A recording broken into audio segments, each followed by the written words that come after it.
he's gonna be producing soon, I reckon. Yeah. But I mean, I can executive produce, definitely. I'll stand next to you and tell you what I want to hear, 100%. And I'll be like, when we're mixing the levels, I'll definitely say, oh, the bass, the this, that. I'm definitely specific on what I want to hear. Your good is. But the know-how and all that, like, you know, that's not me. I just want to create. I'm not there yet. I've got 100 things on my hands and I'm not trying to get bogged down in that too. Did Todd's master mix Vaccine? He put his hand to it and then we gave it to somebody else still. And then they touched it. What do you think about the mix of that? Yeah, it's all right. Yeah? It's all right. It's all right. It's all right. It's all right. I said, all right, you know. It's all right. Violation. No, it's not a violation, bro. Nah. I hear you still. It's a thriller. Yeah. Yeah. No, but you know what? Yeah, like differently. You could maybe give me some pointers and tell me what you think. Like tell me where you think. Like maybe a bit more reverb. Reverb. Okay. Big spliff on that. Whoa. Yeah. Whoa, yeah. We had so many different versions of that. Yeah. That was nearly gone. That it's weird. Yeah, that was. Yeah, they nearly took that bit out of the song. That bit, we would have lost that, man. Yeah. We nearly lost that bit. The whoa bit. That bit grabs a lot. Right. Exactly. I think you're singing grabs a lot of people in the background. Hey, who's singing? Yeah, you're singing, my brother. I'm singing, man. I heard you headphones, Crystal. I didn't know you sing as well. Yeah, I mean, I carry a note, and you know, like it's all the same thing. It's just expression. We've been harmonizing and bringing melody into our music from time began. So it's nothing new. I'm not putting no flags down or doing that different. A lot of people from the deep rappers and whatever, or the trapping guys and the drill guys, they all put melody in music. It's supposed to be. You get me? It's supposed to be. Who's involved in the brand Red Trill Pill? Just you, or is it a team?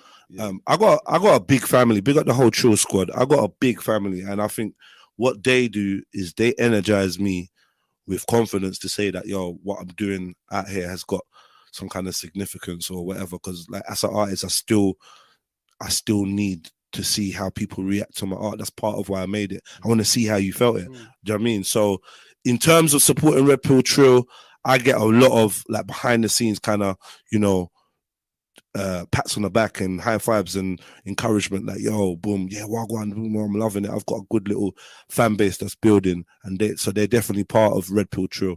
But in terms of like as a business or anything like that, is basically just me. You know what I mean? It's just me. Oh, that's good though. You need the backing behind you. Yeah. Pats on the back and that. Yeah, but you know what I mean? Because sometimes you're like, oh man. Being a heart is kind of hard though. It's just you. Yeah, because really, man, just want to create. Yeah. Like, but you got to sit down, or upload. You got let's put out the advert now. If you want to be down, if you like what I'm saying, you like my vibe or whatever, or you just know me and you want to be down and you want to support me in that way, some kind of managerial. Because I had a manager, she was all right. What? let me not say, but cocaine's a hell of a drug, bro. You hear me? Mad. Wait.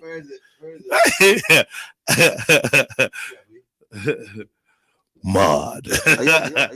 Yeah. I mean, but yeah, if you want to support in that way, if you think, yeah, you know what, I could do some stuff for him, or I could boom, and let's have a sit down and let's have a conversation. I'm open to that because I know like that would help me get to the. If I had that kind of network behind me, I'd probably be like a few steps more up the ladder in terms of exposure and being able to grow the brand and, you know, put my. What type of man are you? Are you the type of man that wants to control everything he's doing? No, hell no. Or you don't mind people just? I'm doing it because no one else ain't gonna do it.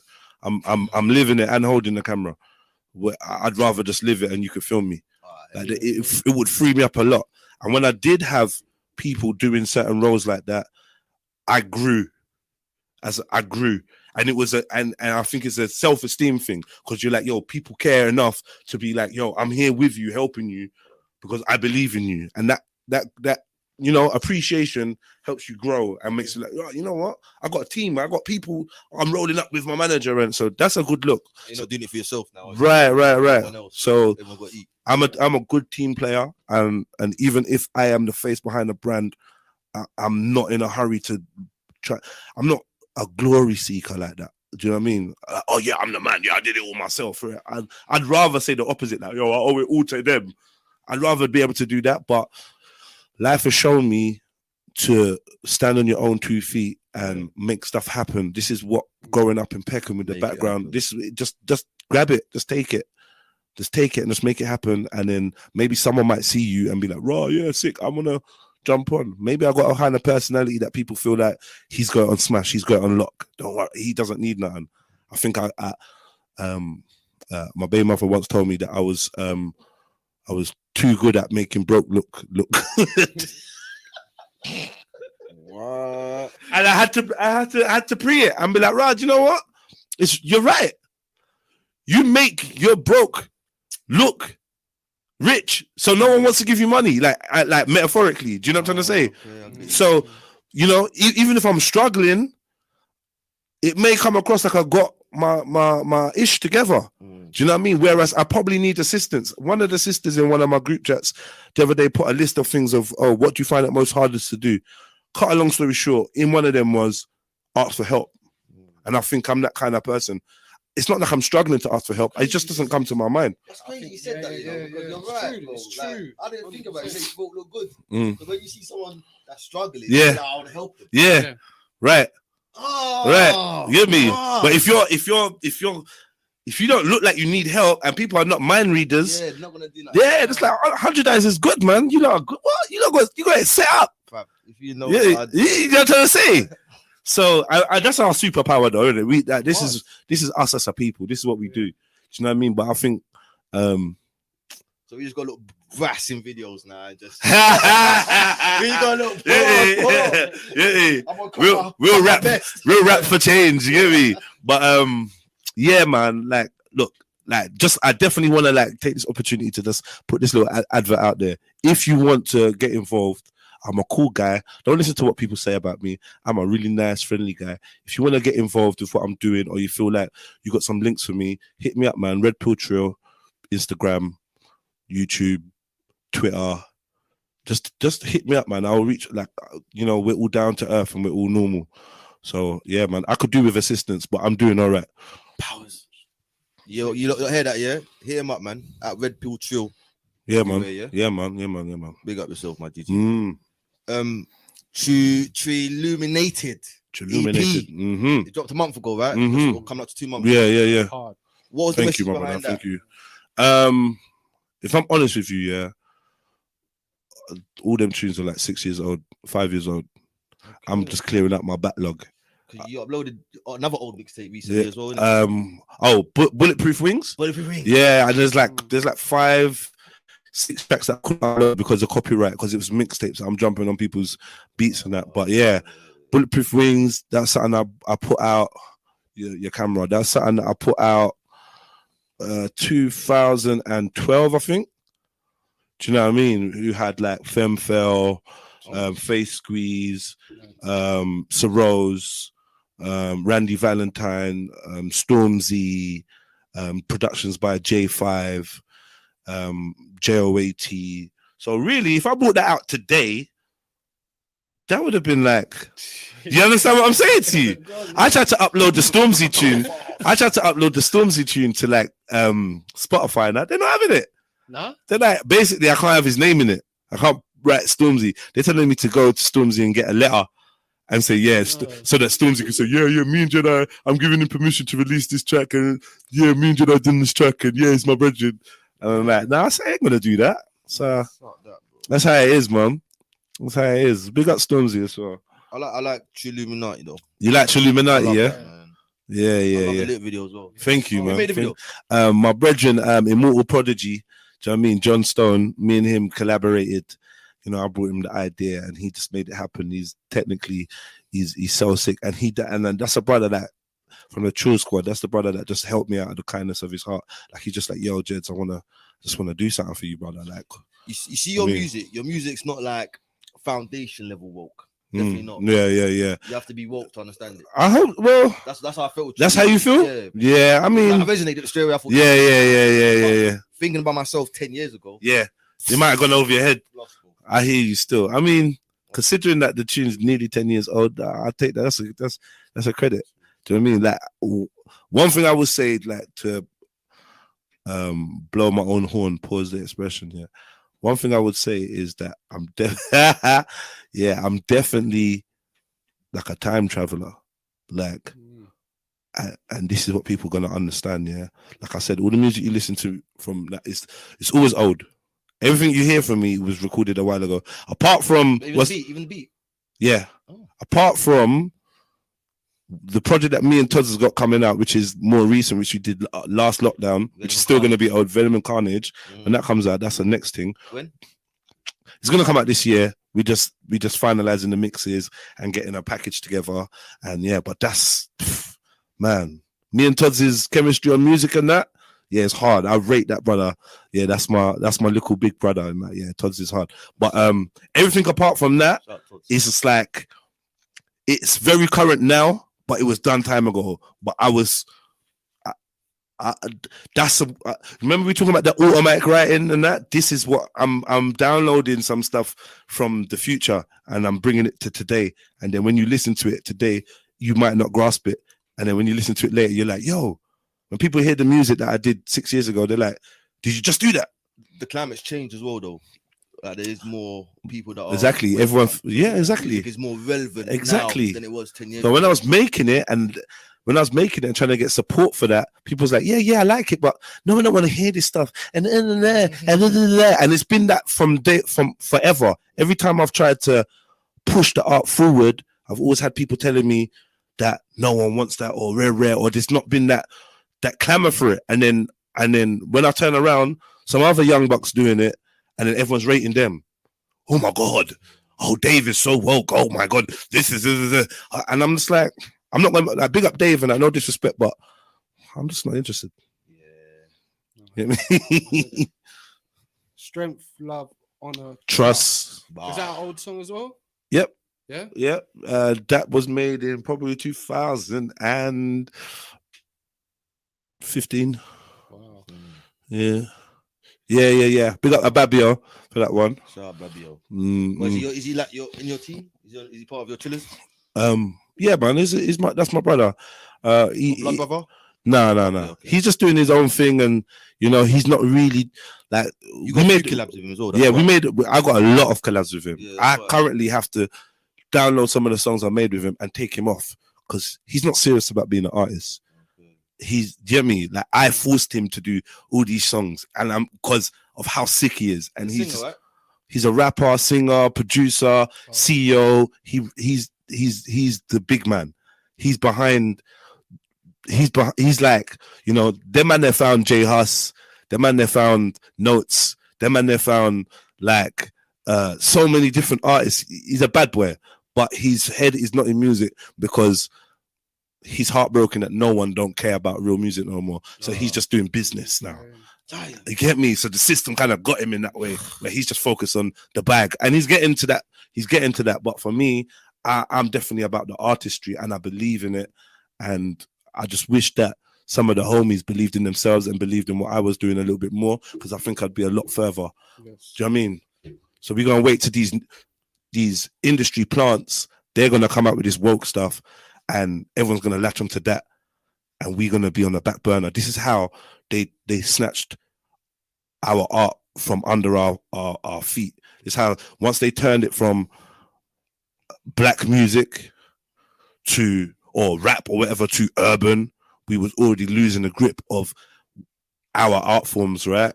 And now we don't own nothing. So it's all numbers and digits and that. So if they say this guy's hot, that guy's hot, and you can't even sell your mixtape in the street, they won't arrest you. Oh no. Mad. Do you know what I mean? They won't arrest you. Like, you can't do that no more, no? Bro, what are you talking about? What's your license, man? No. Yeah, bro, they be on you, man. Big up Mike GOC and them man there that was flooding the streets with bare CDs all and that. Over London. Interesting story. Mike GOC printed my first mixtape, Bred in Captivity, with a group I had called GBH. All that the whole Ghetto Born Hustlers, Gorillas Born Hungry, and Government Built Housing. yeah, we was sick. We were sick. I mean, proper sick. And yeah, man. Big up Mike. Too early. Big up Mike He's a GLC, real man. chiller as well. He's a real guy, man. He's a real Real. guy, man. He's a grumpy man, though. grumpy dude, man. But he's just upset with life. Yeah. I can see it. Yeah, he's a just grumpy dude. disgusted now. Yeah, he's a grumpy dude. He should have got a lot more Jews than he did. But yeah, he's a real one. But I like Mike. You saw the story though, innit? That's the What, the Talisa thing? Yeah, man, that snitch, man. That was snitch set him up, man. But yeah, Mike was silly for that one, man. He was silly, but he's being there for his friend, innit? Like, you know, being there for his friend. And yeah, man, them industry witches, man, they're gonna set you up. She done it already though, so yeah, come on, man. She got a karma. Whoever cared. SLHT, yeah. Back to that. Who did that video? Big up MJ Huggins. Just a brother I just see on the internet. Black brother, I just see some videos, like just some little small videos. I'm like, you know what, I like your style, I like what you're doing, let's work. And he was just straightforward. Okay, send me the track. I wanted to actually give him a lot more input on the video, but he's just like, yeah, I got a vision for this. And he just came back with it about after a month. I was like, what do you think? I was like, yeah, I didn't even want him to touch it up or nothing. I'm like, yeah, that's cool, let's run with that. So yeah, bam. So it's a straightforward thing. But big up MJ Huggins, man. You lot go and support him and you know, promote his thing. Jeez. You've been around for a little bit now, innit? Because I see I come across something. See you, know, see you. What you did? In between dreams, yeah. In between dreams and that, yeah. That though, because you look completely different to how you look now. Yeah, you had no hair there, everything. Yeah, I mean, I've only had hair for I've grown my hair for like 5 years, 6 years. That's definitely older than 6 years then. Yeah. Even your face is old. There, yeah. I mean, that was done 2012 probably. 2012. Yeah, 2012. In Between Dreams. It's a big tune, man. Yeah, it's just little freestyles and that. You know, I got enough of them, man. See, I like stuff like that because it was so fresh, and funky as well. Yeah, man, just in the Africana chain. Yeah. Bling. I love that, you know, man. Keep it earthy, you know. And the bars are hard as well. Yeah. You get me? Big up, respect for that, bro. How many projects do you think you have? Ghetto Born Hustlers. I've got one called Honey's Love Hustlers, which is like a sexy, grown sexy thing, like, you know, for the ladies and for the man there when you enroll with your gal, and there's enough X-rated tunes on there and R&B kind of vibes, and yeah. I love that one. You lot check out Honey's Love Hustlers, yeah. Look out for that. Jediah 7. Okay. Honey's Love Hustlers. That's 2. Bulletproof Wings. Sweet. I got the Hard Pill to Swallow EP, and I got Trilluminated. 5. Was the Todd's coming out? And the one with Todd's coming out, yeah. That's 6. Yeah. But I've released a lot of music. I think I've music videos and songs. But in terms of jumping on digital platforms and streaming, I think I just started like last year putting up tracks and stuff like that. So people have been asking where I can get your music, where can I play your music? So it's available now. So yeah, now the floodgates are open. I was expecting a video for Vaccine, you know. Yeah, you know what? We shot a video for Vaccine. And that. I didn't really like how it came out. And you know, we ran into some difficulties with like the editor and whatever, and he just seems to have just kind of lost the mojo for it. And I'm just like, you know what, let's not force it, man. Let's not force it. So the Vaccine video might not come out. It goes like that, man. Soz. Do you know what I mean? But it's a lesson. It's a lesson of like, you get me, where to put your eggs and what baskets and that. Maybe just went. It goes like that, you know. You know how this thing goes. Like sometimes that, you shoot a bad boy video, then the man tell you lost it or this or that, and you know, once the vibration's gone, I just work with the vibe. 100%. Once the vibe's gone, bro, let's just move on, bro. Yeah, like it's not even begging, innit? Yeah. You know what I mean? Let's do a new thing. Yeah. I don't know how it goes already. This game is very like that though. This game, you get me? I've got a couple songs I had to lose because of that. What would you be doing right now if it weren't for music, my bro? I'll probably be in your yard while you're here, like picking up your stuff, loaded up the van with your stuff. 100 eyes jackets and that. Nah, jokes. You gotta get past my dogs first, cuz. You got dogs? Yeah. We got what dogs you got? It's Big bullies. Big bullies. Are you got the bullies? Yeah. Bullies. Yeah, man. Yeah, man. We got the steak with the sedative in that. Like Friday, the sleeping pill and the steak and that. Yeah, You gotta get past the baby gates. Everything's in compound. Yeah. The dog's here. The door's yeah, here. there's a lot going on. All right, well, 100 times. Why? We got home, bro. What's going on? Talk to me. I got precious jewels. You there. sound like you got. You sound like your garden son. I can't let no one get to my home, but I got jewels there. Nah, I respect it. No, I mean, honestly, what would I be doing if I didn't do music? Honestly, I probably would be finishing off an IPP sentence, or be nursing some injuries, or I'll be dead. No, bro. Yeah. I mean, I was in the street life, man. I'm not gonna lie to you, bro. I was in the street life, man. You know what it is? Maybe when I got introduced to you was a public speaker. Yeah. Them times. Yeah. So I just think that's your path. Nah, I mean, I was, you know, I've been jail like 7-8 times. I done a lot of sentences. You know, there was a point in time where I was saying like, yo, I spent like in the 10 years, I spent more time in jail than on road. Do you know what I mean? I've racked up a lot of years in jail, and yeah, man, I've had different circumstances on the streets, you know, running around with different people, getting involved in things. It's very easy. It's not nothing abnormal for me. I'm not no one special. But yeah, like, you know, because of my personality, the type of person I was, like, I was, you know, I could give in to bouts of extreme violence and acts of desperation in order to get, you know, accumulate material possessions, like, you know, money and stuff like that. So, you know, I was going to jail for trying to make money, and yeah, and, you know, get into the conflicts with people on the streets. And yeah, I'm more than likely, if I didn't spend so much time in the studio and looking at creative things, I probably would have died. Do you know what I mean? Or killed somebody. More than likely, I would have killed someone, because you can't really take my life like that. So more than likely, I would have been doing LP. I've been in a situation where the judge is deliberating on whether to award me an IPP sentence. So, you know, and that's for the interest of public protection, if people don't know what that is, which is, I think they've done away with it now, but basically, so man still got that on the sentence, though? Yeah, they still got it, but like, they're not giving new people it, I don't think now. That's bad. Do you know what I mean? Which is mad. Like, you should just allow the people, but basically it's like a sneaky way of giving a life sentence. Yeah, definitely. Because you're gonna get 99 years on the computer. Your tariff is gonna say 99 years. So when they're looking up, it's gonna say 99 years. So that's you could be in jail indefinitely until they decide that you're not a threat to the public, and they can decide that you was a threat to the public in the first place when you weren't. So it, you know, like my rate of offending and some of the offenses may have been that serious, where they were like, yo, we got to consider whether this youth's safe on the streets. Do you know what I'm trying to say? And that's a scary thing to be hearing when you're sitting and you're at the mercy of a judge and a jury. Do you know what I mean? And they're talking about, yo, like, we might give him 99 years on the computer. So yeah, definitely I was going down a certain path, which I think is not abnormal. Lots of people went down that path. Maybe I had a few more mitigating circumstances that perpetuated it, like Mumsy dying and whatever.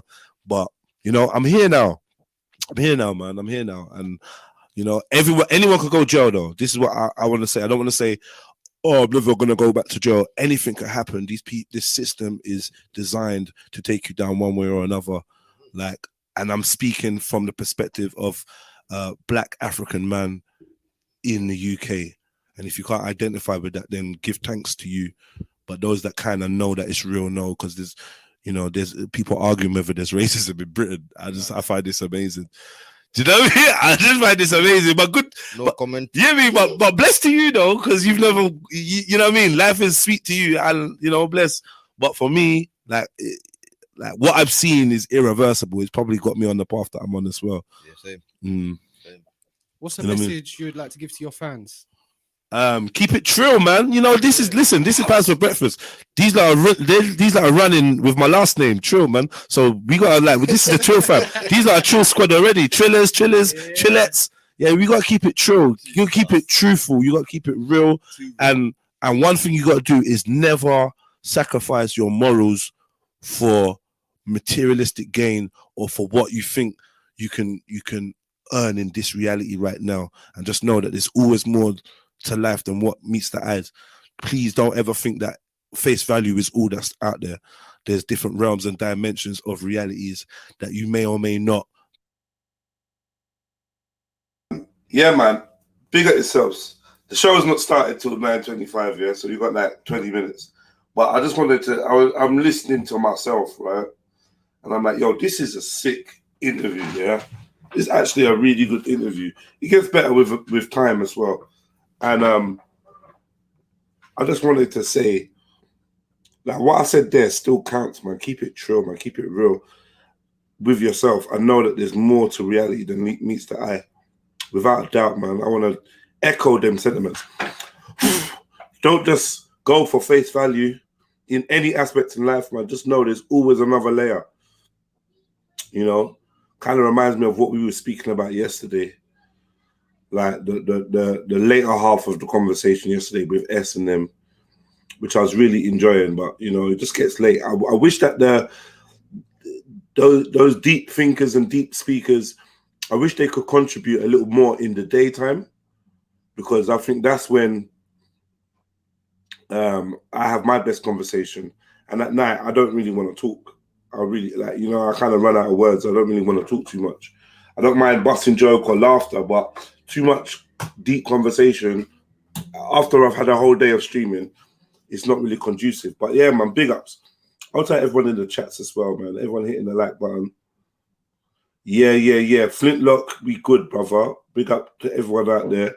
USA, Caribbean, Africa, Asia, Europe, wherever you are, man. One love, man. Definitely from the heart, from my heart to yours. You know what I mean? Big up everyone hitting that like button. Let's hit some more, man. Let's get some more of this. Yeah, 9:25, official start time. Be aware of, but don't get tricked. Don't let them trick your soul out of you. You know what I mean? Don't let them trick your soul out of you. And stand up for what is right. Don't be silent. Stand up for what is right. That's what I would say, man. You know what I mean? And just know that if you got a good cause and you got a good heart, you can always reach out to me, Red Pill Trill, and I'll always ride with you. It don't matter where you are in the world. I'm going to do something to show support and stand up for you. You hear me? And with you. Jeez. Well, let's get into the protest now. Yeah, wait. Yo, I see how you're doing this. You're slick with it, man. You're slick with it. So what's your thoughts on that? Because you're saying certain things earlier, like you don't really trust it. Yeah, I mean, protesting. That, though. I don't trust it either, bro. Protesting. My main thing about most protests is who set this up. When you try to get to the bottom of who set it up, it's usually quite shady. Yeah, like no one knows. Oh well, I think that, and I'm like, yo, like I don't trust these things. I think personally, yeah. When you protest against something, you're kind of giving it energy. Like I've been on protests before, and I don't knock the man, them, and the sisters and the people that go on protest. But for me personally, I feel like it's a lot of this happens in vain. I'll give you one example. Recently, there's been a bill passed.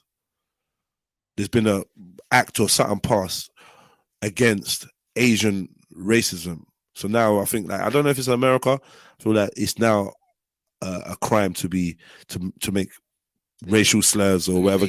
Yeah, similar to the anti-Semitic laws, right? Right? Yeah. So what I realize is, did you go to the Asian protest?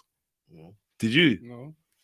Did you? No. Right. So we're protesting for change, and people that ain't protesting are getting change. Ooh. You see where I'm going with it? So, like, I kind of look at it like that. Personally, I feel like all this protesting is like begging your masters to be nicer, and it's long. You demand respect, you take respect, and that's it. So, unless we're gonna take what we want, I feel like the protesting is just a way of letting the masses, you know, exercise, get off your chest, get a little, you know. That's how I felt yesterday. Scream into this pillow. Yeah. You know, we screaming into pillows out here, man. Yeah. You know what I mean? Yeah. You know, or like, when you get sent to your room and you go upstairs and you close the door, you're like, I hate it. Even for fun, she might be like, what was that? Yeah. Nothing. You hear me? Yeah, and that's like when the police turn up and they got their batons out, they're saying, "What was that?" And you're saying, "None. I'm not on that. What am I on?" It's a big world, isn't it? We can change it, but I feel that the means that they've given us to change the world is a trick. You see the people that organize the protest. I've seen people walk off with feds and disappear. Come on, man. You know, we've had this conversation a few times on there, but what do you lot in the chat? You know, we've got 17 people here. We're just holding a pre-show vibe. What do you lot think about protest, though? Do you know what I mean? Like, what do you lot actually think about protest? Like, have you ever seen a protest make a difference? What difference does a protest make? I'm just asking out of curiosity. I'm not going to condemn it or you know, or big it up. Just like, any of you guys been on protests in the chat? What did you lot get out of protesting? Why did you go to the protest? What did you do at the protest? And what was the result at the end? What did you feel like protest? You know, do you feel like you got a result out of it in the end? Basically, let me know, man. Let me know, man. Jeez. Yeah, man. World War Wednesday, man. We're looking to have a good day today. I've got a meeting with a man. Hopefully, I come back with some good news. You know, hopefully, I come back with some good news for the squad. Movement can start. I've been waiting for this Wednesday for a while, man. So, you know, slow progress out in this country, man. You know, but hopefully I'll be able to report back something. People saying, C4 says protesting works sometimes. Give me an example, brother. Music says protests are like adult tantrums. Kareem Jabbar says, good analogy, big up. Yasin, well, Mr. Gallis says, I've never been to one protest in my life. The OG, the Trill OG says, protest is a day out. Nothing else. Mad. Abdi Ahmed says, protests don't make no difference. Fucking hell. Sneak says, pointless. B. Control says, is there a difference between riot and protest? Stop being silly. You know there is. Of course there is. Just look at the definition, right? You know there is. A riot is something else. A riot can be a protest can turn into a riot, though. Do you know what I mean? But a riot won't turn into a protest. A protest can turn into a riot. I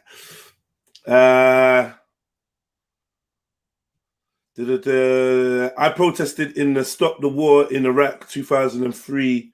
Tony Blair still did it. Tony Blair still did it. Yeah, and you know what? In that Stop the Iraq one, they said there was 1 million people that hit the roads that time. What year was that, brother? 2003. I remember the reports saying there was 1 million people that had hit the roads, hit Parliament and all that. 1 million folks. Yeah, they still went on. So yeah, protesting is playing into the system's hands. Most times, kick off and they'll bring in tougher laws. I think it's just a way for Babylon intelligence collection. Mad soldier. I like what happened in Palestine and the Zionist entity, the Zionists pulled back their aggression after the social media campaign and the people protesting on the streets putting pressure on them. Do you really think that's what happened, my brother? Really? I don't know, man. Flintlock says, I've been in protest before. I did a few for Anonymous Million Mask March. I think it works to show people separated have an ability to get together. But in reality, the elite don't give two shits. They only understand riots. You think riots? You think they care about riots? You think? I don't think they care about riots, brother. If I'm honest, what can we ever really damage that they give a fuck about? What can we damage? They show you what they care about by what they protect during a riot. You know what they stand by? Really does a protest shake up the system? 2 million and players still went ahead. Yeah, I laugh at protests because they just use your energy. I laugh at you behind closed doors. It's true. Big up Lena Scott, like 28. All right, man, I'll play some more. I'll be back, yeah? Come on, man. What's going on? Who's who? Yeah. We gotta just be wary. Protesting is great, but essentially, people at protests as well. Say that? There's not enough black people at like unity protests and that. They're not. Black people only come out for matters like police brutality. And, like the world's bigger than that, man. I know we get police brutality, but what about unifying with everyone as well, bro? Unifying, so they can come help us with the police brutality, right? You got to say because we can't fight this cause by ourselves. Right. Clear as day. Right. Right. So we need to join others so they can come help us. Yeah. And that's it, bro. Yeah. That's really what it is. I feel like. But the thing is, yeah. The thing is, when you join others, it's all great, but then it's like they can.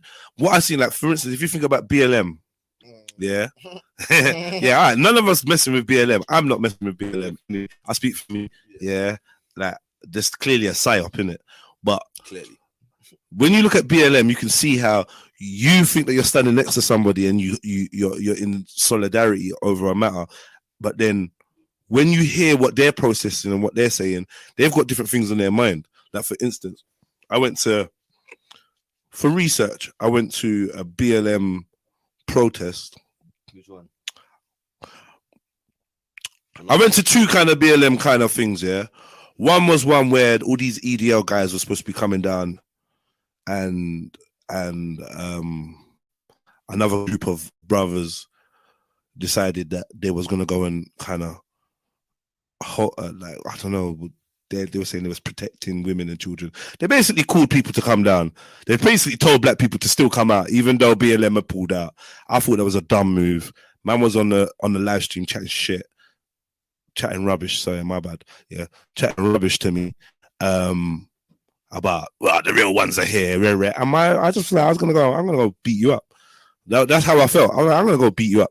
And I went down there and I saw what was going on and I saw the whole agenda and I kind of realized how big this game was, right? Anyway, long story short, I ended up going down the next week because there's supposed to be another protest. So I went down with my sister and we went down there. As we're walking down there, we could hear like bashment playing, right? So we're like, yo, let's go over there where the bashment's playing because that's obviously where the people are. We've gone over there and there's like men in skirts, makeup, all sorts of things going on, right? Cool. Right? And like, you know, they got the fist up. They got the black fist up they got a sign, a black fist up, and then a rainbow background. You get me? So, and then they're saying like black trans lives matter, black queer lives matter.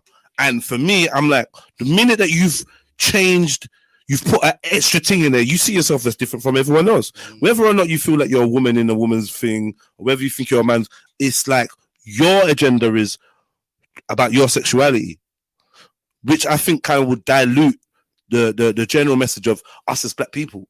Let's not focus on who you're attracted to or who you're not attracted to. Do you know what I mean? No, sorry. Yeah. Let's not focus on that. Let's focus on what the issue's supposed to be. So, like, I'm using that as a demonstration. When I went down there, I saw a black man. This is Black Lives Matter, and it's been inspired by a black man that's been killed by white supremacy or the white supremacist system. And yet, when I go there, you're not on the stage talking bad about black men. Like, they're on the stage saying, black men, you need to da. I'm black man. A bit like that John Boyega dude when he went down there. He was like, black men, you need to look after the women. And it's like, bruv, someone died. Like, what are you not chatting about? Chatting rubbish, man. Get out of here, Disney. You get me? Disney. Go back to George Lucas, which he did. A week later, he's there with George Lucas. Hey, hi, I'm with a multi-millionaire, like, director, Hollywood director, sponsored by Disney. I'm here for the people. Like, you lot are suckers. I knew it. Get me? Anyway, yeah. Like, what I'm saying is they're putting down black men at a Black Lives Matter thingy, where I'm seeing black men walking away. They've obviously done the same thing as me and thought, you know, let's go and see where I go on. And they've gone there and they felt like they're being attacked when this is supposed to be something that empowers them. So I'm saying you got to be careful when it comes to these protesting and things. You got to be careful who you're aligning or calling to come and stand next to you, because genuinely their agenda may not match yours and will take away steam from what you're trying to say. That's why I went into that whole tirade of it. So you have to be careful who you're linking up with. So when we talk about, let's all unite, it sounds good, but when we all unite, what do they say? What's the proverb? Make sure everybody that's in your boat is rowing in the same direction. and there's no one trying to make a hole in the boat while you're, do you know what I mean? Drill holes while you're trying to get somewhere. And I think that's what you have to be careful with. Like the idea of everybody uniting is great, but do we have the same vision?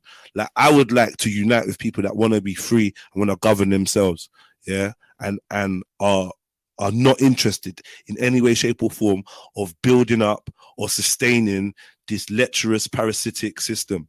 Like there's some people that want to build within the system and be like, yo, like now we've got this. Now black people, we've got a black mayor and a black president and a black and I'm like, yo, the whole system needs to bun.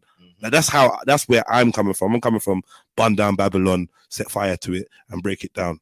The Asians are bunning down Pretty Patel now, because imagine that, bro. So what you're saying, yeah, that's a delusion. It's an illusion, man. The illusion of inclusion, man. Barack Obama thing. Yeah, exactly. You know, we've got a black president. I remember being on Facebook when man in London was saying we got a black president. I was very confused. I know what it was. Yeah, I was like, what? What do you mean? I was told I was a hater. Because I was speaking out about it, like, right, he's a politician. Like, what's going on? Are you a hater? See, black men don't want to see other black men rise. If you see it like that, then cool. But when you do your research today, yeah, it's deep. You see what I want. Come on, so you know, those with eyes have eyes, and you got 100 of them, so you see it though. Look, let me close up this music thing. Yeah. Get into some deep stuff. Yeah, cool. Motive, man. The Motive live, man. Coming back, man, because we're getting back to normal now, G. Boy, that's a big secret. But you know what? Fuck it, man. We need to get back to normal. Yeah, we do. Bro. Forget them, bro. You know what? Like, I was just talking with the boss lady, and even she was talking about like live events and stuff like that. And I'm like, yeah, I'd like to get back to live events, but unfortunately, I'm not really sure what the play is. I think like we're in serious times right now. Yeah, and like, you know, in my heart, I've predicted every step of this pandemic thing. Yeah, everything in terms of when they're gonna let us out, when they're gonna lock us down. Going to that formula, we're gonna be locked down in July or August, before carnival, before anywhere near that carnival period. It's gonna be legal to be. You have to be in your yard. Yeah. So I'm like, as an events guy, because I could run an events company called The Motive, yeah, for those that don't know, yeah. As an events guy, I feel like to start it or to promote it or to get people thinking that this is going to be running and then it stops again is long. So I'd rather just wait and just actually gauge the temperature for the long run. So I think more towards the end of the year, I'll be more looking to do official events. However, I've not done 1 day of lockdown. I've never worn a mask. Get me? I'm just saying that now. I've never worn a mask. I've not done nothing. So guerrilla tactics at any means necessary. So if we can link up in the park and do a thing with some speakers, then we're going to be doing that during the summer. We're not playing, but official events in a club or in a venue like that, I don't know, man. I don't think it's going to be happening for a while, Eyes. I'm sorry, bro. But as soon as I do, you're number one on the bill, bro. You get me? Yeah. Don't worry, man. I'm performing, you know. Yeah, me too. Me too, man. Been a minute, but I'm not going on no scallywag platform again. Yeah. Let's have a little break quickly. Yeah, one break, then we come back. All right, big up. Yo, do you have Trilluminati? Yes. Yeah, I think they need to hear this too. Play Trilluminati. Yeah.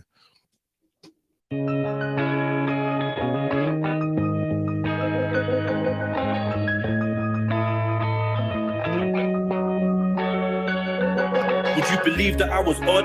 If I told you I looked in the mirror and hypnotized myself into perceiving I was God, your understanding of your own divinity got abused in church. Genesis 9:25. They tried to use the verse to tell you recurs the sonification of the universe. What I'm attempting to encapsulate in this unique verse is you and I verse. Oh, we don't need new sneakers or the new FIFA. We need new leaders. And I don't mean Obama or the pastor, your mama, Sean Carter. I'm talking to you fathers more than marijuana farmers, getting bananas with your llamas, always getting into dramas, disrespecting the partners. The kids are left in the darkness, and no one's left to lead the way. And they ain't sure who mum loves more, weave or rapes. As I blow a smoke ring and sip my E&J, I wonder if we never lost where we be today. I know it hurts, but it's real. First they work in the kills, and there's rappers spitting verses in the skirt of some ills. But all the real niggas get murdered and killed. I'm sending out a SOS, this is an urgent appeal. We need more focused soldiers, too many culture vultures.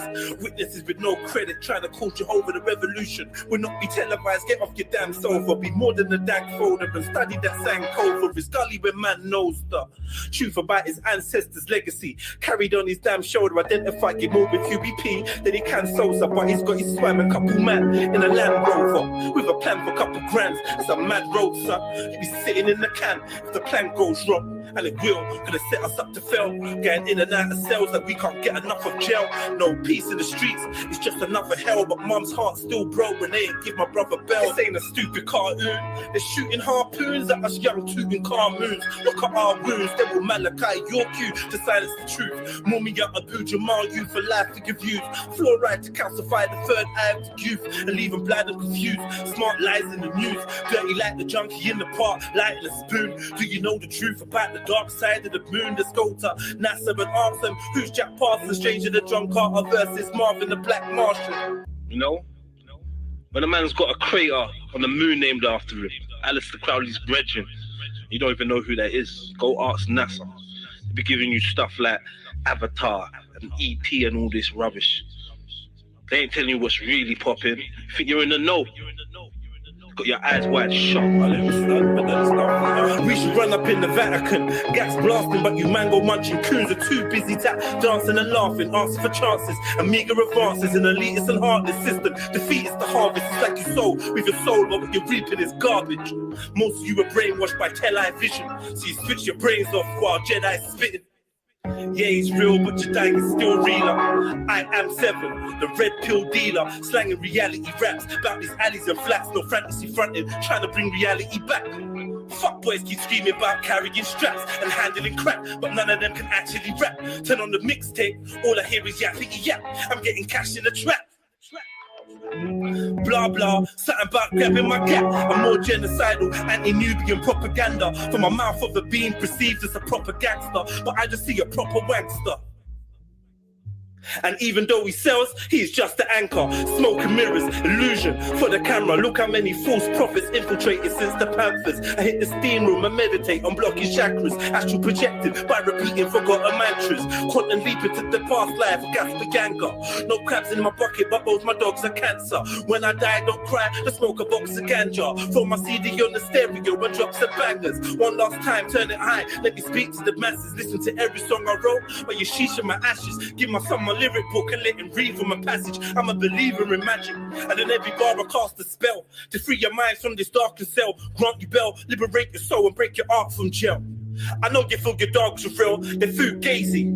So good sometimes it's hard to tell, but I can see the star trapped in the heart of a trap star. It's different from a star rapping about trapping but lacks heart. The world gets deceived by the media easy. Give us free is what I scream at the TV. Hieroglyphic subtitles when I dream is with Ely. Feeling like the seed of a fiend. All I know is there's lessons that I'm yet to learn, tables that I'm yet to turn, bridges that I'm yet to burn, stripes that I'm yet to earn. Still on the battlefield, feeling like a veteran. They're trying to trick you out your souls, and you're letting them. They're trying to out your souls, and you're letting them. Trilluminati.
Boom.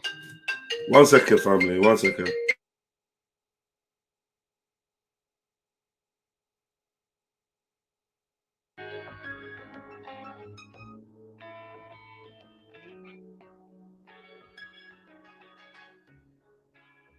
So let's go back into gang. Yeah. The gang unit, man. Guidance. Gang the new generation stood for, yeah? Yeah, I prefer giving niggas guidance. I've never heard that. Yeah, that's why I prefer it. What was you trying to achieve? I think, I think the aim, in fact, I know the aim of gang was to give the voiceless a voice. And right, I'm back. Sorry. Can we stop speaking about when we die? Because of what? Why? Why, Rika? Happy New Day. Wagwan, it's your boy Jedi for Jedi Online. Trilluminati Live, Red Pill Trill. Like, comment, share. And if you're new to the channel, please subscribe. Hit that subscription button. And also hit the little notification bell so you know whenever I'm going live. Follow me on all musical platforms, all musical streaming platforms. That's Red Pill Trill, REDPILLTRILL, one word. Check out the music. Log in with me, man, on Instagram and Twitter. That's Red Pill Trill also. And you know what I mean? Just check out the content, check out what man's about and get to know me a little bit deeper. Big up everyone, north, east, south, west. It is now 9:20, 9:30, 9:30 on a oh, big up RE, man. Big up RE. Welcome to Twitch. Yeah, big up RE, man. Big up RE. Yeah, so we in the building. Rika B said, can we stop talking about when we die? I'm not sure why she's saying that. Why can't we talk about that? Why can't we talk about that, man? Like, look, man, if you're depressed by the prospect of death, then you can never really live. Do you know what I mean? Because one of the inevitable factors of life is that it has a stage. It has stages. Existence has stages. And one of the stages is what we call living. And one of the other stages is what we call dying. We don't know what happens when you die. We just know it's a process that the physical goes through. I don't think it should be as depressing as we allow it to be. I think we need to develop a more healthy relationship with death, the one thing that we are promised in life. So, I could speak about death. I don't even think it needs to be a bad thing, man. Death is death. We move on. Everyone's going to die, man. Yeah, I noticed that Arsenal, man, it's moving funny. It's not showing up. Don't know why. But yeah, man, big up the Twitch gang, man. Flintlock, Ari, big up, man. All right, cool. Let me invite someone up. See if you lot are gonna come up and start this conversation with me, man. Here we go.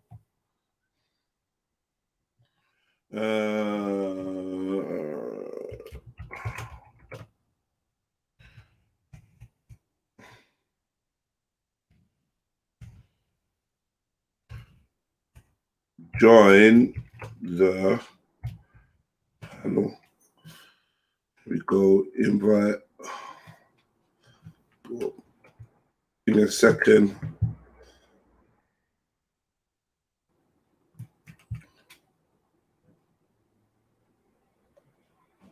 All right.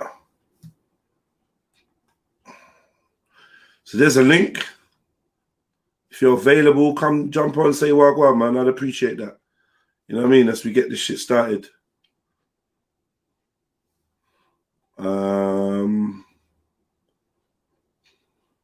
Ari's enjoying it. Russian, you can't, but I'm life is eternal. Life is eternal.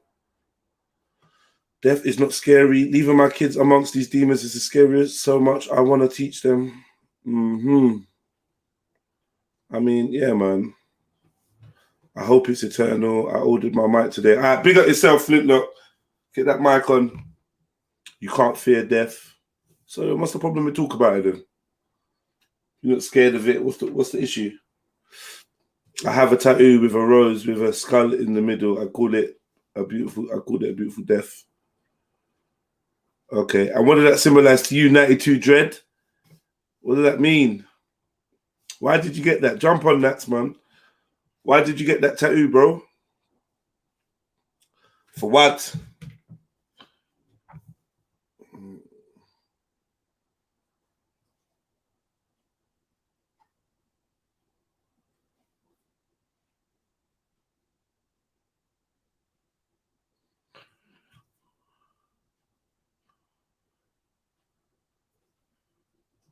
Boy, what happened there? Holding and fencing. Oh, that's interesting. Have to go and check that out.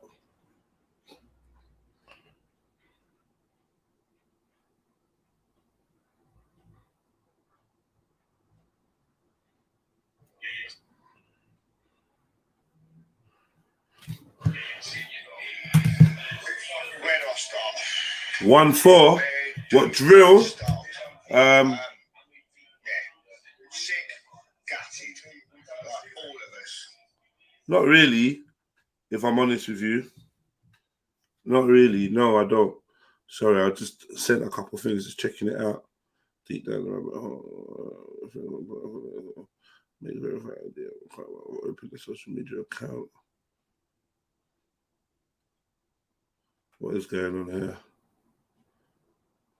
So, boom. Yeah, special ed. Why you asking me about 1-4? What's going on over there? What are you thinking about them? 5 minutes, Natty's gonna jump on. Rose like the Rosicrucians. Remember, folks, click the bell notification. Select all to get the latest updates on YT. Yeah, man. Jedi, we need to go into the Rosicrucians one day and the connections with Masons and the forming of the spells in the English language. Okay, yeah, man. I'm waiting for you. I think we touched on the Rosicrucians once before when I kind of was talking about the Knights of Malta. I think the Knights of Malta are Rosicrucians, right? Rosicrucians, however you say it. The Knights of Malta. Malta. So let me just take this one down. This Awaiting Wisdom's video was good though yesterday, man. I enjoyed that. Big him up, man. Big him up. Boom.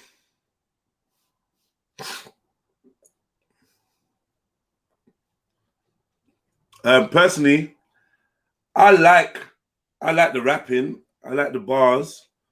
Like the style, but the content is kind of lacking. Do you know what I'm trying to say, bro? The content is a bit lacking. You know, like we need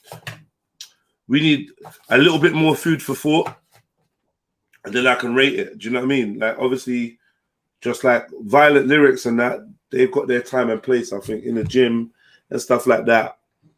I listen to that kind of thing, but on a day-to-day basis, I need it to be sandwiched with a little bit more, you know, content rather than just, it's a bit basic at the moment, if I'm real with you.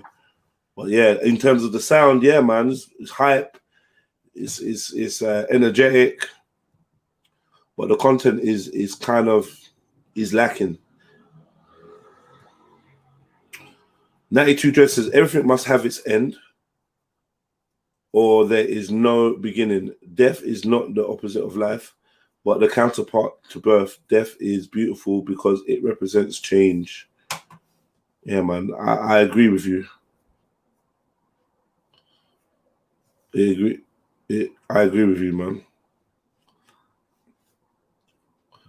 Because it represents change. And I feel like maybe for some people, depending on the life you live here, it might not be as exciting where you're going because you might be in fear of, you know,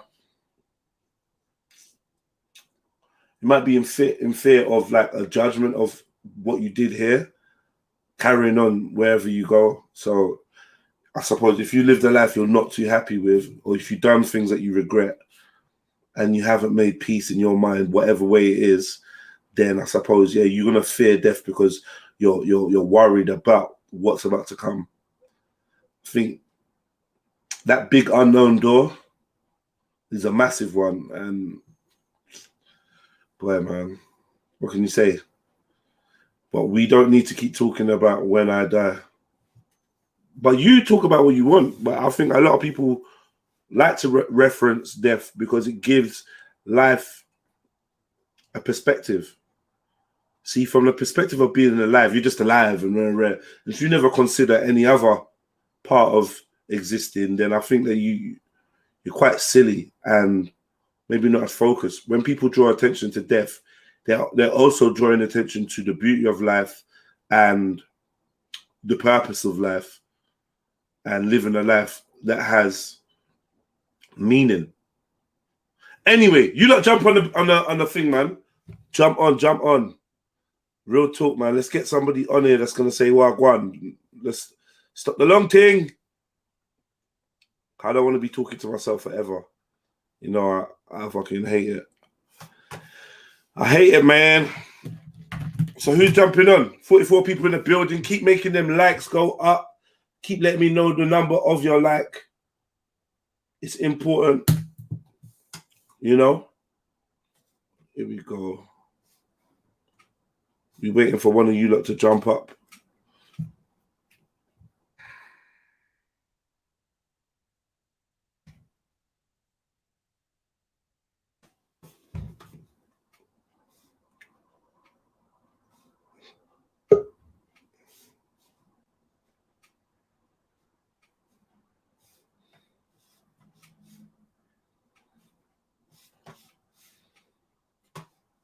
On the whole racism in Britain issue that's been going on my whole life and how many years before that, and that's still going on to this day. As much as you try hide it, it's going on today, and it was highlighted by the Pebble misses by Rashford and Cho. And yes, family, wagwan.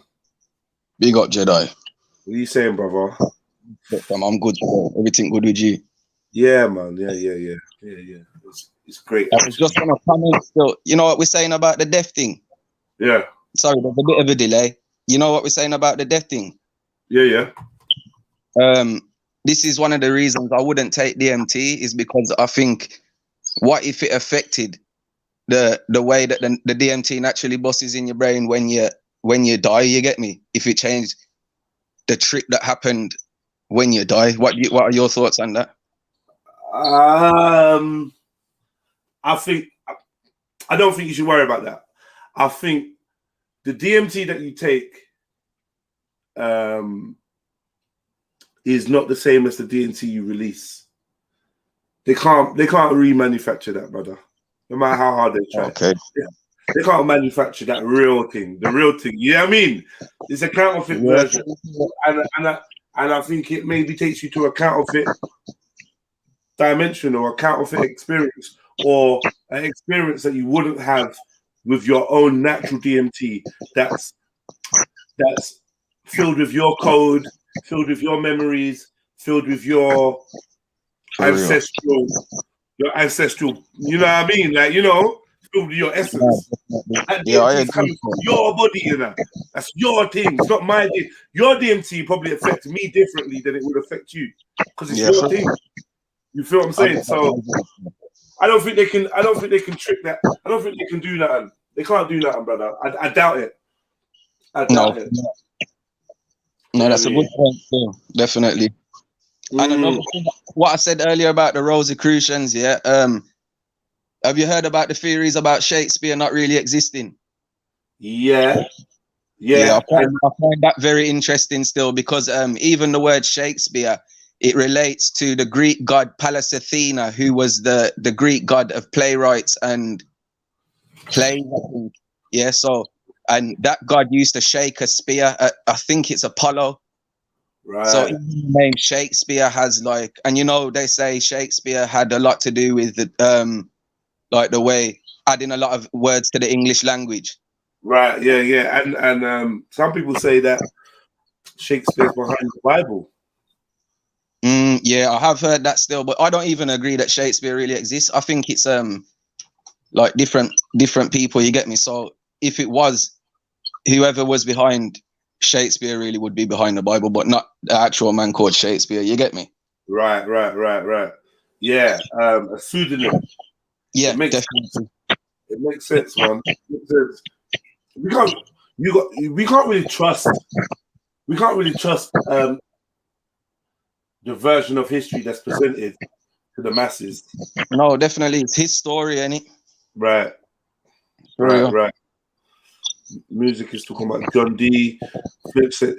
It's a pen name, not a real name. Yeah, it's a pseudonym. A lot of authors have pseudonyms. A lot of authors of them times writ under different names.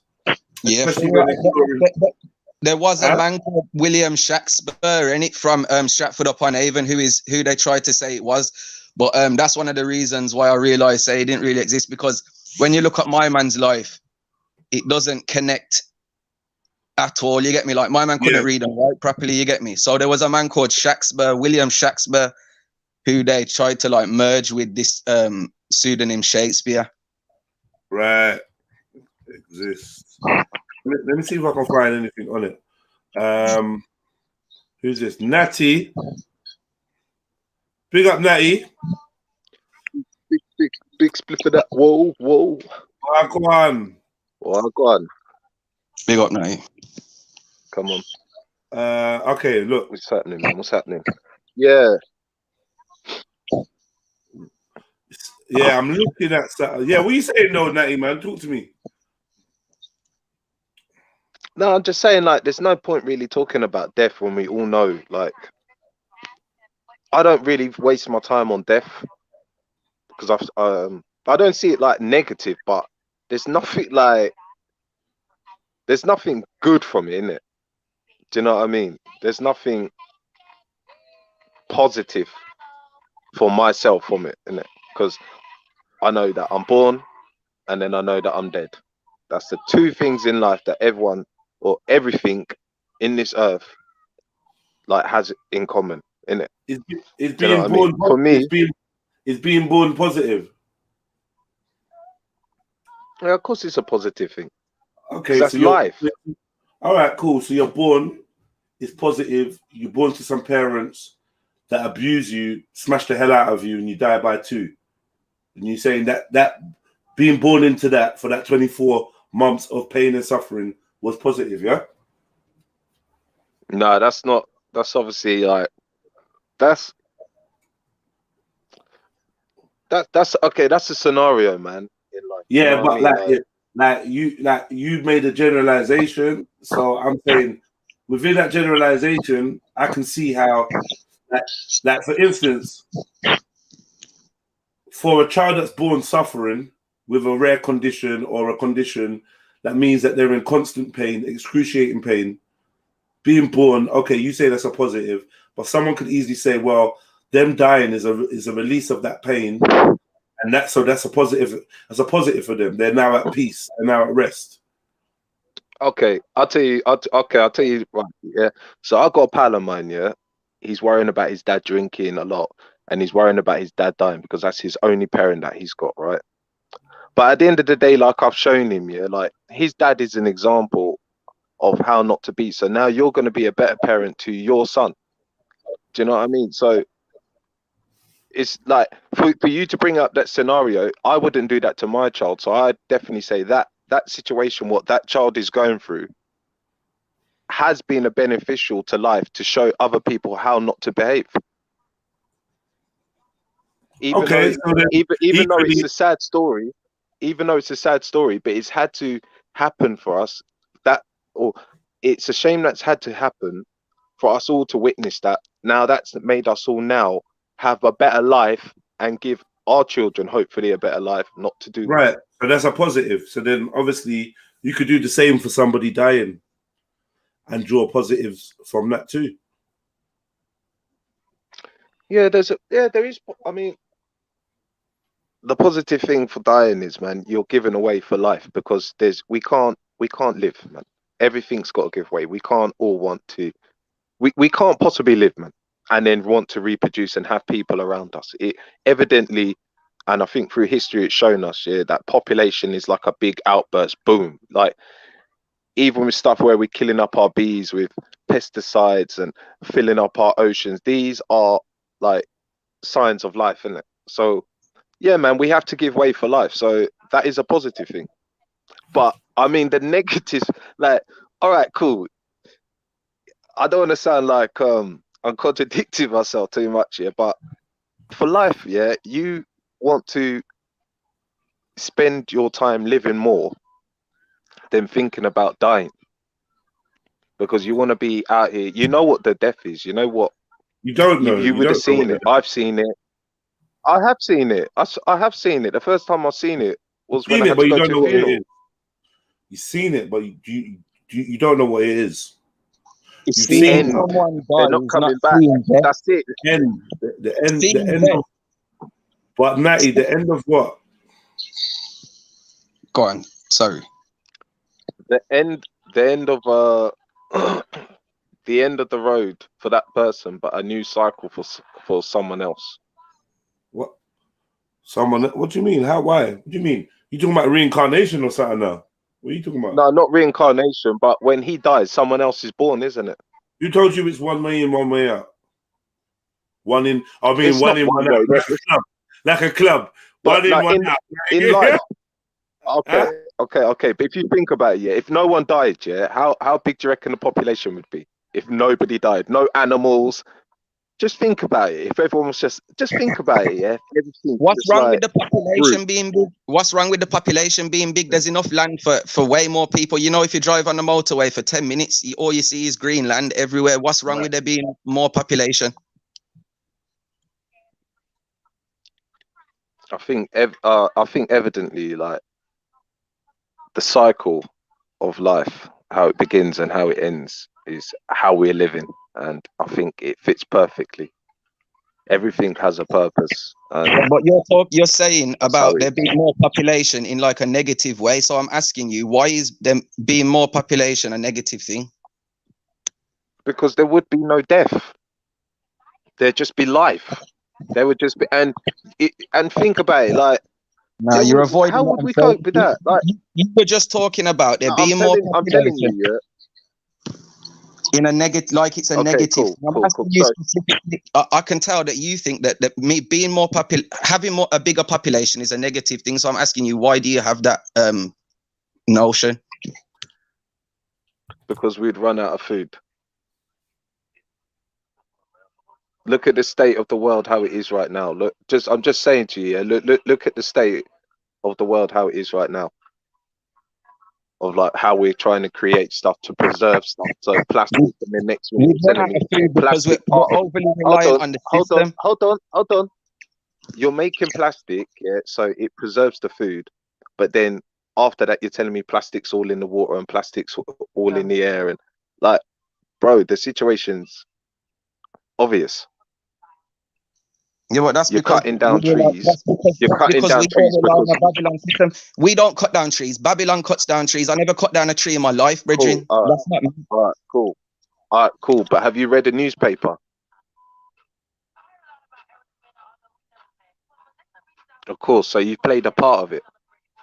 Do you know what I mean? Like, have you picked up leaflets? Have you ever gone to a rave, picked up a leaflet? You played a Have I part of ever it, bought a and newspaper? then Should be the and then question. Have I ever bought a and then newspaper? you know Because what you do with it, I've yeah? read a You newspaper, but I've discard never it, yeah, supported. and then think about a million people. Just think Natty. about a million people, yeah, discarding newspapers, yeah, and then think about billions of people just discarding newspapers. Like, all these type Big of up, things have everyone. consequences. Big up. That is why things have to die and things have to live. Natty, can I just It's a get to add balance. to I that think really it's a quickly? perfect balance. Can I just answer that really quickly? I think just quickly, you slightly got a scarcity mindset. I was talking about this yesterday. Bro, the world, there's plenty in the world. The world is not running out of things. It's overexploited. Certain people are exploiting other people. I remember reading an article years ago that I think it was 2010 or 2009 or 2010, where they were saying, in terms of Africa, they take from Africa $330 billion worth of oils or whatever resources, and they give them 7 times less in terms of aid. So the world is not running out of things. They're making you believe that, so then it allows them to exploit more. And mainstream media is set up to keep you scared and thinking, oh my God, we're running out of things. We're not running out of anything. Yeah, man. They're just making you believe that there is, yeah. There's also seems to be this consensus where humans are just evil and like they make people feel bad for living. I don't know if anyone's picked up on that. No, The I'm just saying. I'm just saying. thing. You could live in a That makes sense. 4-bedroom house, right? You could you could live in a 4-bedroom house, right? And let's just say, for instance, now, yeah, hypothetically speaking, nobody's gonna die, right? Everyone's good from now on. Everyone's gonna live. How long do you believe that your 4-bedroom house is just gonna be 4 people in it? It's not. It's gonna multiply and multiply and multiply and multiply and multiply and multiply and multiply. Like, So Earth You're is talking about there's being in got a to be box, some sorry. kind of.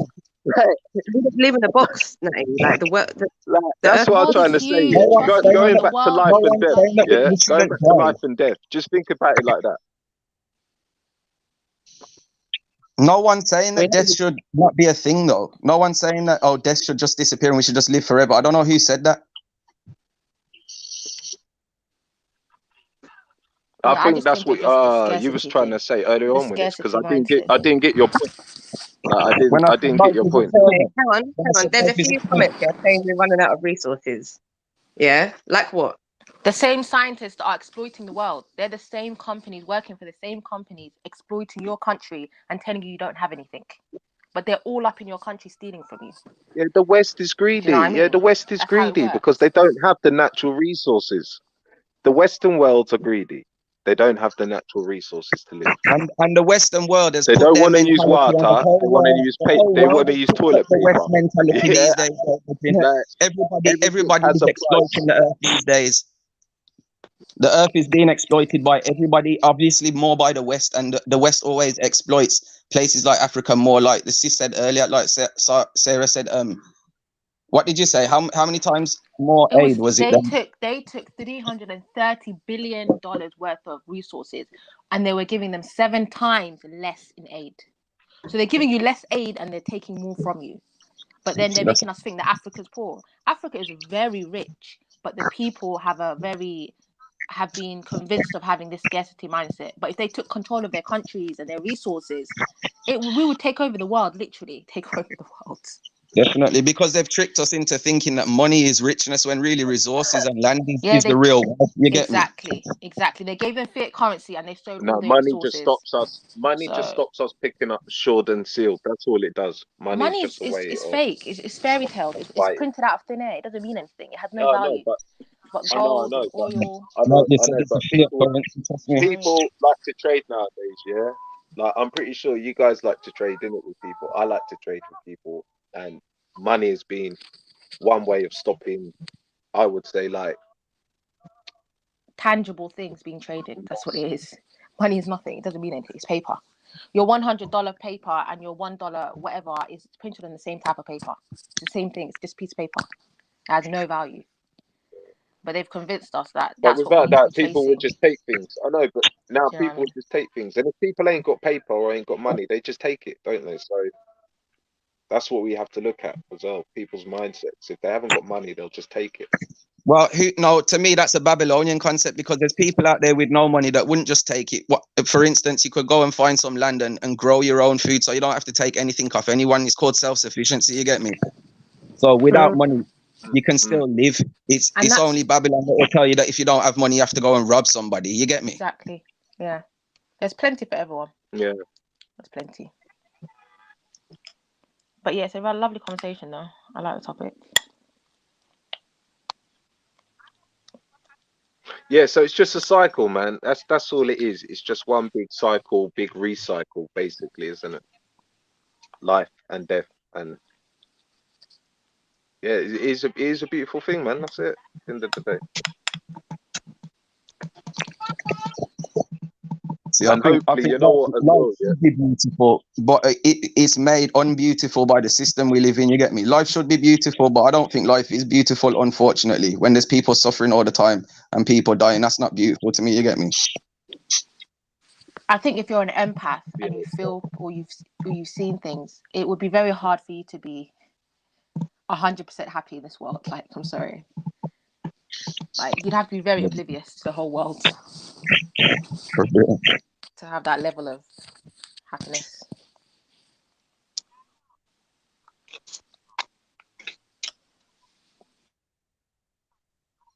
Yeah, the world's too messed up, man.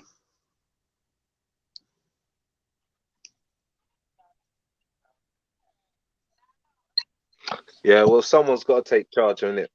At the end of the That's a day, fact. someone's got to make these decisions. That's a fact. And Anyways, guys. me personally, I would not like to make decisions to look after people. I would hopefully like people just to work it out and just be able to look after themselves. Do you know Are what you I not? mean? Aren't you a dad, Natty? Aren't you a Boy. father? Aren't you a father? You're Yeah. already in a place of leadership, So, though. yeah, so don't you have to make Yeah, decisions but to look after that's it. I people know already? that's all I need to do. No, but I just need to look after my family, really.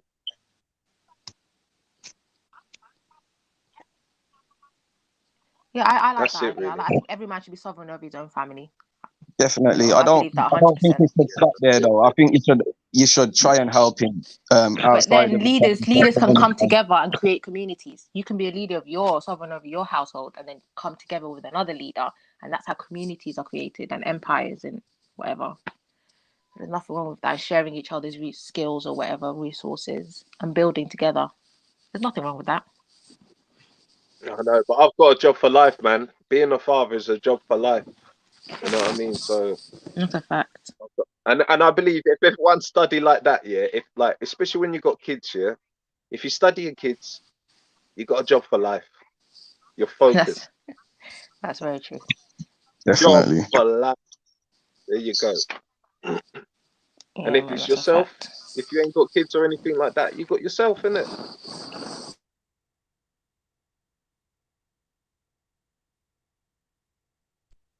Well, I personally believe.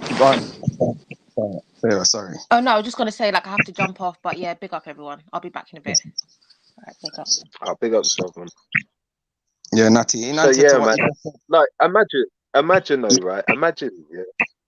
Imagine maybe in about, I don't know, 1,000 years time. Imagine like through my bloodline. Imagine like imagine the same me comes out in my bloodline down the way.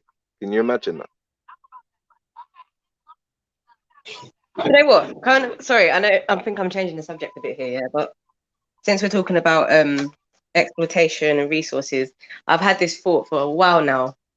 The more I look around and think, you know what, they're destroying everything, like the air, the land, the people, and like it's not about money, innit?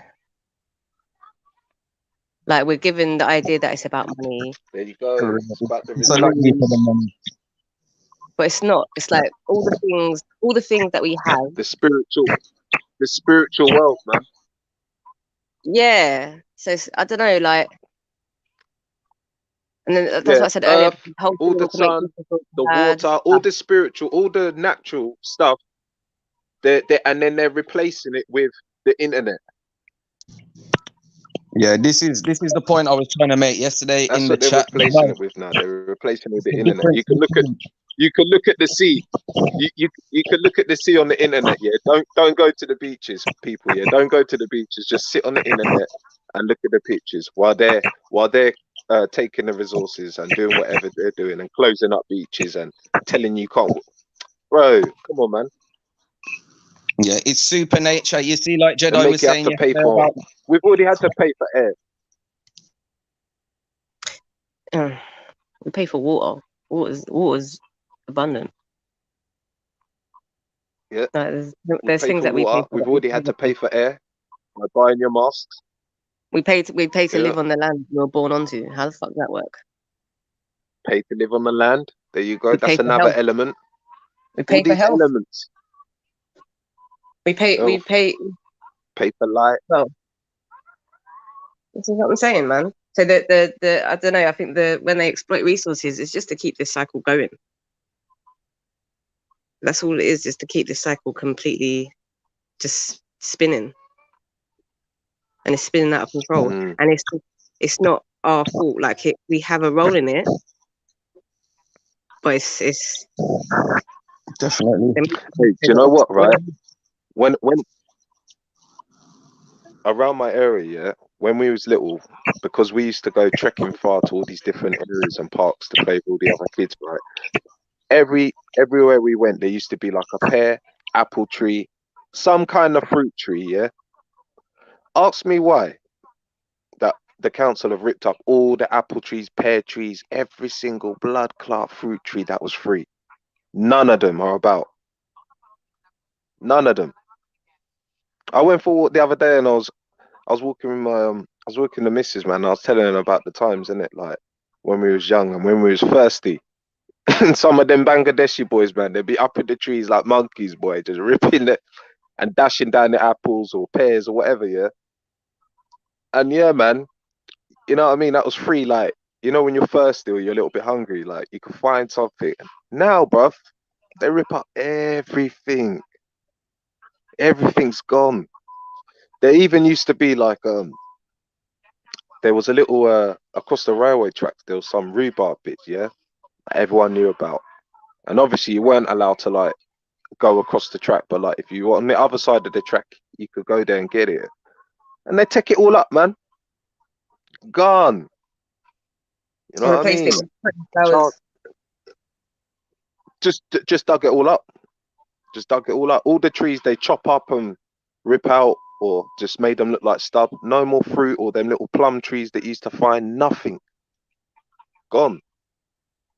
But you know what? This is the thing, yeah. Like I've been thinking about doing this. I've been thinking to just go to some random lands and just plant trees, just plant fruit trees. Like ideally, I wanted my own little plot of land just to literally grow fruit trees, because once they develop roots, like it's abundant. But I mean, like just plant little seeds every here and there, just scatter seeds, man. It takes nothing. I feel like these days they actually like go out of their way to kill off fruit trees, like Natty's saying. I think there's been a systematic effort to wipe them out. You get me? So I don't know how far they would be able to grow. Sucks, mate. Yeah, but I don't know. This is it's kind of it's hypocritical, isn't it, to say, oh, let's just buy land to plant trees, because it kind of defeats the object of it growing in nature. Like having to buy nature to keep nature. It's mad. Like, why should we have to pay for things that are free in terms of? No one ain't getting off their knees. What are you talking about? No, that's why. Nah, it's a good idea, Shash. Shash, it's a good idea. It's a really good idea what you just said. No one ain't doing that opposite to that. No one's doing anything. That's the whole point. And when I say no one's doing anything, I mean the masses ain't doing anything. So that's why people talking about buying land to plant trees. You know what I mean? Yeah, but my point of that is, Jed, if I see something happening, I think there's like species of apples, for example, that are dying out. There's species like it, yeah, but it's. I don't care. It's my way of thinking. Let me just say, not only do I not care, I don't even necessarily believe it either. What do you mean? The endangered list, I don't believe the endangered list. Like when they tell us certain things are rare, it's who the same people that make the things disappear, the same people that discovered the thing and tell you the thing even exists, are telling you now that it's we're running out of it.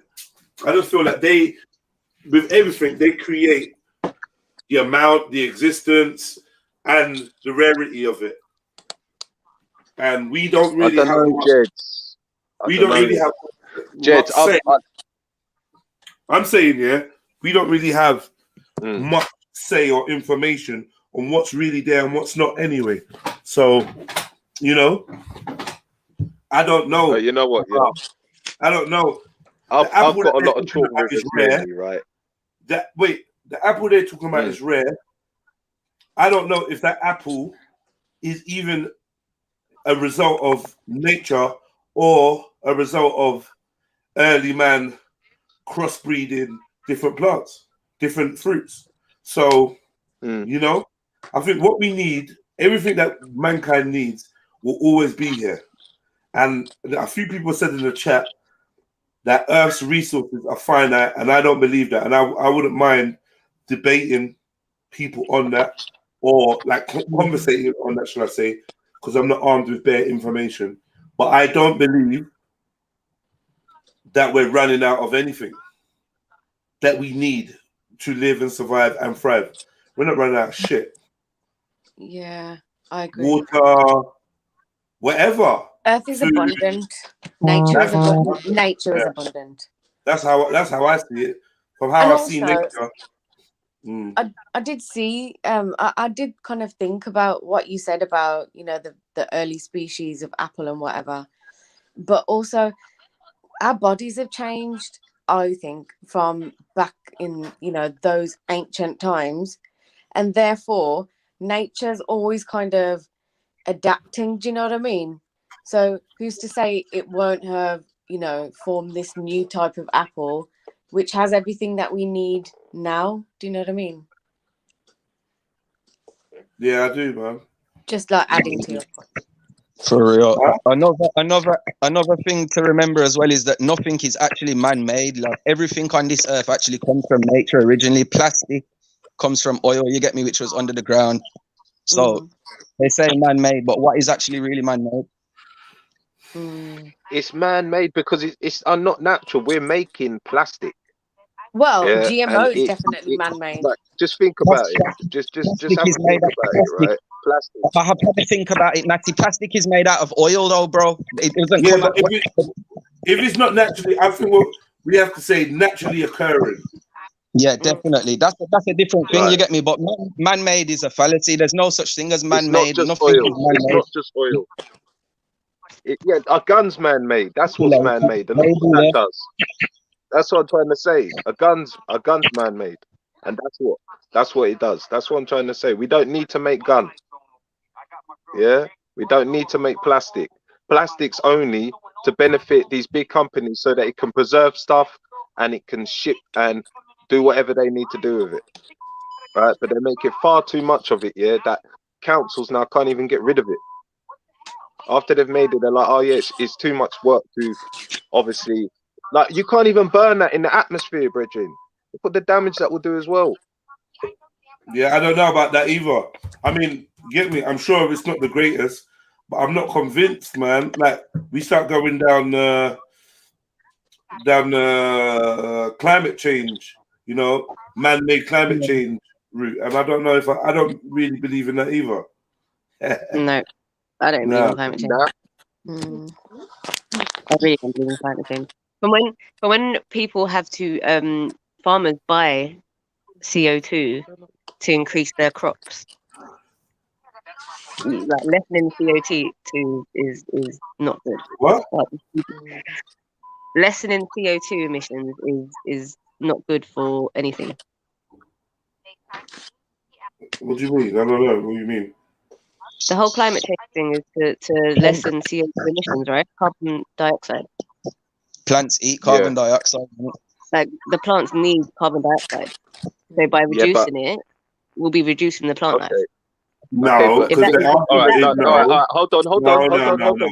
No, you got Can I just ask you guys?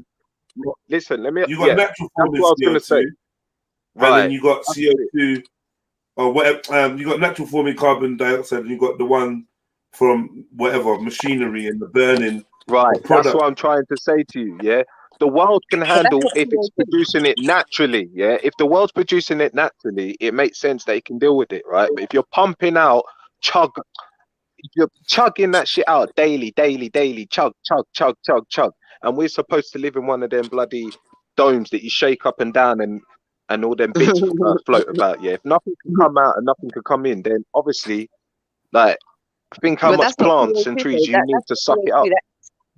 That's different types of air pollution. Yeah.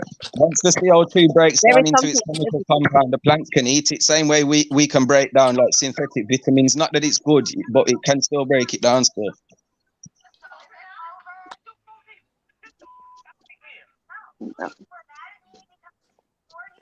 Was you going to respond, Sash? No, I was reading the comment. Sorry. Nah, man. Yeah, I'm going to say up. What did you say? I'm in shock. He was replying to something you said, and you didn't hear his reply. And then I blanked out. Sorry. Carry on. My bad. Sorry. I'm sorry, Natty. Can you repeat the response, please? Yeah, no, now you lot are space cadets. I've got a couple of space cadets on the platform. No. I'm a bit upset. Cadets. I'm a bit upset. I'm not gonna lie, right? I'm taking this to heart, yeah, because it's evident, right? Look, we're taking animals out of zoos, right? We're hunting animals to extinction. Yeah. Who's we? And I'm not talking about who's not we? we, human I know you beings. keep saying we, nothing. It shows that you see yourself as part of the problem, innit? Yeah, because we're human beings. They're human beings. They are human beings. That's what they are. They're human beings, right? Are they? And yeah, of course they are. They're not aliens, bruv. They're just like us. They're greedy people, that want elephant tusks and stuff like that. And they don't understand that elephants play an important life cycle for the animal kingdom, especially when they're trekking to the water and there's other animals following them and there's other animals following them animals and all this type of stuff here. So that's just one side of it.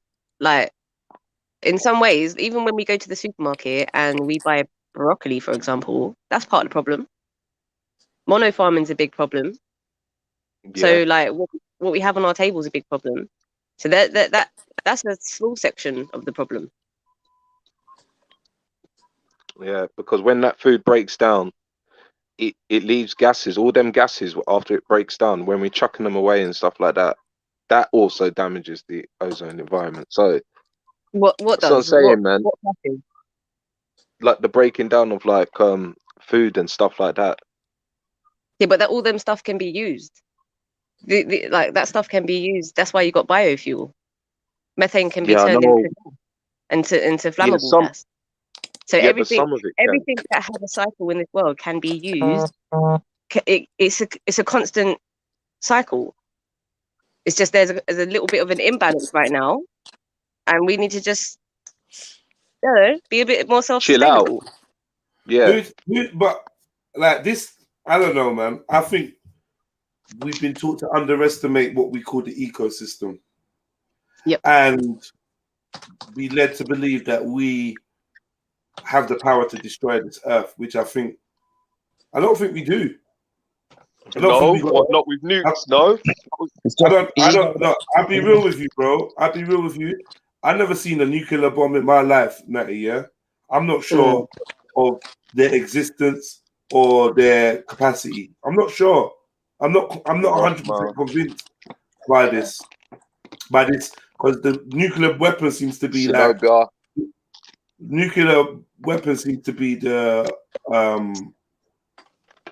boogeyman that the world is threatened with. Oh, we got to do this or we got to do that. We got to do this. Otherwise, we could have a nuclear meltdown. We could have a cold war. We could have this and that. Oh, Russia aiming their nukes at here, and Iran may have nukes, and England. I don't know. No one ain't letting off no nuclear bombs. I'm not convinced. It's like they plant the fear. They know the damage it will do. Yeah, but they plant the fear of these things in us to destroy what we need to survive, to then sell us what we need to survive. It's a psychological thing. Yeah, but so in terms of nuclear bombs, I don't know about a nuclear bomb. I'm not fully clued up on the science of a nuclear bomb. I ain't seen a nuclear bomb be let off on anyone. So I don't know, man. I'm not fully convinced. I don't believe that we can destroy this earth with anything that we create. This earth, in essence, is more durable than we are. We are on the earth. The earth is not on us. And I think that the earth has way more power than we do. Essentially, yeah. For real, man. As an organism, as whatever, anything we do, for instance, if we do some shit and blow up a continent, life on Earth. We can destroy life on Earth. But hold on. But we can't destroy all life on Earth. But then, I mean, like, we can't destroy Earth. Sorry? No, it's impossible. But if a volcano went off in one place, like, you'll see how quickly that will regenerate. It will destroy everything in its path, but you see how quickly the Earth will regenerate itself. Right. So I think Yeah, it's true. part of True this that. True that. fake paradigm that we are like gods on earth that can destroy the But earth. that's a volcano. We can't- That's a Yeah, volcano. We're talking about what we can do. To go back to what you were saying, Jed, about what we yeah, can do, yeah, to destroy the yeah. earth. So volcano, yeah, I agree. It happened in obviously motherland St. Vincent, and everyone's gone back there. Everyone's vibing, you know what I mean? People just Right. getting back on building, you know what I mean? They see it as a blessing really because it's good for the soil. It's good soil, man. It's good fertilizer and all that stuff. So, you know what I mean? Who's grinding? Who's grinding? Maybe you could mute up if you're grinding, or grind away from the mic. Right? Yeah, Natty. I mean, I don't. Yeah, volcanoes one thing. Like I said, I ain't seen the evidence of us having the ability to destroy the earth, man. I don't believe we can. We can't. In fact, I'm gonna say we can't. We can Okay, maybe I'll tell you a destroy story. I'll ourselves. tell you a story. We can destroy ourselves. A species leaving the earth isn't the end of the earth. There's, you know the wildfires that happened in Australia Yeah, not so long ago, yeah? yeah, Now apparently the Australian media were trying to keep it hush hush because they could have a lawsuit on their hand, or they might have a lawsuit on their hand because they were supposed to have been doing what the Aboriginal people were doing for years and years, where they would purposely burn it themselves. right. Before it gets dry, they'd cultivate it so that when they know they've got the wild wind fires, it wouldn't. Do you know what I mean? They'd deal with it so that it would go in a certain way. It wouldn't obviously go in their path in other directions and stuff like that. Yeah. And the Australian authorities, obviously, like they've done some madness. They've done some mad stuff over there. They've messed up with the ecosystem, mad. And they obviously didn't do that. They just let it go wild. Okay. And got greedy and let it get out of hand, and that's why it caused all that kind of devastation. Now, obviously, I mean that's something like that's nature, yeah. But human beings, the Aboriginal people, had the knowledge of how to deal with that before, without all this fancy machinery and shit they had, because they learned about intervention and certain stuff like that. So I'm saying we do have, I think, being the shepherds, yeah, or being the highest of the conscience of the world, like we should have right and purpose to actually look after the planet. That's if we are that. Of course we are. We're top of the food chain. Are we? Maybe when you get a higher consciousness, those below you don't need to be on your food chain. So like to be top of the food chain doesn't mean top of consciousness, unless you're linking the highest consciousness with the biggest consumer of food or the most violent or the most dangerous. I think they're different things. What if you're so conscious that you don't need to feed from that food chain? Because we're so advanced, we don't need to think like that. We don't need to think to breathe. We don't need to think to eat. It just happens. What? Like we don't need to think to breathe. Well, think about it. There's certain animals, Jedi, yeah, that need to come up for air, like a whale, yeah. So think about a whale. It's intelligent, but it still needs to think, oh shit, I need to come up for air now. Is that what you think? It doesn't just naturally happen. Is that what you think? So that's how your mind works. No, they need to. You comparing the life of a whale to a life of a human, and because a whale comes up from the water to get oxygen, you believe that makes us superior to it. But can we stay underwater for as long as a whale? Do we have? Yes, we can now.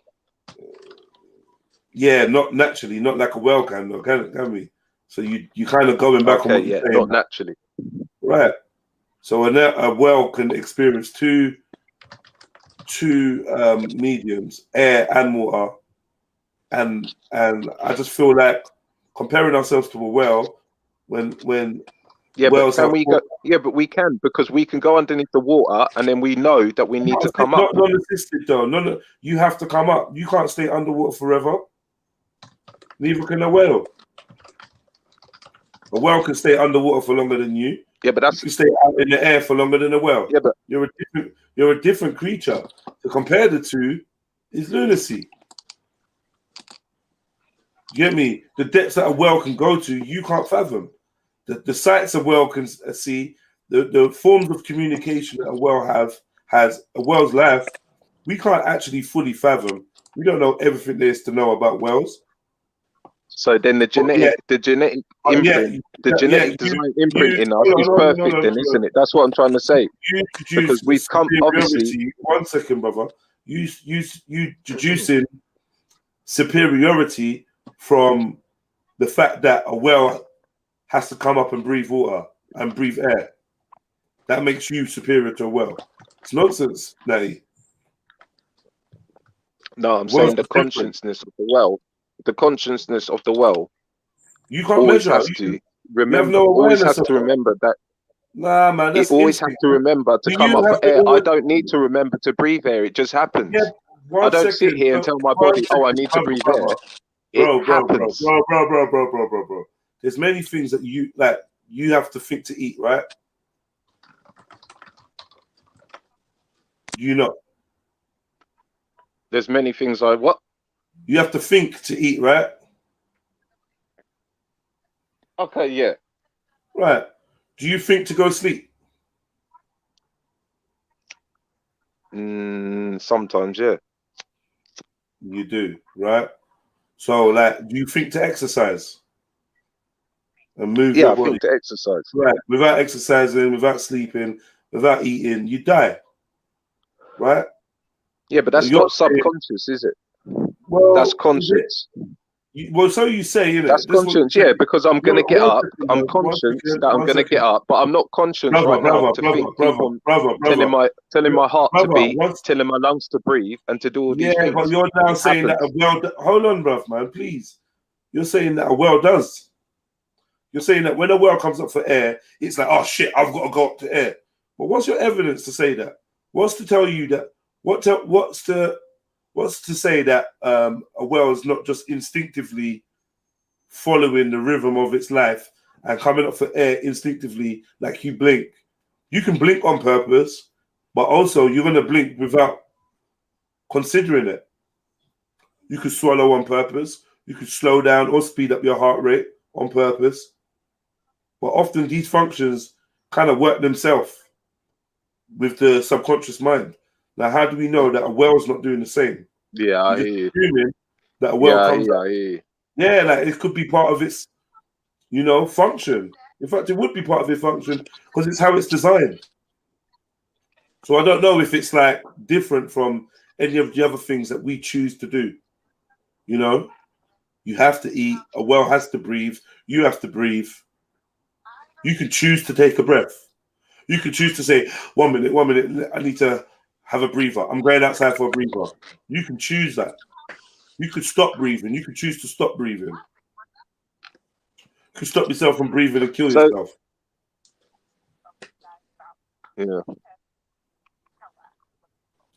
So going back to the point of having me saying that, because I believe we're the top of the food chain where we can make the right decisions.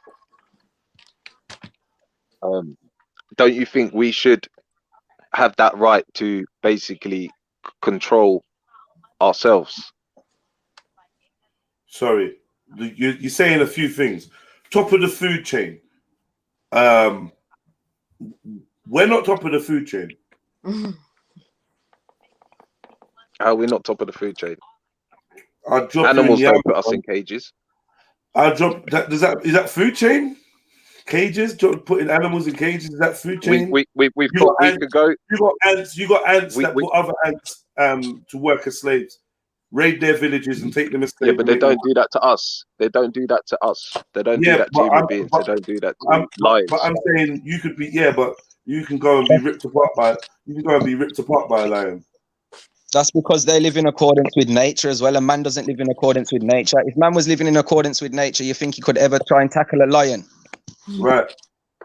You go into a lion's habitat. One on one in You nature. go into I a doubt lion's it. habitat. I Hold on, doubt it. But brother. if I go into a lion, hold on, brother, man. You go into a lion's habitat and try and convince it that you're top of the food chain. You ain't gonna last, bro. You're not top of the food chain. okay, but I'm not. Okay, but I'm not going to go backwards. I'm not going to go backwards. I'm not going to go backwards in experience. I'm going to go there with a tool, isn't it? I'm going to go there with a weapon. With a weapon, cool, but Because like that would be, hold on, but your weapon won't be infinite, and once you lose the possession of that weapon, then you're pretty much back to square one, as in your true standing as a being, what you're born with. Because remember, when a lion comes to attack you, a lion's not going to jump out of a bush, pin you down, and pull out a shank or pull out a gun. Yeah, I know, but I know, but like I'm saying, lions are in zoos. Yeah, lion is going to use its natural born body to kill you and eat you. Can you do the same, okay, mate? but lions. Yeah, I know, but lions are in zoos, right? You can buy a ticket right now and see them in zoo. And if you ask who put them in the zoo, it was a human being. However he done it, he may have lost his tool in the pattern. Natty, humans are in zoos too. So so humans. So we have a duty and a right to put. So don't you think we are as top of the food chain? Don't you think we have the duty and the right to sort things out? We're not. We're not top of the food chain, have a right to put animals in a cage. Huh? Yes, big up, man. Big up. Love. Big up, bro. Natty, you were saying? I was saying that, so regardless if humans do that to each other, it's not right. So at the end of the day, we're advanced now. This is what I'm trying to say. Consciously, we're advanced now to know that that's not a right thing to do. So we try to stop that. Consciousness and food chain are different things, bro. No, I'm saying like there's no like higher conscience than us. Do you There's get what I'm saying? conscience. Can we establish that though? Forget the food chain. Hold on. Can we establish consciousness, being conscious, being aware, being intelligent, being sentient is different from being the top of the food chain.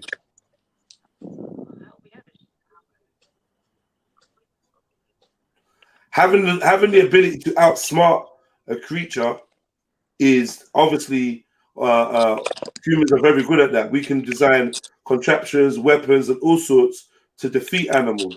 But from a natural point of view, when you're born and another animal is born in the environment, one-on-one, there's no way we can claim to be the top of the food chain. Do you know what I mean? Like a vulture isn't the top of the food chain because it can eat a dead lion.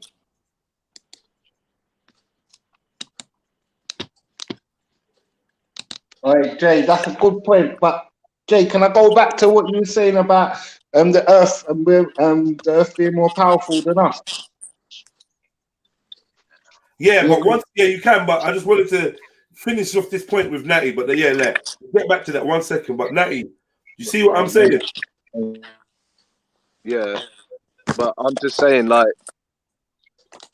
half the problems in the world, it's the human beings that are creating it. It's not the animals. Yeah, I agree with that. All the problems in the world. You're not half all of them. But what's that got to do with being top? What's that got to do with being top of the food chain, bro? So being the highest of the conscience, yeah, we should be the ones to sort it out. Like, we should be the ones to put it right. We should have thought about what we're eating, a thought about what we're dashing away, because that does impact all life. Maybe having that mindset in the beginning is one of the problems of how we even got here in the first place. Having the thought that we are the top of the food chain, we are more superior. Big background noise, Sneaks. Get your headphones in or something, Sneaks. Sorry, Sash, carry on.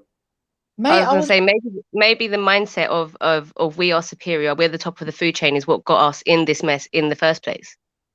So, like, how can we solve this issue with the same mindset? Do you see what I'm saying?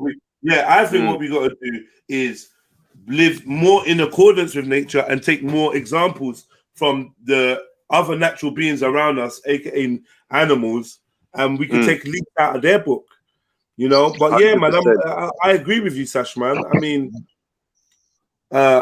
thinking we're superior than animals and thinking that our way of existing is the best way, which takes us step by step kind of further away from our natural settings and more into existence that we're creating for ourselves, where we're trying to rely less and less on what is natural and more on what is manufactured and created. And yeah, man, I think this may be the key to what our issues actually are. Not living in harmony with what is. I like what you were saying in that interview. So I liked what you were saying in that interview when you was talking about doing like open air events and stuff like that. Because fuck these pubs and fuck these shit where this is what these corporate businesses want us to do: spend money in their places because they need the money. They're not going to get my money. I'm not going to be paying for no passport to go in here or no passport to go in there. If someone's brocking up a party, we'll do our own thing, mate. Simple as that. That's how I like that. Them vibes there. That's living. Fucking paid. I'm gonna go and pay to go and have a. It's bad enough I have to go and pay to go and have a dance anyway. Pay for what? Freddie. Yeah, I got to agree with Sash though, man. Jump me in about the point you was gonna make about the Earth. Yeah, basically, well, boy, all I can say is that fucking we think that we are the top shit. And that obviously we got control of the earth, and we ain't. As you were saying before, we can replenish everything. Like, we're greedy, innit? We can replenish everything. Our minds, we can lose our mind and replenish that. We can lose blood, replenish it. We can lose food and fucking eat more. Do you know what I'm saying? Like, we can do everything the earth can do, innit? You know what I'm saying? But we're not higher than the earth, if that makes sense. And if we realize what, like, we could just start again, 7-time rise, 7-time fall type of thing. Like, I've started it from scratch 7 times. Like, if we can realize we can do that without killing next door neighbors or hurting the man up the road, we should be all right. You get what I'm doing? 100% for real, Bridgie. Right. So, I mean, I don't really know. I'm not sure what point he was making, Freddie. Nah, all I was saying, fam, is that we're abundance, fam, but we got this scarcity mindset, or this scarcity mindset.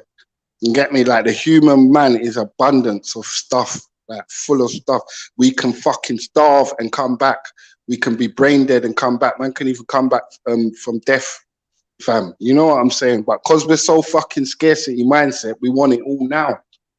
Like, we don't really realize that we can hold it down and replenish later on. Like, man don't even want to get old, Jay. Man want to be young forever. Like, how the fuck can that happen? And if you want to live long, you're gonna be you're gonna be older much longer than you're gonna be younger. You know what I mean? Mm-hmm. As above, so below. Yeah, that's it, really. I was just saying that we're plentiful, really.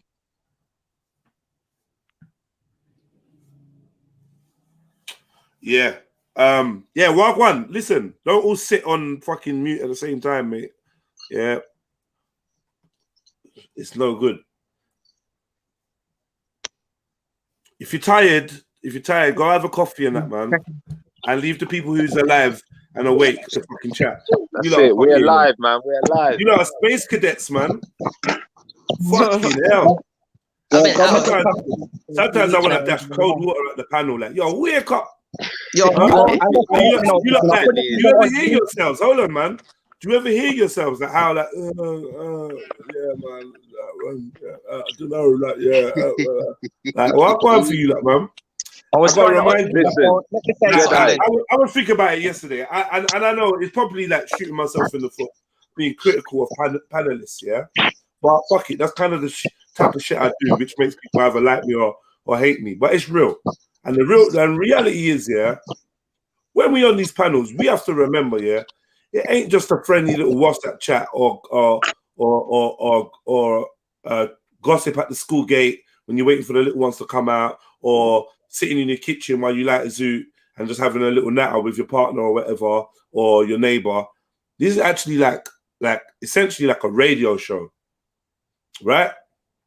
A radio show. You would not tune in to hear people talking in their bedroom voices. They're like, yeah, man, yeah, so like, because what I think is like, like, it's like, yo, that's not entertaining in any way, shape, or form, or whatever. It's Wednesday morning, and I think when we're on live, we have to try to put our live voices on, so people can be like, rah, this is something I want to hear. Yeah, you gauge it by the numbers. If you're talking and you see the numbers going down and down and down, it might be because you sound tired, or do you know what I mean? Or you sound like you can't really be bothered to talk, and you can't really fool the audience. I think a lot of people come on there and you think hosting is easy, but it's not, because you have to have a personality. So I've been telling people, inject your personality into speaking when you're speaking live, like T does, like certain people do. Just, come alive. Snap off that little cobwebs that's over you or whatever it is, and, fucking wake up a bit. Cause I just sound tired sometimes. And I'm not necessarily talking to people on the panel, but panelists in general, like, we have to try and, like, entertain each other and the wider audience, so it's enjoyable to listen to. Because I, for one, think some people sound like paint drying sometimes when they're just like, yeah, man, I know, man, and it's like, and maybe there's a time and place for that, but not in the morning, fellas, man. You lot are all young people. All right, guys, let's chat. Let's do it, okay? No, but you know what? Sometimes it takes that. Sneak activated. You're definitely not part of that, Sneak. You always got hella energy. You're definitely not part of it. Sometimes I want to like hit you with a sedative, Sneaks. Leave Sneaks alone. I'm not always like that. So enjoy it while you can. But I feel like when you're not like that, you don't jump on. Yeah. You know what I mean? I think when you're not like that, or when you can't express that kind of energy, you don't jump on. But I do think that, like, viewers will vote with their feet if you lot are boring, or if you lot sound boring, which often is about the tone of your voice you're used to speaking. And I learned in what's the word? Whatever, man. I did like a public speaking kind of course in jail, about like, presenting and being interesting, having like varied tones in your voice, and just putting a little bit of effort in expressing yourself. It makes it easier for people to listen. But yeah, that's just my little piece of advice in general, man. Jay, what you have to remember, is enough man don't even come out their house. Ask them to live stream on the street. It'd be impossible, because people will be laughing at them. Like, what the fuck you doing out here? It's difficult.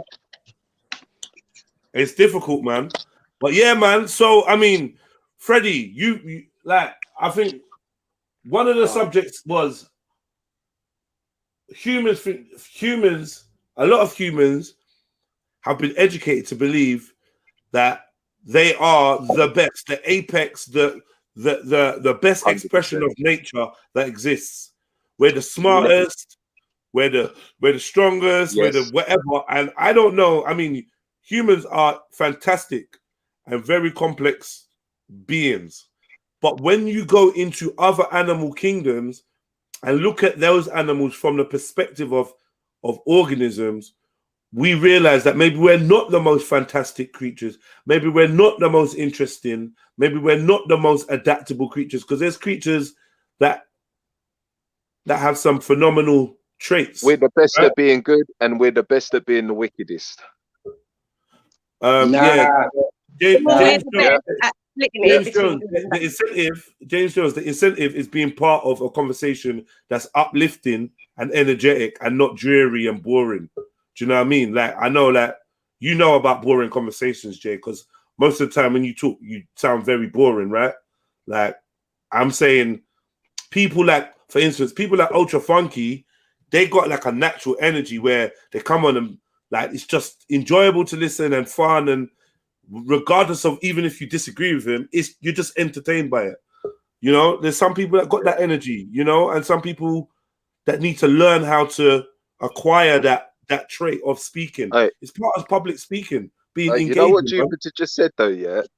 That is true. That's what I'm trying to say. In a way, what she said about we're top of the food chain because we're able to adapt and like take down our prey. That's what I'm trying to say. We're so good, but we're so You know bad. what? It's like we're just Natty, like sorry to cut you, bro, man. I just think it's an ego thing, just like what one of the brothers was saying yesterday. He was a dickhead. I still think what he was saying is true. Ego is a mad one. You get me? When you think you're the top of something, you're nothing at all, if that makes sense. well, let me just say, yeah, because we wouldn't be here without certain animals. We wouldn't be here if the bees didn't give us honey. And if that's what I'm trying to say. Yeah, we wouldn't be here if the animals weren't here to give us food. So I understand what you're saying, man. We have to like, I don't know, man. We have to like wise up and give thanks and think about the smaller things in life, man. To know that for you to be as big and as mighty as you are is where you come from, and you know what I'm saying? No, definite, bro. But I just think though, like when we're saying we're top of something, that means we're not really looking to share much. So we need to really go back onto the sharing vibes, like share with the earth, share with the animals, like just start sharing. You know? I think that would solve some of the earth's problems, especially global warming. You know what do you saying? think? Yeah, I was going to ask you, what do you think some of the earth's problems are? Because you know what I mean. There's this apparent. I gotta say it in inverted commas kind of thing. Problem with the earth regarding global warming, isn't it? There's loads of data to say this and that, but you know what I'm saying? I think the earth's problem is capitalism. To me, I've always said it. Get rid of that. Man's live better. I'd say the biggest problem with humanity is vanity, personally, because no animal is ever worried about how they look. You get me? Nah, no, that's not true. There are certain animals that like to that need to be looking all dolled up to attract a mate. What's that for? Purpose of? Is that for the purpose of breeding, though? Yeah. Do you know what I mean? Yeah, man. I do think that. I mean, I don't know about vanity. I don't think that caring about your appearance is vanity, though. But I think there's the extreme form of that leads on to vanity. But I think you can care about your appearance. Have you ever seen them documentary where the woman fish will come check out the nest and she'll be like, "Nah, I'm not feeling that." I'm not feeling it. Oh man, nah. Listen, you know what? When I watch some of them programs, man, I think, boy, I'm lucky to be who I am, man. Because some of them animal males have got hard, you know, especially them Black Widow ones that have got to like touch the web to see if she's feeling it and creep up on her. And everyone's got their mating ritual, though, man. Everyone's got their mating ritual, and I think all animals have got their requirements. Your feathers are dead. You're like a peacock. Your feathers, your colours are not bright enough. You know what I mean? Your beak's not long enough. Your cry is not warbly enough. You don't smell of, I don't know, you don't smell of whatever. I don't know, BO enough. I think it's natural for every animal to groom themselves unless you're a fucking fan. Yeah. I'm joking. Yeah. But you know, some animals, they just really love PO. That's what they want. I'd say there's a difference between being clean and being vain, though. You get me? Grooming yourself is not cleaning yourself. Obviously, everyone has to wash blood. That I'm a big advocate of washing, but grooming now, I'm a ras in it, blood. So I don't groom myself. I don't shave my face. I don't trim my hair or twist my hair or nothing. You get me, blood? So I don't groom myself. But man still like to look fresh though still. So I agree there is still a part of my ego in that. I still like to wear fresh clothes and smell fresh and be clean. You get me? Right, man. Yeah, man. I mean, presentation, I do think animals that care about security and reproduction, they're gonna consider how they present themselves to other animals. So for instance, maybe a male lion, a male pack leader is gonna want to present itself to the lesser males, the betas and that, as strong, as vicious, as ferocious, as a leader, as you know what I mean, as brave. So you're gonna want to You know, you may even want to look the biggest or most intimidating. So you're gonna, you know, spread out your frame in a way that makes you come across bigger. You know, bears get on their hind feet and stuff, on their legs, on their two legs, and you know, take up as much space as they can to appear as big as possible. And then on the flip side, you got a peacock who's going to preen its feathers to make sure they're looking clean and bright to attract a male so that it can reproduce. We all creatures are going to, in some way, consider how they present to others. But yeah, humans maybe, you know, like humans do cosmetic surgery, but certain crabs, they hide in shells. They pick new shells for their homes, and you know what I'm trying to say? I don't know. Like, I think everyone's got their way of adapting to present differently. I believe so. Anyway, definitely. Yeah. Can I just quickly say something to Jupiter in the chats? When I said I'm a big advocate of washing, I mean, like, man will have 3 showers a day and shit, you get me? So that's what I meant by that. Because she's trying to be feisty. I just have to clarify. Oh, big advocate of washing. Ain't majority of people. No, majority of people ain't. In fact, there's been a study to say that was it 7 out of 10 Englishmen would wash once a week? Like, so I feel like that's big facts. Yeah, I mean, and then we was hearing about women that don't wash their legs, women that only wash. There was another statistic about women only washing once a week, washing their whole body once a week, but washing their hair every day or every other day. Mad thing. You know what frightened me, Jay? There was a statistic. I nearly crashed the car. There was a statistic to say that the pussy all them no change them bed sheet once a year. Say, man. Disgusting. Music said Shams washing.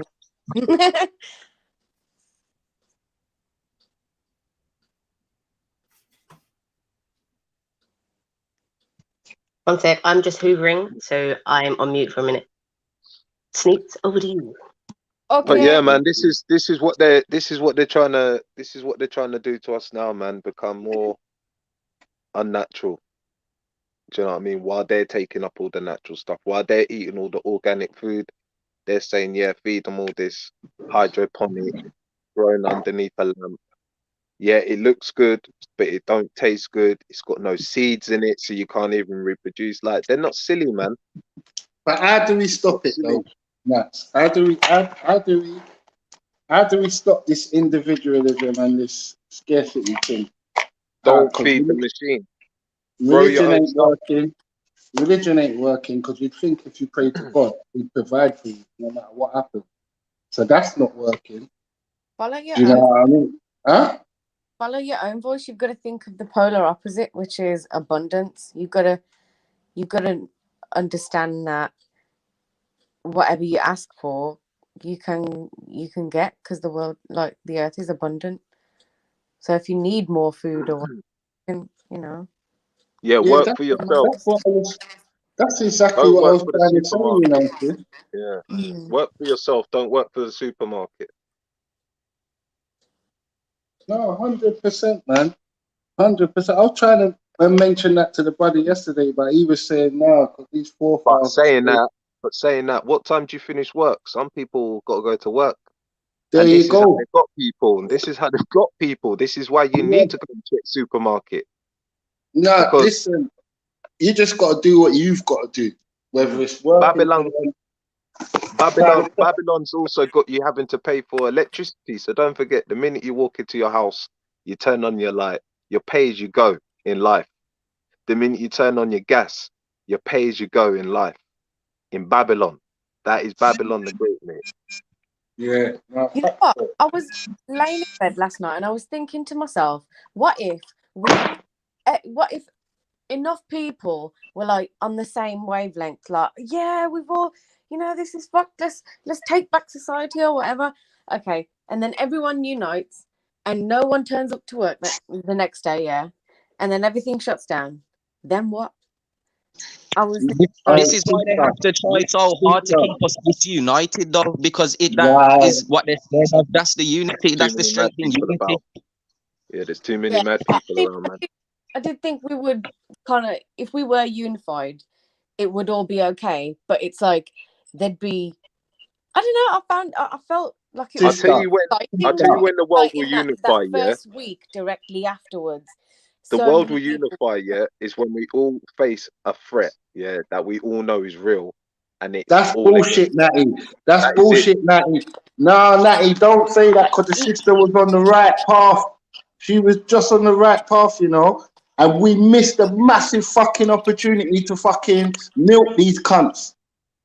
Yeah, but because the people ain't got no spine and backbone, they would have gave you a house for free just to take that COVID jab.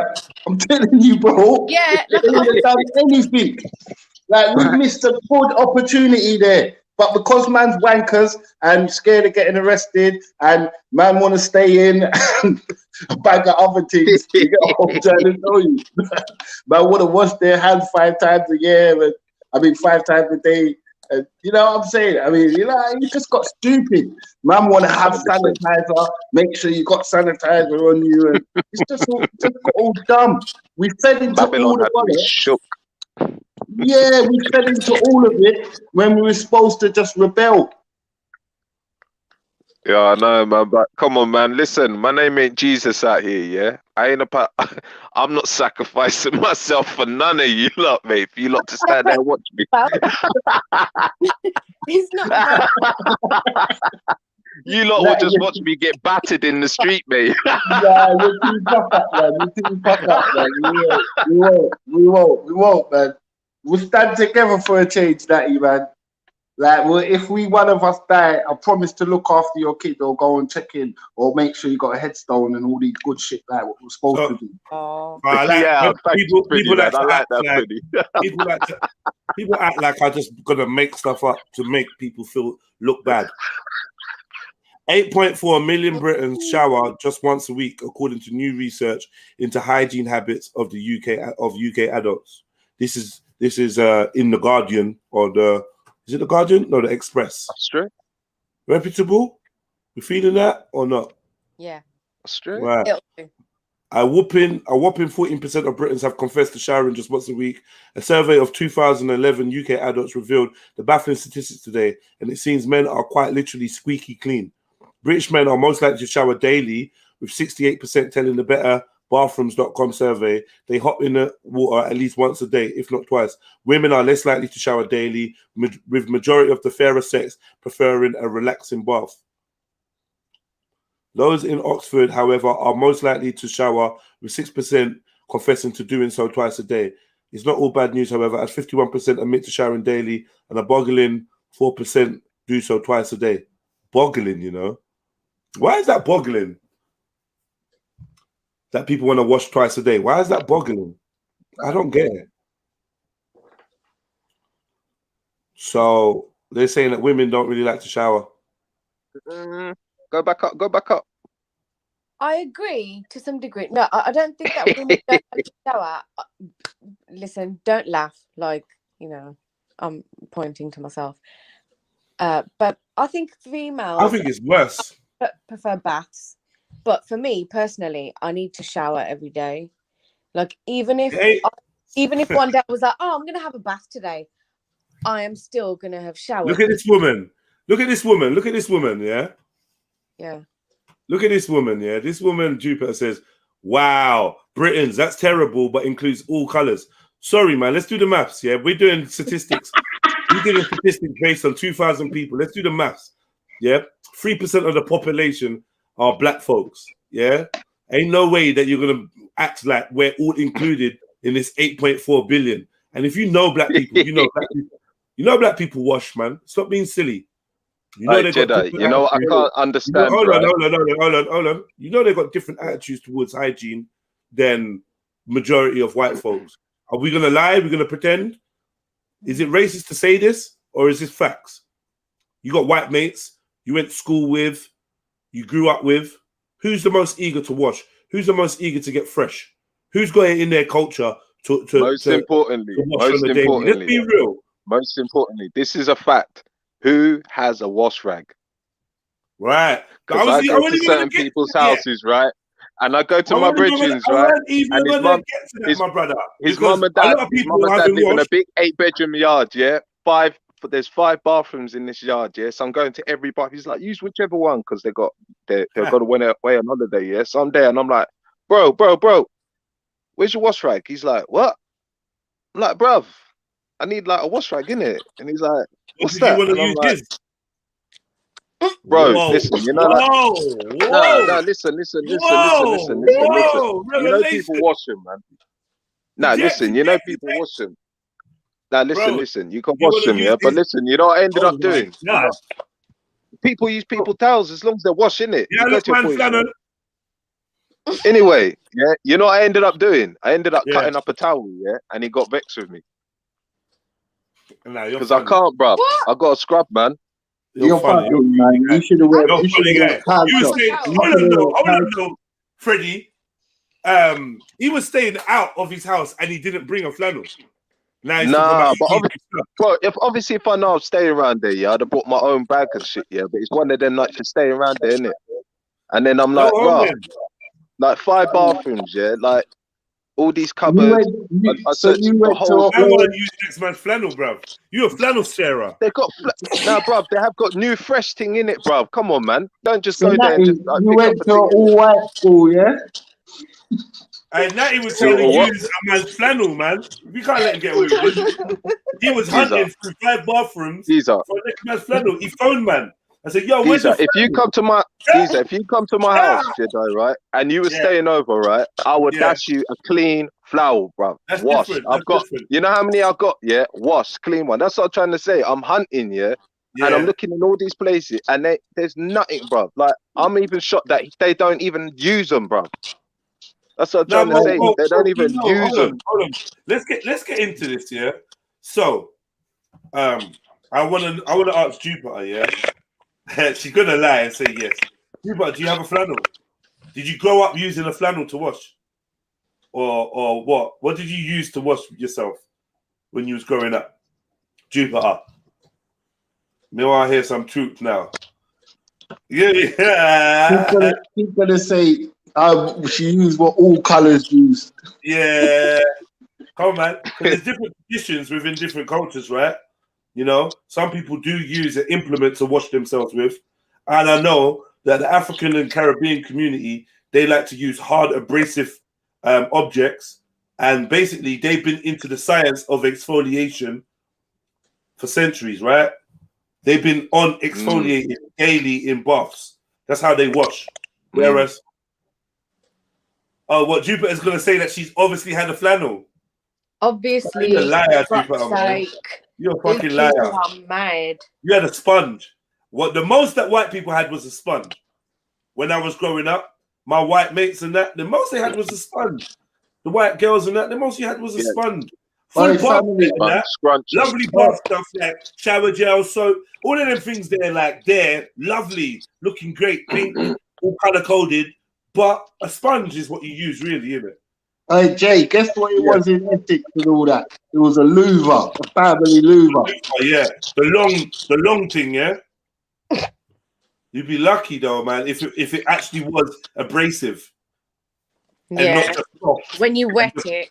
Yeah, it's abrasive. So he just pushes dirt from one part of your body to the other. Stiff you to the dirt, fam. Stiff you to the dirt. Come man. Yeah, man, this scrub. And you know what? I like my bucket baths as well, man. I love bucket baths, man. Yeah, when Nanny used to bathe me when I was. Nothing beats a shower. Yeah, man, when Nanny used to bathe me up, man.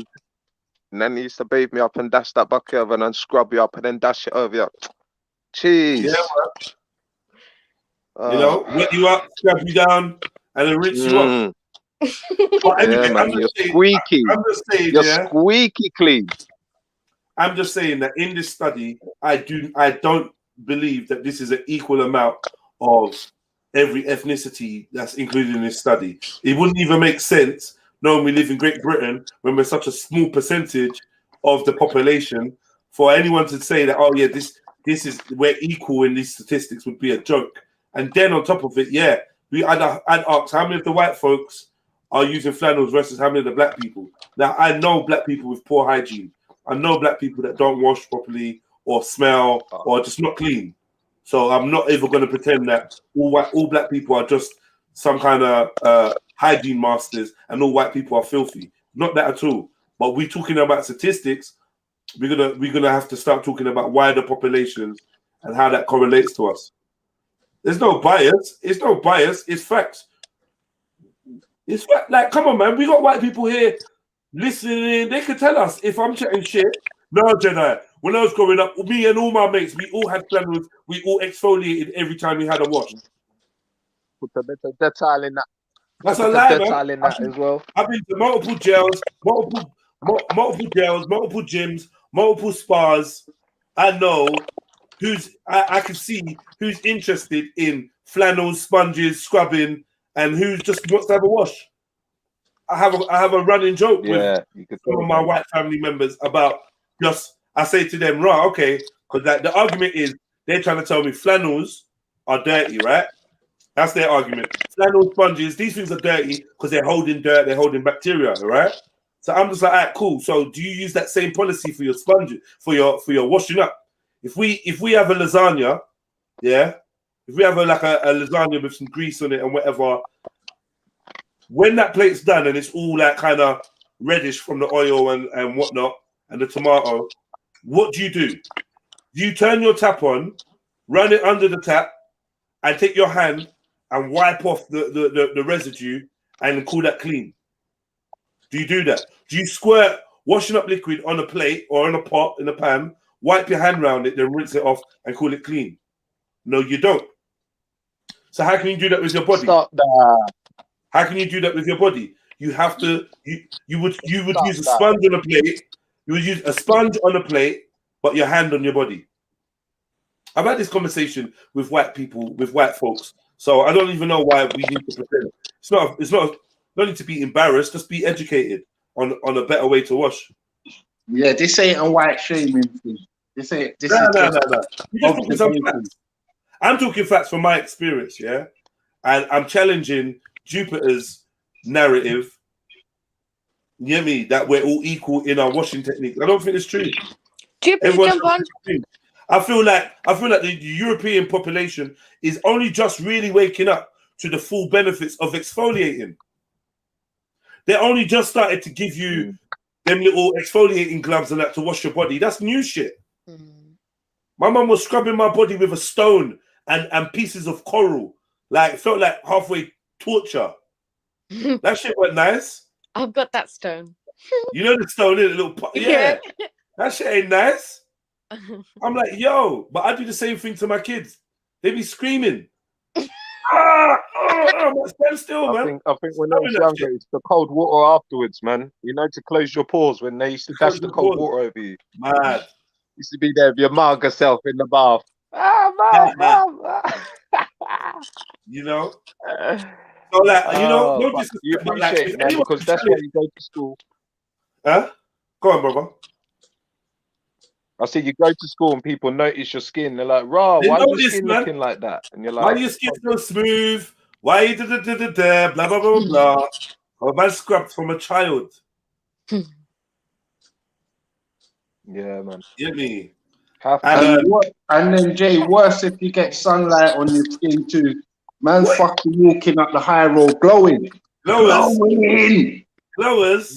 But like, I mean, you know, you know, for my white friends or my light skinned friends, even if you're dirty, you can see it, innit? You can just see it. Oh, you got, you know, we both eat a Magnum. Do you know what I mean? You're gonna end up with like kind of brown around your mouth, and I'm just gonna look like Jeds. Do you know what I mean? So we got some advantages, you know, because man can be dirty. Cause I know enough men are dirty, but to they're black. You don't really, the dirt's not standing out like it would on your white mate or on your mixed race mate. You know what I mean? You know when you said that is though, yeah, I've seen them look after horses better than themselves. I've seen them scrubbing up horses. Like the way you scrub up horses, scrub up yourself and then rinse off. The way how you wash up your car and you rub it and you scrub it, that's what you have to do. And You you don't wax just it, and you wax it as well. yeah, man. And Silverback just killed it. From the 80s, from the 80s, man was bathing in Dettol. It's only just when Corona came around, when people only just now when Corona came around, people started considering a bit of disinfectant in your bath. You tell people, Hold on. trying it. Did you guys say once a week? DCP. She's trying it. She's trying to say she put DCP in her bath sometimes. We don't believe Jupiter, man. She's lying. Yeah, Hold on, Jed. Listen, I've got a question. Did you guys just say they wash once a week? Make it make sense, please. I'm confused. Yeah, well, I mean, they're saying that a lot of people, that we knew this, right? Going to school, I had friends that are telling me that Sunday was their birthday. Now, we can't hide this shit. No, but you know when you go toilet and you have the call of nature, you guys are not washing, we know that. Right. So is that, I'm confused. How is that possible? It happens in the earth, man. I'm telling you. How is that possible though? When we go to toilet, you wash yourself, like whatever. You guys don't do that. So I tell you what, Sarah, I'll tell you what it is, yeah. For youths, yeah, I'm not gonna lie. I'm not saying it's right, but it's more understandable because I feel like youths are less, in a way, less dirty because they're not sweating as much. They're not acquiring these body odors. So I can see how parents are giving them squeezes like, rah, okay, you wash tomorrow, you wash every other day or whatever. They're not having but adults, sorry. Sneets, you got background noise, Sneets. I don't know what it is. Sorry. Have you got headphones? I actually need to leave to go and have a shower. Have you got headphones? Yeah, but I need to leave. All right. Yeah, but I'm not talking about whether you need to leave. I'm saying, if you got headphones. Yeah. Because it's like I'm plugged in to charge. Okay. That was why. All right. I'll come back later.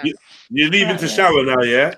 Yeah, this is around the time that I shower anyway, so don't All try right. to take the piss. All right, nothing to do with the conversation. No, it's not. This is the time to shower. Leave Sneaks alone. Go on, babe. Go do your thing.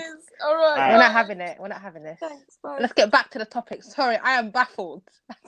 All right. Guru Raw says, I want to break free into nature. However, I'm going to take my shower head, shampoo, and conditioning with me. Bro, why would you take this? Okay. Why? Is that what you think we're saying? Is that what you think we're saying? We're just saying cleanliness. Animals are clean in nature, man. We have rivers. We have. And people that live in nature, they wash. We're not paying for water and having it. See, this is the thing. This is where the hippies went wrong. A lot of the hippies that wanted to like embody this natural lifestyle, they were tramps. They fucking stank. Yeah. You don't need to be a tramp. You don't need to stink. You don't need to have all matted, dirty hair and fucking. They took the piss. They took the piss out the whole nature movement. Because you're not washing. That's not the way to go. You need to wash. Wash. That's why you guys get like yeast infections and all these infections because you guys are not washing. You know how funny. These are talking about. Do better, people.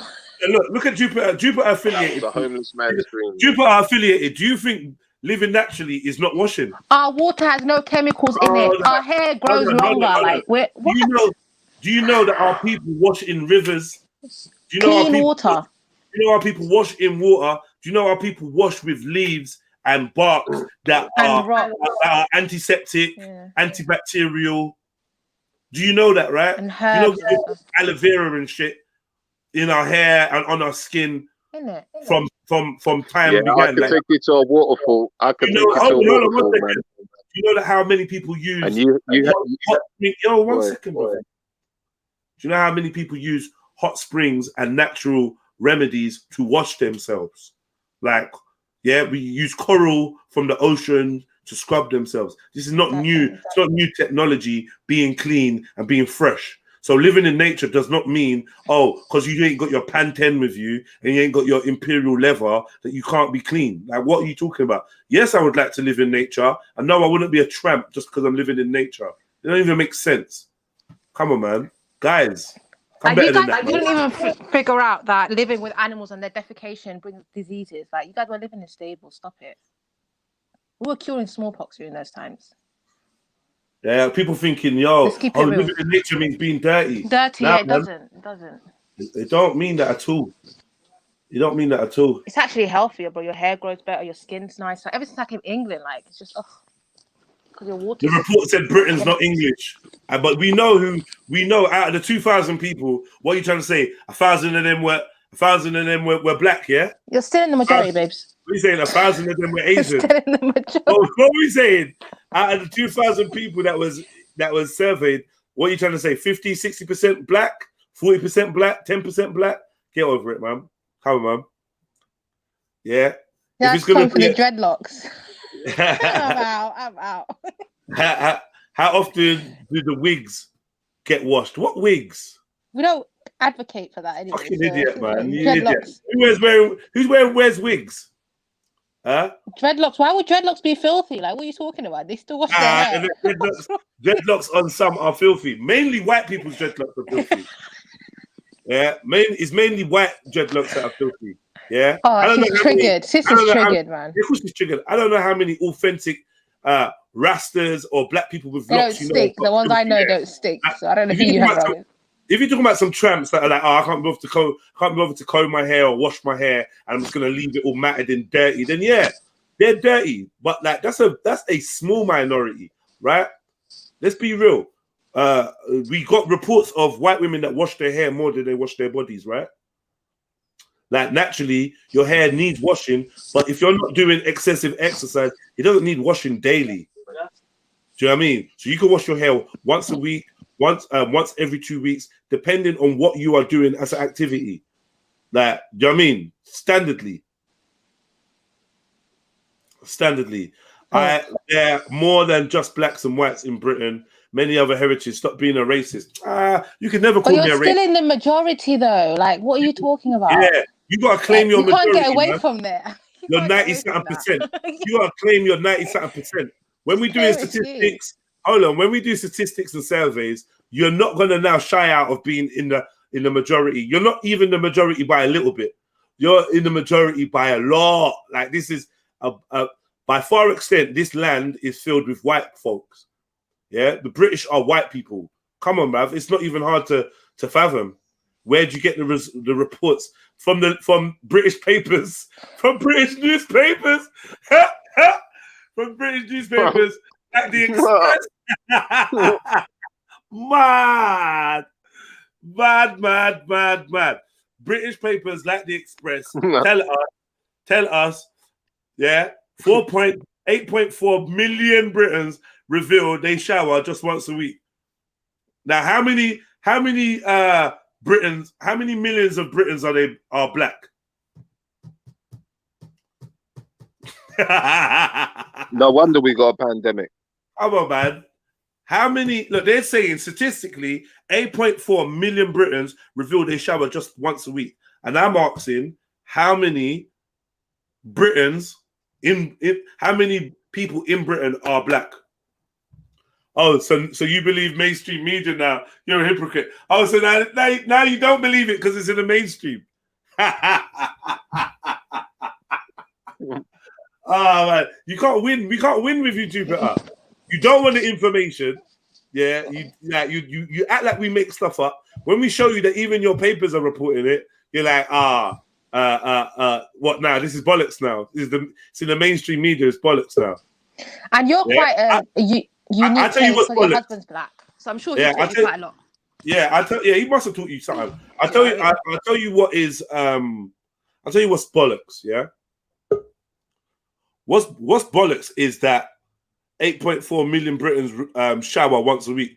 I believe the statistics much lower. I think they're being kind and nice to you guys by making it seem like people are washing once a week. I'm sure there's people not even washing once a week. When I watch embarrassing bodies and shit like that, yeah, you see man that didn't even know that they need to fucking pull back their foreskin to wash under that. They didn't even know that. So I think that one was the funniest, bro. I swear to God. She's like, so how often do you wash under your skin? And he was like, what? Like, yeah, under your skin. That's disgusting. He's like, what are you talking about? What do you mean? That a big block of cheese under his foot. Oh, mate. Yeah, mate. That is nasty. You got. But you can smell it though. Have you ever not been to public toilets or whatever when you're really desperate and then you see the person who's in front of you and you're like, no, you don't wash. Wow. You can't hide that with perfume, man. You can't. Yeah. Perfume doesn't cover that. You can just smell the odor. The study asked Brits about a range of hygiene habits and saw a third admit they don't always wash their hands after going to the toilet. Almost half leave the same bed sheets on their bed for weeks. This is not real. This is just getting worse. Baba's killing it. One in 10 don't wash their towels weekly. The same number don't clean their teeth twice a day, and only half, 53%, shower and bath once a day. And I'm telling you that half, if you think that half of all Britons have a shower every day, you're delusional. You're delusional. How many people went up to that survey and lied? I'm like, I wash every day.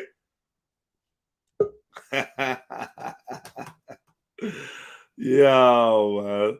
They're embarrassed to go to the doctors, but let me go TV and show my booty bumps. Oh, man. Yeah, man. And look, when we go to horrid histories, and we talk about, look, even like it's documented in history that even the royalty didn't wash up to in a year. One of them washed once a year, and I was like, how is it possible? Yeah, it was a female. Yeah, the whole country, like once a year. No, but I'm saying there was a specific female who they'd given a actually how long she'd gone between washes, and it was over a year. Me and Maku was looking at it, and we was like, "Yo, how did you? I don't get it. How do you? Because I'm sure your body would start breaking down, decomposing, breaking out in spots and sores and like. How do you go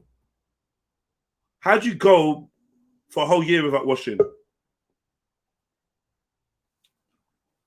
Man said, it looks like my hair stinks bad.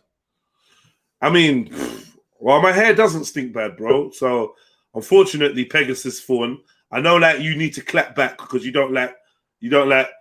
Yes, about 150 years ago, that's a fact, but not today. Nah, man, them traits are still there. Them traits are still there. Can you imagine in Nigeria, where your husband's from, 150 years ago, the royalty over there not washing for a year? Can you imagine that? Be honest. Look in your husband's eyes and tell him you could imagine, like one of the Ogas, from the village, not washing for 365 days. You can't imagine that. Yeah. They actually believed it was dangerous to have a bath. I remember Queen Elizabeth during her time. They believed it was dangerous to have baths. Yeah, they never had baths. We got queens known for killing a man that don't want to sleep with them because of the smell. Dangerous. Do you know what I mean? Dangerous. Crazy.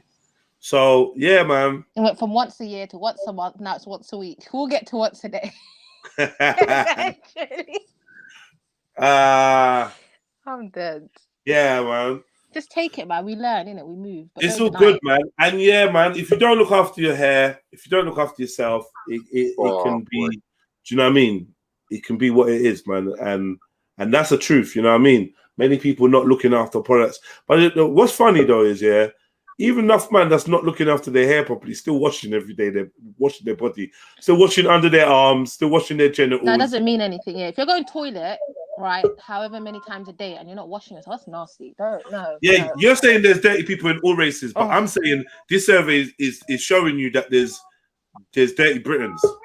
Let's not deflect, my sister. And when it comes to Britons, if we're gonna say like black people are 3% of the population, then we hold a very small L in that very large L of British people. We hold a very small L.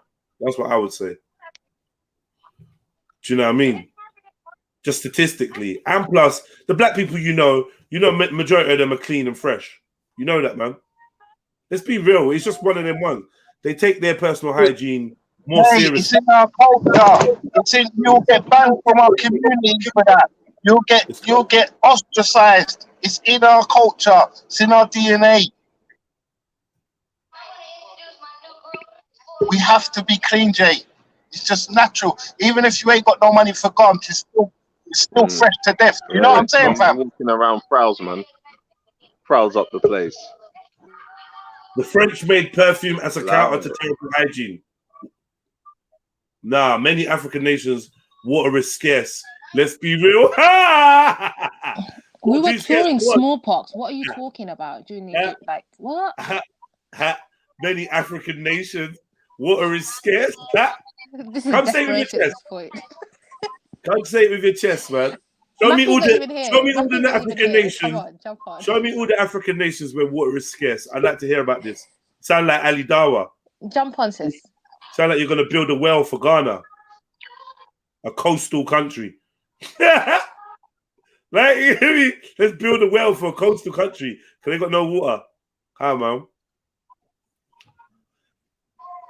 Historically, we know Wagwan, and even looking at statistics, and if we go deeper, I'm sure we're gonna find more that backs up what we're saying.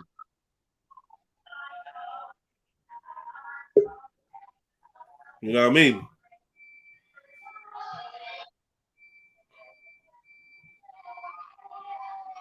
Moors used to say they would rather go without food than soap. When I go to Wetherspoons, I have smelt stinky people from all races. Bruv, I don't know. Do you think that man's saying that black people can't stink or something? You don't jump on. Why are you typing? Why are you so scared to come on, man? Spices in the food that we eat because you like to. It's nothing to do with hygiene. We just get me have stinky people in our food. Like, wait, I know. I smell Africans with body odor. I smell Asians with body odor. I smell white people with body odor. I've seen dirty people. I've seen tramps of all races and all wherever. However, as being 3% of the population, when we look at a study that says 8.4 million Britons reveal they shower just once a week, I'm asking you, what percentage do you think of that is black people? We're still diverted, yeah. Come on, man. Like, what are you talking about? You're gonna tell me about? Oh, I saw a black man with yellow teeth. I saw a black man. Like, come on, man. Or give us something else in it to back up your argument. Yeah, give us another article. Yeah, I'd love to see it, man.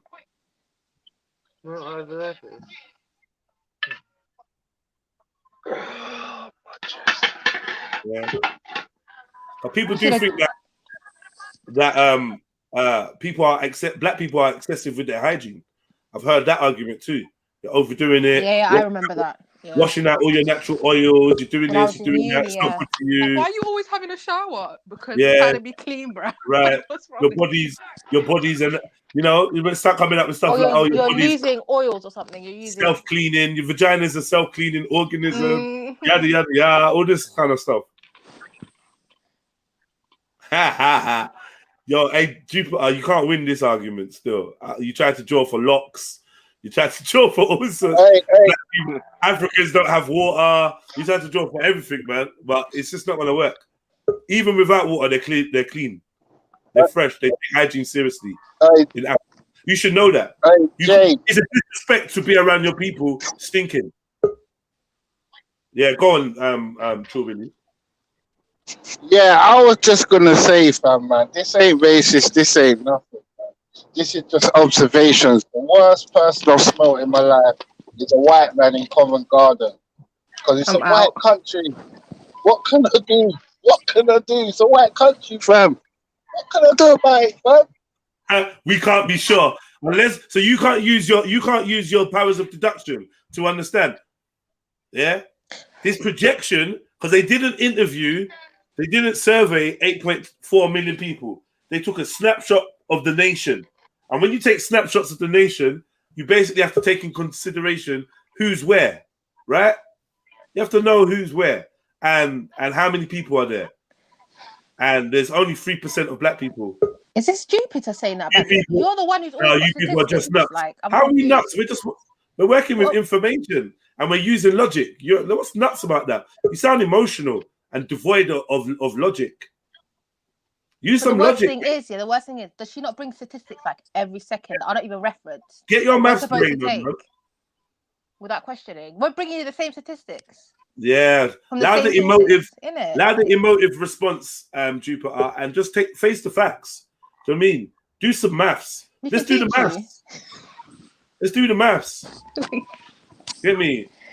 Let's do the maths. Yeah, we tried that maths thing before, man. It's not the brightest spark of maths, man. 8.4 million is is supposedly half of the population, right? I think is what they're trying to say, right? So, or just under half, 45% of the population. So we got to take 3% out of that, and we know that there's going to be 3% of the out of the 3%. Some of them are going to claim to wash every day. So we're gonna, like, if anything, we're gonna half that 3% to 1.5, which is very unfair to do. But I'm gonna do it for this exercise. So we're talking about 1.5% of the population, of the black population of Britain, is going to be added to the population of Britain. It's not looking good, man. Just chill out, man. You're trying to suggest one color is cleaner than another when the paper says Britain's. No, I'm trying to suggest that Britain being a melting pot of different cultures have a different approach to hygiene, historically and culturally, right? And we can prove that. So I'm giving you anecdotal evidence, as well as other panelists are, people in the chat, of how much they know. In fact, I'm sure you're aware, of how seriously the black people in your family take hygiene. I'm sure you're aware. I'm sure you and all your brothers and all your family and all your sisters haven't always been using flannels to wash. Let's not front, man. Let's not fucking pretend. And if you lot have, all your cousins ain't been doing it. You ain't gone to every family home you've gone to in their bathroom. They got flannels and scrubbers to scrub their skin and exfoliate for daily washes. That's a lie. You're reporting someone else's culture. That's a lie, because it's not part of British culture. I'm saying it's part of Nigerian culture at the very least. African culture I can speak on, and Caribbean culture from what I've witnessed and lived Which you adopted when during the slavery, and you adopted while you were colonizing us. You didn't have these things. And we called it a rag because we used to just use rags at first. You used to just rip piece of cloth and scrub up. That's a fact. Anyway, Jupiter, you got no argument, so obviously it's getting tiring. Yeah, you just feel, obviously you feel upset. Triggered. You feel emotionally charged about this subject. And you know what? I'm not gonna doubt that you wash daily and you scrub and you use you exfoliate daily. I'm not gonna doubt that. I'm just gonna, what I will say is that I doubt that was part of your culture growing up. But it could be. You know what I mean? But I doubt it, because from my white friends I've spoken to, that wasn't part of their culture growing up. A rag. Can I just say, on the estate, they used to send out the babies with shitty nappies. Oh yeah, to run I around remember that. Yeah. London. Do you know what I'm trying to tell you? Like, the baby looks And dirty. the nappy hasn't been changed for the whole day, and you know what it's. It looks like you just come from Vietnam. Do you know what I'm trying to tell you? Like, Conky was fighting in the jungle. Do you know what I'm saying? So I don't know what certain people are talking about, because Randy, jump on. Oh, for God's sake. Jump on. Randy, jump on, brother. Let's have a quick chat. With your extracurricular activity, then you're asking what a flannel is. Come on, Randy. I'm not upset. I'm pointing out how you encourage othering. I'm just stating facts. We are different. Man. Stop trying to make us all the same, Jupiter. Get me? I'm just saying facts. I'm saying facts, man. I don't even know one of my white friends that's going to come up here, look me in the face and say, no, you're chatting shit.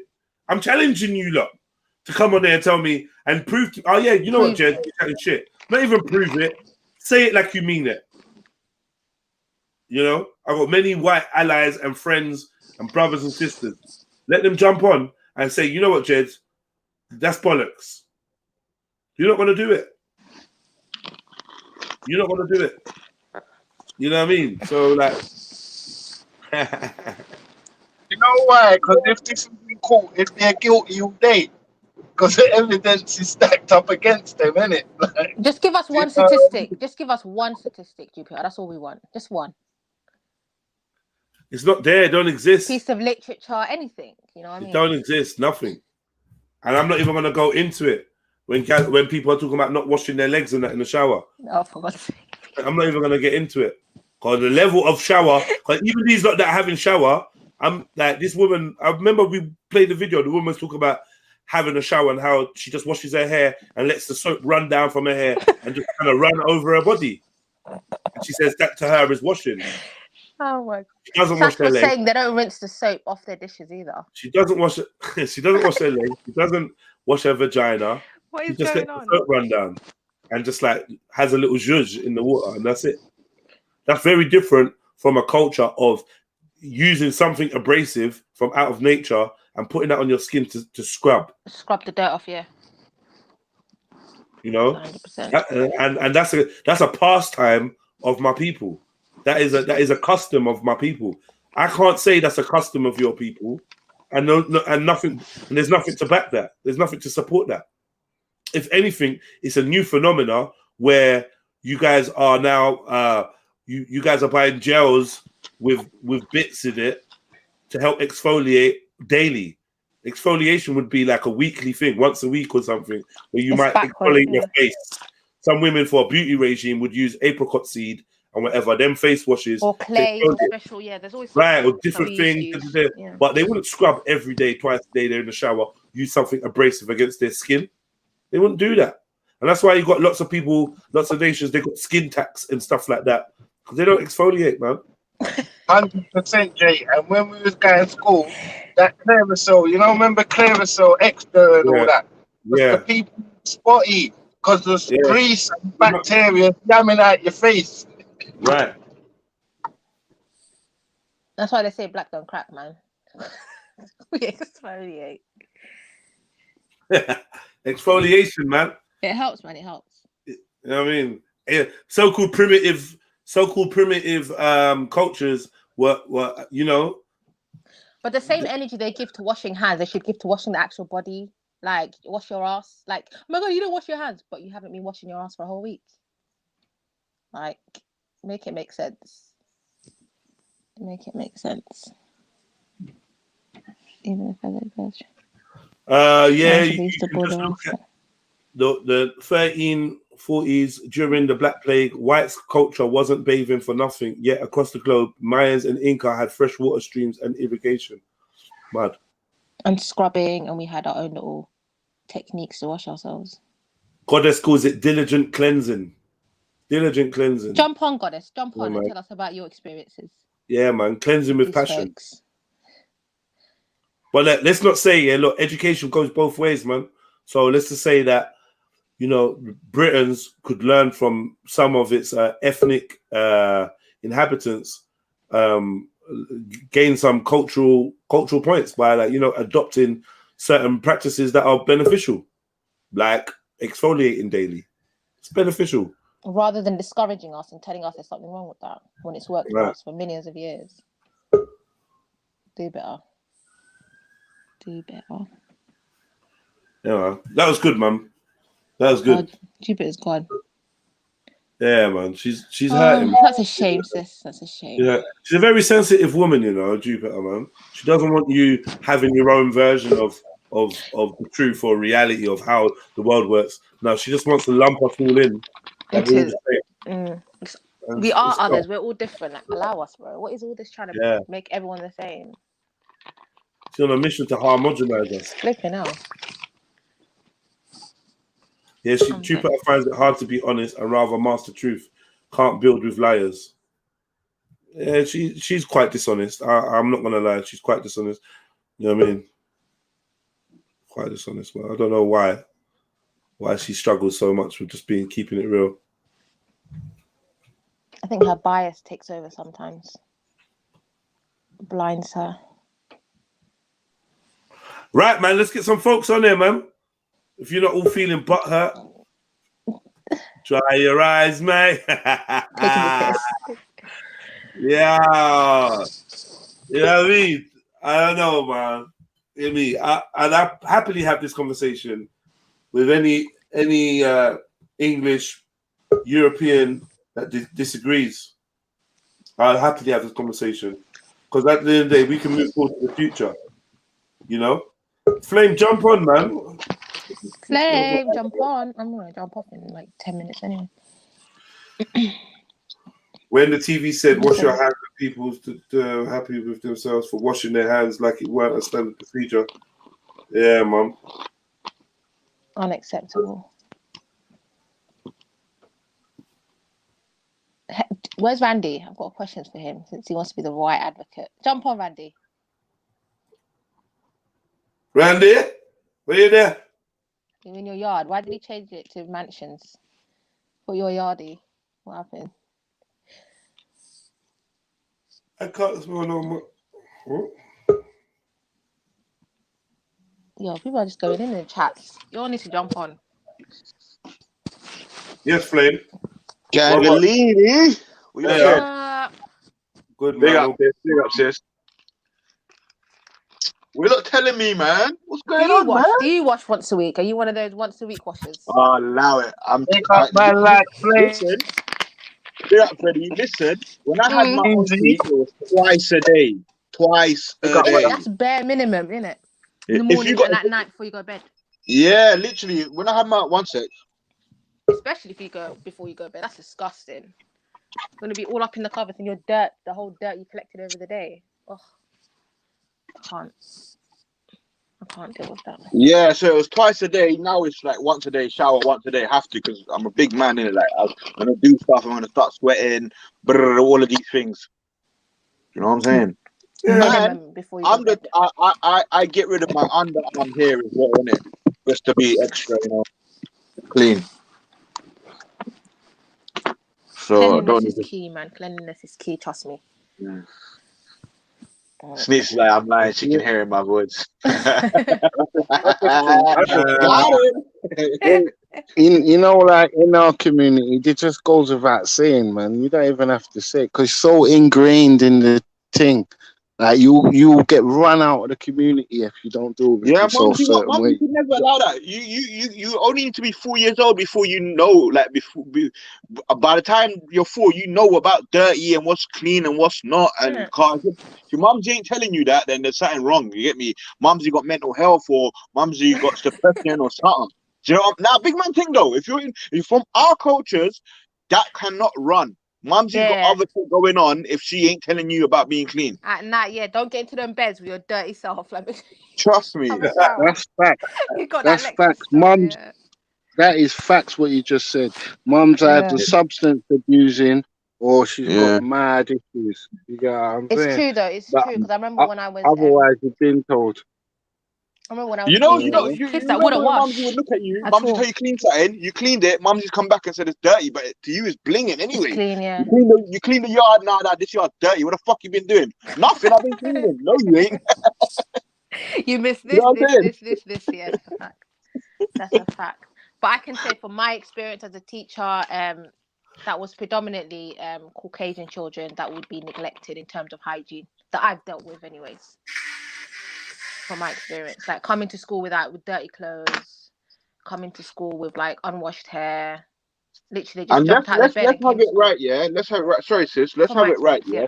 It's not all Europeans that are dirty in today's day and age. Like when I used to be in Italy, if I come out with a little bit of stubble on my face, people are asking me, "Are you all right?" Yes. Like, what's going on? And if can we help you? Let me just a little bit. If I didn't shave in 2 days, people come up and say, "What's wrong? Are you all right?" Yeah. No, but it's true that a lot of the times it's always substance abuse or something's going on in the background. There's always something underlying. It's not a natural thing to not want to clean yourself. Like, But I don't want to sound like biased or whatever, but I think Britons are a bit more dirtier than a few other people still. You hear me? British people are, or should I say English? Nah, I should say British because Welsh, all of them. I'm getting it. But yeah, I personally feel like traveling around Europe as well. I've seen it. Like Britain is a bit more, rustic than the rest of the countries around them.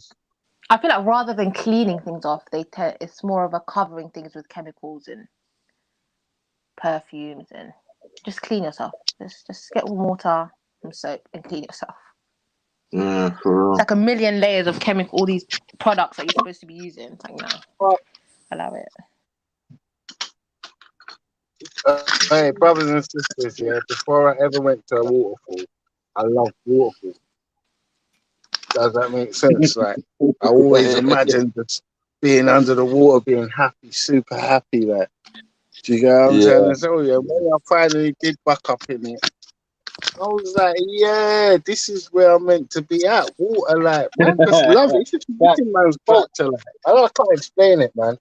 It's just I know, in I man's get you, bro. DNA. I Like. get you. I get you. You see, my It's not the grandma, yeah, same. she was a proper clean freak. If she went to wash her hands, she's there for 5 minutes, isn't it? Like, so when I was a youth, like, she'd use the door key, put the door key in the door, use it, then go wash the door key. No way. I swear down. That's like, and she'll have her seat covered with mad paper and all of these things. So as a youth, growing up around her, I should see that. So she got me into the habit of just standing at the sink, washing my hands like a dickhead, like for time. Oh, man, I got a phone call. One sec. Cool. You need that either way, though. Yes, it's. I just reckon that.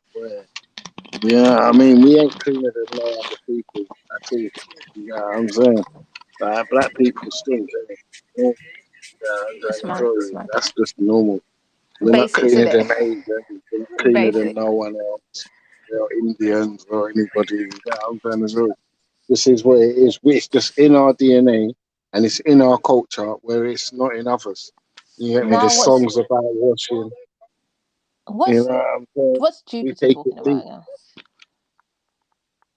I'm confused. Sorry. I'm reading the chats. What's she saying? Okay. When you have a relationship, have your vows with them. Okay, I don't know what she's talking about. Her husband. Okay, forget it. But yeah, man, it's true, man. And even then, remember, like, the water we have is not even clean water. It's just recycled water. Like, it's different when you have streams and waterfalls. Like, your skin will change, your hair will grow. It's just completely different. It's completely different. Right. It's different when you don't see why we're so passionate. This is why we're so passionate, guys. We've seen real water. Right. It's different when you don't need a towel to dry off. You just need your wash rag.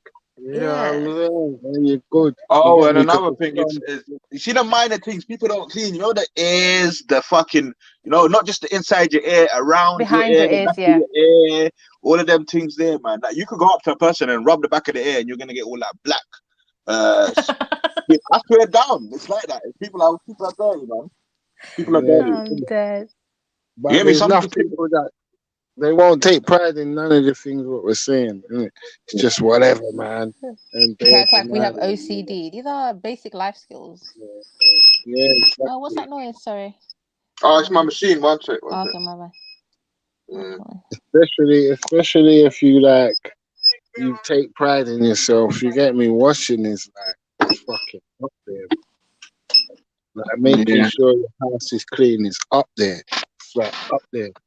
Do you get what I'm saying? Like, I don't want to spend £900 in a restaurant and come back to a fucking house and my mattress is on the floor or something.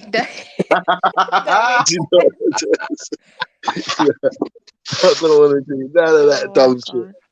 I want to make sure my house is 5-star, and then if we go out to eat 5-star, it's cool. 100%, bro. Make sure you're moving your cupboards and you're cleaning under your beds. And these are basic. People don't know how to do everything, sis. Like, move your house around. Have you cleaned behind your furniture? That's what I need to know.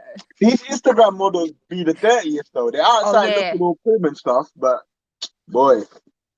And then they're in like a dangerous environment. That's facts, bro. But these are skills, man. You have to teach kids and young people. And it's foundation, though, isn't it? It's from a young age. Foundation, they should know these things. Like, you can't get to big age and then you're discovering that you need to clean behind your ear or you need to clean in your belly button or whatever. You know what I'm saying? Yeah, man. It's mad. Nah, there's people that they listen. They heard that information when they was young, and guess what? They said no. I just said no. I can't do it. No, or they lied to their parents. You get me? Which was wrong. Yeah. You told mum you washed your foot and it stinks. You know what I'm saying? Yeah, it's true. It's true. It's technical. You know what I'm saying?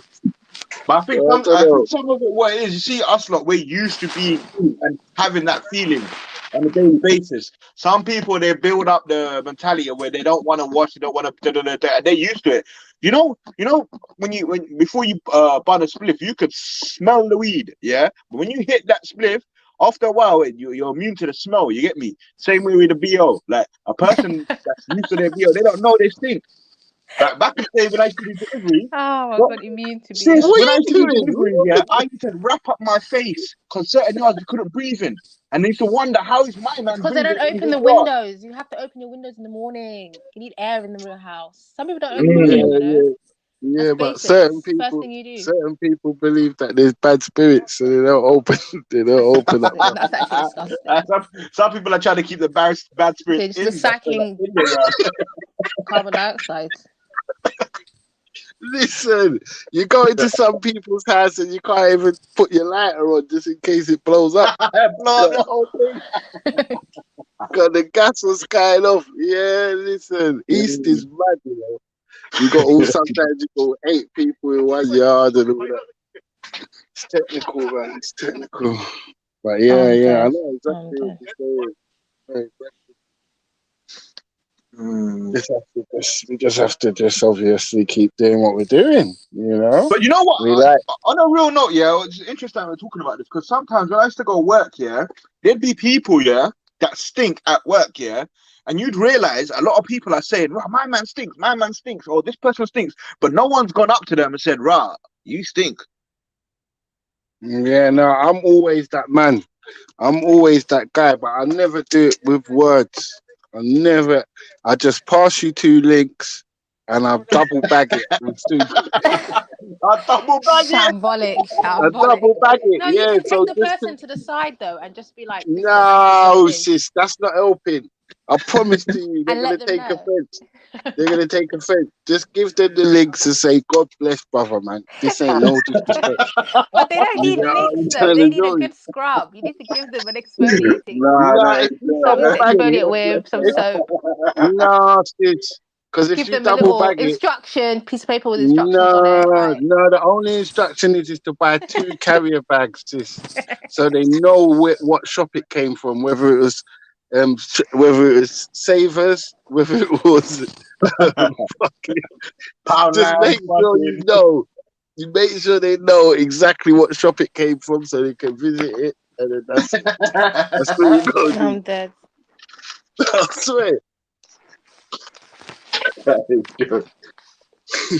No, serious, just double bag it, fam, so they get the message. And that'll be that. But yeah, man, God bless all the people that don't wash, man. God bless them, man. You know what I'm saying? God, obviously, life is tough, innit? Some people but there are probably some can't people afford. with syndromes. Like I know there's like some sort of, I don't know, it's like a fish. It has like certain people might have a fishy smell. It's actual like their body and their biology. I don't know which produces. What? Yeah, they actually have a fish smell they can't get rid of. I don't know what it's called. It's a proper syndrome. Nah, I shouldn't say nah because I don't know about it, but I'm thinking there must be a dietary thing you could do, something you could do. Jupiter's feet, Yes, man. great chariots. It's called the fish odor syndrome. It's an actual syndrome. Yeah, but you know, I know the syndrome, you know, sis. Yeah. But I swear it's something to do with a chemical imbalance in the body. Yeah, something like that. Yeah. Mood best. So That's true. Dogs in the yard do change the odor too, but certain yards you can go to, like I go to Jed's yard regular. I don't like. It's only that I see Jada that I know she's there. Do you know what I'm saying? You know what I'm saying? Certain people just keep the yard clean. You know what I'm saying? Yeah, standard. That's just it, innit? And keep your dog clean as well. You get me? Yeah. But most people are just a reflection of their upbringing, innit? So, to be honest, you gotta blame the parents. Like, you need to teach them how to be clean. Yeah, like even like that's what I'm saying. Obviously, people don't have their parents or whatnot. Blah blah blah. You have to get to your older till you realize certain things. But I don't know, man. Seeing dirt under your nails, and if you ain't outside grafting or doing, you ain't got a reason for dirt under. You can't tell me why you got dirt under your nails, and they shouldn't be there. Do you know what I'm saying? Yeah, but family, bigger judgment than that, yeah, is people say, "Oh, I can't afford to do this, bro." There's no excuses, bro. Oh, they cut off my hot water, bro. There's none whatsoever. Hum in the bath and have a cold shower. Yeah, there's always Do you something. get what I'm trying to tell you? Yeah. No, I swear. Bite your toothbrush and have a cold shower. Do you get what I'm trying to show you? Like, there ain't no... Cause man's been homeless, innit, fam? So, like, I know about hard living, innit? I used to just pull up to the fucking swimming bath. The man done knows me, 50p I give him. And then I go in there and I get my shit done. Come out looking fresh to death. Like, man didn't even know I was homeless, but I was homeless. You know what I'm saying, fam? Yes. No, I hear you. Yeah, blood, there ain't no excuse. You have to keep your shit together. Do you get what I'm saying? I know it's tough, especially if you're on substances, because then substances, one thing I hate about that fucking substance game, right, and why I never dabbled in it, I always used to do on my thing, but I never used to take it, because I noticed that the ambition levels go low. You become a slave to it. Yeah, you become a slave to it. Yeah, you just narcissist, like you just lose. Like, say if you got pride for your family and all that, and you care about what your family say, as soon as you start taking the thing, you just lose like your levels of respect. Like, do you know what I'm saying? Like, I can't even explain it, man. It's just all your ambition goes. You know what it is, Freddie? You can't be bothered. It's a certain element of it allows you to stop thinking about these things. You're not even in right. You know what I'm saying? Yeah. It allows you to do You that. get For me? example, I'll give you an example. Yeah, sometimes when you're smoking weed, yeah, you can do something that you would find boring sober, if that makes sense. Like sometimes you could sit there for an hour, do nothing, but be thinking. But if you were sober and you were thinking, you'd have to do something. You know what I'm saying? You'd have to be active. So like, I know you have to occupy your time. I understand what you're saying. I definitely understand what you're saying. Drugs, people are not even thinking about cleaning. They're just waiting for the next fix. They'll be high that day, high that night. The next morning, they're waiting for the next fix. It's not even about shower, brush teeth, or whatnot. And certain people, certain people are on these things like smoking and drinking fucking Red Bull all the time. You can see it in their teeth. No, I hear you, family, man. No, I hear you, man. And then that makes me feel like, right, don't you look in the mirror and think, what is the next person going to think when they see me? Like, when I smile at someone, they're going to look at my teeth. Nah, you know what? It makes you lose that side of you.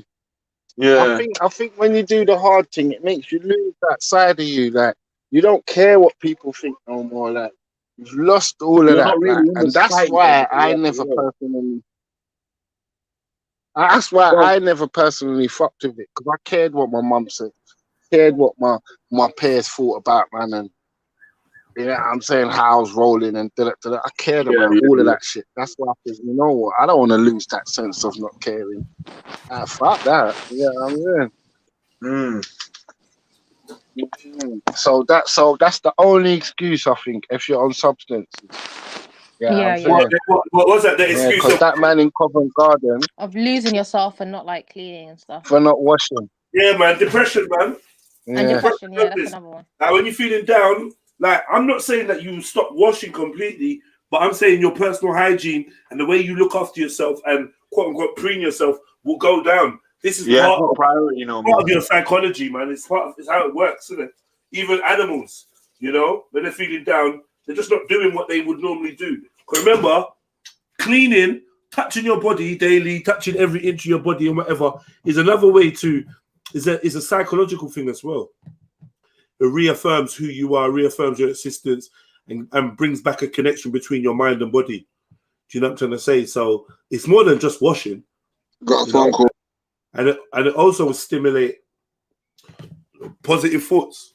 It's has a psychological effect. Yeah, that's why sometimes you feel down, you jump in the shower, you feel good.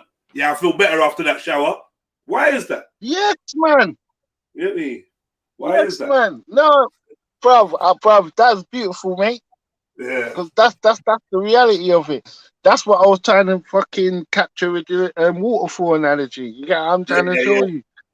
Like, serious, we just got a nice connection with water for some reason. I don't know why. Right, yeah. Yeah. Definitely, man. I think that's all people, to be honest. They got a connection with water. It's just whether they recognize it or whether they find comfort in it. But it's there. It's there, man. I love being by the water, man. I love being in water. When you go to You know when you go to the fucking to the water park or whatever, you just feel good. You feel good, man. Being around water, you know that going to the swimming pool. My favorite is obviously sauna and steam room, right? I love a sauna and fucking steam room, man. Do you know what I mean? But even when I couldn't swim, I could be at the swimming pool all day, fucking around, messing about. I just enjoy Very it. relaxing. Yeah, it's relaxing. Yeah. You just love it. You know, sometimes you're just chilling on the side, watching Even people on the swim. beach, like just sitting on the side, that's enough. Yeah, Like, man. it's just a vibe about it. Yeah, man. Yeah, water is like a sunny day, says Silver, but I agree. Flintlock says we are 75% water. We, of course, have a connection to it. It has a primal connection of clean to humans. Refreshment. I hear you. Just Avengers. I'm sorry, Thanks I just for had that this. reminder, mate. That was a good reminder, you know. He's just getting cheeky. He's getting a bit cheeky. So, yeah. I don't know if I just go in there with her. Jump on Jupiter. Wherever she is. Jupiter's going at it. She said, you claim to be clean. You should go read Matthew. Your mind and heart is dirty, and so are your words.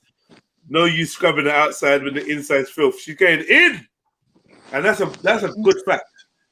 That's facts, man. If your spirit is dead, bro, allow it. That's a good fact, bro. We say that all the time. Yeah. You have to clean your heart.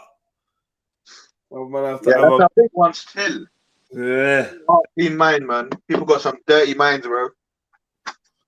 And when I say dirty, not in the terms of I was gonna ask you that. What in what terms?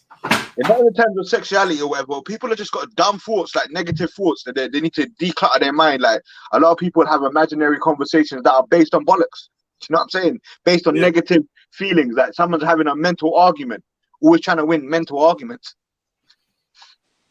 All of that shit will cause. Trying to win a mental argument is a dirty mind.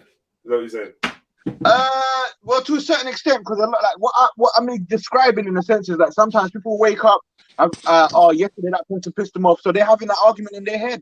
They're thinking about shit that people said to them. They're having that argument in their head, which is totally unnecessary. And why I say that as dirty is it's a cluttered mind. It's not clarity. You're not bringing clarity. Right. Yeah. It's unnecessary thought, which will allow your brain to start delving into unnecessary thought all the time. It's automatic. It will become automatic. Habitual nature of just having bullshit arguments, or someone was looking at me weird. Let me imagine what I would have done, and they're doing it automatically. It's not like they're sitting there choosing to have these thoughts. Do you know what I'm saying? But they're choosing to continue thinking like that. That's one thing people are doing, choosing to entertain certain thoughts. We need to change that shit.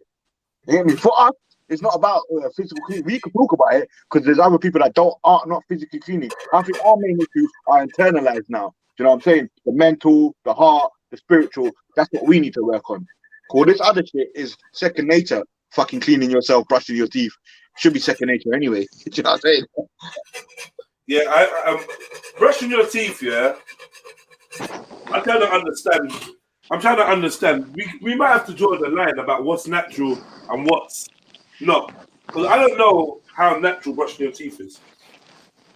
Yeah, but then see, let's just say back But our in the day, diet is different though as well. Yeah, I'm saying you're munching. Now you got something stuck in your teeth. You're gonna take it out. After a while, you might think, And they "Bro, I use need to woods fucking and take out all the specific shit in my trees. teeth, in my mouth." So do you think like you believe in Adam and Eve? So do you believe Adam was created with a toothbrush in his pocket? Like, what's going on? No, but he was created with the knowledge to know what would clean his teeth. But what do you mean? Because I don't see other animals brushing their teeth. They chew on stuff though, right? Yeah, but they're chewing grass. They're chewing certain things that will clean their teeth, innit? They do natural things to clean their teeth. Shit we eat in our food. But that's what I'm talking about. I think we brush our teeth in 2021. We brush our teeth with a view of having pearly white teeth. Yeah, but that's what they made it. Yeah, that's the natural color of your teeth ain't pearly white. Like after a while, it's meant to go a certain yellow, like a lightly yellow. You know what I'm saying? Over time, but that's why it looks off when people have these veneers and stuff. It just looks scary. Because as a child, you have Don't milky smile. teeth in it. You'll know though, yeah, that's child tooth or whatever, whatnot. But over time, it is meant to But the go. white they're after now, it's not a natural white. The white they're Yeah. after now is scary. It's a blinding white. It's a flash from the Men in Black gadget thing. And it looks so off. It just looks off. Like, oh. So The more people white, stray from nature, the crazier they look. so being an adult with bright white teeth is unnatural, right? Or This not? is another thing, though. This is another thing. You know Africa, Yeah. Some of these men teeth in Africa, I'm like, have you ever eaten anything ever in your life? Yeah, You know but what I they mean? must be using something natural though, right? To clean their teeth. We're using No, mad their diet chemicals. is different, they man. Their use diet different. is different. Huh? Their diet is different as well, though, don't forget. Right? That's the truth. Imagine all the Still, stuff the we diet. eat with all the chemicals and shit. Like, it mashes up your enamel, it mashes up your teeth. Like, it's different. Yeah, cause everything's got food coloring in it, Jay. Everything. Mm. So that's what's kind of mashed us up. Coffee, all of these different things have got mad coloring in it. Nah, that's facts. The sugar levels, salt levels, and everything that we eat now is ridiculous, isn't it? Man's living Brock in Jamaica, but he got much better teeth than man. I'm thinking, Much how better the teeth. fuck is that? This is what I'm trying to And they understand. eat to survive. They don't eat A man is nonsense. smoking, man is doing everything. Man's got the purest teeth. Innit? So I just want to understand what that is. Well, we've got the coffee culture, we've got the tea culture. That's Man, they got the coffee culture in other countries too, man. So what We is don't make coffee here.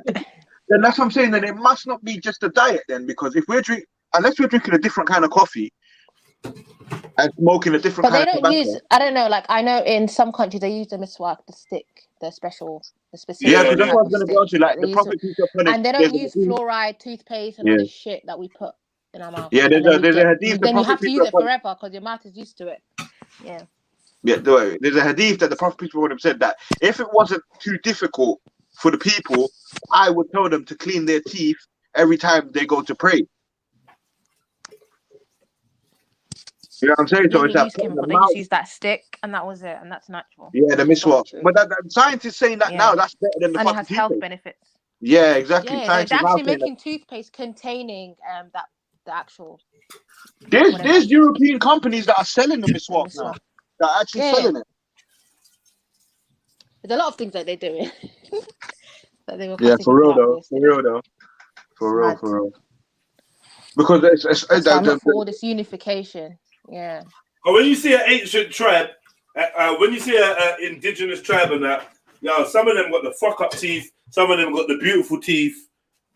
Do you know what I mean? Some of them got them fuck up teeth, bro. Them Queen Elizabeth looking teeth. But they're happy. But they're fucking happy, man. But they're happy, man. They're happy. Right. Yeah, And I'm they trying to don't say, give a shit. Is that the past, yeah? Are you happy? Yeah, well, do you doing then? you know what I mean? No, I'm just trying to say, what teeth are you supposed to have? Same with nails. I swear down, I end up talking about hair, teeth, and nails at least once a I month. was just about to say that. Yeah. Here we go. It baffles me, yeah? You lot think we were created, and I want to know if you think we were created with the commandment to cut our nails. Like, I believe we were created with the commandment to keep clean, yeah? So now, I would think, after being told that, naturally I would look at my nails and think, wow, that's dirt under them. But you know your nails, when they keep growing, they actually change shape. Have you not seen the woman with like the longest nails in the world? Whatever. The Guinness World Record. What? Yeah, it actually changes they go all shape. curly And it's and that. just like, I don't think that's practical. I think it Right. makes sense to cut your nails. It makes sense to cut your nails. There's a practical. But let me understand, why were we created with nails if we're just gonna cut them?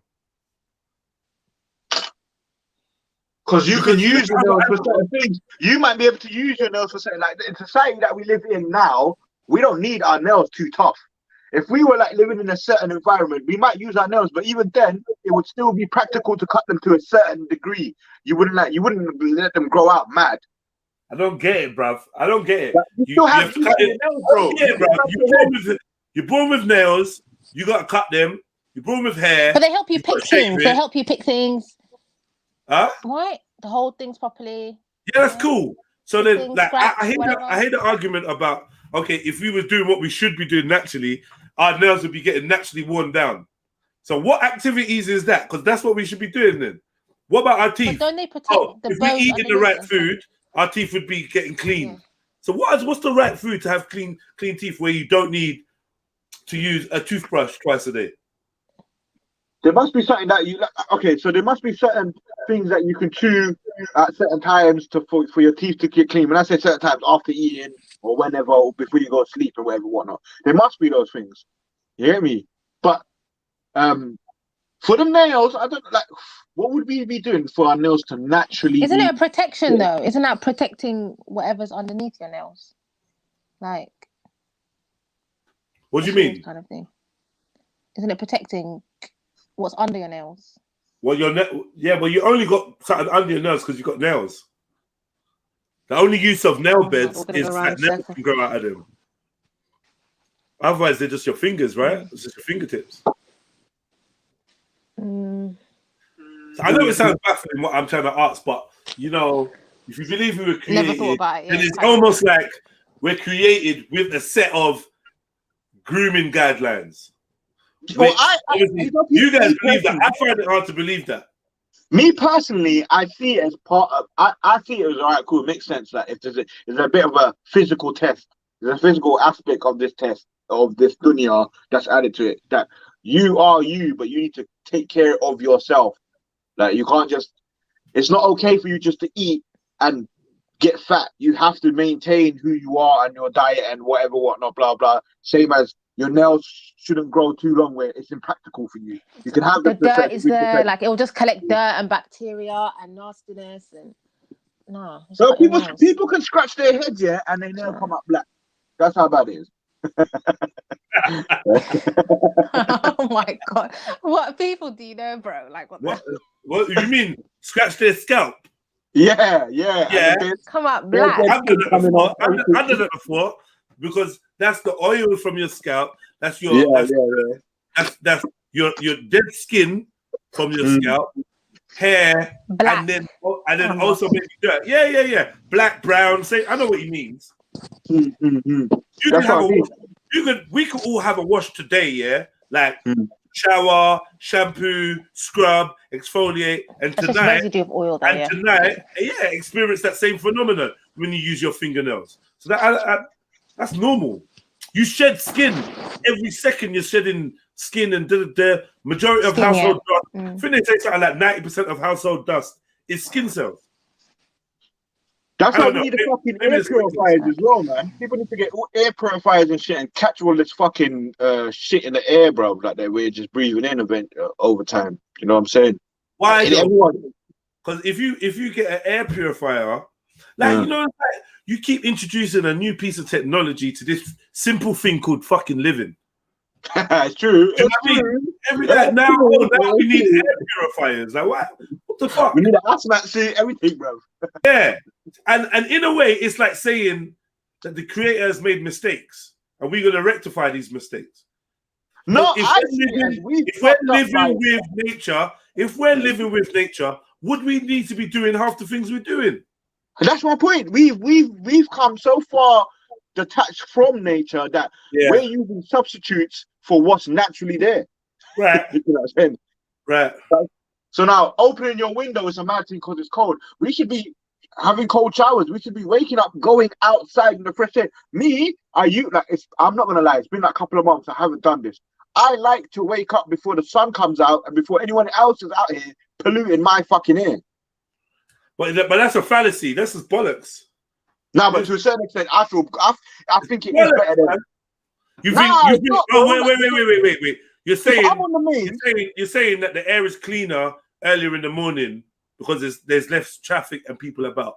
I'm gonna have to agree with you, but I mean, I'm still kind of reluctant to call it clean air because I hear you. Shit's still going on at night. Yeah, 100%. But I feel like it's cleaner, and I feel like due to that, there's a balance of the mental being clearer as well as your physical being clearer and whatnot. Maybe you're right. Like, Maybe you're you right, know man. this. I know you probably know this for a fact because you're a spiritual guy. Waking up earlier is a lot different to waking up midday. Jumping on a bus that's got the early birds is different to jumping on a bus that's packed out. Yeah. No, you're right. It's a different vibe. It's different. I think you're more in tune with nature when you wake with the sun. Remember, like it's there for a reason. The sun is going up and down for a reason. We just think we're fucking so bad that do you know what I mean? That it's got nothing to do with us. It's happening every day for a fucking reason. There's a reason why that rooster keeps barling and making noise and letting you know, okay, new day, new day. Exactly. Because they've got a whole clock. I believe they've got a whole clock fucked up anyway. Like they're making us go sleep at mad o'clock, making us wake up at stupid o'clock. Like I feel like Britain wakes up. Well, I say Britain, I say majority of the world really, but we wake up at stupid o'clock, bro. We should be waking up when the sun's up. School should be done midday. You should be at school when it's getting dark and this, that, and the third. Wait, what do you mean wake up stupid o'clock? Stupid o'clock to me is early. Stupid o'clock to you is what? Late? What do you mean? Stupid o'clock would be like 9 o'clock. But no one wakes at 9, bro. No one wakes at 9. No adults or children wake at 9, man. Not one's. Cool. Let me spin it like this then. I would say, but I would say, look. When people wake up, they wake up with enough time to get on the bus or get in their car and go to work and the 5-minute gap, all of these things. There's only scheduled to run their schedule. It's not scheduled for self, if that makes sense. It's scheduled for them to function in this society, but it's not scheduled for them to grow self. Like, I can't be waking up, oh yeah, it takes me about 40 minutes to get to work, so let me wake up an hour and a half earlier so I've got enough time to shower, enough time to have breakfast, and I feel like I'm moving on time. But I had no time to actually decide my thoughts, if that makes sense. Yeah, you're doing something wrong. That's what I mean. A majority of the world of people are doing that. They're just following with this time scale that we've been given, which is a load of bollocks. Sleep cycle, what is it? 3 hours, 4 hours? But somehow we need to sleep for 8 hours because we're not getting enough out of our sleep. Because we're running down our body so much and doing so much fuckery. That's why a lot of people don't get to where they want to go in life because their mind's clouded. The physicality of what they do in their daily fucks up their mental. And they don't know that. Everyone's got enough time, no matter what you got going on in life. If you can close your eyes for 20, 30 minutes, you've got time.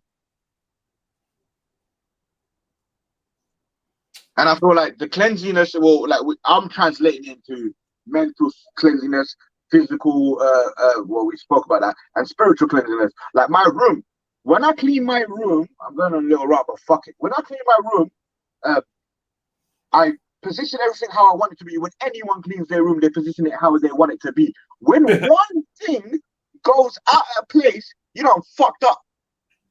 You don't fucked up who you are or who you planning to be, if that makes sense. Because if you translate your cleanliness by cleaning a room, and then you somehow you say, right, that pencil goes in that position, and then one day that pencil's not there. You know that it's not there. You've allowed yourself to fuck up. You're not keeping yourself in check. And I feel like that's how society slowly deteriorates. Like we slowly let these things get out of hand. I feel like I can go into someone's room and I can tell what their mental's on. I can tell what kind of mindset they got for that day. Because this is what they woke up to. This is the shit they had full control over and they did nothing about. Does that make sense? I'm just going on. Yeah, man. But yeah, man, like, people like that need to go and sleep in nature, man. And they ain't got no choice. They just sleep in their environment, man. And from what I've heard and seen about shrooms, I feel like everyone needs a microdose of shrooms just to find themselves. Whether they carry on taking them or not, they just need that dose for them to have that awakening and realize who they really are, recognize themselves at least. A lot of people don't want to recognize themselves. They recognize themselves based on what other people say. And today, I use that saying anyway. Let's help. Let's recognize each other. Vince, you in a rush? Yeah, that's this is what I'm doing because I'm looking at all the work in front of me, innit? So I'm trying to get it off my chest and go back to the work. If I talk fast, I feel like I'm just gonna go on a rant, bro. I feel people talk slow anyway. Like you fucking listen to a YouTube video, I have to put it on double time. When I put it back to normal, I'm thinking, why the fuck is everyone speaking so slow? Why are you so? That's not enjoyable, Flame. I'm like that though. If I'm listening to you talk and you're taking time to explain your shit, and I think, right, I could have heard that in 5 minutes and comprehended more, because you actually comprehend more when it's a bit sped up. You seem like one of them people that's in a rush all the time, bro. Like you I'm seem not, like though. you see me though. I would sit there and waste time though. You got the issue with time. Nah, man. You do. Nah. You're uncomfortable when you're wasting time. Don't try it, Flame, bro. Don't fucking try it. Think I don't see through. True. You know what I mean? Yeah, nah. But like your internal clock is very strong, and like is it serving you? The pace that you thinking, the pace you thinking, the pace you listening, the pace you live in. Are you happy with that? Is that not? I think I have an imbalance of all of that, like, because I would listen to stuff on YouTube, I would want it fast. When I'm listening to people, and I think it's disturbed my listening skills in a sense where I don't feel like, and it works for me. I don't listen to 100% of what people say. I'll listen to like 50%, which I need to understand what they're trying to say. Nah, I can't. Nah, that's no good, bruv. I know it's not always the case. No But good. I mean, maybe like when it depends on who you're talking to, yeah. Yeah, but that can't be any good. Just listen to 50%. Why? No, it's not a thing that I'm using as a skill. Like, yeah, this is working for me. Yeah, but I'm saying, why are you denying yourself 50% of the information? Because I sometimes I feel like maybe like sometimes it's more of the time it's because I'm thinking other shit, and then I need to like, and I feel like over. Why are you thinking other shit when you're talking to someone? Why can't you dedicate your time to listening? When I got hit by the car, I lost my focus skills a little bit. I became a bit. Here we go. A bit ADHD or whatever you call it. Like, I lost my focus skills. Like I could be staring at a TV, and then after a while, I'm not even there. Like I'll have to come back. You're not even there. Yeah. I get that. I understand that, man. Do you know what? I don't even know if that ain't halfway kind of normal though. Like, do you know what I mean? Like, I mean, I know you're saying as a result of the trauma you had through an accident, but you know, like, you're right. Hold on, listen. Should you be able to just zone into some bollocks on the TV that's irrelevant to your life with 100% of your attention? Is that even healthy? Is that what you're? That's what I've realized. Yeah, you're right. That's what I've realized over time. Because I'm thinking, because that's happened to me, and I find myself doing this, and then I'm trying to re-engage. I question the content. I think, raw, like, what the fuck am I even watching this for? Clearly, it's not helping me because I'm not engaged. Do you know what I'm saying? Soldier said, if you smoke, you need to only smoke indica. Break that down to us, Soldier. Yo, Soldier, you need to jump back on. I'm not ready to jump on, man. Yeah. I'm not having this type of convo from the chats because that's deep. Because you know what, yeah? Every time I try to learn about weed, I just never do. I never investigate. I always say, oh, when I get a draw and I hear the name of it, I'm going to go investigate what weed it is and keep a journal so I understand what strains are doing what and what have what effects. I don't do these things. These are the things I'd like to do. These are the things I'd like to buy time in my life to sit down and study and understand. They're interesting to me. All right, today I've got an indica bag. Today I've got a sativa bag, and I'm going to document my experience on it, like a scientist would. I've never done that, so I can't tell you what is indica, what's sativa, and which one has what effect. I can tell you a strain, like, you know, Star Dog has a sedating kind of effect on me. Yeah, some might even call it depressive. Yeah, but then big up 7-7, man. Yeah, and then other strains kind of have a different. So tell me something, yeah, because I've been smoking weed. It feels like my whole damn life, right? I've got a close relationship with weed, but clearly my relationship with weed is still from a Western consumer type of relationship, and I've not fully explored the spiritual relationship or the psychological relationship. Yeah, man. Right? So I haven't taken time to find out what sativa or indica does to me. So you're telling Flame he needs to smoke only indica. Why is that? Well, from my personal experience and from a lot of what I've read, sativas basically make you think more, and indicas make you think less. So Stardog is a sativa dominant strain. So I don't smoke Stardog personally because it makes me feel a bit depressed. You get me? Makes me think too much and basically just brings my vibe down. You get me? Makes you paranoid, right? Makes you paranoid. Start thinking the wrong thing. Not paranoid specifically, but other strains will make me feel more and edgy. Whereas Stardog just makes me feel a bit more depressed. Like Amnesia Haze will make me feel a bit para. You get me? If I'm in somewhere bait and I got things or something. it will make me feel on edge. Whereas if I want some indica, I ain't giving a shit about nothing. You get me? Nothing. Name me some indica strains. Let me have a think. Let me think what I'm burning at the moment. Oh shit, this is gonna take me a second. Cookies is a good one. Cookies, cheese, some orange cheese is a sativa as well, to be honest. And even if they say it's an indica, it's definitely got sativa dominant effects. Like cheese is one that it's very similar to Stardog. It's a bit depressive to me personally. You get me? Right. Yeah, cheese has changed over time. I can't deny that. But what about the tangy though? What about orange tree? You see, Tangy is a very strong sativa, but you know what? Also, it's not just to do with the cannabinoids; it's to do with the terpenoids within and the terpenes. You get me? So the terpenes is what give all fruit and vegetables their flavor. You get me? So that's what gives weed its different flavors. So for me, I think maybe it's the terpenes or something in the Tangy. It's a sativa, but it doesn't really affect me like that. I kind of don't really get a lick off Tangy too much. You get me? It's kind of just a neutral. Yeah, because I feel like I'm more into the hybrids than either one, if you get what I mean. Yeah, see, for me, I've recently, in the last couple of years, found out that I definitely prefer indicas, you get me? Indica dominant strains, or at least indica dominant effects. And it's only recently, 7-7, that I've realized that I don't even know why I was even smoking weed. I should have just been ingesting it, digesting it. I should have been eating it. Like not weed itself, but I should have consumed it in a way where it was going through my liver and stuff, because that's a different high. There is no negative. I don't feel no negative vibe when I'm ingesting it. You're ingesting it. I think it's good to have it by both ways. As many different ways you can consume cannabis as possible. It's good to ingest it. You get me? Eating it, smoking it, every way, vaporizing. Oh, I just thought of one of my favorite indica strains, and it Chop Mint OG. Yeah, you see, like OG Kush. OG Kush. I love OG Kush still. Yeah, them kind of strains will make man feel good. You get me, blood? Yeah. Vibesy.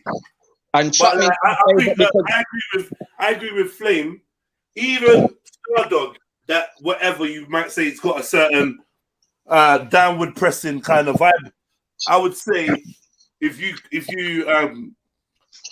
drink that shit or consume that shit, you're gonna feel vibesy. I've realized, that consuming weed always has a different vibe.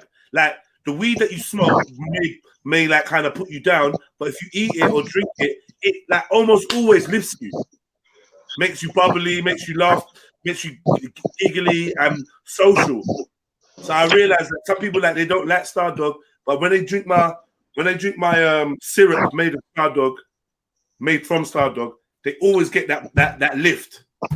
Yeah, for you know what I mean? I might introduce them to a party and 10-15 minutes into the party, you can't even have a conversation with people over the laughter that's going on and just pure vibes. Like everyone's cracking up. He's like, man's telling me their face is hurting. I'm smiling and laughing. Yeah, for real. Do you know what I'm trying to say? I don't know why that is. When you cook it, it just different attributes are unlocked. Definitely, and I think the body breaks it down differently. And like, there's cannabis receptors in different parts of the body. For instance, there's cannabis receptors in the nose, the liver. You get me? So it's not just in the brain. So the body can actually absorb cannabinoid from other parts of the body as well. So if you're getting it in your liver, it could give you a completely different lick. Right, Walter. You say, Walter. You say, never saw a lion smoking drugs. I'm not going to challenge you on the use of the word drugs because I feel like you should be more educated than that. But what I will say to you is, you have no idea what the lion experiences when it eats certain animals that have ate certain plants. Certain cow pats are hallucinogenic. Do you know what I mean? Certain grasses contain strong amounts of DMT, and when ingested by certain animals and mixed with the stomach acids or whatever, if you consume that, you will get a different effect than even what the original animal that ate it did. So there's no telling what happens when a lion eats a gazelle that has grazed on a certain plant versus eating an antelope that has grazed on a different plant. So I mean, your comment's very assumptive that they don't get external stimulus from plants and they don't enjoy it. We don't know that. You don't know that. Do you know what I mean? You don't know that. Remember, yeah, even just eating an animal raw and ingesting its blood that's filled with adrenaline could be seen as a drug because adrenaline is a chemical, is it not? Right. So that's why these baby flesh and all that, bro. I hear what you're saying, smoking, but you don't have to smoke weed. You can eat it. You could drink it. You could boil it. You don't have to smoke weed. Do you know what I mean? Yeah. Do you know what's sad, Vince? Yeah. That, because I smoked so much through my life, yeah, that I could ingest weed, but still feel like I need to smoke a spliff. That's not necessarily sad. I think it is because it's the whole action of me having something in between my fingers, poking it, even though I'm already high, I feel like I've missed. Do you smoke with tobacco? Do you smoke it with tobacco or on its own? A bit of both, depends what I'm feeling like, but I would say majority of the time with tobacco. That's probably what it is. You get me? Yeah.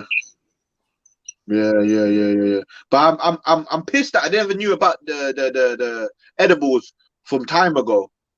Like, if I knew about that, I wouldn't even smoke that much weed, man. I wouldn't even have time to be rolling spliffs, and I'll be just eating 1-2 things going about my business.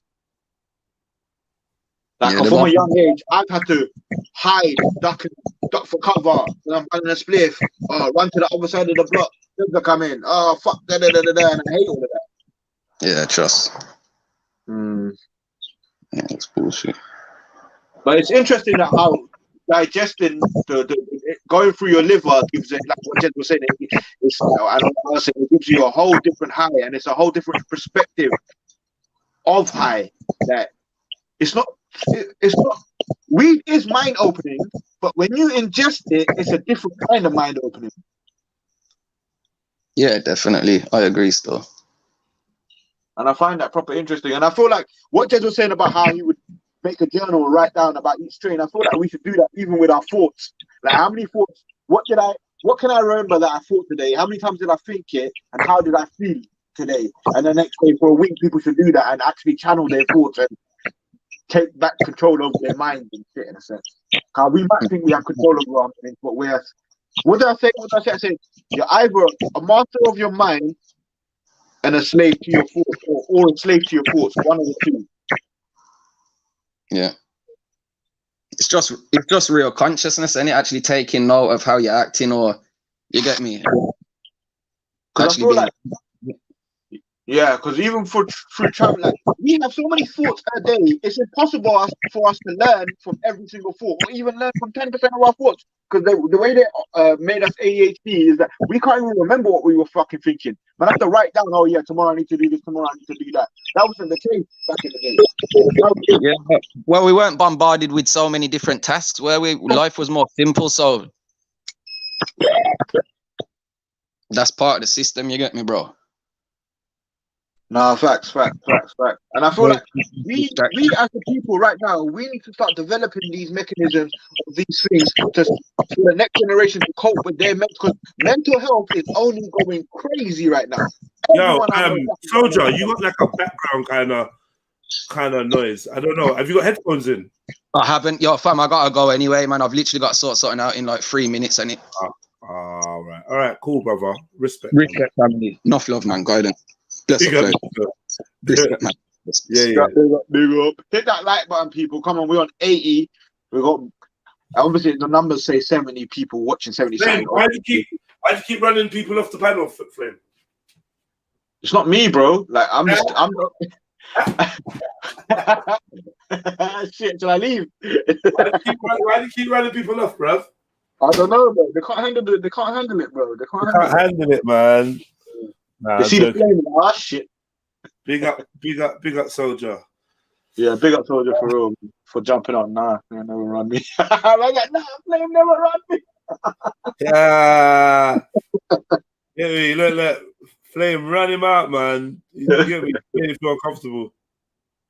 Nah, you did that. Then. You're like, right, there's some noise. You're like, right, fuck this, I'm gone, bro. Fuck this, I'm gone. What noise, yeah? I'm out, man. Why can't you say that? You say no more. I'm gone. Yeah, that's gonna critique my audio. No. Fuck that. Fuck that. Yeah. Oh, we got another troublemaker here now, anyway. Who's that? Oh, shit. Oh, shit. Yes. Oh, shit. Oh, shit. Oh, Yes. It is Snitty, smelling fresh and sweety. Yeah, man. Yeah. You're gonna upset people with that accent. I keep telling you, man. People already are upset. What can I do? You're not allowed. You're not allowed to speak. Why? What's going on? What's going on with that? No, accent? she's not allowed to speak in an Asian accent because apparently, Asian. Yeah, she's making Asian people sound dumb or silly, or she's making a joke out of her accent, out of our people. So then all the people with this accent, should just never speak in it. Just don't. No, just don't speak. I think Sneaks kind of represents H kind of represents Sneaks. What? And what about you? That's what about you? What do you represent? I'm from London, innit? It's different. Oh, what?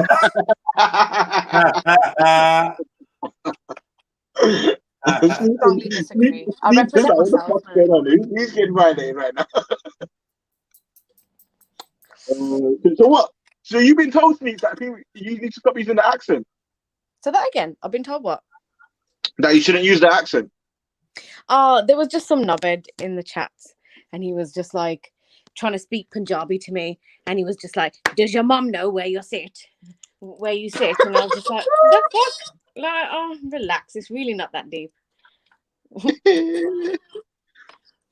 Shit. You know what's interesting though, because people used to say about the Big Nasty show, innit? Like, I used to be like, "Oh yeah, sick that Big Nasty's on TV," and then people be like, "Is it though, really? Like, what is he representing? He's portraying the black people in a certain way. The black community, people have to sit there, smoke, and do dumb shit." And yeah, like slightly stereotypical. Yeah. But then, is that accent stereotypical? Like, you just run a joke. I mean, people use the accent to do comedic shit, though. That's the thing. Of course they do. But when they're selling out arenas and shit, it's not an issue. Well, you better get onto these arenas, Sneaks, man.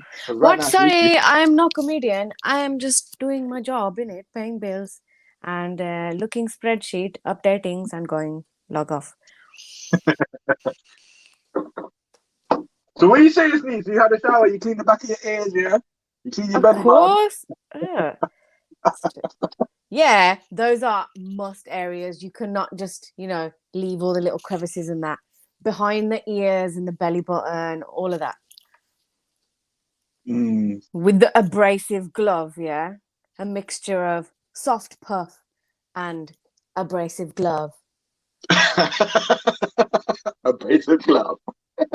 And afterwards, moisturize. You know what though? I ain't gonna lie. I used to cream. When my mum used to cream me as a youth, I think at the age of 13, I stopped creaming myself until like 25. So you've got the bare crusty skin, yeah? No, that's the thing though, please. I never your had knees that. Like, and elbows are white in it. Go No, put they're some not. moisturizer on, man. No, Go let me put some cream on. Let me do a test, yeah. Oh no, yeah, I need to cream my legs still. Nah, but my arms are cool though. I could scratch my arms, it's just gonna go red. There's no white skin. Nothing, Yeah, none of but if you're Asian, and you're a guy, your arms are covered in a thick layer of fur, so you can't see underneath. Why you can't do see the people skin. why do people think that all Asians are hairy? Like, No, I'm only joking. I'm hairy. I'm an Asian. I'm hairy. I'm not even gonna lie. Is it? Yeah, You got a of beard? course. No. You have different. Listen, don't talk about my hair, okay? You start talking about your hair. No, I'm talking I about- just admitted, yeah, that I'm Asian and I'm hairy. There are some Asians that miraculously, are not too furry, but I'm not one of them. In it just is what it is. Why lie and why deny? Why lie? No deny. My face is furry, but that's about it. I've heard. That's about it, Sneets. What about your face? Is it furry? Maybe. maybe a bit of upper lip fur sometimes. But maybe a little bit of monobrow if I leave it, to get a bit gracy and that. No, I'm joking. Of course, my eyebrows look like slugs every 2 weeks. I have to get them I threaded. think you should embrace the monobrow. Listen, I'm not just piss off, please. Why are you so upset, Sneeds? Why is that so like? I'm irritated at the thought. Like, I can't. Just leave me. No, can you just leave me and to groom my eyebrows? Don't get involved, please. Okay. Do you pay someone, Sneeds? Yeah, because I'm lazy. However, I can just as easily do them myself. I could thread them myself. Yeah, so all those haters out there that are gonna say, "Oh, she can't do it," she can. Yeah, all right. Yeah. So what you saying, lunch break? Or Probably you all the people. you've had showers, you've had bare shit going on. It's midday. What? You're not working today? What's going on? I balance my day however I balance my day, okay? I get the shit done. Doesn't matter when I do it. I get it done, okay? It doesn't matter when I shower. Every day is different. No matter when I brush my teeth, as long as I brush them. Listen, don't tell me about brushing teeth. I fucking love brushing my teeth. I brush my teeth. I love brushing my teeth. Nah, I'm a smoker, innit? I love that that feeling of freshness when you've just brushed your teeth, and if it when your toothpaste is a little bit spicy and that, and you're like, ooh, I like that and that. You get me? Is your toothpaste spicy because you're Asian?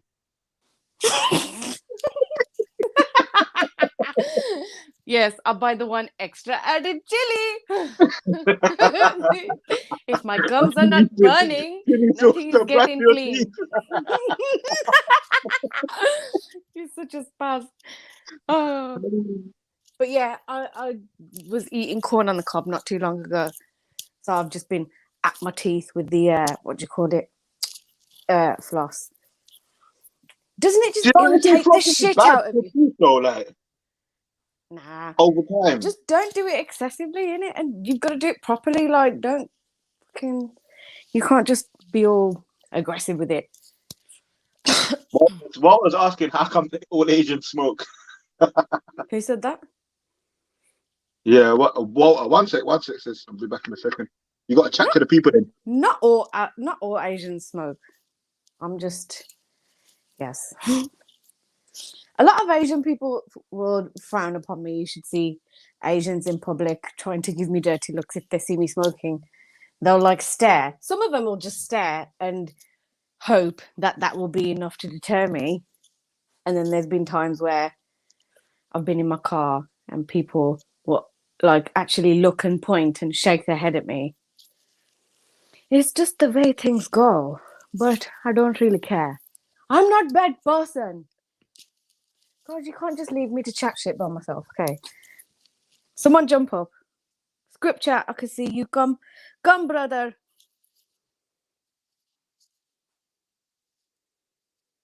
Who else is around? Axum.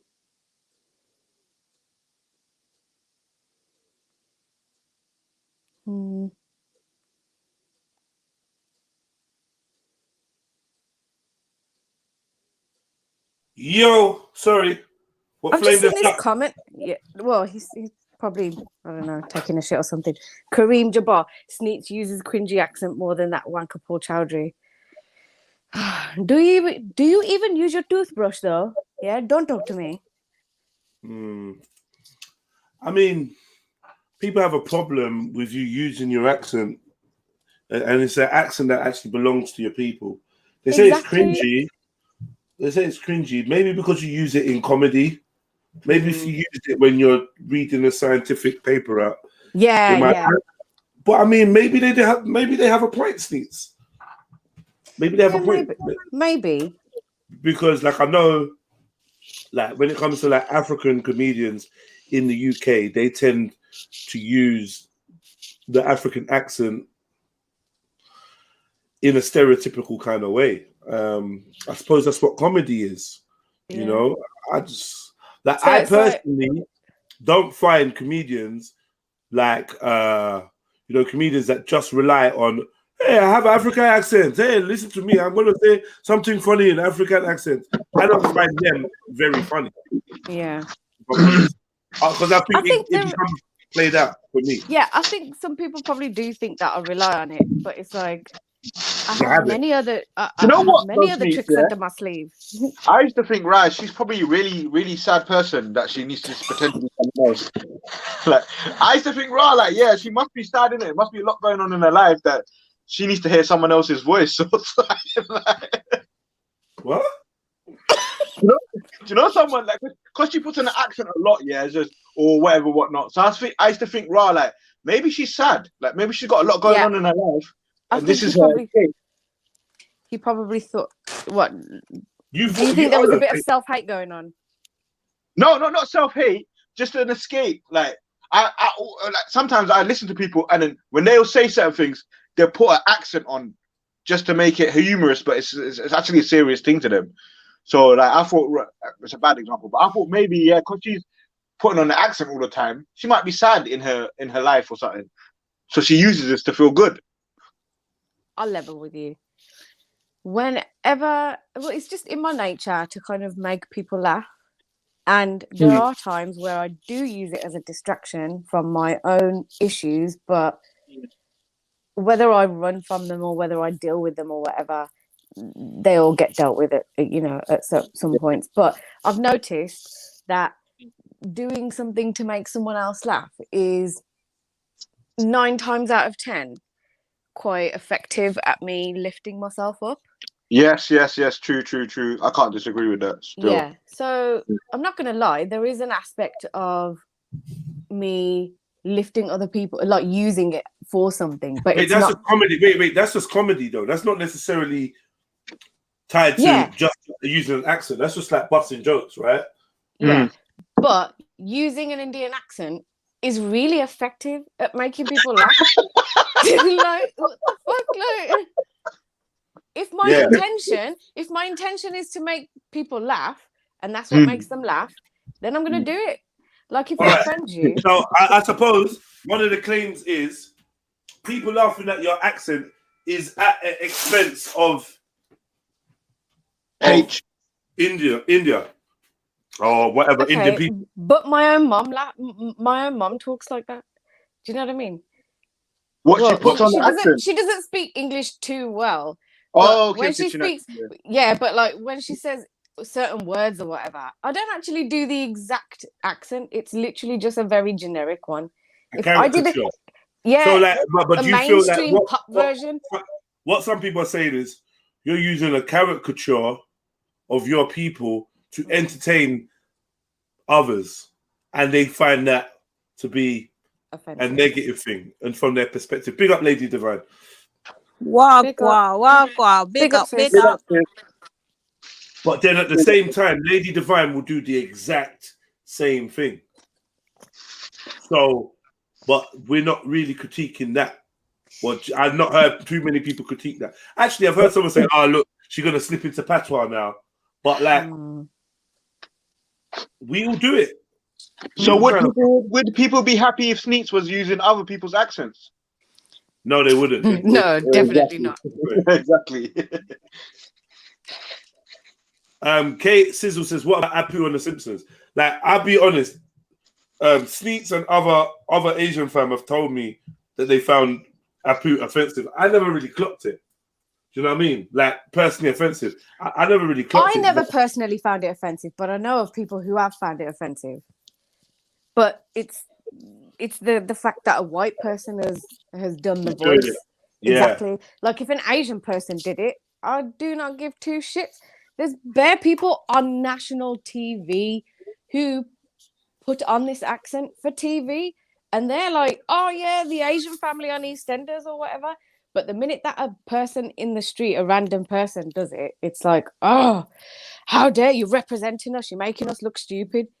No, it's just it is what it is. Like there are people who speak like that. And But I it think, doesn't. I think But white that people doesn't do it, take away from our people's achievements. Like white people that's- do it to themselves as well. yeah, exactly.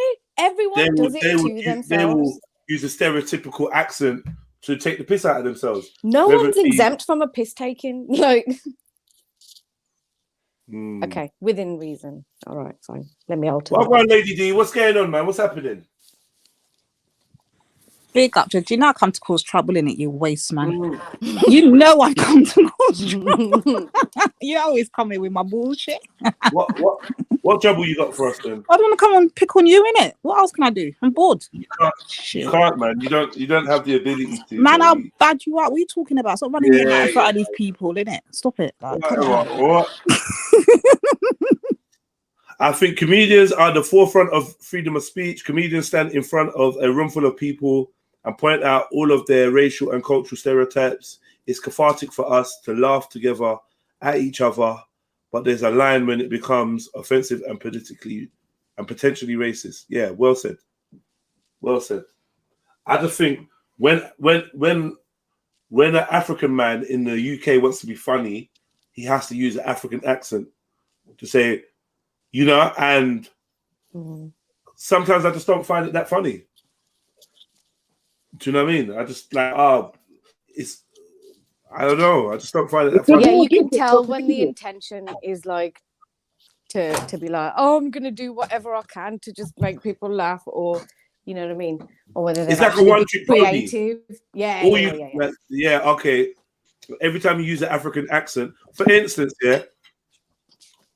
you notice when people jump on the panel, especially the white family, they jump on the panel, and when they get pissed off or whatever at someone, then they do their rendition of a roadman, right? They try to they mimic other people's speech patterns and the way they speak, and it's usually in a derogatory manner.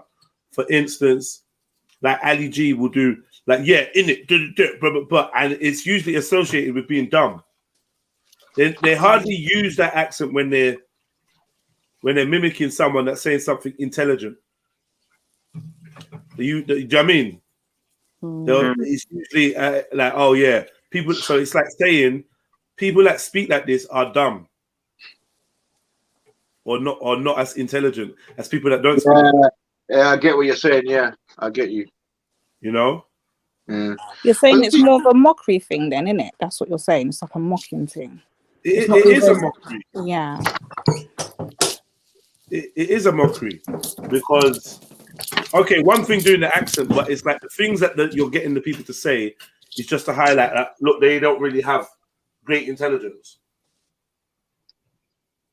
You get me? In it though, you get me? And then they do all that, and it's like, yeah, that's a caricature of like street slang, and you're using it to illustrate someone that's not very smart. You're never going to do an impression of a scientist or someone with a scientific mind using that accent. As if everyone that speaks like that is not capable of scientific thought or intelligent thought. Russell Peters has actually done that. He's done Indian scientist when they're talking about the discovery of zero and zero. So yeah, he has. So please direct your letters of complaint to Russell Peters, who will give a shit a bit more than we do. Yeah, that's the new one. Thank you. The posh British accent, please. Oh, I can do this very well, darling. That is cold still. I can't lie. Oh, I have watched both seasons of The Crown. Oh, it's very possible. At the moment, I am actually perfecting a George accent, so that is also pending next season. Please tune in, guys. Yeah, my guy. Okay. My guy. Yeah, my guy. Gosh, these My guy. guys, they're just My so guy. triggered. They're so Gosh. triggered, my guy. Oh my god, you're so triggered. I walk the mean streets of Chelsea, and instead of holding hands, we hold penises. We hold penises. Whoops. I like racist humor though. I enjoy a bit of like. I was going to ask you, Jeds, is there a different law for comedians? Man couldn't say what comedians say on stage and get away with it. It's just how contradictive we are as a society. We're going to complain about something and then laugh at something at the same time. It just shows that our sensibilities and our outrage is not necessarily our own, and it's more programmed, and we're more given what we should be upset about and what we should laugh about. Because I've heard, Frankie Boyle tell the most disgusting jokes, and I've cracked up like belly laugh. Yeah, belly laugh. You get me? Frankie Boyle can tell a joke about Michael Jackson and being a paedophile that I will fucking crack up at. But I don't find paedophilia funny.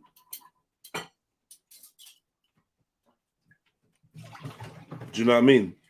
No, So, I yeah, get I mean, you. that paradox exists, and I think it's more to do with just a contradiction. We just like that. I'm a bit of a hypocrite, Like, I won't let next man diss me, but if it's funny, I don't care. If it has to be funny though. If I don't find it funny, I'll probably get vexed. But if you make me laugh, I don't give a fuck. Carry on, as long as it's funny. Yeah. Big up, brother Sniper. Oh Lord, pray for me. Why do I got two of them? Good morning, man rising. I got two of them now. Huh? You and Jess Don't worry, sis. You're not on your own, sis. Don't worry. Oh man. What? Pray Sorry, for white us. liver. Sorry, what did you say? You know, shut your mouth. You don't start. You know, you don't Let want me no go on smoke. mute, man. You Let me don't go on want that. mute. I will take on both you and Jeds, innit? Take on. No, stop that. Go on mute. Yeah, big up, Jeds. You know what? Let me go on mute for real. Where's Jeds gone? He just disappeared. It's just done a run out. Hey, my brother is so slick because of that. I'm there, man. What's going on? That's just it, finished the gym session. You get me? You're with the hairy Asians. Games. Flame, shut up. Oh, fuck's sake. Don't start him, please. I beg you. Yeah, talk about yourself. Yeah, right. Yeah, you're looking for sneaks, eh? No, he's not talking for me. It's unfair. I spoke for myself, bro. I It's spoke for unfair. myself.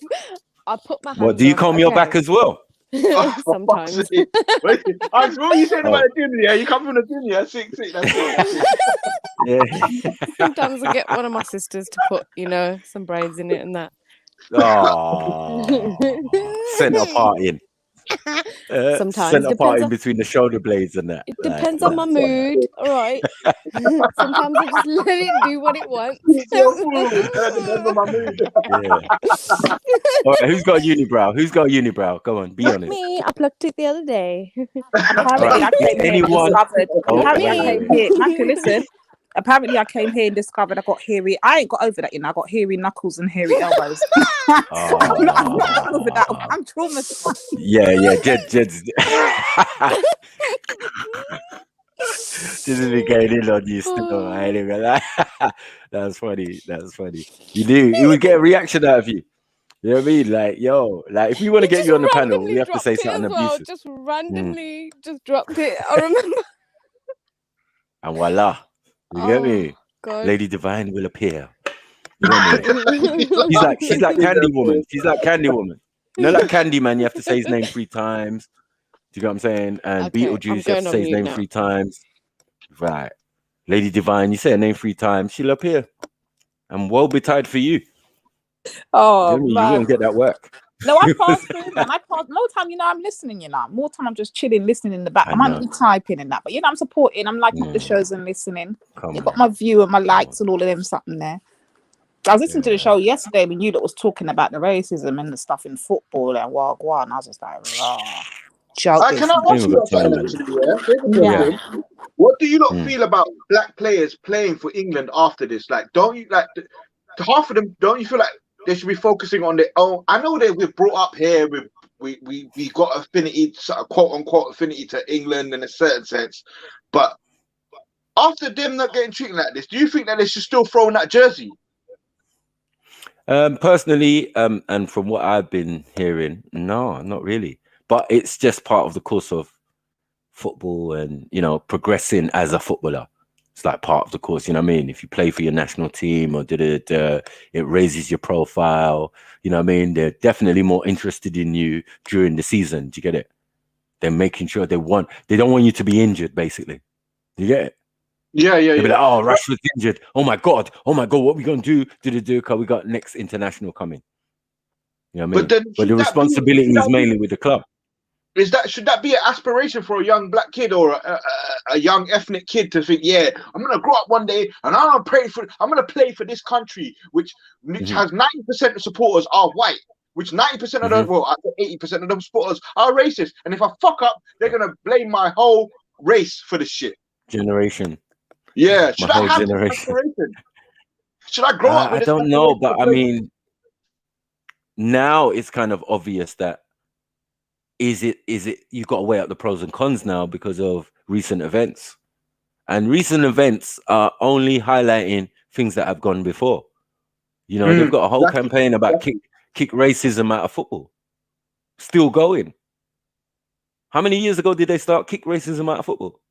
A while ago, innit? That was years ago. Yeah, man. Right, and it's still running. It's still running. Like this whole campaign and nothing now gone.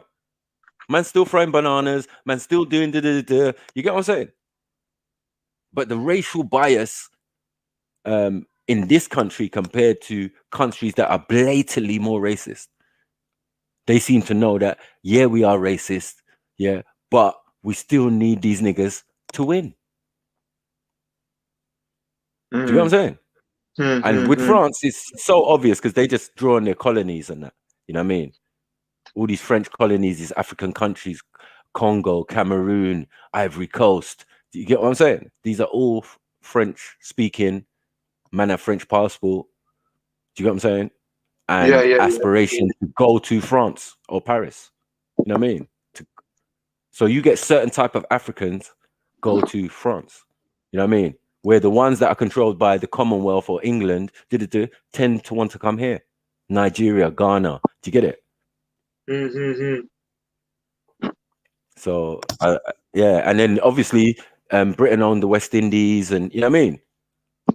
So they drew on their colonies too, but it's not the same way. Like, let's play people on merit, on their actual worth and what they've done for the season or whatever. You know what I mean?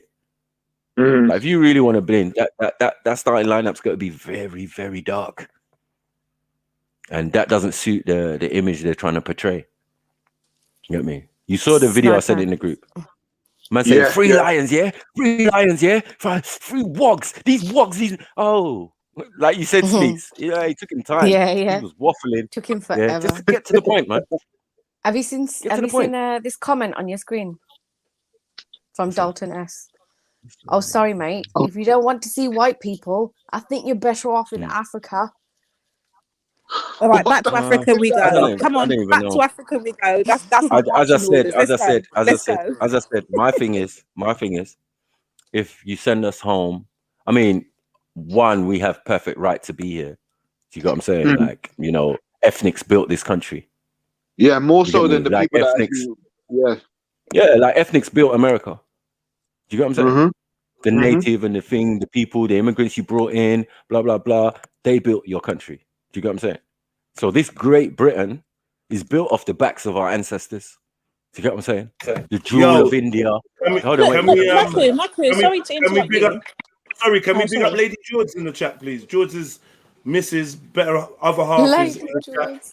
Yeah, Harl. Do you know what I mean? Much respect, Lady George. Yo, Harl, where's the other half? George. Is he out of bed yet? You made breakfast for him? How's it going? Who's this? Sorry? I don't know. I can't tell if Jed is trolling again or not. You know, I don't even know if this fool he trolls too. Nah, he's been serious. No, this is you know George, right, Lady Divine? Oh, You know the white boy. Yeah. Yeah, George. Yeah. Okay. Yeah. Yeah, Harley's his girlfriend. Okay. Oh, okay. All right. Okay, Big up I didn't yourself. know that. Yeah. We're dealing with this other idiot you at the moment talking bare smack. But yeah, we can't leave this country like that. I mean, it's easier said than done. Do you get what I'm saying? And as I said, No, Mackie, you're gonna doing too be much. You're doing too much, Mackie. You're there talking about why you got the right to be here. Listen, when they tell you to go home, just say okay. Like, I think people think there's a problem with people saying like they want to go home. Like we're in fear of going back to Africa or back to the Caribbean or wherever it's we not may much. come. It's not much. It's not Like, much. it's not. I'm not doing Like, much. some I'm of us are saying the already day. making those plans. I'm So saying stop the it. day the world stood still is the day we go home. Yeah. So in social system, transport, everything, the country will come to a complete standstill. Do you get it? So if that's what you want, cool, no problem. But ain't no one taking care of your picnic, wiping your fucking ass, transporting you from A to B, making sure that the country runs smoothly. Because unfortunately for you, these small percentage, of people, ethnic minorities or whatever you want to say, that are the ethnic majority around the world. Do you get what I'm saying? Only in England can you make these proclamations. Yeah, we 90-something% of the population. So what? Let's go And somewhere else. they're gonna starve. 90% of food establishments will close down. People will fuck off home. And Yeah. these people will starve. It's gonna be No more beans on plantain toast for you. all round, guys. No more Beans on plantain. toast. No more plantain. You get me? No more jerk chicken at carnival. None of that. Like, Let me Say bye bye play to this. the exotic fruits. That Let taste me good. let me play this video for them. Go on, Cuzzy. Ooh. Where do I start? Where do I start? Yeah, sick, gutted, like all of us. Proper deflated. Be proud of the boys, be proud. But anyone and everyone that knows me well will understand what I'm talking about. 3 lions on a shirt, right? How many times have we seen England players, wogs, take penalties for us and fuck it up? 3 fucking lions, 3 fucking coons fucked it for us. Whoa.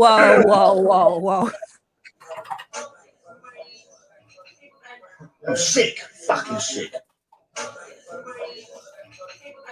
I'm sick, fucking sick. Yeah. That's Yeah. Thank you, bro.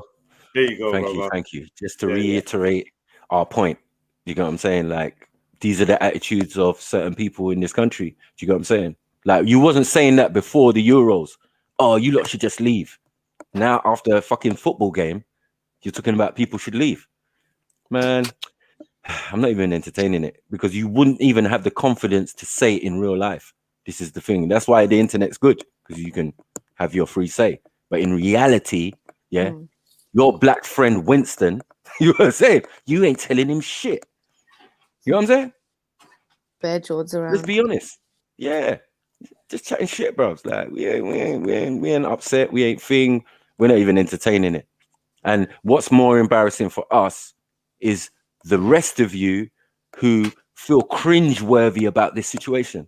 I feel sorry for my English friends, and you get me? They feel away. Oh, that should have never happened to the black boys. Should have never happened to the black boys, Maku. Rah, rah, rah, rah. You know what I mean? They feel things. So this guy's in a minority, as we know most of the racists are. I think we've got that dude from the video in the chat, bro. Look at the screen.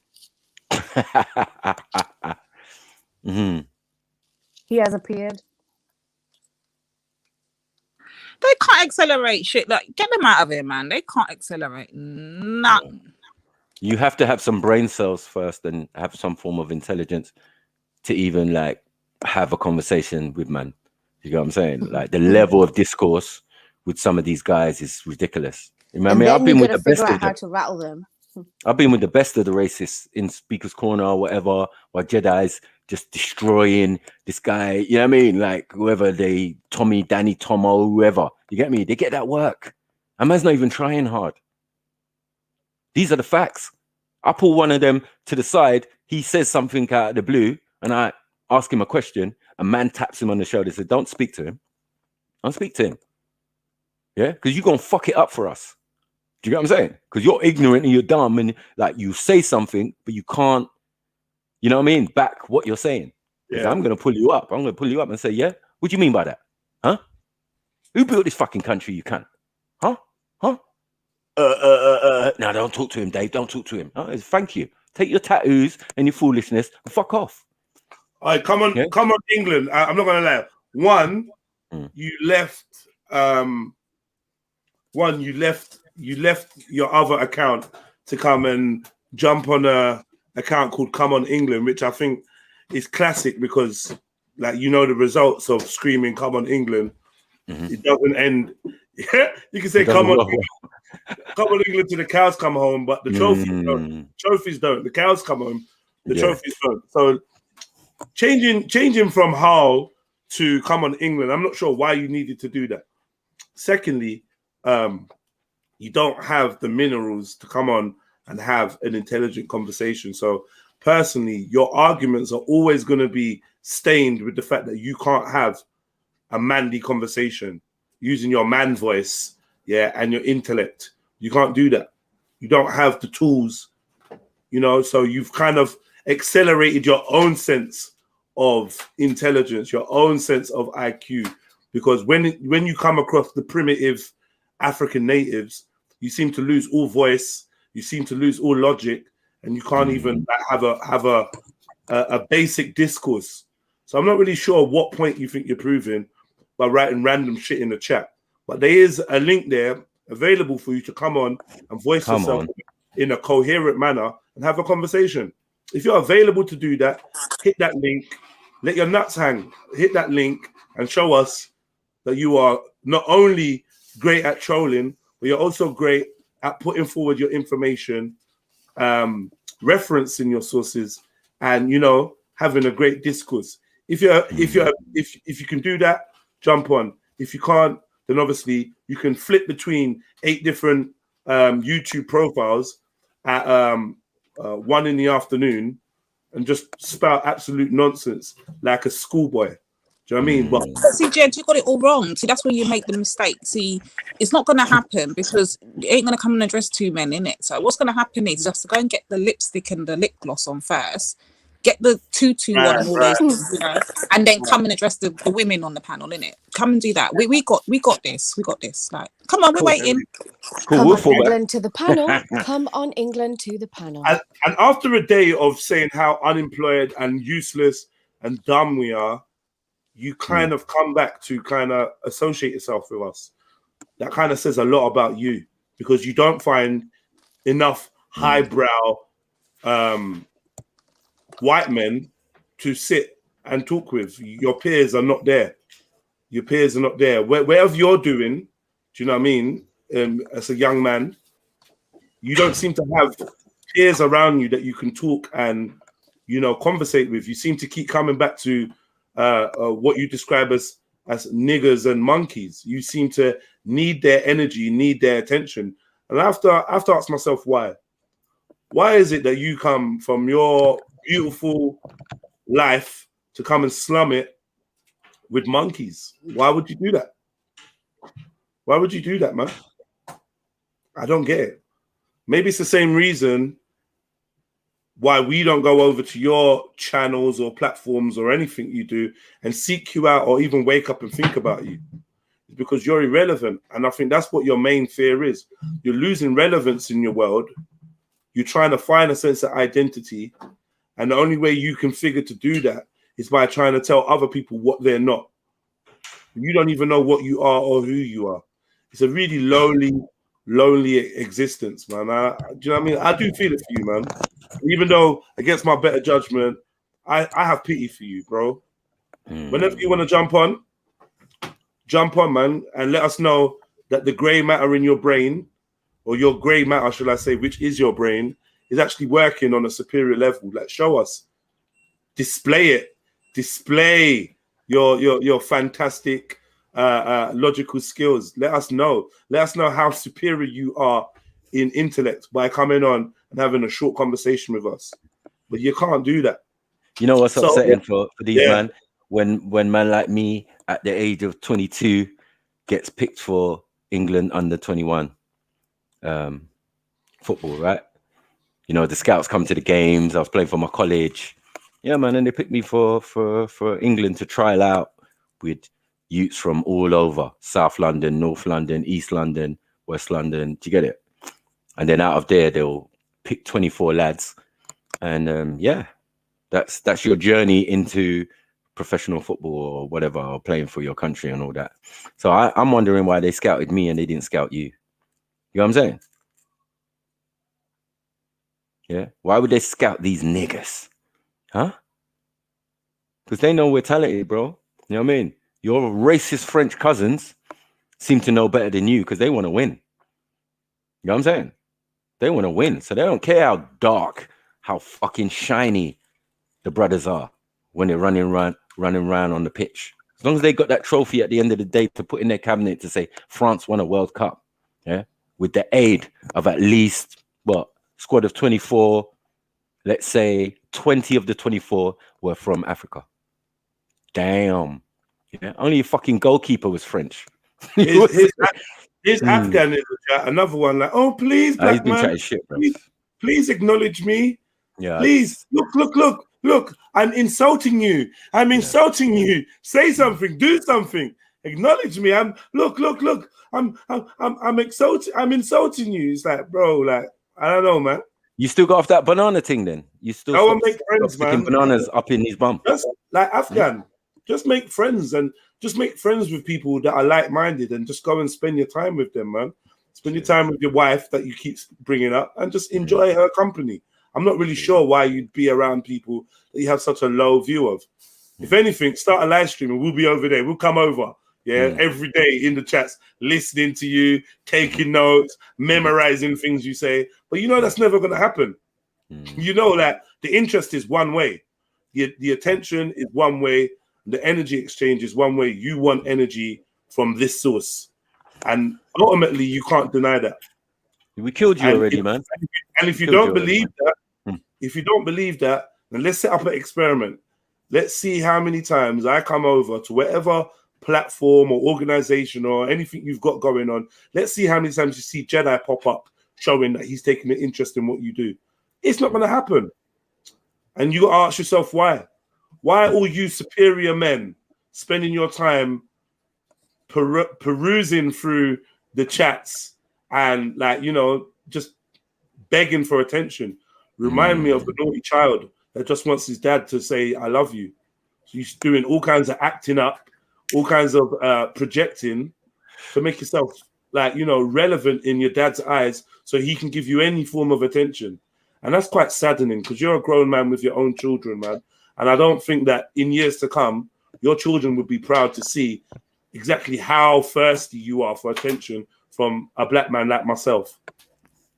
It's crazy. Because of the Bachi thing, bro. We killed him with the Bachi. I'm not interested. You know what I'm saying? He's still balling. I'm not interested in what he. I'm saying let's get to the facts. Forget about all that Bachi or what this person said, that person said. Bro, if we're on that's here, what's hurting him, G. Yeah. Like YouTube's a massive place with millions of profiles.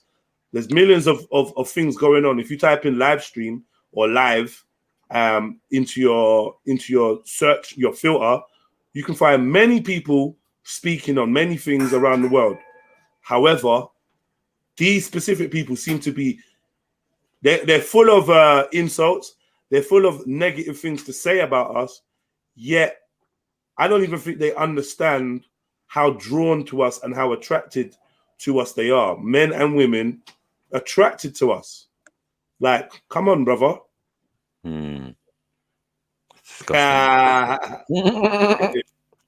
Just hurts. K-Sizzle says, Jedi won't come over, but Lady D, Ultra, and Buddha will. Real talk. Yeah, I mean, yeah, they do. They're travelers. I don't know whether they go there. I don't know what they do. But with all due respect, Whoa. Go where? What channel? What channel are they talking about? I said to people like Hall and Afghan, why don't they go and set up their platform and see how quick we come over there expressing an interest in what they do and what they say. Hell to the no. Non-existent. It's never gonna happen. Not happening. Khan thinks you will though. Khan saying you will. Can't I, idiot? Can't you follow us? Just be clear. So you just behave yourself too. You're another one. You're another one. So stop it. See it there? Stop it. Lady T. hey, melanin is a wonderful drug, man. I'm telling you. You got these, man. And this is the thing, man. Like, honestly, vanquishing these type of people becomes so simplistic if we just deal with the truth. The truth is, I would never in a million years seek you out for a conversation or to interact with you or to have you notice me on any level. I would never in a million years wake up with any intention to interact with you. You cannot say the same. You failed today because you've already done it today. Let's see if tomorrow you can fight the temptation to see us and hear us speak and be around us. Let's see if you can fight your urges, because that must be where you must have an urge to see us, man. And I don't know what that is. I don't really have urge to I'm chat actually to quite shocked he's not tried to appear on Charcoal Block it, you know. I'm actually quite shocked that he's not actually tried to find his way over there and not got white in the process, you know. I'm actually quite shocked. You know what I mean? There's many places you can get murdered at. You get me? But this is the most prominent. So, Yeah, you know, I don't know. We don't play by the same rules over here, because I'm not going to engage with you on an insulting, because that makes me seem like as if I'm insecure about anything you're saying. I don't have to defend any of your insults. But what we can do is have a adult conversation, one that your children would be proud to listen into.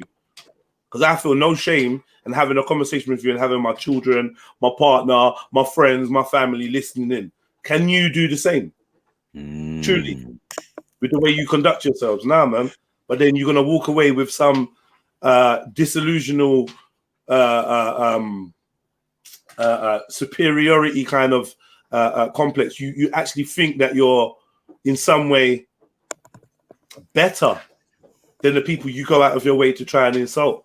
But we know for you to try and pull us down, we must be above you. And if it wasn't that, we'd be hunting you down to try and make you feel some kind of way about your identity or about your culture. But we don't do that.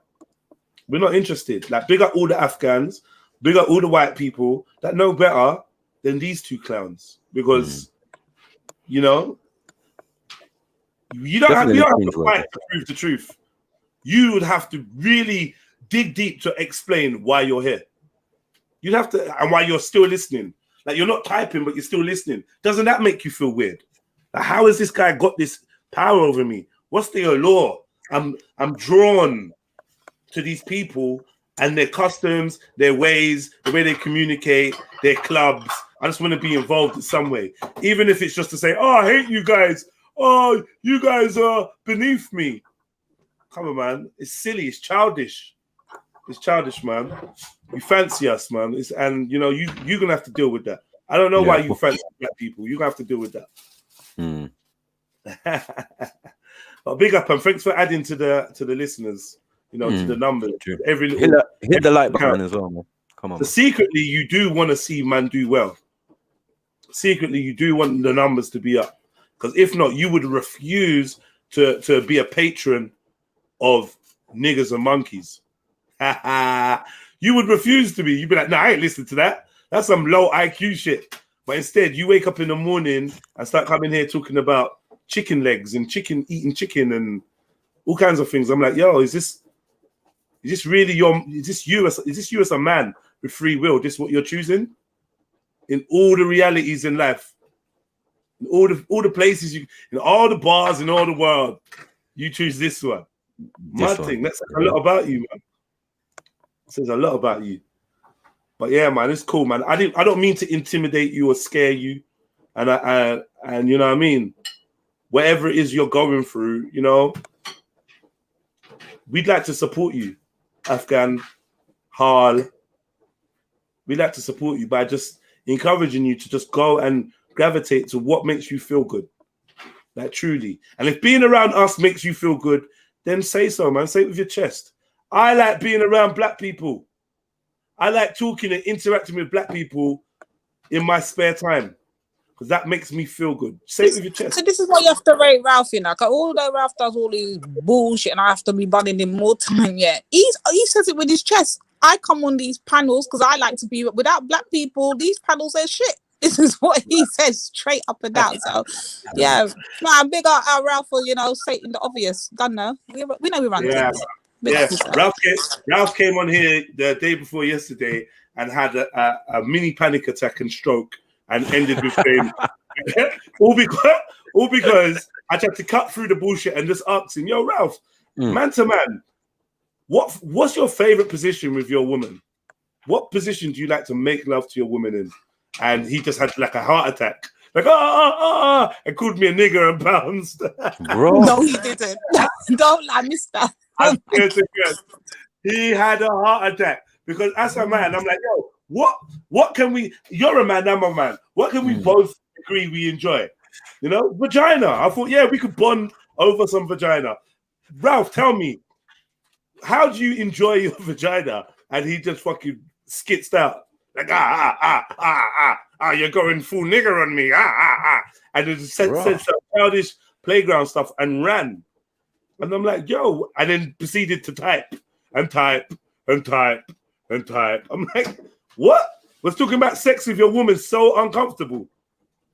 Because the next question I was going to ask is, do you need advice on, you know, maybe perhaps conceiving with your partner? Do you know what I mean? Because I noticed a lot of you, man, that have these strong views. 4 out of 4 men that had strong views on race, 4 out of 4 men that had strong views on race actually had no children. And I was thinking, what is there a correlation? One of them was a 30-year-old man with a 23-year-old woman that had no children, but he also, in his spare times, likes to market his brand of racism to what he calls the Zoomer generation, which I swiftly went to Google and found out was 7 to 20-year-olds. Fuck's sake. The other one was this Asian guy that lives in Germany that claims he is biracial, but for all intents and purposes, when he stares in the mirror, just sees Asian. And I keep using the word just for him because Asian's not enough for him. So it must burn when I say, no, actually, you're just Asian. You just appear Asian. Nothing about you looks mixed or biracial. Right. Especially at that rally, them rallies. In the mirror, you just look like an Asian. Like, and you're like, yo, but I'm biracial. I'm half white. But the mirror says no. Your reflection says no. Your reflection says, nah, you're just Asian. The reflection says, no, that's cool. You know what I mean? Let's just stick to the facts. Right. The fact is, when I look in the mirror, I see just the African. I'm just African.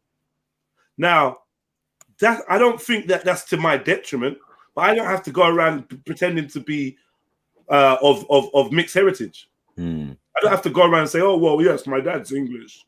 Oh, yes, my dad was an Englishman and studied it. I don't have to do that. I can just be like, yo, where are you from? Oh, I'm from Nigeria. What and what else? No, I'm just Nigerian. It's not even a diss. If anything, there's a sense of pride in that. That's exactly. You know, obviously, you can't have that sense of pride because you want to be more. Come on, if you was a real Asian, you would respect it. You get me? The relationship between Nigerians and Asians is well documented. They respect us, we respect them. You get me? They're like, oh, my best friend, his name's Tunde. He's a professor at so university. Nigerians are really intelligent people. Fall back, man. Just leave me alone, man. You know what I'm saying? We know what it is. Do you get what I'm saying? Now you want to take supposedly the other side of yourself. Yeah. You're fighting, you're in a quandary with yourself. You get me? You basically want to deport half of yourself. You know what I'm saying? That's a horrible position. Nah, it is. That's a horrible position. And it must wreak havoc in terms of your view of your own mother. Do you know what I mean? when you don't have much pride in what she is. Exactly. You know what I mean? You're only probably admitting that your mum's Asian because it's hard to deny it. It's hard to With that big ass nose. Why? Because you just look Asian. Like you don't look like nothing else but Asian. You look more Asian than other Asian man that I know. You look exactly. You look extra Asian. Yeah. You look like a stereotypical Asian man. Stereotypical. I'm not sure That's exactly. Right, so I'm not sure where the You mixed took the heritage. words out of my mouth. Yeah. I don't see many mixed heritage people of like black and white that look more black than black people. I never seen it. It's never happened. I never seen it, so I just don't know. Obviously, man like Ralph is a phenomenon. Yeah, you know what I mean, he's a genetic anomaly. Anomaly. He's a genetic anomaly. Yeah, You know what I mean? that's it. And you know, it is what it is, bro. It is what it is. Someone said throwback. It's a throwback, bro. How far? You know what I mean? To the Ganges? You ended up with the one white daddy that would not supply any Caucasian genes. That's a real white supremacist. He's like, nah, I'm gonna have youths with you, but they just can't. Well, you can't have none of my genetic makeup. How is sperm social distancing? It's mad. It's mad. It's mad. Social racial bias in sperm. Mad. The racism was strong in that pregnancy, man. Strong. Like Mother Nature was like, yeah, I'm gonna fix you. I'm gonna teach you something. Oh, you want to lie with white man? You want lie with white man that have mixed race? You white man. Oh, all right, cool. Watch this. Mowgli. There you go. Yeah, we're gonna give you Mowgli. Blessings. Yeah. Namaste. Hold that, man. Hold that. You trying to run? Yeah, I hold that. This is what you are. Kevin's crazy, man. Yeah, crazy. Yeah. You be laughing when I'm telling Raj best of servants, but excuse me. Yeah, well, I'll go on for you. Yeah, will you not sell your own Asian brothers out in a minute? That's what I thought. Anyway, your political views have been destroyed. Everything that you say is thing. Your wisdom, you little busybody. Oh shit. You're funny, man. Wisdom's a funny guy. I got no words to say to him, man. He's just a funny internet guy, man. I don't even know. This guy's crazy. What cartel is this? What cartel is this? Talk to me, Wisdom. Big up, Shahid. Shahid, come on the panel, man. I want to talk to you. I ain't talked to you for a couple of weeks, months. Shit. Jump on. All right, the last time he done a runner, boy. Lord of mercy. You hear me? People got onto him. You hear me? Wisdom's Auntie got onto him, bro. Like, yeah, Wisdom, you be coming over to the American panels? What you say about Jedi? What you say about Maku? Oh shit. Wisdom's one of them people. What's he talk about when he's over there? Like, what does he say? I didn't say I don't anything. know. Come on, man, Imagine. man. He's just doing I didn't say accents. anything. Yeah. How they got you ringing people for the thing, mad thing? What? Wait, what did he say? From CC, nah, I only roll through CC sides. What's he talking about? What's CC? What's that? What are you talking about now? I don't know. I think the conscious community. I think he means the conscious community. Is that where you're at, Shahid? What is that? The Sarnet of them, innit? Sarnet. Well, they're unconscious that channels. This guy, yeah, he's probably saying he's African as well. Nah, that's blasphemy. That's blasphemy. He probably said he's African. He probably said he's Shahid's African. smart because what Shahid does, Shahid infiltrates here. Let me tell you what Shahid infiltrates here. Shahid doesn't go over there with his normal wisdom thing and that, you know. He's got a whole Brother Polite account. He's got a whole young, what's his name? Young Pharaoh. Everyone's account. He probably got a Lady D account and I don't know about it. You stay there. Don't mess with Shahid. You get me? Look, Nawabian diaper. He's probably Nawabian diaper. Yo, listen, hold on. Wisdom of the OC, because a lot of you like to do this. You've been invited up on the panel to try and have a small conversation with us.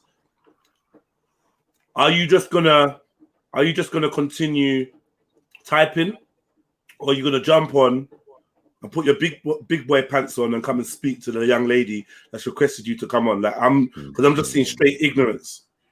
Yeah, are you jumping on because Lady Divine would like to speak to you, or are you just going to keep typing? let us know. Give an answer to the lady, like, oh, you know what, I'm busy, I can't come on, or yes, I'm gonna jump on. But don't just keep typing stuff. Let us know. It's not very cartelish. That's not Not very cartelish, man. Yeah, what man. cartel this is. Oh, there's another one. Big up, Triller. Come on, man. Come on. We're going to have some conversations today. Come true. Lady D's on and popping today. I ain't spoken to Triller for time. Come on, man. I got all the time I'm at today, work. cuz. Hold on. Listen, you work from home.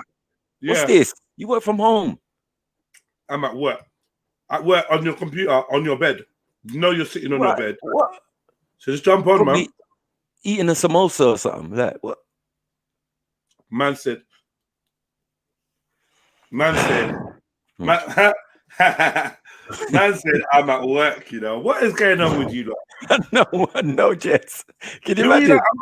are we stupid? Can you proper stupid to people? I don't get it, man. Wow, but you're going to use us as a weapon. The same. Triller's busy. Okay. You're not always busy when you're over here. You're never busy anywhere else. You're always busy here. I don't you when Triller's not busy. We need to get Raj on this panel. If we can get Raj on this panel, Triller will come through, and then Shaheed will follow after that. Yeah. Oh, Anytime it comes to walk, I just keep and we need forgetting. to get K as well.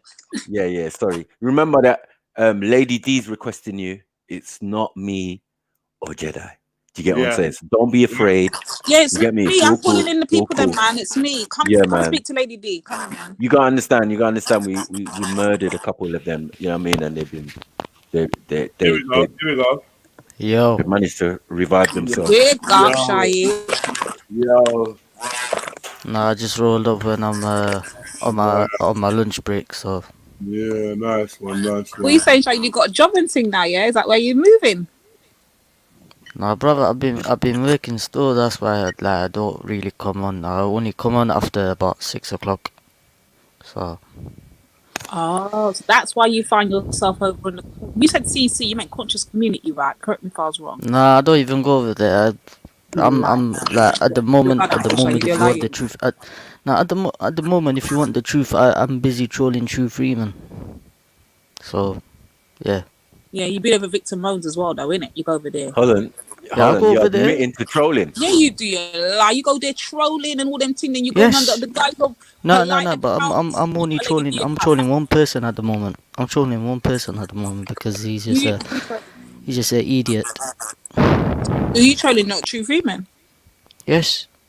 Tyra. Why are you still on? Like, why is everyone still on his case? Like that Tommy and thing went time ago. Like that was years ago. Why is everyone still like on the man's case? Because you know why? Because he's entertaining. So yeah, you need I'm a busy girlfriend, over there man. on that side. You need a woman. Serious. Someone needs to arrange a marriage for you quick, cuz you got too much time on your hands, bro. I'll be real. It's like way too much I'm at time. work. I'm not getting married at my age, man. I'll wait a few years. Bro, but you're confessing to trolling, like what are you doing? What mum gave birth to a child, raised it, taught it sensibilities, morals, and perspectives for it to just go and marry Shaheed? Like for what? Why would you marry her? Why would you want your daughter? Who in the chats would want their daughter to marry Shaheed or even have a relationship, even know Shaheed? No disrespect, Shaheed. We're just being honest. Like, what's Shaheed gonna offer your daughter? Like, I'm an awkward person. It's not even that you're an awkward person. You're just not fit for marriage. You know what I mean? You're a boy, innit? Let's be real. Do you know what I mean? You're a boy. You're not really a man, are you, Shaheed? Wait. If you're over 21, Shaheed, you're a man. Like, you've come into your full sense of manhood. Yes. You see when you're trolling, that's the government. You see when you're trolling, you're meant to be a teenager, child thing. They troll. Like you can't can't be a grown adult. Oh, in that sense, yeah. We've got loads of them kids out here. I'm busy trolling a man. You live in your mum's yard. You get left, right, and center. It's like just Shaheed's just Shaheed, isn't it? But really and truly, he's not a man, innit? He displays no characteristics of manhood.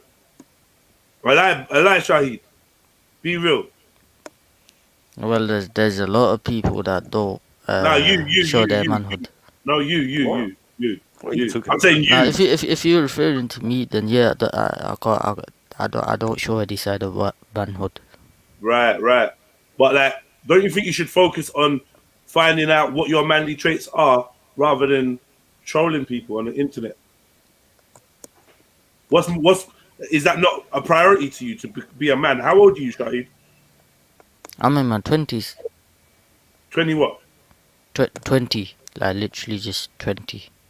You're 20. Yeah.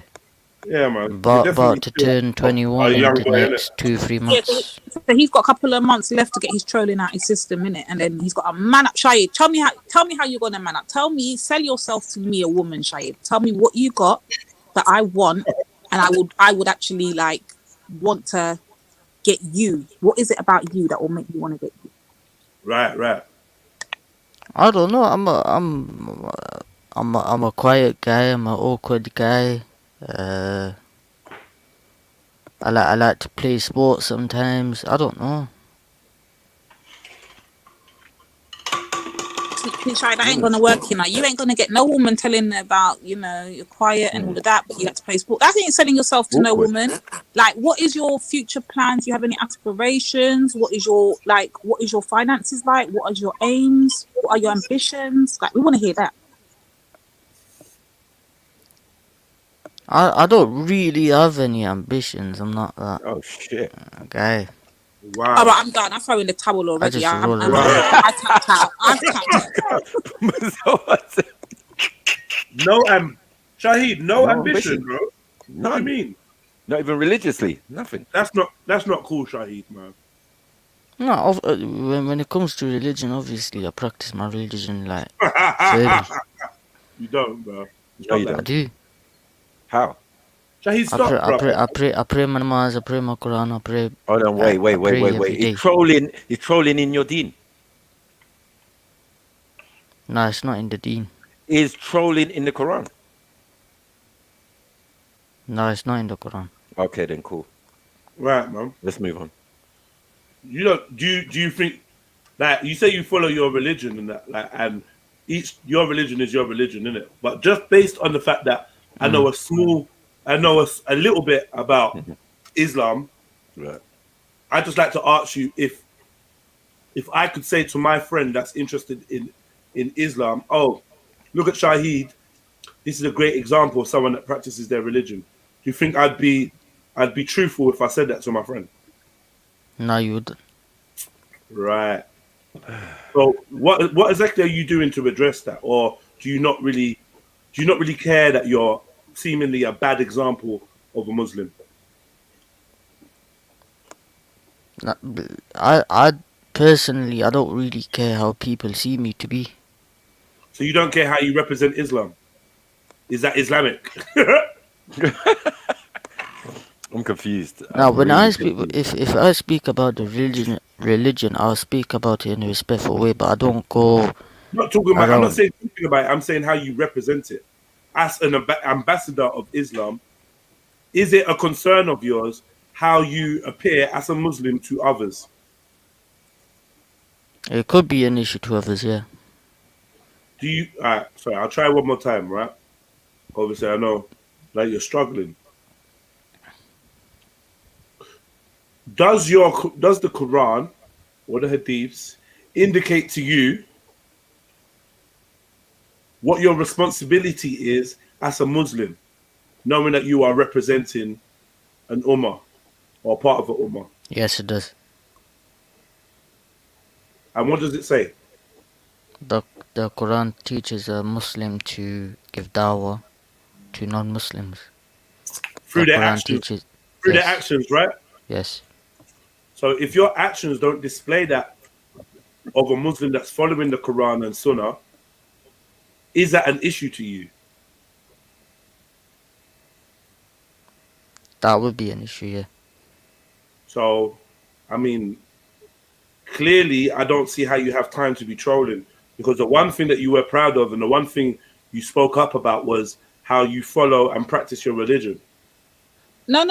Hold on. I must be confused, though, because I've heard Shahid himself that with his own mouth say that he's a Muslim and he's a proud Muslim and all of that, but he's not an active like seeking. He's not a Muslim that is worthy of giving dawah. Like, I've heard him confess that. So when I know Shahid's a Muslim, but I don't take him as a Muslim as one of the ones that are out here debating and going hard for the religion. He more just does his own kind of thing, innit? Like, he doesn't make his religion. I don't see Shahid as being a Muslim that cares about Islam once his laptop is off. Shut up, Jed. You know you're just so disrespectful. No disrespect, but I've encountered many online Muslims, isn't it? Many of them.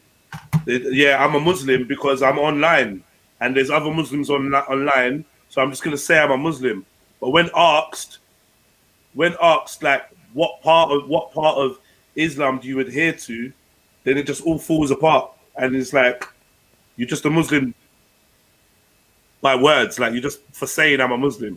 You're not even trying to live as a Muslim. Obviously, you got to do certain things because you're living in a Muslim woman's house.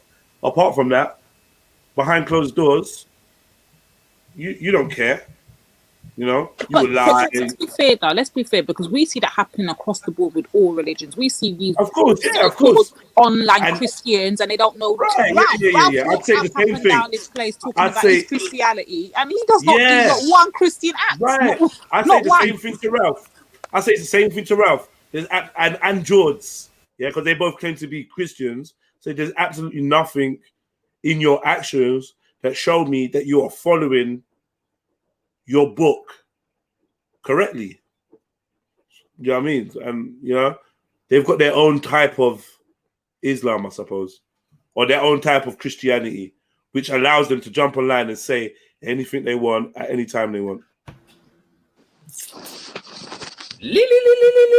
Acting anyway. Who's that?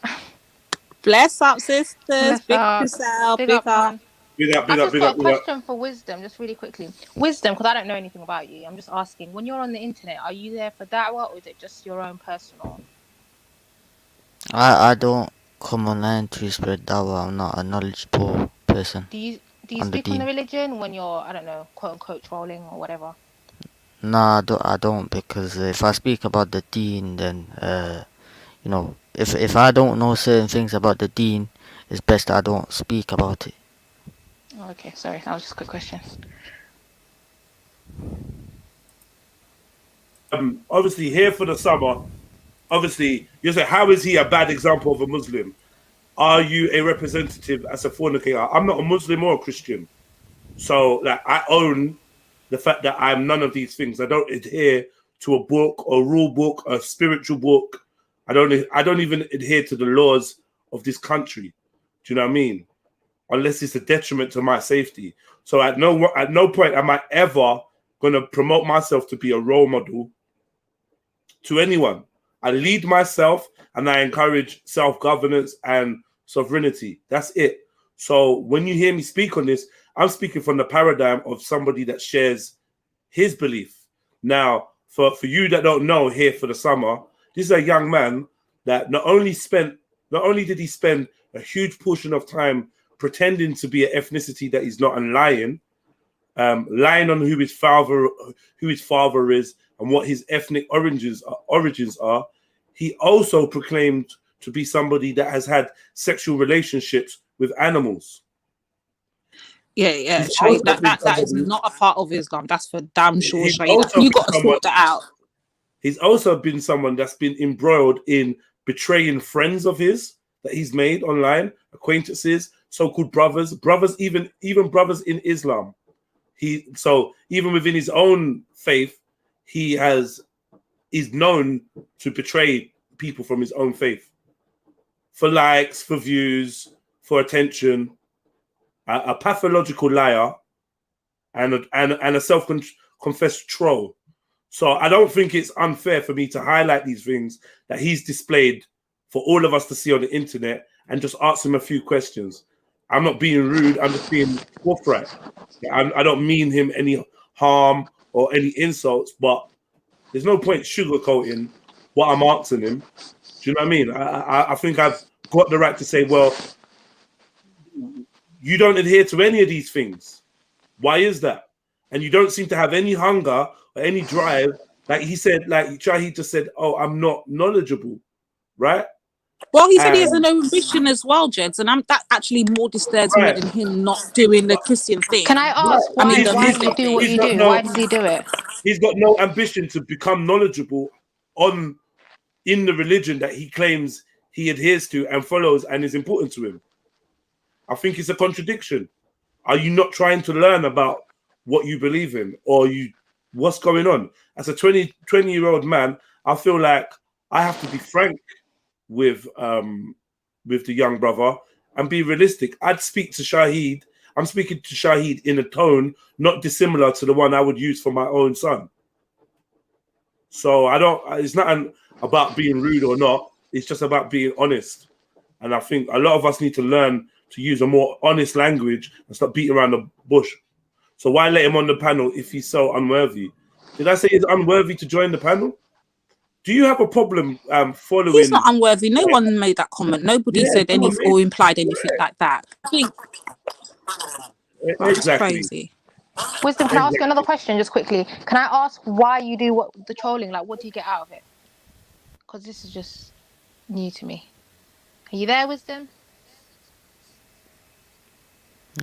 Why do I do it? Yeah, why do you do it? Nah, it's something I'm addicted to, so I can't. Have you thought about getting other hobbies or something? Yeah, I do go out like on the weekend. Sometimes I go out with my friends and stuff. Are you in school? You're not Shahid. I'm not trying to be in your business. Sorry to cut you, sis, here, but I don't want to be in your business, Shahid. Yeah, but do you suffer with anything of like depression or anything like that? You don't have to say if you don't want to answer. Say you don't want to answer that, but I'm just asking. Shahid's on medication, man. He's lying to you again, being dishonest. He's on medication, man. We've told him to take his mental health issues and turn them into, like, to address them and to come offline and address them in a healthy way and get help.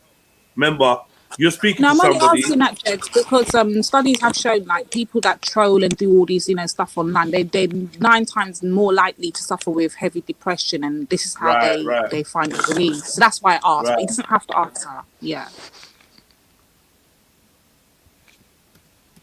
Have you tried just going off the internet? Like, have you tried just just going off the internet completely for a while? Yeah, you saw that, Jed, yeah? What? Get paid to troll, but Shahid don't. People in the black sector get paid to troll. I'm not sure what the black sector is. I'm not from the black sector. I'm on YouTube. YouTube is not split into sectors. Yeah, people choose to orbit their comfortability. There's no black sector. Do you know what I mean? We got Asian man on the panel. We got white people in the chat. There's not no black sector. You don't see this as being an exclusively black club. It's YouTube. Anybody can roll up, just like you. I don't know. You're here in this sector. You're not from the black sector, are you? You're not black. How are you here? Nah, man. Sorry, man. I just think people don't like us being real. Reality is frowned upon. Like, I'm not gonna sit here with a young man and pretend like I haven't been hearing about his adventures across the internet and I don't have an opinion. I'm gonna give my opinion. He doesn't have to take it. He don't have to care. I'm gonna give it. You know what I mean? It's needed, man. These are like your most like important years between the ages of 15 and 25. And if you're wasting it trolling, it's very sad. And I don't want you to look back and regret it. That's a lot of years you're wasting. These are your prime years. It's attention, I think. You know what it is, though, Jed? I think for us, for me, this is what it is for me. Because I remember when he said he's 20, and I remember when I was 20, I was on road doing the most. Like, I had like, there was so much to do, so much places to go. Like, even if you had no money, you link a friend, go chill out. You found something. And I just don't understand the 20-year-olds that sit online and troll. Like, that was never a part of my ever. Because socializing has been reduced to computers. It's the life that's been promoted to them, though, man. I mean, it's not programmed, really. Yeah, like, I don't know, man. But I'm glad, like you, Lady D, that I kind of had a full life before discovering the internet and social media. I lived, I communicated. I lived in a time where me or my friends didn't have phones, and we'd meet up and we'd do stuff and we'd face-to-face communication and stuff like that. Even if it's beef, it's face-to-face and then- beef. Do you know what I Right. mean? Like, come on, man. And then the internet happened and we can't get off the damn thing. It's so true. No, I mean, you can speak for yourself. I mean, personally, yeah, I have an equal balance of online involvement and offline involvement. That's just what it is. I can spend a whole day on the internet, and I can spend the next 3 weeks off the internet. So I'm really not bound by just the internet. Whereas I think it's a bit different for the younger generations. They seem to be devoid of the option of going offline and living offline. Some of them, they just don't. Do you know what I mean? They go from a computer game online to, Because they're social chasing that networks. dopamine hit. They're gonna keep Yeah. that dopamine hit. That's all it is. The body's programmed to need it, so they want those comments and this and that and the third. So they'll just keep chasing it. It's really sad. What can you do? Be honest and question Maku's Islam as well. Then you could do that, David Harbour. Jump on. What the hell? Here's a link. Who was it? Here's a link, man. Here's a link. Do you know what I mean? Trolling. Here's a link, man. Jump on, man. And I'm sure Maku's not going to run from any questions that you have. Jump on and have a combo, man. Do the manly thing, David Harbour. We'll beat you up. Are you going to compare Who's me the to troll? I guess I don't have a herd mentality. I have a troll. No, it's just what it is here for the summer is you speaking out of ignorance, it seems. And that could be innocent. I've not called you a troll. I don't know who did. But yeah, speaking out of ignorance on subjects you don't fully understand kind of makes you come across a bit daft. Not to say that you are daft, but obviously when people say they don't have a herd, sorry. Now you've been armed with more information, maybe you can more understand the context in which I'm speaking to Shahid. Shahid is a young man that I've known for over 4 years. And for majority of the 4 years, I have been a big brother and a guidance to him. I have given him heartfelt, honest advice and offered him friendship. I've also defended him and protected him on more than 10 occasions. And if I'm lying, wisdom, Shahid can undo his mic and tell you, no, Jedi's lying. Shahid, am I lying? Yep. No, you're telling the truth. Right. So what you might be hearing is a bigger brother or an uncle's frustration to hear that he's still going down the same road. And even now, it's becoming more dangerous because now Shahid has gone into a level of the internet where people are claiming he's being groomed by nefarious individuals, and that's not something that I'd want to see for Shahid. Do you know what I'm trying to say? People are talking about approaching Shahid, going to his house, approaching his mother, and all kinds of things that have put stress on him. So Family, family, also disrespect. So I stepped up to be like, "Rah, you know what, Shahid? Like, what's going on?" Shahid's told me, "Yo, Jeds, can you have a word with these people because they said they're going to contact my family and that would distress me highly." So I go out of my way. Wait. Who's contacting whose family? What kind of foolishness? I'm not gonna mention names here, but let me just say what I'm saying. Names can come after I'm saying what I'm saying. So then I stepped up and said, "You know what? All right, Shahid, I will try and mediate for you and try and see if I can negotiate these people leaving you alone." I went, I spoke to people on Shahid's behalf and said, "Look, can you leave the young man alone? Can you leave his family out of it?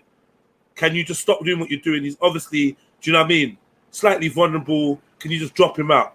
And I did all that, went out of my way to, stand up for him. And Shahid just goes running straight back there to hold the audience and to just do the exact same thing all over again. Like, learning a lesson is not part of Shahid's vocabulary just yet. But he's 20. Do you know what I mean? But he's 20 and, maybe he will grow out of it. But yeah, man. Yeah, and we've known him for a long time now. It's been a couple of years now. Shahid, where are you? Yeah. Shahid. I'm listening. All right, come true. Listen, you got people contacting your family and you're around them still. Is that what I'm hearing? No, I'm not even gonna get into that. All right, yeah. I'm not gonna Are get you into that are you around because Esau with them still? Are you around Esau? Listen. Listen, like, who, the person who did that, yeah. I've already had a conversation with him in the background. You get me, with my brother-in-law, and we've already said what we had to say. Like, it's not even deep like that. We squashed it there and then. Like I said, my brother-in-law is a witness. We just deaded it there and then. So, you know, whatever me and that individual had in the past is the past. Now, did you email me as a big brother on that subject? Huh? Have you ever emailed me? Nah, I didn't know. Have you ever emailed me because you're under stress from someone? Huh? Who's trolling you? Yeah, I did. Okay. On that, And is that not the same situation. individual, no? Yes. Right. So it is what it is, man. Like, come on, man. I mean, you people in the audience, you need to wake up, bruv. Yeah, this is our little broski. And even on the last time, he threw us under the bus, and he's still able to come back here and conversate with the family. No more examples need to be given, bruv. You know what I'm saying? It's just facts. Wait, are people If you're trying not to about your imply that thing, we're over here just badding up Shahid or something? Is that what they're trying to imply? nah, Like, they ain't got nothing, man. listen, They ain't saying people, nothing. listen, people, listening, yeah. Shahid's he's not getting badded up or nothing like that. He's just been, getting talked to by brothers, innit? So let them handle their thing. It's not that deep. Like, we're not holding Shahid as ransom or threatening him or his life's not in danger. Just chill, innit? Just chill. Yo, Khan, jump on. I see you asking questions. Jump on, because I'm not sure in what context you're asking. I'm not sure if you're saying I didn't try to protect him against certain individuals, but I did. I stood up for him. We did. Many Get times. me? I stood up for him, and I did say, yo, leave him alone. He's a little young brother. Why are you trying to bully him? Bully someone else? You got other people that you could be targeting, and then they was like, well, he did this, he did that, he said this, he said that, and it just keeps increasing. Like, Shahid don't stop on the internet. He's actually a very, very active person on the net, doing what he describes as trolling, and it seems to be bringing him lots of trouble and distress. I tried to encourage him to go in a different way, and I spoke to the people that were threatening to contact his family members. I did. I stood up for him. But then, a couple months later, he's just back there again. So I don't know what to say. All I can say is, when you come on here, I'm going to say to you, what's going on, Wisdom, man? And try and speak to him in a language that maybe gets through. I've tried a lot of different ways to speak to Shahid about what we're talking about now. So if you're thinking that, Jedi, you could be a little bit softer, a little bit kind or whatever, I'm just trying out different approaches to speak to someone that I think could benefit if I could find the right language to communicate to him, it would be of benefit to him. It's not a malicious about it. You know what I mean? You okay? Well, go on. Yeah, what's happening, bro? I just was inquiring after who the perpetrator of the abuse towards Shahid was, because I know how he might operate, and they make it was the same one towards you. It was the same one who came but I at you. didn't sign. Here's the thing, Maku. I didn't sign no gagging order. You get me? I'll speak on them still. But obviously, Shahid didn't want to. Wait. You got involved in this as well? Here comes Triller, big up. Nah, wait, are it you wasn't involved in even this like as that. well, Khan? Yeah, what's happening, people? These people carrying out fitna wars, but fitna wars on all the Muslims, on everyone. Everyone's a target. Yeah. So when the man them were target, no one I ain't made no peace treaty. I ain't made no gagging order agreement. I can speak in it, but obviously Shahid can't. So he needs people like Jedi and Maku and me maybe to speak up for him, because if he opens his mouth, they're just going to be onto him again. So he can't really say it, innit? But when you've been through something like that, part of the healing process is being able to speak about it openly and just saying, what? You get me? They tried it. I had to call for the big boys to back it. You get me? You've got to be able to speak about it and get off your chest. You get me? Because there's these villains out there targeting people. Yep. Facts. So wait, hold on, because I remember. Listen, we did a whole show and it all kicked kind of off on Born Riches, and Zubaida was over there and that, and it was all about doxing and people being doxed and people sending threats to go to people's houses. Is this the same thing? Is this linked to all that same kind of madness? Yes, it is linked to the same type of madness, yeah. Oh shit. So we left that alone, and those who didn't learn got burned, and everybody's here now because, in a sense, that's over to a certain extent. Do you get me? For some people, maybe that person's lost interest in trolling that person, or those people have lost interest, and people like Shahid and Calm don't frequent them mad channels anymore. No, You know what I mean? they might lost interest because man then brought arms us to his mum's house. That's why he's Yeah, lost exactly. interest. Let's be That's right. honest. So everyone's out here, doxing's bad. Doxing's bad. Yeah, but when you got some demonic person bringing bare fucking trouble to everyone, you got to bring them down to earth, bro. You got to bring them down to reality. You're not untouchable. You're not invisible. You're a human, same as everyone else. You can get touched. But Okay, some so I'm of gonna it, ask. Listen, I'm gonna ask the some question of it that has I asked been everybody on that panel that day, yeah, and I asked everybody in the panel, when is going too far? Like, when's this internet thing gone too far? Because it's one thing beefing on the internet. It's another thing when you're contacting people's relatives or going to their doors or them something there like I don't know. Somebody talk to me, innit? There's more than 5 to 10 people whose address has been out there from Juby to Raj. Someone turning up at their yard. If anything, someone turned up to Raj's yard. Guess what? Raj come out and said, "Well, Gwan, you come to my mum's house. What do you want?" You get me? Not hiding behind sofas and crying behind curtains. Man actually came out. So big up Raj for that, innit? Was that Dogger? No, Dogger bumped into him in Asda doing shopping. That's different. No, there was when People I actually went think. to Raj's. What? No, I think I'm talking Dogger about did. before, a couple Oh, of years before. okay. Yeah. Wait. I'm saying that Wait. Juby's I know address is Trilla out did there. not play me Everyone's like that. address is Trilla, I out know there, you did right? not come on this panel, saw the Queen up on here and did not address the Queen. Come on. I what? Wait, Khan. This conversation's not going to happen until I get addressed by. Listen, Trilla, the Queen is up here. Why have you not addressed the Queen, Trilla? Don't let me kick you off the panel. Don't play with me, that. Oh, yo, I said, yo, what's happening, people? Yeah, and big up Lady Divide. No. The Queen is here, Trilla. Acknowledge the Queen. Hierarchy in this, right? The Queen is here. Don't play me like that, Trilla.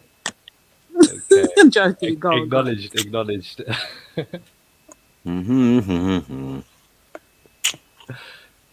Mad. Yo, and by the way, Carl, man, last time I think I got a bit rude last time I spoke to you on a panel, man. So apologies for that as well, man. I just want to declare, that when it comes to people's activities on other channels and what they do, what they don't do, whether they dox each other or not, I genuinely don't care. And personally, I refrain from commenting on these matters because I don't care. Like, I just don't care. It's got nothing to do with me. And the more you entertain people, the more you talk on them, the more you become part of them. And I'm really enthusiastic in separating myself from most of that section or that group of live streamers and content creators and just doing my own thing. So like I've noticed, obviously, when the brothers and sisters from other places, they come over and they come and spend some time over here, there's usually a lot of names that they keep throwing up. Z's and F's and fucking All right. R's. Chill, brethren. Z's and F's and R's and J's, and I'm just like, man, like there's a big world out there. You know, when people from other countries listen to us, we just sound like people that are just talking about other people. We're not really talking about issues or things. It's long, man. No, but to be fair, Jed, the only reason why it only came up, I wanted to know if it was all linked to the same thing, because I was trying to figure out whether it's the Esau thing or a next thing. So the only way, and I know you don't want to call no names. I don't. No. What I'm saying is, that was a disclaimer for me. You lot can discuss what you want. Like I'm never going to stop you from discussing what you want. But I just want to make it clear that Jedi, has no interest whatsoever in what these lot are doing at all. And in time, you will realize that this stance is the only stance to take if you truly are not about that life or truly not in these man. That's it. Same what I said to Afghan, same what I said to Hal, yeah? You don't go towards things that you don't like. If you don't like Batman, you're not going to spend all your time on the LGBT website. Like, I hate this, I hate that, I hate that. You're not going to talk about it 24/7. So I just feel like these type of characters that do these things, if people learnt their lesson from the first place and just cut them off, you wouldn't have the tumor that's aggravating you now. But you don't. You keep feeding these people, and they keep feeding off you, and that's what's going to happen, man.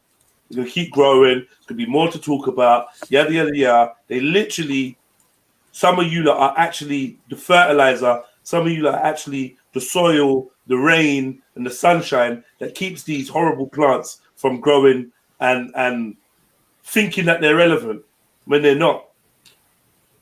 You get me? Yeah, So that's just a piece of advice, but yeah, I still listen in. I'm still listening. You know, Jeds, yeah, you learn though, innit, which ones you can have a conversation with and which ones are just energy vampires, man. And you know what I mean? Which ones to, you know, like hang around with and stay away from, you know? You just learn. Yeah.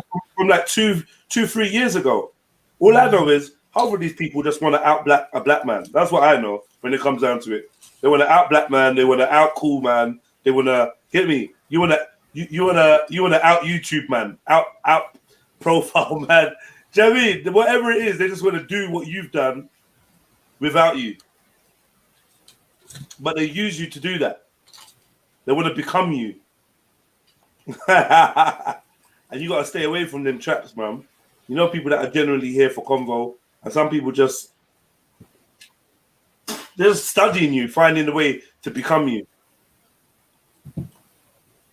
Yeah, or they try and trip you up. You know what I mean? They just try and catch you tripping up, like they just set you up for a trap, like, you know what I mean? So yeah. Wisdom is like definitely very much embroiled in that whole community and loves it. He loves it, man. He probably You know what I does. mean? Probably, So I from the don't last know. time when he was upset that his family was going to be contacted, that hasn't stopped him from still going around people that would contact his family. So that's up to Wisdom, man. He must enjoy it. If you didn't enjoy it, you wouldn't do that. Do you know what I mean? Yeah, but at the same time, see, like, you know, when it comes to like people making threats and firing shot, like warning shots and shit, like freaking, it's like sometimes you take it as like, a test, innit? Like, should I give in? You know what I mean? Let them win, or should I just carry on and do what I want to do? Do you know what I mean? Even if they're like, you're not sure about who's right or wrong, like, but in that regard, like me, people try to get me offline. And I was like, for what? Like, do you know what I mean? And I just sort of realized, innit, like, I'm not gonna let them have the last laugh, innit? Fuck them. I'll leave on my own fucking terms. You get me? And that's just where it's gonna be. I'll do what I want to do. Well, Can't be intimidated. Why is people trying to get you offline, bro? Like, what have you done? I think I just don't give people a clear sailing, innit? Because like when people have got their political views, like they're trying to push across, and then someone like me is just hanging around online, giving an opposing view, which sometimes I tend to do. You're sitting on the fence all the time. That's what it is. But this is the thing. I've got opinions. God, right? you're sitting on the fence. I've got opinions, yeah, and I make my opinions very clear at times, and it's just sometimes I just decide to jump off the fence and and just say it how it is, and some people just don't like it. They're like, oh, now you're caping for this lot, and now you're caping for that lot. It's just like you can't win, bro. You can't win. With that game plan, you cannot win. Because like the saying goes, when two tribes go to war, one is only you can score. That's it. You get me? That's how the tune goes, bro. That's been out since 1982. That was like in 1982, Makunaba and things, isn't it, man? Yeah, when two tribes go to war, one is only you can score. That's how it is, bro. You got to pick a side, innit? No, you're the one that's going to get hit. I do though. From both sides. Dude, but that's what I'm saying. Like, obviously that's what might happen, isn't it? Yeah, the repercussions of trying to be a bit neutral. Explain the beef between you and Raj, because everyone knows Raj is quite a passive guy. But seeing like recently, you and him, it's been a bit serious, bro. Like, what's going on? I think dude, I'm quite a chilled out person. That's my nature, generally speaking. Yeah, and but if people fuck me off in it, like then I'm gonna do something about it, innit? Like I'll just I'm like, nah, I'm not gonna have it, innit? I'm like, just leave me alone. Otherwise, you get me, I'll fucking start troubling you, innit? Like, but that's what it is with me, man. And most people just leave me alone. Most people are alright with me. There are gonna be a few dickheads that are gonna say shit. And yeah, I'm just gonna depends how I want to respond. But Trillo, you can't go to war with the what is he again? He's the leader of the Asians. You know that, right? You do know that Roger's the leader of the Asians. Yeah. So how are you trying to be the leader of your people? Like, how does that work? And you're both Sikh. Yeah, I agree. I agree with the ultimate troll shit. But honestly, it's with me. Look, I'm just looking. I jump on to have conversations. That's my thing, innit? Yeah, with lots of different people, and just just seeing how it is, isn't it? Like seeing how it goes. Sometimes I have a laugh. Sometimes it gets a bit heated. It's just the way it is, man. But I ain't looking for beef. That's not my thing, man. I'm definitely not looking for trouble. Yeah, that's where you're going wrong, bro. Yeah. You can't come on a place like this.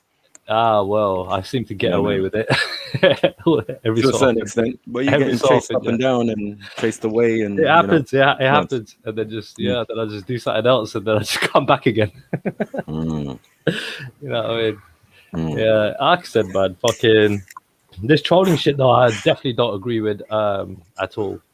I definitely don't agree with it. You don't agree with what? Trolling? Yeah, it's really bad. But As a then you career got people choice. that listen. The other half to it is that people that troll themselves. So are you not aware of that what happened the other day in the world? It's in America. It's an American story with that boy that was taken out on Insta. I forgot the boy's explain name. what happened.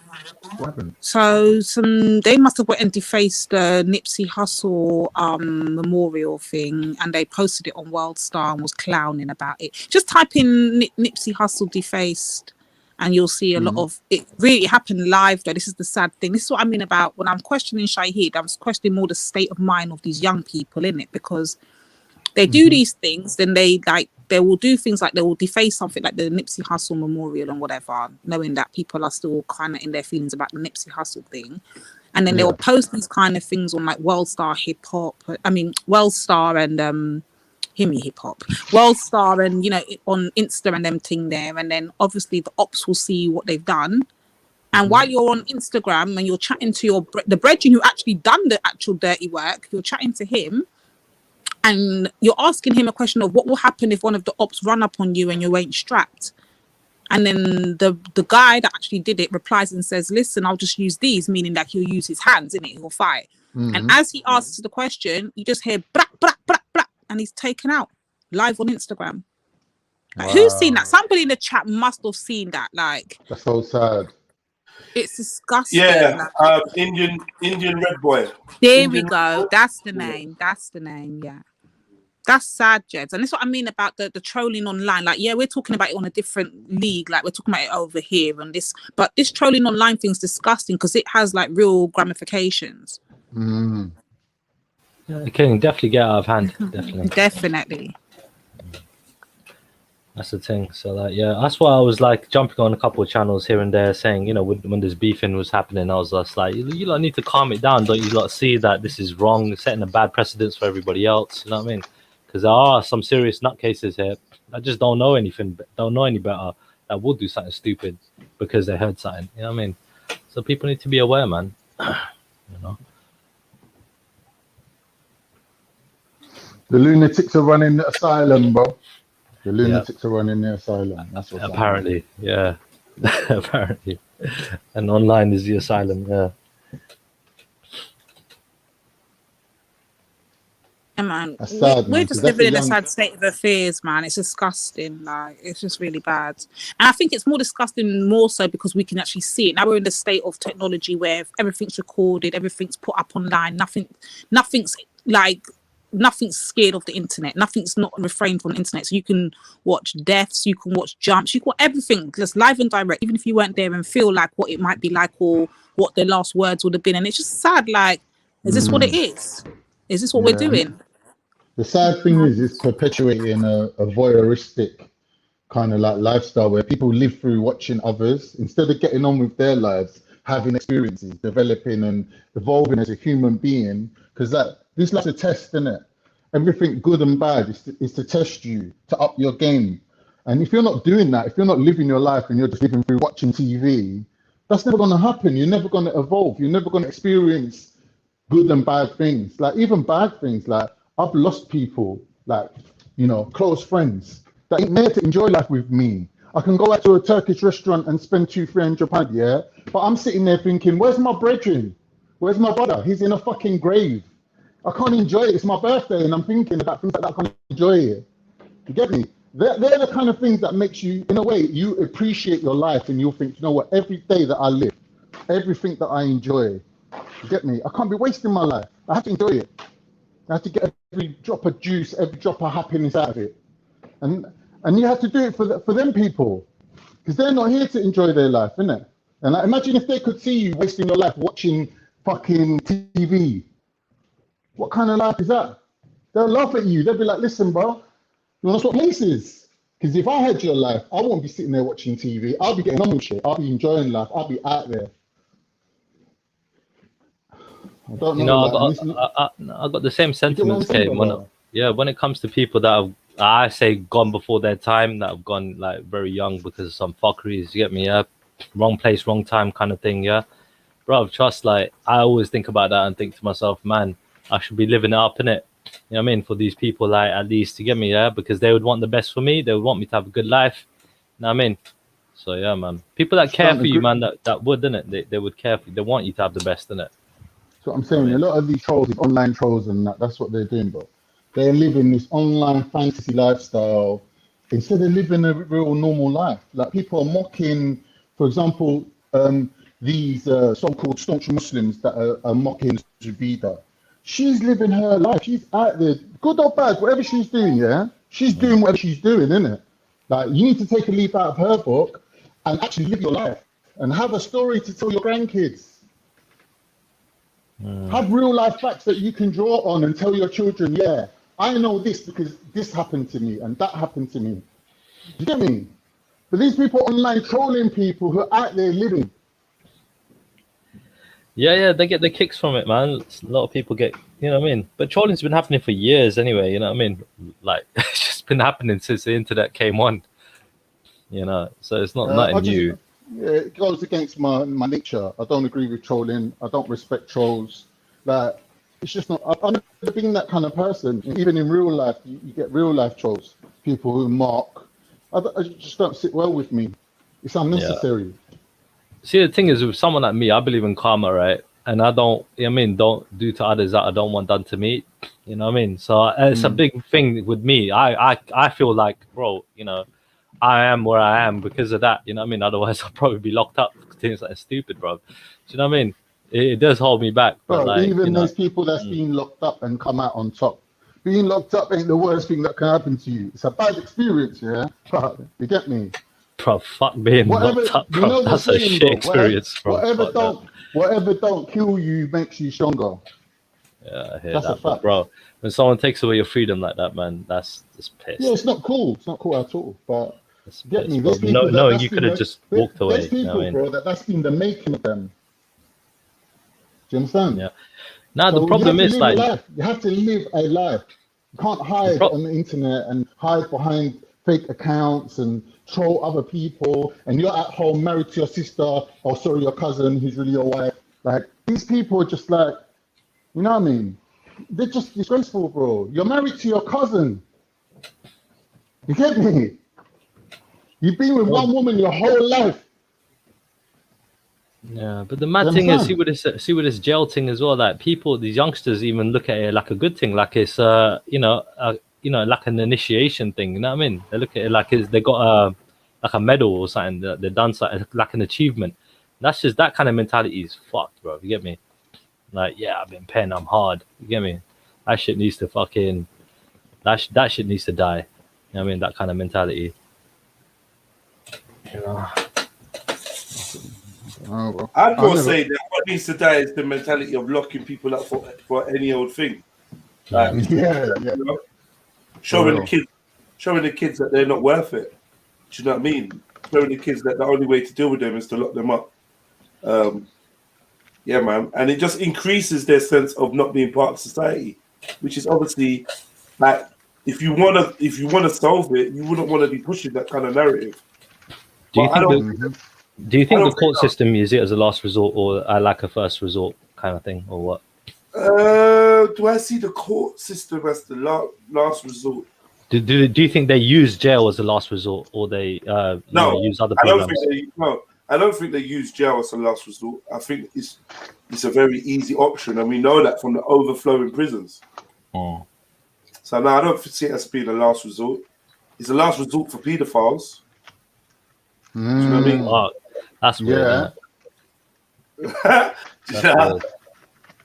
Yeah, they really don't want It doesn't make no sense to me, Jed, because they say the claim is like people are sent to jail for rehabilitation and to build a better society and to correct their ways and whatever. But statistics and knowledge tells us that people that go to jail tend to come out and actually become worse than they actually went in initially as. They either got traumatized or went through something in there, or I don't know what goes on in jail. I've never been there. They call it the University of Crime. Yeah, I'm saying like something obviously happens, therefore it's not working. So when something ain't working, are you supposed to fix it? Like, So say that last line again. yeah, I'm saying like clearly the whole jail thing ain't working. Sending people to jail ain't working. We can see the numbers and statistics showing us it ain't working. So why is it not getting fixed? What's the plan like? Because jail is just about creating revenue. That's what it's about. The whole jail system, feeds itself and makes lots and lots and lots of money. And that's really what it's about. Rehabilitation would mean eventually that these prisons and stuff would go out of business. You know what I mean? Because if everyone stops doing crime, like honestly, this is weird, right? How do we look at the people that benefit from it the most to be the saviors? I.e., how can we expect police to eradicate crime if that means them being out of a job? Exactly. Facts. Normal shit. You It doesn't even make sense. The judicial system, the courts, the lawyers, all will be out of a job if we all made a conscious decision.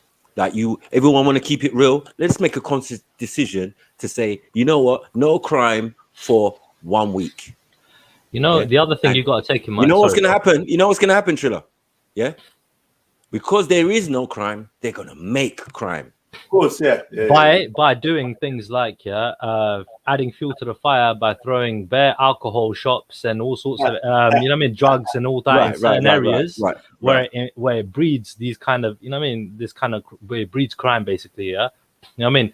So they basically, where you go to other societies, other places, or even around the UK, America, wherever, literally you'll see one shop for miles. Whereas you see 10 in one road. You know what I mean? That sell alcohol like in certain areas. You know what I mean? It's just mad. Yeah. Well, when I was a kid and I went jail, it was known to be like 1,400. I don't know if it was a week or a month per inmate, and we never even saw 2% of that. Do you know what I'm saying? They got us working. The max you can make is £15, and that'd be in the kitchen and all of that type of stuff. Do you get it? Yeah, but it's about using you. It's definitely the system. They've got prisons where man just do the food, grow potatoes and do that and clean it and and then send it to other prisons. So this is like a conveyor belt. Yeah, it's a conveyor belt. That's what I was trying to describe. One prison is making the clothes and getting paid for making the clothes. The other prison is making the food, getting paid, and it's just self-sustaining system from the street to the prison cell. And it all generates money, and it just so happens that our last Prime Minister, Theresa May, was heavily invested in the privatization of prisons because her husband had a massive contract. He also has the biggest contract for medical marijuana in the world. Straight. But hey, so they're banging up people. People still in his jails. People are still in his jails for weed, and That- you get it, and he's making money Mad. from it. It's crazy. It's fucked. It's fucked. It's fucked. You know what I'm saying? It's like prohibition all over again. Do you get it? The idea of banning something or making something illegal. Do you get what I'm saying? Capitalizing it and then making it legal. You know what's weird is we're on the verge of legalizing things like marijuana, right? You know, like taking examples from other countries, and police, are still, you know what I mean? Like I can see are really fucking hard line when it comes to things like marijuana. You know, Yeah. it's They're really just up and down. They're just doing what they're told, innit? Yeah, I guess, but you know they've got leeway. You know, So with police there shouldn't officers, be any they got surprise leeway. there. You know, police officers can do what they like. You know what I mean? Because you know they may or may not. You know what I mean? Arrest you or they can let things slide. It's up to them. But now with all these body cams as well, right? I feel like they probably need to make those arrests more than before. Where before they might have turned a blind eye and said, fuck it, it's only a little bit of weed. We'll throw it in the drain. You can go. You know, now they're You got some, Chile, you got some different idea of police, you know. What, they catch you and they let you go, yeah? Bro, honestly, I'm not gonna, years, bro. Over the course of my life, bro. Yeah, I mean, it's happened plenty of times, bro. They're just like, to be honest with, or whatever. They just let you go. It's up to them, innit? Sometimes they could just shift you. It's up to them as well. You know what I mean? So it's just like, you know what I mean? Because again, they have that discretion. You know what I mean? But now with the body cams, I feel like they don't. You know, I feel like they have to literally just arrest you now, or fine you or whatever. You know what I mean? Yeah, I'm agreeing with Mary when she's saying they just switch the cameras on whenever they want. So, I mean, whenever they want, it's to their liking. It's whenever they want, and also I think there's something dodgy about the way that they store the footage from the cameras. I remember reading something about or whatever. Like at the end of every shift, they download the camera footage, right? Is that not what they do? Yeah, I think they do. I think someone was saying that there's a way for it to like go missing or be deleted very easily. So I don't know, man. Wouldn't put it past them. Yeah. So what do they do if you don't trust the police to be fair, and you don't trust the court systems to be fair, and you don't trust the prison systems to rehabilitate you? What options do we have? Community justice. Well, that's not an option now, but that would be more effective. Wait, what is community justice? I need clarification. And what are you eating, Sneaks? I'm eating my lunch. I'm sorry. I thought I was being really discreet about it. I think it's like, first of all, we would need like the system to fall. Then, like, you know how I was mentioning earlier on, wondering what would we do? You know, what would we band together and put in place? So it's like, if we were in that stage, we'd know, okay, judging from the past, police system doesn't work, and it's definitely not beneficial to anybody of color. But you could sort of create your own, words are failing me at the moment, your own type of group who protect. Do you know what I mean? Yeah, I don't know. Talking about private policing. Well, it wouldn't be private at the time. It would just be private security. I mean, it's what's happening in America, right? It wouldn't be private. I'm talking about if we were in a state where the system has fallen, it's just going to be what it is. It's not going to be like, private police. It's just going to be community justice, isn't it? Am I making sense? Yeah, but if you say, listen, I hear what you're saying. I think I'm understanding the point you're making. But if you say community justice, wouldn't they not be different pockets of different communities? That means there'll be different community laws within different. That'll be a bit confusing, right? But why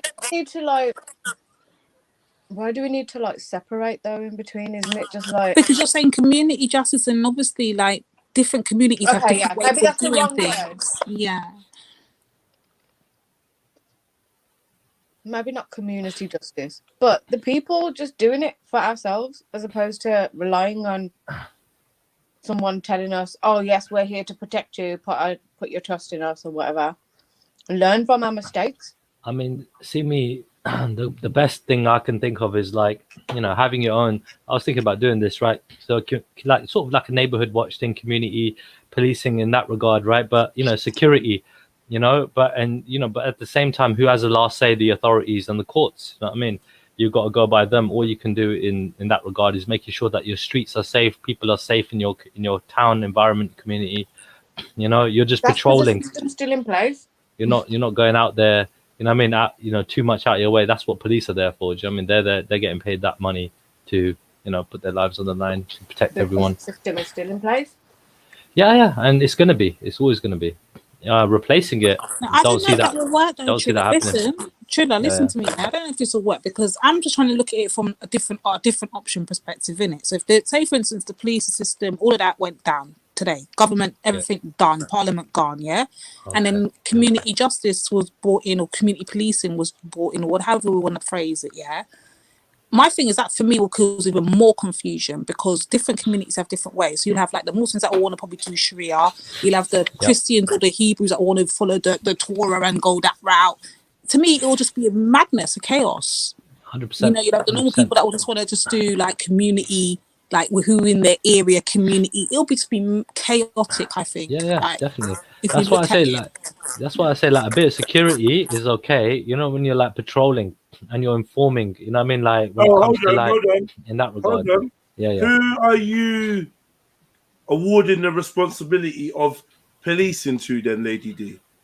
That's what I'm trying to figure out. Is it a case of when you say community, is it a whole community where all the population, all the people within the society come to this community, or is it pockets of Yeah, like community? a I'm fair trying to figure out. situation. Yeah.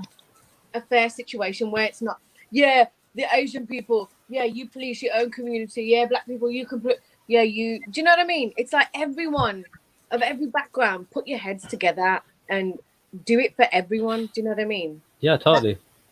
Yeah. That's along the lines that I'm traveling in my head. Yeah. I mean, like I said, right now the police are a response unit. They're not a deterrent anymore. Before they would be a deterrent, they'd be out and about.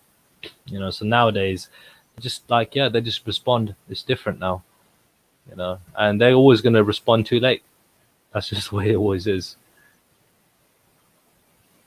So they come after the crime, and more importantly as well, when it comes to people that are quite troublesome, they know what the laws are like, and they know what the court systems are like, and they know that if they don't catch somebody with doing the crime, you know what I mean, like they're just gonna get away with it. So it's just kind of mad. They're playing this cat and mouse game, all day long, cops and robbers and shit like that. Troublesome saying it won't work. Why won't it work, bro? Tell us. I think it won't work. I'll give you some examples of why. Just for a counter argument that why I think it won't work. Yeah. So, for instance, if we as a community, everybody in society came to an agreement, like say if a majority of society came to agreement and says, well, we want this to happen for this punishment, and then somebody who's a practicing, I don't know, religious person will say, but hold on, that goes against our book or our way of doing things. We can't do that. Right there. That right there is a contention because we want to imply a community rule that probably goes against somebody's, I guess, religious belief system or something. Yeah, I mean, Lady D, That's confusion. you talked about like a breakdown of society kind of thing scenario. Yeah, I mean, the closest that I can think about is see the Tottenham riots. Yeah, when that happened, that all kicked off and the riots were happening. Yeah, like in my community, right, in West London, right, in Southall. Literally, like loads of young guys came out and were just standing outside on the streets, and especially in like certain areas by the temples and stuff like that. And they were making sure like they were just ready for trouble, So like it's mad. It's like that. The whole community more or less got together, and just basically they were just looking for a fight. You know what I mean? They were like, come down. You want to riot with us? Let's riot. You know what I mean? And I can guarantee. I mean, no businesses or nothing. Nobody came to Southall anyway, but they came to Ealing. They fucked up Ealing, fucked up West Ealing. you know, but they never came down to Southall because they know, But these guys are a bit crazy. let's be clear. People didn't come down because you was threatening them with some sort of retaliation. They didn't come down because they weren't coming anyway. I mean, bro, I where don't are all think the gold rioters, shops? Where are all the bro, gold shops? rioters They're weren't in Wembley targeting and Southall. the Sikh community for the Sikhs to then come out on mass and be like, No, we're it's ready not for the that. rioters. It's Like, not that, they bro. weren't coming anyway. They were targeting money, bro. They were targeting money. So look, where are all the Exactly. gold What shops? money you Where are all the got? where are all the gold shops? Bro. Bro, all the Relax. gold shops are in Wembley and they're in Southall, bro. Yeah, and that's why Southall was looked at thinking that, you know what, there are, to see Southall, right? We never got affected by the recession, right? Which you know what I mean? Because a lot of these businesses are private businesses. You get me, right? Not these corporate businesses. So like, when it come down to it, we were okay. It makes a lot of the money that the town makes is from its When own you say private sources. when you say the recession, which recession do you mean? The one that's been going since 1982? Yeah, That I've no, been hearing about every year that there's a recession, but yet the economy is still growing. How yeah. is that possible? I mean, dude, from, like I said, from the last two major recessions, you know what I mean? My part of town was okay. You know what I mean? Because there's a lot of private businesses, isn't it? They deal with textiles, they deal with freaking jewelry, they will deal with all this fake stuff that you can, you know what I mean? Like fake jewelry and show jewelry, they call it, and all this other stuff they deal with. You know what I mean? So like, it's just different, isn't it? Like I said, then it's just different from other areas. So During the riots, though, like, what's the likelihood that just on a random daily basis, people will need to gather that way to protect their? Yeah, it could happen tomorrow. It could happen anytime. Yeah, but it happened at that point because there was a riot going on already. People were using that and taking full advantage. So of course you're going to expect it. Of course they're going to target Asian people. They know we got money. So it's But they weren't targeted though, so I don't know what you're talking about. Well, okay, yeah. No, they were too shook to come down. Bro, trust me. They were too shook to come down. Bro, I was out that day. I saw hundreds of people in my town that day, bro. That was mad. Literally, as soon as they heard, oh, there's some guys down there, literally, you see 100 man running down the area. I was like, what the hell? It was just, everyone was just looking for beef. They weren't no better, bro. Like, in terms of, like the people doing the protecting, they were looking for beef, bro. They were like, yeah, we want to hit somebody today. You know what I mean? Literally, that's what it was like. This is why you have a select few. It's like, if everybody is involved in a process where we vet the people who we put in charge to go to protect us, then hopefully, you know, there'd be less of an issue. And also, I think it would be more effective because let me finish. Hang on. Let me finish. I think it would be effective because let's take a situation with a pedo for instance, right? Pedo gets caught. You hand him over to the police. Investigation. What's the punishment that they get? Ridiculous. And so, can you imagine if there was if we were, you know, giving out justice ourselves, and we've got a select group of people who we have entrusted to protect us, we've vetted them. People en masse have agreed, yes, these are the people who they're going to protect us. They're more likely to actually follow through with a suitable punishment than the fucking police.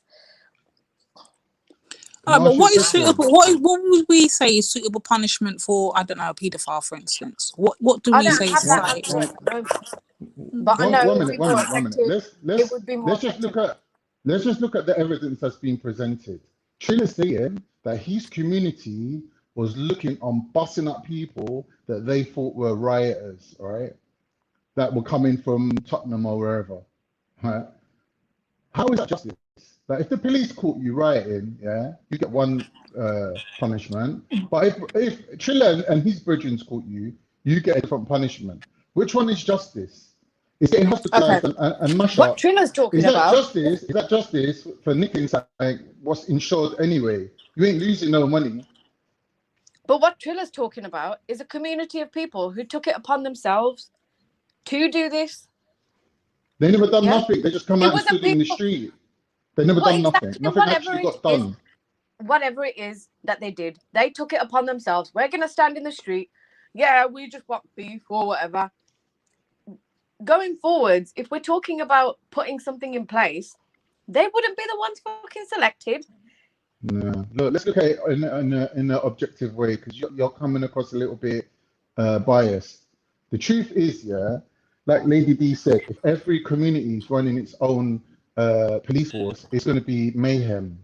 Yeah, it's not gonna, it won't work, right? But the thing is, you got to also accept that every community has got a different relationship with authority and with police, right? So, for example, if you're Irish and you're used to English thugs in police vans coming down and terrorizing up your people, beating them up and carting them off and calling them terrorists and saying that they're IRA, yeah.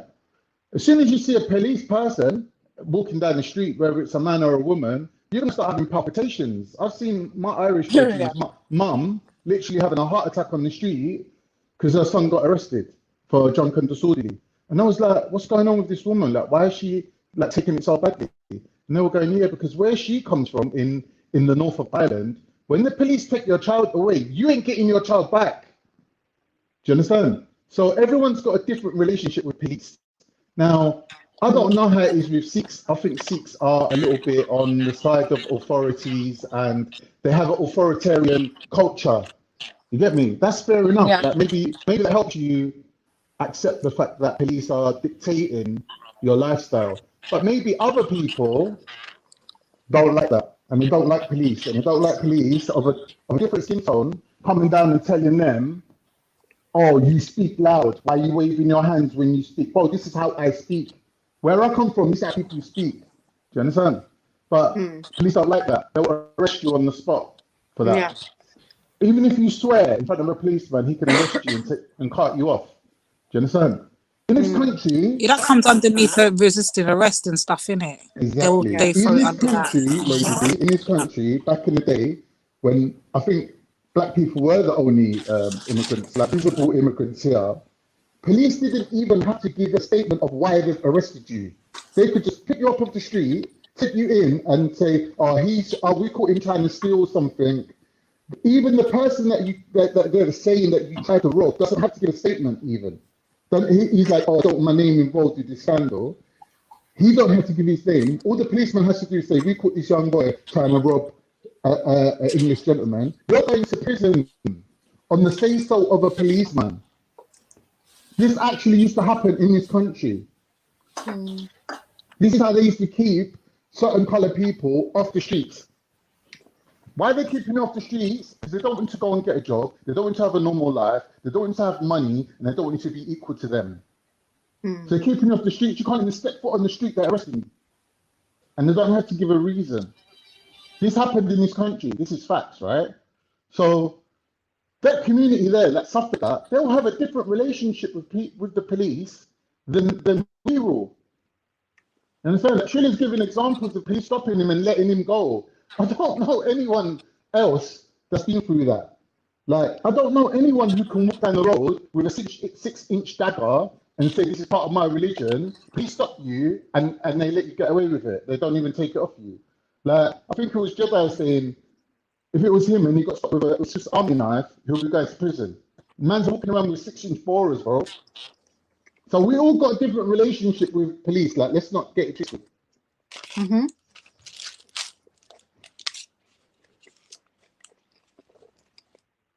Yeah, that's what I'm saying. So if that's the starting position, if we're all starting from a different position and we all got a different relationship with authorities, then we can't all really like agree on community policing. It's not going to work. Sorry, I had a mouthful of food. I'm trying to. Give me a second. Wow, you've been eating for ages now, man. I eat slow. Don't take the piss, okay? I hate people that eat slow. Why? I don't know. It's like, are you actually even enjoying eating? It's like it's eating a torture for you. Is that why you're eating slow? No, I like to fully chew my food, you know, let it hit the sides of my mouth before it actually reaches my stomach. You know what I mean? Maybe you need Enjoy to the like flavors that I've created. sharpen your teeth a little bit because they seem a little bit blunt. My teeth. Are they not sharp enough to chew your food? No, no. Don't worry about my teeth, Matty. They're very sharp. But what is it that you're eating? Can you describe it? I made a wrap. We made a wrap. Nice. What's Yeah. in the wrap? So I'm scared because I feel like everyone's just gonna rush me and take the piss now. Okay, so it's a tortilla wrap, and then I melted some vegan cheese on it, Nice. and then I made this like mushroom situation and some peppers. Put a bit of seasoning in it because I like something warm in there. So I'll put some seasoned mushroom pepper situation, a little bit of coleslaw. Man, why are we talking about Sneak's food? Let's get back to this convo. Where did I'm everyone sorry, go, you man? asked me in it. Right. Was you gonna say something about the long statement that he made, which I thought was quite insightful? Did you have a reply to that, anyone? If Well, not, I've exhausted my only option. That was my only suggestion. So Look, if my someone thing else was has to got say, some suggestions, sorry, Han. Like, listen, my thing was this, and that's the point I was just trying to make from initially. Like, if I don't see how that works, because like Khan's rightfully so pointed out, different communities have different ways of policing. So if government was out of here today and all of that was gone and it was left up to us to police ourselves, I can see everyone going into their own little groups or without not even realizing they're doing it. Some people don't even realize they do it because it's just natural to gravitate to people that look like you, think like you, who, you know, have the same kind of lifestyle as you, and people end up Yeah. policing their own communities, and I think eventually that will cause a conflict. There'll be a conflict of interest because, and then next thing you know, you probably might have communities starting to beef each other. Yeah. It's just crazy. So I don't know. I think logically speaking, it won't work. I'm not being funny. All right. Well, I don't have all the answers. As I said, that was my only suggestion. I've run out, guys. Is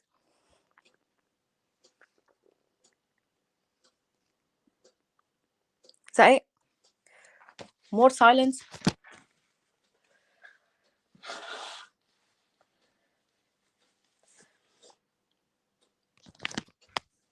Why is everyone just sitting on mute? So I'm hearing. I'm waiting for I'm waiting for that Triller to unmute himself and talk some smack. Yeah. He's always got some bullshit to say. Come on, Triller. Lady Come on, D's waiting Triller. on you, man. Hurry up. Don't Don't keep let me us waiting, down. man. I'll throw yeah. something at you, Let's man. Give the people what they want. Like personally, I'm just like trying to manage the convo to get to a point where you lot are talking long enough that I can go down the road and come back. Because I know the minute I step out the yard, you lot are just gonna go dead and start talking about mushrooms and peppers, and I'm gonna come back to no show. MJ, where are you? MJ's in the chat, man. Leave MJ to when she can jump on. MJ. We can't jaw for the same people if they don't want to jump on, if they're not ready. They're just doing what they're doing. I more want to get new people on because the old school crew, I've already messaged them saying, "Yo, jump on." But when we got new people on, I like to see a mix of new and old. That's why I'm so happy Sneaks is on here talking. But is this conversation not juicy enough for you? Because I feel like it's a conversation ender when you say, "Well, that's it. That's all I've got," and then you just Because like, it literally is, though. Literally, this is not my area of expertise. yeah, but okay, what's your area of expertise, Sneaks? Oh God, don't put me on the spot. I don't know. Maybe it's multiple. What did you say? But maybe it's what? Nothing. But it's not. Yeah, it's not. I got a feeling your area of It's not expertise is policing the something community. very cheeky. You just come across that cheeky type of person. No, I don't know what you're talking about. Oh yeah, of course you don't. I want to ask a question because I don't know if you spoke about it already or not yet, but I want to know, what do you lot feel about this whole Bill Cosby thing in it and him being released? Shit. That's what I want to talk about today at some point. Like, what's the consensus like? Where's Maku, man? Come round here, man. Where you hiding? Well, you know, I don't even know anything about it. Like, they let him out, right? Wasn't it because he was trying to buy a whole network or something like that? Like, when I say that, that's not the reason that they obviously put in the media, but it's like you've got to look into the reason behind why they've kind of targeted this person, because it's like, It was Donald Trump, man. It was all Donald Trump. He was like, do you know what? Any kind of like black superheroes out there, I'm just going to take them down. And Bill Cosby obviously was one of the greats, isn't it? One of the most popular, non-threatening black people. Get me? He could have been president, like if they let him. They basically took him out of the equation. I think it was Trump. Because look, as soon as Thingy gets in, what's his name? Biden gets in. All of a sudden, they're letting him out. But that's not true, though. I don't think it's that. From what I see, is what happened was when he was first arrested, he was given a plea deal kind of thing. Whereas if he confessed to at least taking substances with these women, he won't face any jail time. And he signed that, and that was an agreement that he had with the, I don't know what they call him in America, feds, whatever it may be, yeah? And then they actually defaulted upon their end of the agreement and still went ahead and locked him up. So from what I understand, he was actually released on the basis that he was wrongfully locked up in the first place. Not because he was innocent, from what I'm understanding, but because he was not supposed to be locked up in the first place. Right. Yeah, so what do you feel on that part? Brother Soyo, walk one. Brother Soy is hella funny, man. Big up. Hey, big up. Hey, I'm trying to find a spot where I can park real quick, but I didn't want the noise to disturb you guys, so give me like 1 minute. All right. Good to hear from you anyway. Yeah, I mean, I think, if I'm honest, my point of view, Lady D, I think Bill Cosby's one of them, right? He's one of them, and this is like some form of shaming ritual or some kind of like smack on the back of the legs to say, look, behave. So they're puppet.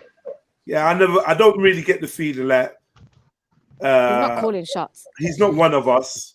Like, as in, I don't think he sides with the people or identifies with the people. So I just don't really know. Just because he's black doesn't mean that he's black. But I don't think we're on the same things. I don't think he's anti-establishment.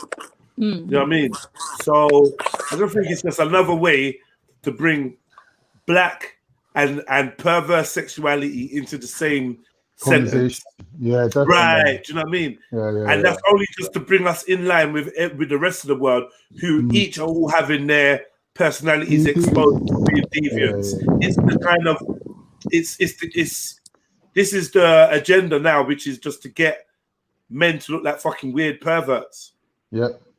No matter what race they are, no matter what age they are. So I think they use him as a squeaky clean person to like cause maximum like, what? Hold on, Bill Cosby. That's kind of how so I they're like, like all men, even a squeaky clean person like Bill Cosby. Big up the panel though. Big up the new people and all that. But yeah, I want to check.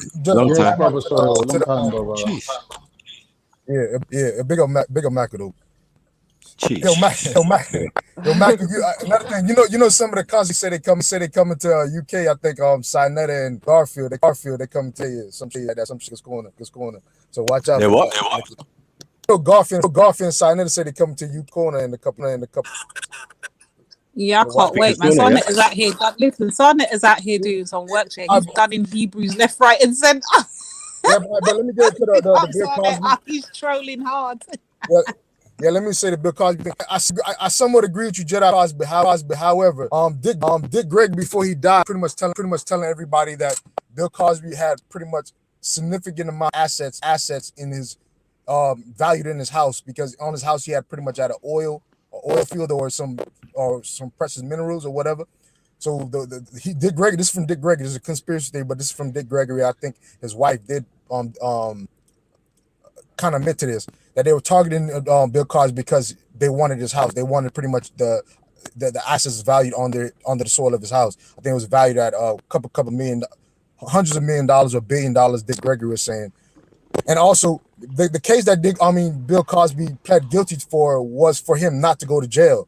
So they ultimately knew that he was going to get out because he signed a plea deal not to be incriminated for his statements.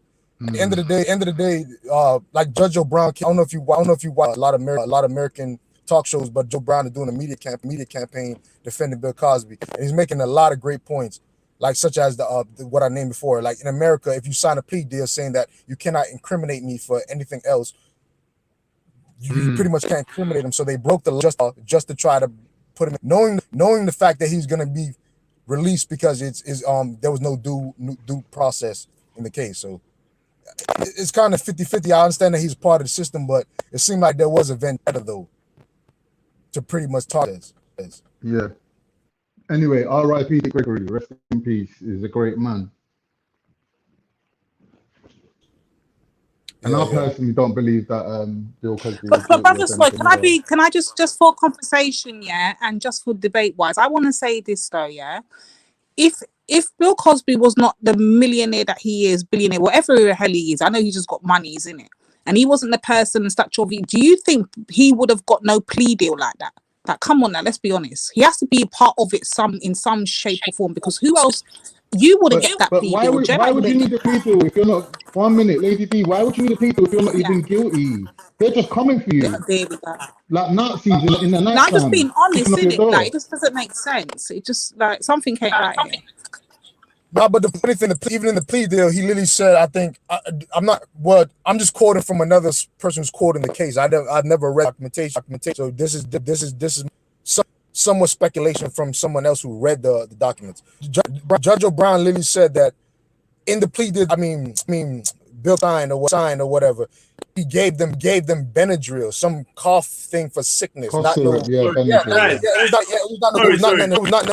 It was nothing illegal. It was cough. Guys, you guys can't have a conversation with a man and not tell him, yo, you're echoing like crazy, or like how are you not telling him that he's echoing? Like you just acting like it's not happening. I thought he's stuttering. Man's got a stutter, isn't it? Like, that's how I actually thought it was me. That's why I muted up. I thought it was my echo. I think Sleets, you might have to stay on mute because right now you got bad sound. I've been trying to tell you to put headphones in. I think it's from me, man. Jay, I think it's hold up, Jay. I think it's from me because this happened on the auction. God to Jacob shit before. I don't really go on the panels the last week. I think the phone had dropped and shit. I don't know if that's fucking up the audio.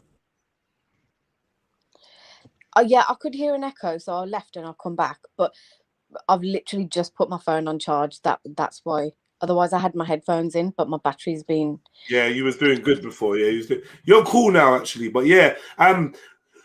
So it's just like it's repeating your first word and like your last word of the sentence. It's really weird. Like a distortion. Yeah, but just try and carry on. We'll try and get through it, brother. Nah, I'm gonna just jump on my other phone. I don't really use that too much though. But I'm gonna just jump on it real quick. All right, give me like 2 seconds. All right, cool. Everyone else hit the like button, please, family. You know, big up Sawyer, man. If you haven't already, like up the show, show a little love. We got PayPal over there. We got Cash App. Trill supports the name on my screen. And yeah, man. Happy Wednesday, man. Big ups to Sneets, to Triller, to Khan, to Lady Divine, Bad General Sniper, and I Love Soil. Do you? Much love, man. I'm gonna do a poo. Hopefully it's gonna go well. Do you know what I mean? Yeah. Then after the poo, I should be Day leaving. 15 in the Big Brother house. It's more than day 15. It's more than day 15. Oh, all right, okay. Day 20 in the Big Brother house. Jedi is waiting for his opportunity to take a poo. Yeah. I'm waiting The for family have all disappeared. These are real considerations of a streamer, you know. Like, is it appropriate for me to take a poo now? Because when I go and sit down, then I hear in the background, Jedi, where's Jedi? You know Someone what? contact Jedi. Someone contact Jedi. We need him. Like, fuck. What I don't understand here, Jedi, is how come you can't run a stream while you're taking a dump? Yet really stuck in someone's loft somewhere, fixing the boiler. Let's be real. Let's be real, bro. The key word is run a stream. Yeah. Right. You know what I mean? If I go on there now and hear IC3 and fucking Elrod waffling, that's not something you will ever encounter on my stream. Because I'd rather lock my stream off than have such low quality. Do you know what I mean? So yeah, anyone can press a button and go live, but I actually moderate and run a stream. Do you know what I mean? Which is a big difference. Which some people don't like. But hey, Thank God. But You yeah, know what? Because we love you so much, you go and do your poo, Jedi. We will hold it down. don't have to. Don't have to tell him twice. Don't have to ask me twice. Just make sure you wash your hands. Oh, Jedi. shut your mouth. It's all right, Con. You missed day. What day was it? Day 4 in the Big Brother house. That's why. Right. But yeah, So, I love soil. They're doing you Big Brother back? this year. Are you back, Soil? I Yeah. don't know if they're doing Big Brother, you know, with this COVID thing. I think they banned, they stopped it. No, he's not. But they're doing Love Island because obviously Love Island, they're outdoors, isn't it? They're like, they got the pool. That pool they got in Love Island's amazing. Fucking Love Island. Do you know what? Love I it, don't watch love it it. at all. I don't even know how it works, to be honest. No. I just know watched it they've- for the pool. I'm just like, I wish that villa was my villa. Yeah, the pool. No, Soil. That's what Testing. The villa, Testing. sick. You know, with the outdoor No, kitchen, Soil. I just wish I had an outdoor kitchen. Imagine an outdoor kitchen. You cook up your food, sit by the pool, and just eat it outdoors. It's just crazy. Lovely. I Crazy. love it. Insane. Soil. Yeah, I think this one worse than the last one. It sound worse? We can hear you. There's still a We can bit of a hear you. PT. It's a bit gravelly, but it's cool. Yo. Say a whole sentence, bro. No, this is my first. I switched my cell phone. I switched my cell 1, phone. 2, 3, 4, 5. Not you, Kay. Official live. Who? Not you.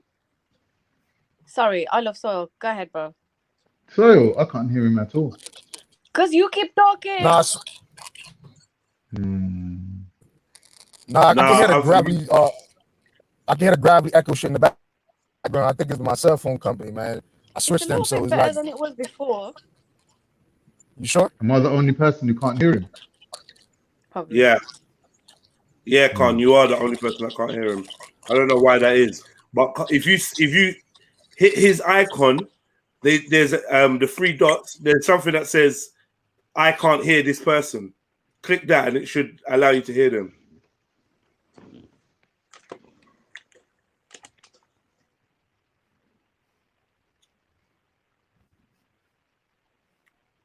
Have you done it? I think Khan's got lost in another dimension. Who, me? Oh. Did you hit can't that hear button? Soil. Yeah. Press Soil's profile, and something option should come up saying, "I can't hear this person."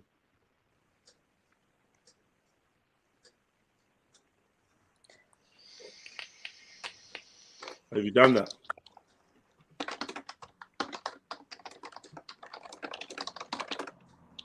You seen the option, Khan? Talk to me.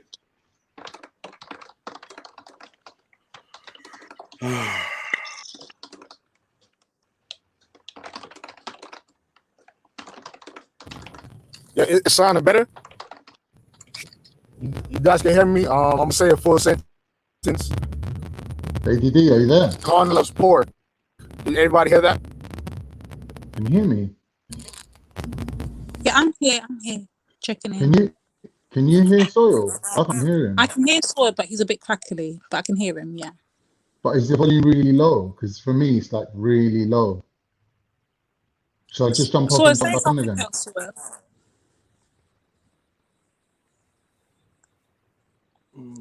I don't know where Soil is, but listen, Soil was killing me the other day. I think it's my phone, man. It doesn't sound like it's cracky. Sound like it's breaking up. Yeah, you're crackly. You're crackly. Are you gonna change your phone over, bro? He did change it over. This is that phone that he thought would be better, but it's kind of not. Okay, so what now, guys? One sec. Should I there? Can I jump off and jump back on? Yeah, I'm here, man. Want to go poo, but I'm here. Oh, you're poor. Look here, Jedi, man. Come off the brass panel if I just done your dance. I ain't got time for your foolishness today, you know. TMI, man. Shit, man. Bloody, I know I raised his voice better than this, and they're kind of out here in these streets embarrassing me. Like, stop it, man. You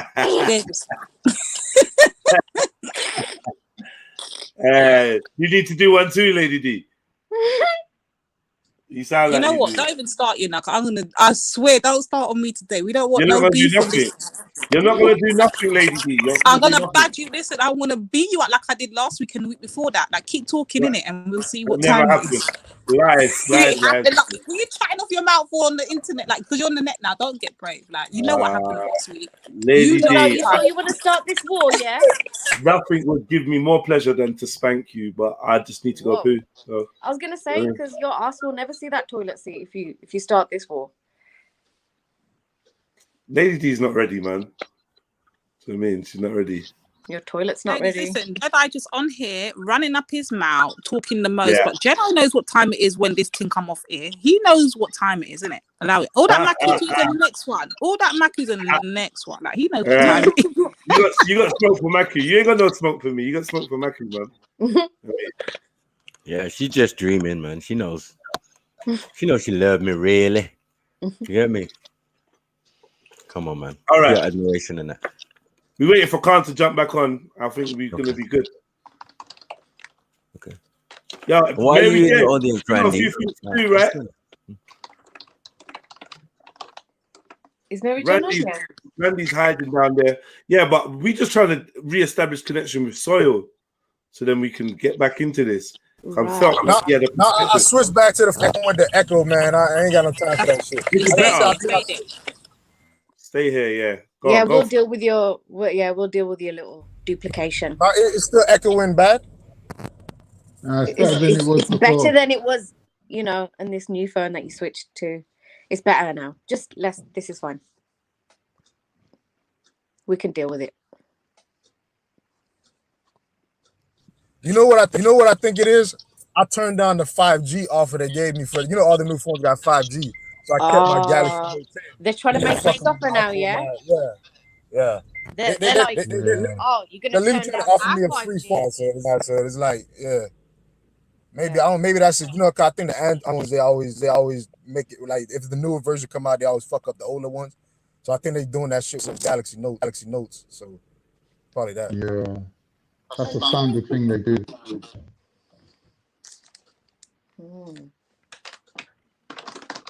Okay, so what were we talking about before? We were talking about how different communities have different Yeah, I want to relationships first with of all authority. listen. Oh yeah, Bill Cosby. First of all, yeah, we want to touch on the Cosby thing. Yeah, we want to touch first of all on him getting released, how we feel about that. Then I wanted to go on to, if we can, do we think it's right that like women were even allowed like this so long after the fact to even bring it to this far, for it to even get to the court stages? Is that something that should have happened or not? Or how does people feel about that part? That's a spin part to it, though. No, I just feel like if they were gonna bring to legal matters, I wish they would follow the U.S. Constitution where people have due process and are until proven guilty.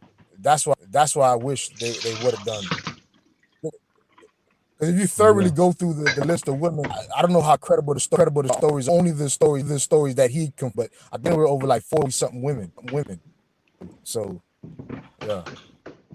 So But Soil, sir, do you know how much of those women were actually? Do you know how much of those women actually had real cases, or how much of them were fabricated? Like, do we know what the numbers are regarding all those people?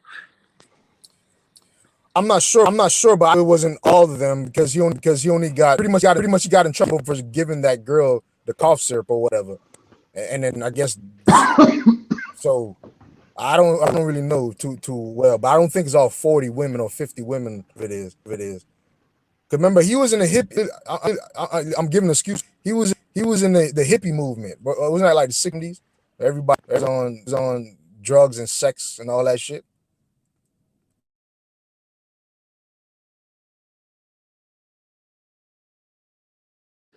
Yeah, I understand. It's kind of like in the times we're living in now. Like now, it's more this lean culture and all of that. So I guess every generation has their little thing. But is that an excuse that's going to be acceptable, though? Is that excuse Man, that was ain't even accepted in bothering court? with Bill Cosby, to be honest, sis. I gotta be honest, like, you know what I mean? Like, respect, like, because we know that they targeted wealthy black men and try and make examples of them or public embarrassment and all of these type of things, right? So the thing is, though, but that was a shaming you know what I mean, to prove a point. Do you get what I'm saying? I think he was trying to buy Like a ritual. one of those news agencies like ABC or NBC or whatever. That was You know what I'm it. saying? Yes. Yeah. Right. So, you know, just as in most like Michael scenarios, Jackson. right, 75% of Sony, blah, blah, That's it. blah, this one, that one, blah, blah, blah. So, like, the whole point is the case, yeah, is nonsense. Remember that he got released on a technicality, on the simple fact that he had a conversation. He was brought to a committee, right, to speak on certain things, right, with the promise of no criminal actions being taken. So in that sense, he was asked to speak freely. You know what I'm saying? So this is where all the evidence or the thing that indicted him came from. Do you get it? Right. So in the end, So when it got to basically, he snitched on himself, and then they used it against him later on to bring legal proceedings. right, which was illegal. Is that what I'm hearing? Right. Yes, which is illegal because you already promised him he can speak freely. You know what I'm saying? That anything he would say won't be used in evidence against him, but the reverse was. And then when it came to the real judges, the High Court, and they just saw it simply as it was. Like, yo, this is basic, man. How did this even get this far? Because a man who beat the trial the first time walked out of court talking about, ha, right? And then a couple of weeks later, yeah, we got him on the ugliest chick in the universe. Yeah. And Macu, civil lawsuit. This is about money. It ain't about no crime. It's about not money. about money. Yeah, civil you're right. lawsuit. You're right. All of that is smoke. But this is what I'm saying, because if he wasn't a millionaire or a billionaire, whatever it is that he is, He's would a it even billionaire, have, like, would this even be a conversation? Like, come on No, now. it's only a conversation because he's part of them. Yeah, that's why it's public embarrassment. Do you know what I'm saying? Because he's part of them. They want to shame you. They want to make you look small. They want to thing. They done it to OJ. OJ was their biggest superhero. You know what I'm saying? He was like Frank Bruno for them. They loved him. The juice and that. Do you know what I'm saying? But yeah, it seems like it's systematic, especially in the last year and a half. Jedi explained it as, boy, it seems there's a concerted effort to defame and destroy the image of the black man. Do you know what I'm saying? Trying to kill us, bro. Yeah, Trying I to kill us with understand embarrassment. When it's their people doing it. It's their Epsteins, Thingsteins, all sorts of Steins. Yeah, doing the fuckery, the Savills, the thing of this world. Like, why are we doing that? But you know what I'm saying? I guarantee, divine, we destroying our own selves. Got a rich channel saying the black man is doing this to themselves.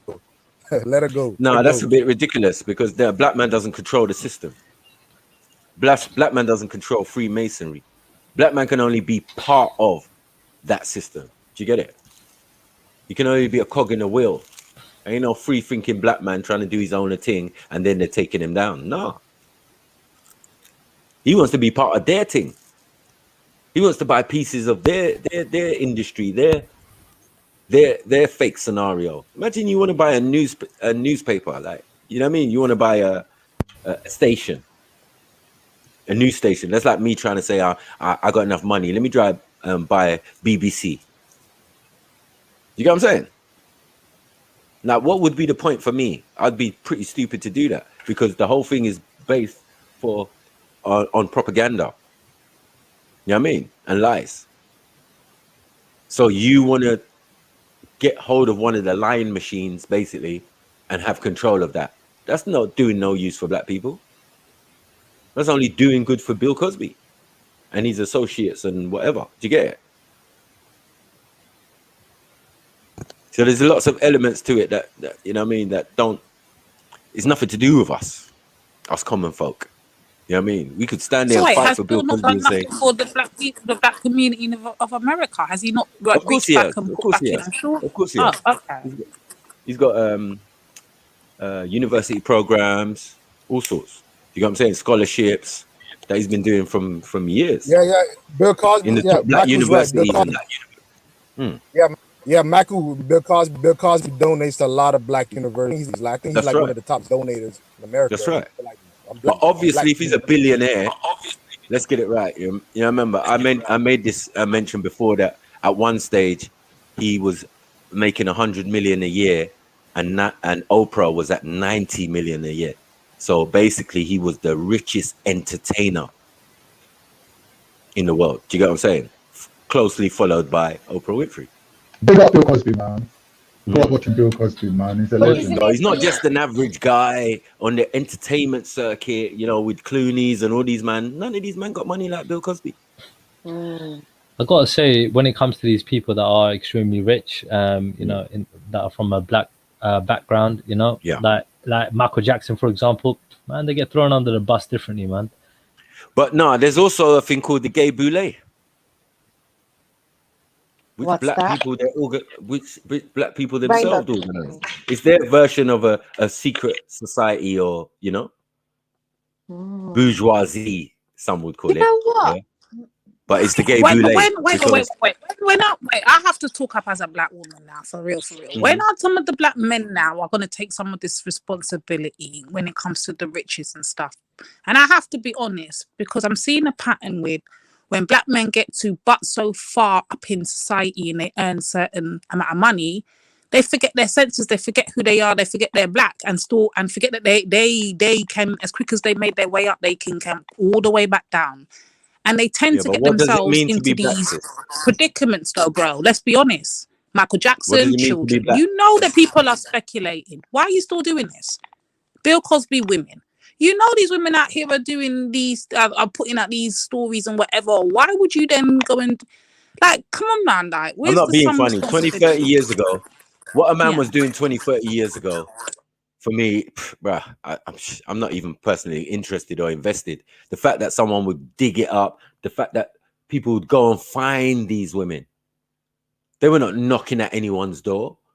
People went and found these women and said, yeah, you got something to Bill. You ever have any interactions with Bill Cosby? Yeah, I did actually. When I was a young girl, and he gave me a drink, and But then Bill's going to come and say, yeah, man, I've dropped a little Quaaludes and thing in a gal's drink before. No big thing. Because back in the 70s... the mad thing though, Matthew. You can ply a woman... You can ply a woman with as much alcohol as you want, and it's not illegal. You give her a bit of Benadryl, all of a sudden it's a problem. I don't get it, bro. Wait, hold on a second. You can chuck bottles of tequila. You can chuck bottles of tequila down her throat, and that's not illegal. Yeah, but it's consent. Yeah, but as I said, it's just a lewd point, and the whole point is they've got us speculating, trying to analyze the frame. Do you get what I'm saying? If someone's been framed, yeah, why are we sitting there analyzing the frame? Do you get what I'm saying? Let's look past that, get an overview, and say, okay, that was the frame. That's how they framed him. I want to make a point to Kay. Kay is a difference between buying somebody a drink, and spiking their drink, bro. There's a big difference, bro. But bro, let me say that after 4 drinks, if after 4 drinks you're not sounding dangerous. Bro, if after 4 drinks you're not allowed to drive a car, how comes after 4 drinks you can make the decision to have the 5th drink or to come up to my hotel room? You can make those decisions, but yet you can't drive a car. So obviously, if I've got you to the point where you can't make a decision no more, then get me? What does that say? I hear your point. Where's the consent? Where's the consent when you're already mash up? Well, dude, there is consent. You go to a hotel room. But you're not in a position to make a decision. You're already mash up. Well, here's the thing, innit? Like, if you're mash up, innit, that's different, innit? Like, that's different. If you're in your senses, it's okay, you know, in that regard. But like, you know, you've got to make that fucking distinction, innit? You know, like as a man as well, knowing as a man, you could get fucked over for someone making an accusation like rape, for example, if the woman felt like it. You know, whether she got raped or not. If she like, you know what I mean? If she gave you consent and she chose, oh fuck it, I'm gonna, you know, I don't remember, you know what I mean? And I'm gonna do this guy over for taking advantage of me because she's got these feminist views and whatever. You know what I mean? I don't know what the fucking case is, but the fact is, men need to be aware that this shit happens, and you know, fucking, there's no excuse no more, bro. You know what I mean? In that regard, this is why you got things like hotels and things like that. Because if I found that, like, if a woman, you know, goes to a hotel, you know, with the guy, it's you know what I mean, like, he's, you know, he's got a lot of leeway in terms of if a woman changes her mind in terms of like saying that the guy raped me, you know, she's always got the right to say no. Don't get me wrong, you know what I mean? That's not a question there, but men need to be careful, bro. That's what I'm saying. Were the women not just paid actresses? Don't know.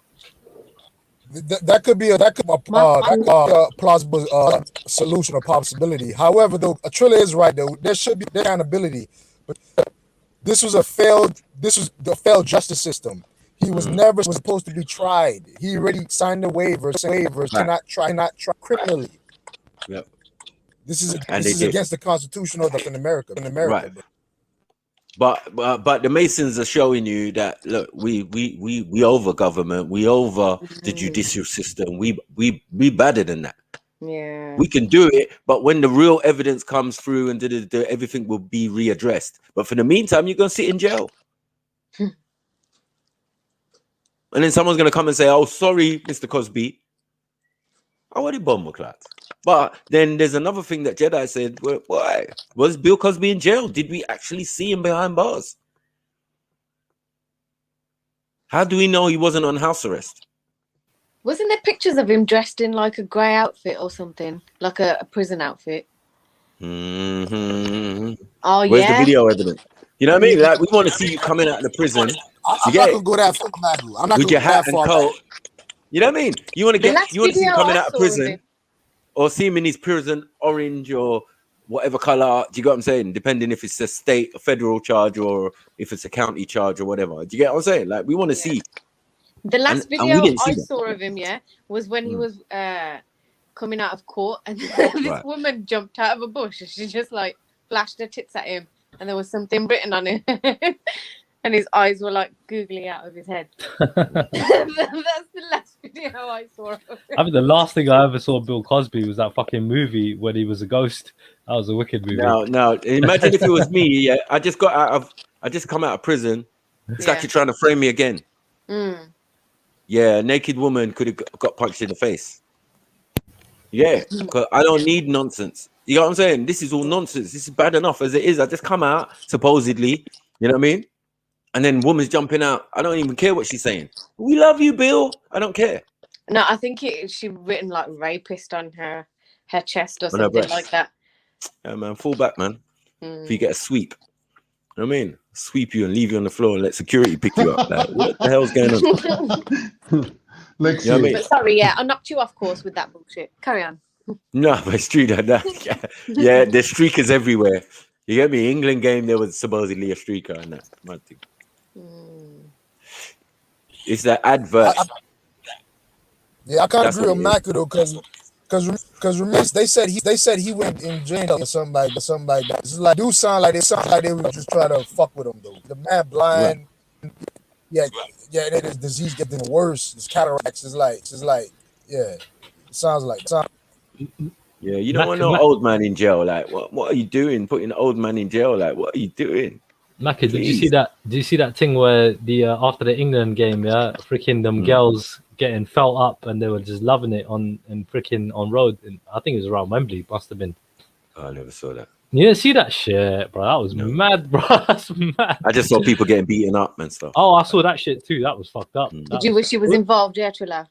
No, I'm good. I got mine. I'm good. I got mine. I got mine. Yeah, I don't need to do no public madness. No, I'm good. Are you sure? Yeah. He's got a gun out. I ain't got my gun out. I'm just checking. Huh? I'm just doing some Cool, investigation. I might be liberal, but I got that conservative streak in me. You know, I keep my business You sounded private. mighty excited. I was very, very shocked actually at how liberal Were you some of these clutching your women pearls? were. It's just like, whoa. Clutching your chest. I was just like, there's a little bit of whoa. excitement in your voice still.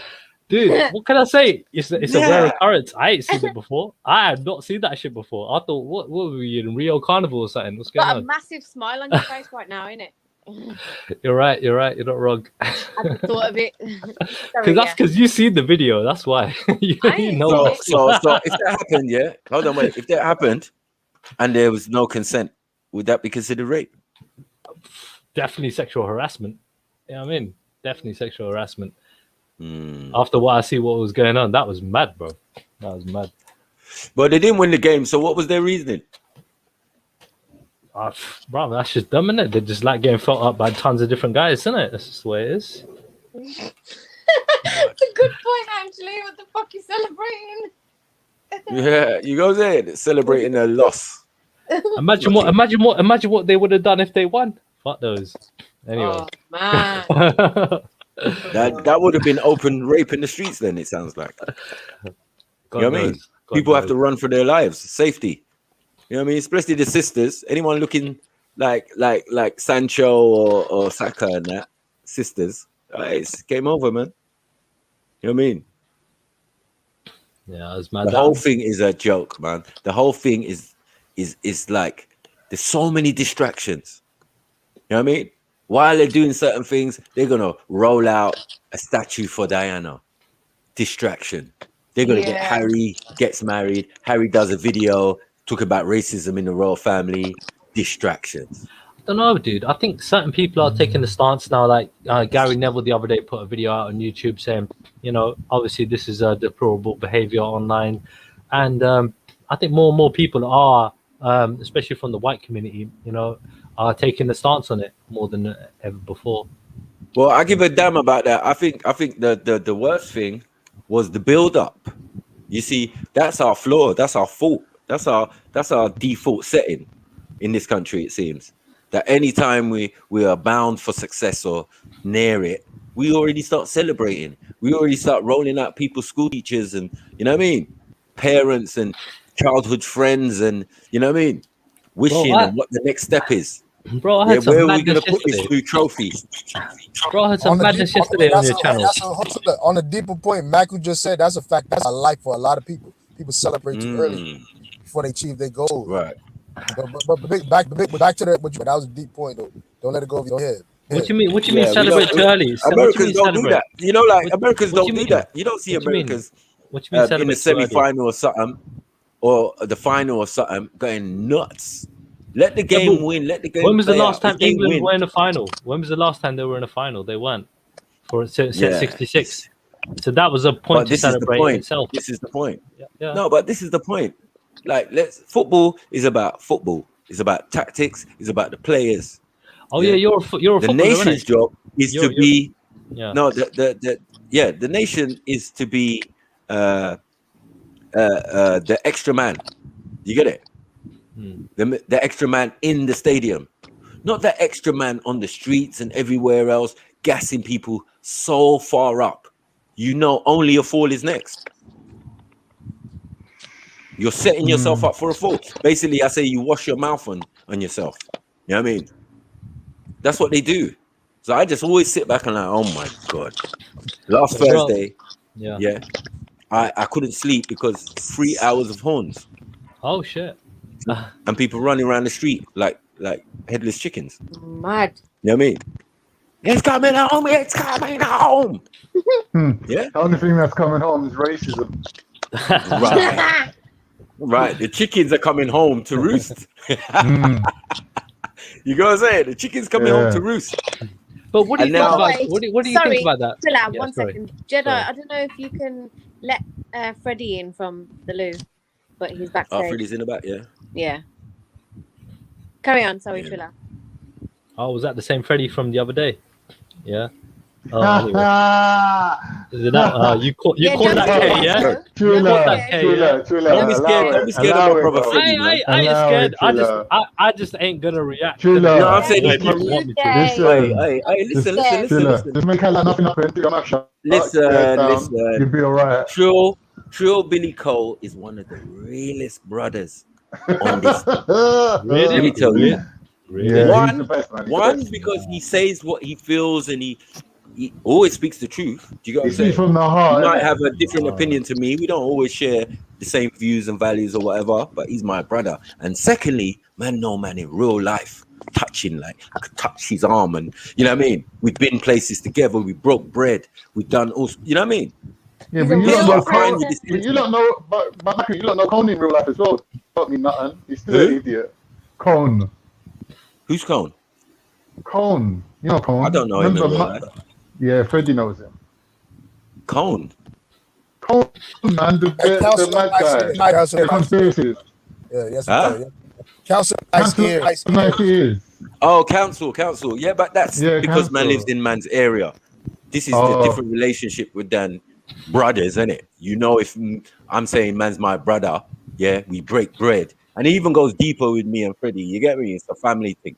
Oh, big up, Yeah. Max, man. You know Fuck what I'm saying? hell, man. Come on, Fred, I want to shed a tear here. Oh, Mackie, man. Oh, Freddie, Come who you on, brought man. into Come the on, man. club? You're my brother, man. Come on, what? yeah, bless. Hey, true. You ain't got to worry about yesterday, man. We're men, innit? So just get over shit.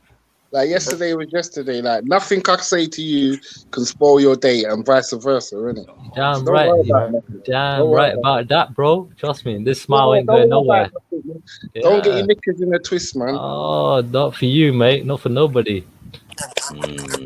Big up, Triller, Freddie. man. What did I That's the miss thing, man. yesterday? What Actually, did man, I miss? Big up, man's sis. being Come nice to on. Hold you, on, why is bro. there a And you're why taking is it there an funny. England clown on the panel? Well, who's that? I think it's H, sis. Oh, No, that was what the that was hell? H I thought it was a yeah, troll. from last time. Yeah. I was I thought it chilling was a with troll. 9 since on the weekend. I thought I would have saw you, man. What? Yeah, Was she he? was saying, you know, she was saying I weren't there, man. Yeah. As I said, Good it's the vibes same. over there. It's the same, Khan, for Lady Divine, obviously You for lot sound Jeds. like you You hate know what I'm us saying? hooligans. Now we got spiritual family. Yeah, we got metaphysical family in the sense of man like soil. Man is across the pond. You got what I'm saying? But man have that closeness with man. That man's like, I don't see man as just a guy online. I see him as my brother. You got what I'm saying? There's lots of people in the Listen, chat. listen, Yeah, you can't. You gotta worry about all that shit. Trust me. exactly. Trust me. You got what I'm saying? Like we've been through stuff. We've seen Listen. You said stuff. already. You know already. Yeah. You just ain't that shot shit. Come on, man. You know what I'm saying? It's bare love. And I as you said, used to be close with Soul, but he's forgot me now. He don't even say hello to me no more. It's like I'm nobody now. listen, man are allowed. Listen, how we see it is a man are allowed to frequent Man, any Con, of the you channels. relax yourself. You get me, Carl? Like, remember. Hold on, Con. You When you was boycotting, one second. I trying to get Remember when you was boycotting Veli. When you was boycotting Veli, we was on a complete stance of, nah, I'm not on that. I can't support that. I can't endorse that. Why? Yeah, because man's brother. Man, no the man thing in is, real life. Veli wasn't getting Man is not gonna. boycotted Hold on 1 second. because Man is not of gonna his stop. because he's black. He was getting boycotted for being Islamophobe. So as a Muslim, who are you choosing? Bro. No, I know what you're saying, Khan, but you gotta let him land though. Hold on 1 second. 1 second. Yeah, you bitch asses ain't done shit for me. Yes, go on, don't tell even her, like man. me. Go on, Don't even tell rate her. me as hold on as a natural. 1 second. Don't even rate me as a natural born Muslim. Yeah, you got people out here trying to doubt me. You got people out trying to disrespect me. You got what I'm saying? When did this fake Ummah, this new mainstream Islam, this is mainstream Islam. Yeah, most of these man them who are doing this thing are part of the Sunni Ummah.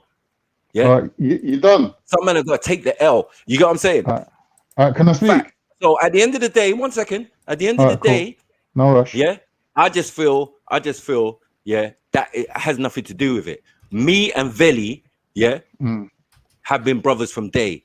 We started on content in the park doing Veli Vision, 1 hour. Yeah, me and Veli running around. Veli's got the camera. I'm the commentator, basically. Right? So he's my brother. We've broke bread, same again, like Freddie. We've been in organizations together to help our community. If we didn't do these things, maybe I might have a different perception, but it's not that. I hear what you're saying, brother. Yeah, but I'm an old man, so let me just speak before I forget my point, because I'm likely to forget. Now, with the whole belief, thing. It don't matter if you're a Shia, a Sunni, a Sufi, a Mufti, or whatever. He's basically dissing it on the level of God himself. He's saying, fuck God, right? So it don't matter if you're a Christian or Muslim, or if you've been takfir'd, or if people are saying you're a real Muslim or not a Muslim, that don't even come into it. Now, So coming to your if second somebody doesn't point, believe in the hold concept on, of God, does that make them? let me finish my Go on, point, please. Clark. I already said, let me finish there. Yeah, go. To highlight Maku's second point, he's saying he's my brother. I Yeah. respect that, but why don't he respect that and say, you know what, I'm not going to come out here and diss your God because you're my brother. I might not believe in God, but I ain't going to diss your God because you're my brother. How can you Why don't it say work both? Why don't Hold it on, work he both wouldn't ways? really be dissing One though. If second, he one doesn't second, one believe second, one it, second, it's not bro. really dissing. You are acting really ignorant, Khan. Yeah. I'm asking the To know for question. a fact, one second, to know for a fact, yeah, it was DC Brad making derogatory statements, and that is only Veli's channel. Yeah. You should have put your thing on DC Brad and say, you know what, we boycott DC Brad. Yeah, because he made those statements, right? Right. There's That's nothing correct. Veli can do about donations. He did it with a donation. You saw what happened. And now you're still sitting there saying Veli, Veli, Veli. Like you didn't see how the whole thing played out. And Well, hey, I bruv, personally believe you know what, that Con? a 1 person, second, bro. Freddie, 1 let me just say second, one Con. thing. Let me just say one All thing. right, go on, bro. Please, thank you, Freddie. I personally believe a person's channel is an expression or an extension of their Right. personality. So when I come on Really? your channel, yeah, we come in, it's like we're coming Nah, into your house, isn't it? nah, Pause. nah, When we come on nah, the Jedi's, nah. This is an that's how open I house, see it. fam. That's how I see I've it. run open houses It before. is. I've had a shop, that's bro. how I see You it. can't stop people from coming in your shop, bro. This is a Thank shop, you. bro. You mad, You're bro? sitting there now Like, with all different people from all different bruv, places. Like, what are forget we about doing? what you're saying. Yeah, And on forget top of about what that, you're saying. Veli's channel is more freedom of Unless speech they're than any shoving other in channel our that I've house. seen. Yeah. And You what know? I'm saying, so sorry to cut you, break. What I was saying is basically fucking the people online in the YouTube hemisphere, because I've been on here for a little while now, half of them are fucking lunatics. Believe you me, blood. That's the truth. Especially the religious people, bro. I'm not lying to you, bro. They bad representation of their faith and God in the whole as a whole. You get me? What about the spiritual ones? What about the spiritual ones? Bro, spiritual is subjective. Just like what you were saying the other day. Someone was talking about ego. I don't know if it was you. But spiritual shit can be like intertwined with ego, you know, bro. Yeah, I man. can I think know Rastafari as the spiritual greatest. people that What? contradict their belief. The ego I is can always think there, bro. I can think Rastafari is the greatest, and that it's not. Do you get what I'm trying to say? And that's just ego, innit? That's But what as I I've said, seen with a lot of religious people. You get what I'm saying? but again, can we put that Veli is a hater of any religion? No, Can we really say that? Well, Or can we say that he's an atheist? 1 second, that is a non-believer, yeah. And it's our duty as brothers, like when we do go on there and have been on there, yeah, it turns from G block to God block. These are clear facts. Yeah, well, that's facts. You can go back to his channel, yeah, and see all the premiered videos with us on it. Me, Lady Divine, Freddie, all sorts. Me You and get it? Mackie took on Veli personally ourselves. So like, What? Come you on. know when we took when he did We G Block fucked on up trials, James me and Jones. Mackie 1 like second. tag team Veli. Like, come on now, like Did we people fuck up forget James this. Jones or did we Oh not man, fuck we up James busted up Jones? James Jones already. Okay, we He's done fucked out up here. James Jones. He's done out Yeah. here. So everyone you lot are struggling. And let's get it right, struggling. Nah. Yeah. Maku, you look at things like win and losses, man. For some reason, like you know, No, some people no, we were talking about this the I other don't, day. I You don't. really do. I'm just a winner, Because so I don't know when I listen about to you, losses. when I listen to you, yeah, there you go. See, it's all about W's I'm and a L's, winner. isn't it, with you? Yeah, know, but It's a wait, thing if man was a for most born people. winner, what can you do about it, though? No, There's but here's the nothing you thing. can Here's do. the thing. What If you that's think is man's winning, mindset, It's like you're talking no, to Usain Bolt. what you think is about 100 winning, meters. what you think is winning righteous and what you ain't winning think to is others. spiritual is bullshit. Losers are winners now, yeah. You get me? New Everyone's got age their shit. own mind Well, you to know, think some what they want to people, think. some people are just deluded. You know, they're just delusional, and Not they always really. think they're It's all a winning. matter of perspective, It's mate. all in your So hold mind. on. Yeah, Yeah, it's all in your mind, you know. bro. Yeah. So I So do when personally they feel think like they're winning, But they what's actually wrong with lost. thinking? So sorry to no. cut you, bro. When you I don't lost, want you to keep lost. speaking over That's you. it. But what is When I wrong fucked you with up, thinking that I you're a fucked you winner, up. man? I can't understand what is wrong with that. See, again, Yeah. it's just different aspects. Looking at different, looking at different people, what their intentions are when it comes to these panels online, right? With these kind of, I mean, having discussions. Some people are just here to try and get one up in it. Yeah. Mine is to disseminate information. It's not my fault that people automatically think it's a debate or think there's battle going on. Yeah, a lot of the time you see my people see me. I'm calm. I'm just like, yo, okay, we can have a conversation. Then it goes left for some reason, and I'm the last person to switch. Yeah, and pull out my gun and fucking blow a nigga's head off. I'm the last person to do that. I'm not the first person to do that. Otherwise, there won't be no people to talk to. Yeah. And I don't run nobody. Remember, you pussies run yourself. But still, all I'm saying is, I see a lot of people. You lot run off and go to G Block, go to my brother's channel, and think it's safe over there. It's not really safe because I can go over there. Of course, you can go over there, and but at the same time, people know what people are put about. my legs up. But what do I do when I don't go over there? The reasoning I told my brother, we was on a stream on Born Rich's stream. Lady Divine can testify to that. And I said to my brother, listen, you know why I don't come on your channel? You got people like Betty on there. Everyone else is a victim. You know this. You're more or less.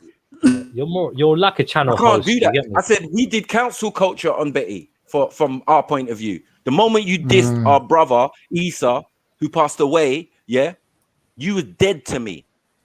You understand? And I will never look back. Do you get it? But I've been on my brother's channel, and man has left me faced with this mad gal, talking all sorts of profanity, disrespect about me. Do you get what I'm saying? I've taken it, I've switched it round, I've made her expose herself, and I've left.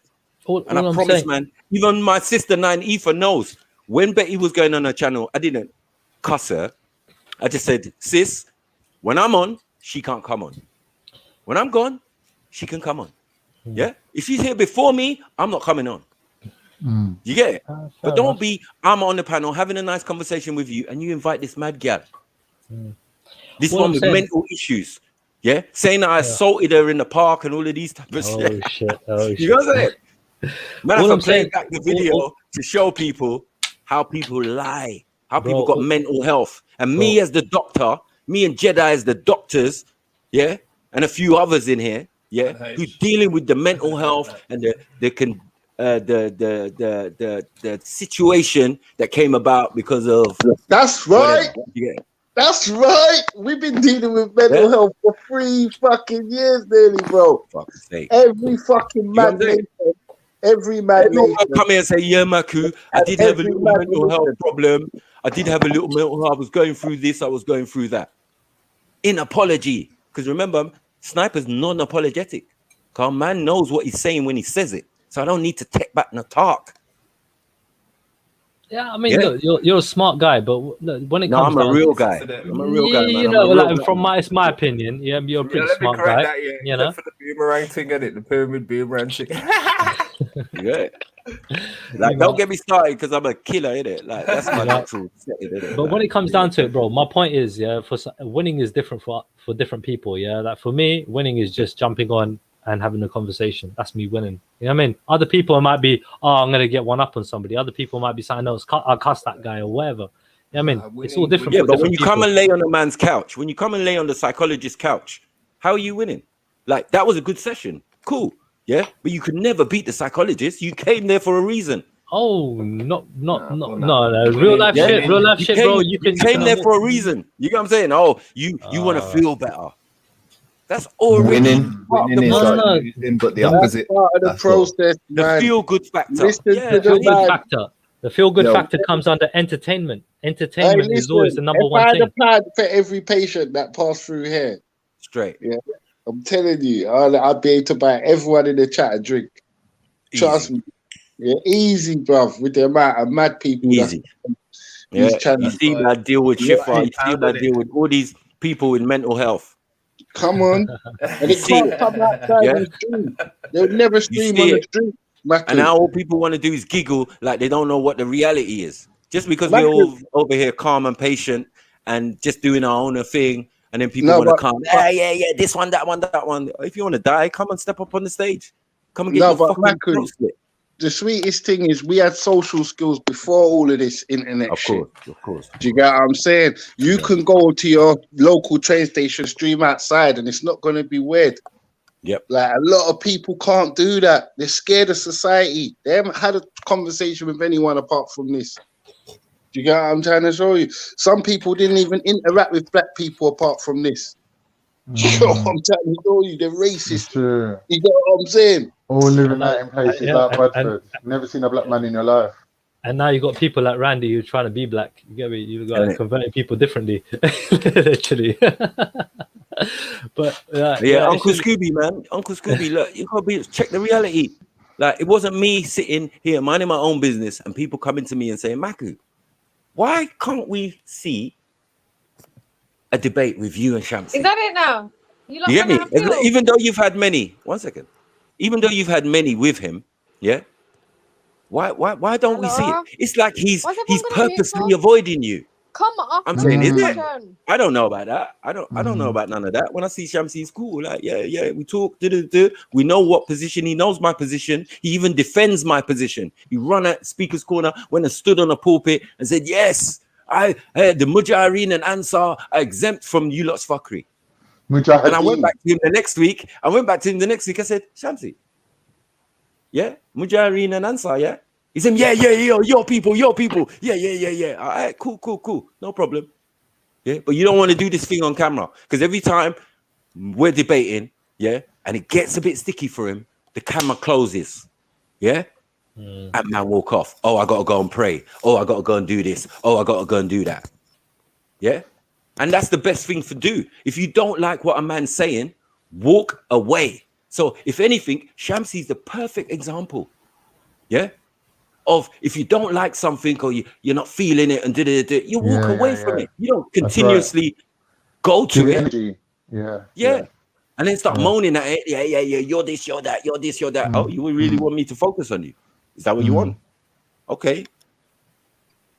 So all of these chats and all of this foolishness that these guys are talking about, it don't even make no sense. Yeah. The reality is, men are running from the man them. Yes. Man ain't got nothing good to say about the man them. As I said, man them is like Marmite. You either like man or you don't like man. Makes no difference to me. Facts. Because man's still going to be carrying on doing what man's doing. If man don't you know the punchline, Khan. Yeah. When this is all over, I shut my fucking computer, and it's game over. Internet's done. Simple. Real life there. None of this matters. None of this fucking bullshit matters. I got grabbed the other day. Coming out of a tube station. Yeah. MJ in the house. Big up. Big up, sis. Big up. A young brother saw me in the tube station. And said, Maku, yeah? Yeah. Speaker's Corner. Yeah. Gang. Oh, yeah. Big up, man. Big up, love, man. Yeah, keep doing what you're doing. Cool. I'm not here to tell him like, yo, gang's not really like that anymore, but cool. I know the job we done. Yeah. And the job was so effective, it became a thing at Speaker's Corner where no one don't want to debate no more. Because of that simple fact. Because when it comes to the question of what are you doing for your community? What are you doing for the Ummah? What are you doing for this? That is non-applicable to the man then. Well, you go to Christians, it's the same thing. You had some good debates, Maku. We had a good debate against we're running all. It's like more. You know. Let me tell you something. Let me just put this out in atmosphere. There's a lot of things that you lot don't know, you know. Yeah. And in the beginning, and you'll never probably ever get to see it or even know it, because a lot of the debates that were had weren't even recorded or even put on YouTube. That's number one. I mean, me and Maku used to tag team that smart, you know. Yeah. Oh my God. Smart, you know. That was the darkest combination ever. It's Lady Divine and Sniper. Never see. Yo. The internet's a mad thing. Bless up. Make sure you know. If you want to go and see it, Khan. You know, some of the ones where if you put, hey, family, Maku, I'm telling you, bro, man could have put enough man to shame in that part, because we made them double back on what they're saying. We made them switch their tongue. everything, blood, all of that. Like they were saying something last Sunday, and then they had to come back and apologize. And man never Right. put none of that shit on camera. None of it. Exactly. You got what I'm trying to show you? I never had to make a thing. I know. Unks, I'm saying, yeah, that's a debate I want to have. That is definitely a debate I want to have against Sarah. But he's still my brother. It's not going to be in a horrible way. It's just going to be a debate. I'm going to win, of course, but you know, it is what it is. He's got his opinion. I've got my opinion. Yeah. If these mans from the States is coming, like Sonette and organize a little debate between Maku and what's his name? Whoever. Sarah. I'll take on Garfield, Sar, and King. Just I am the UK Polite. just to warm it up. I am the UK Polite, so it is. Blood, man know the real Sarah, innit? Man know the real Sarah, the one that he took his name off. Are you guys on about Sarah? Yeah, Sarah. They're violating, yeah. But I'm gonna bite my tongue and let them violate. When I The white liver, the white liver. No, but the white liver, you. sis, we know the real. Man on the Sis, panel. I don't want to hear no bawling in it. That's what I'm saying in it. So but sis, Sarah, we know the real one from America. You came to chill with us, man, in the park, innit? Was rapping, innit? Wanted to see what man. You got what I'm saying, fam? Yep. So we know the one that he pinched his name off. Mm-hmm. Do you know what I mean? No, it's true stories. You get me? And that guy is meant to come back and debate me. You get it? Yeah. He came all the way to America to speak. I know you're talking about Sarah Sunset, yeah, but I'm trying to tell you, I'm telling you, look, we don't want to be badding up my brothers now because I'm gonna have to call out the big bazookas that take off head on this paddle. Like, you don't want no smoke. Like my brothers. Like what bazooka? What bazooka? Who's carrying a bazooka? Which one? Shut your mouth, Matic. You're the first one to get in the firing line. Yes, you need to keep. No, I'm saying who's going to be firing at me? Me? What do you mean? I'm have to come and defend the thing, innit? What do you mean? Okay. What is that after I've lambasted them? After I've taken them to school? Lady Divine, sister, he's gonna be like a loud pack. He's gonna be down. He was down on Muslims. He's changed the anthem. Now he's gonna be down on women, and then you're gonna see him wearing a dress and say, "I'm the best woman." You see all the violations there? That's the first pass.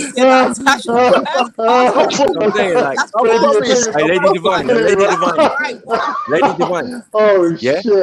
Hey, he's with his nails done. With his nails done. Listen, he's debate against this is shellac, motherfucker. Sorry, his debate against Imam Bashir was a hard debate. The only problem with that debate, is Imam Bashir didn't know nothing about Sarah. Yeah. If he had, he wouldn't have gone the same way. And then he got too emotional. Because he was just clutching at straws, reaching. He was reaching, really reaching, just anything. Sarah. But bro, you ain't got no evidence. You could have done the gay shit. You could have done all sorts, acting, all sorts thing. Yeah. Oh, the universe in a bottle. That's what I'm out for. Yeah. My cousin need to explain that to me. And knowing full well, without this guy, you wouldn't even know of Sniper at Speaker's Corner. So I always give him that respect. But at the same time, it doesn't mean I can't debate him. Mm-hmm. I'm waiting. I've been waiting. I've been waiting. All he does is come in our chat and do eyes. That's it. He don't want none of them smokes there because obviously last couple of years. What do he stand for? We don't know what he stands for all night. He could work for police. We don't know nothing. He can't keep hiding, Freddie. He needs to come out of the woodwork because he's basically gone to America and said that all UK males are simps for women. Like what? Bro, please. But family, do you know what he stands for, Khan? Bro, Have you got any idea?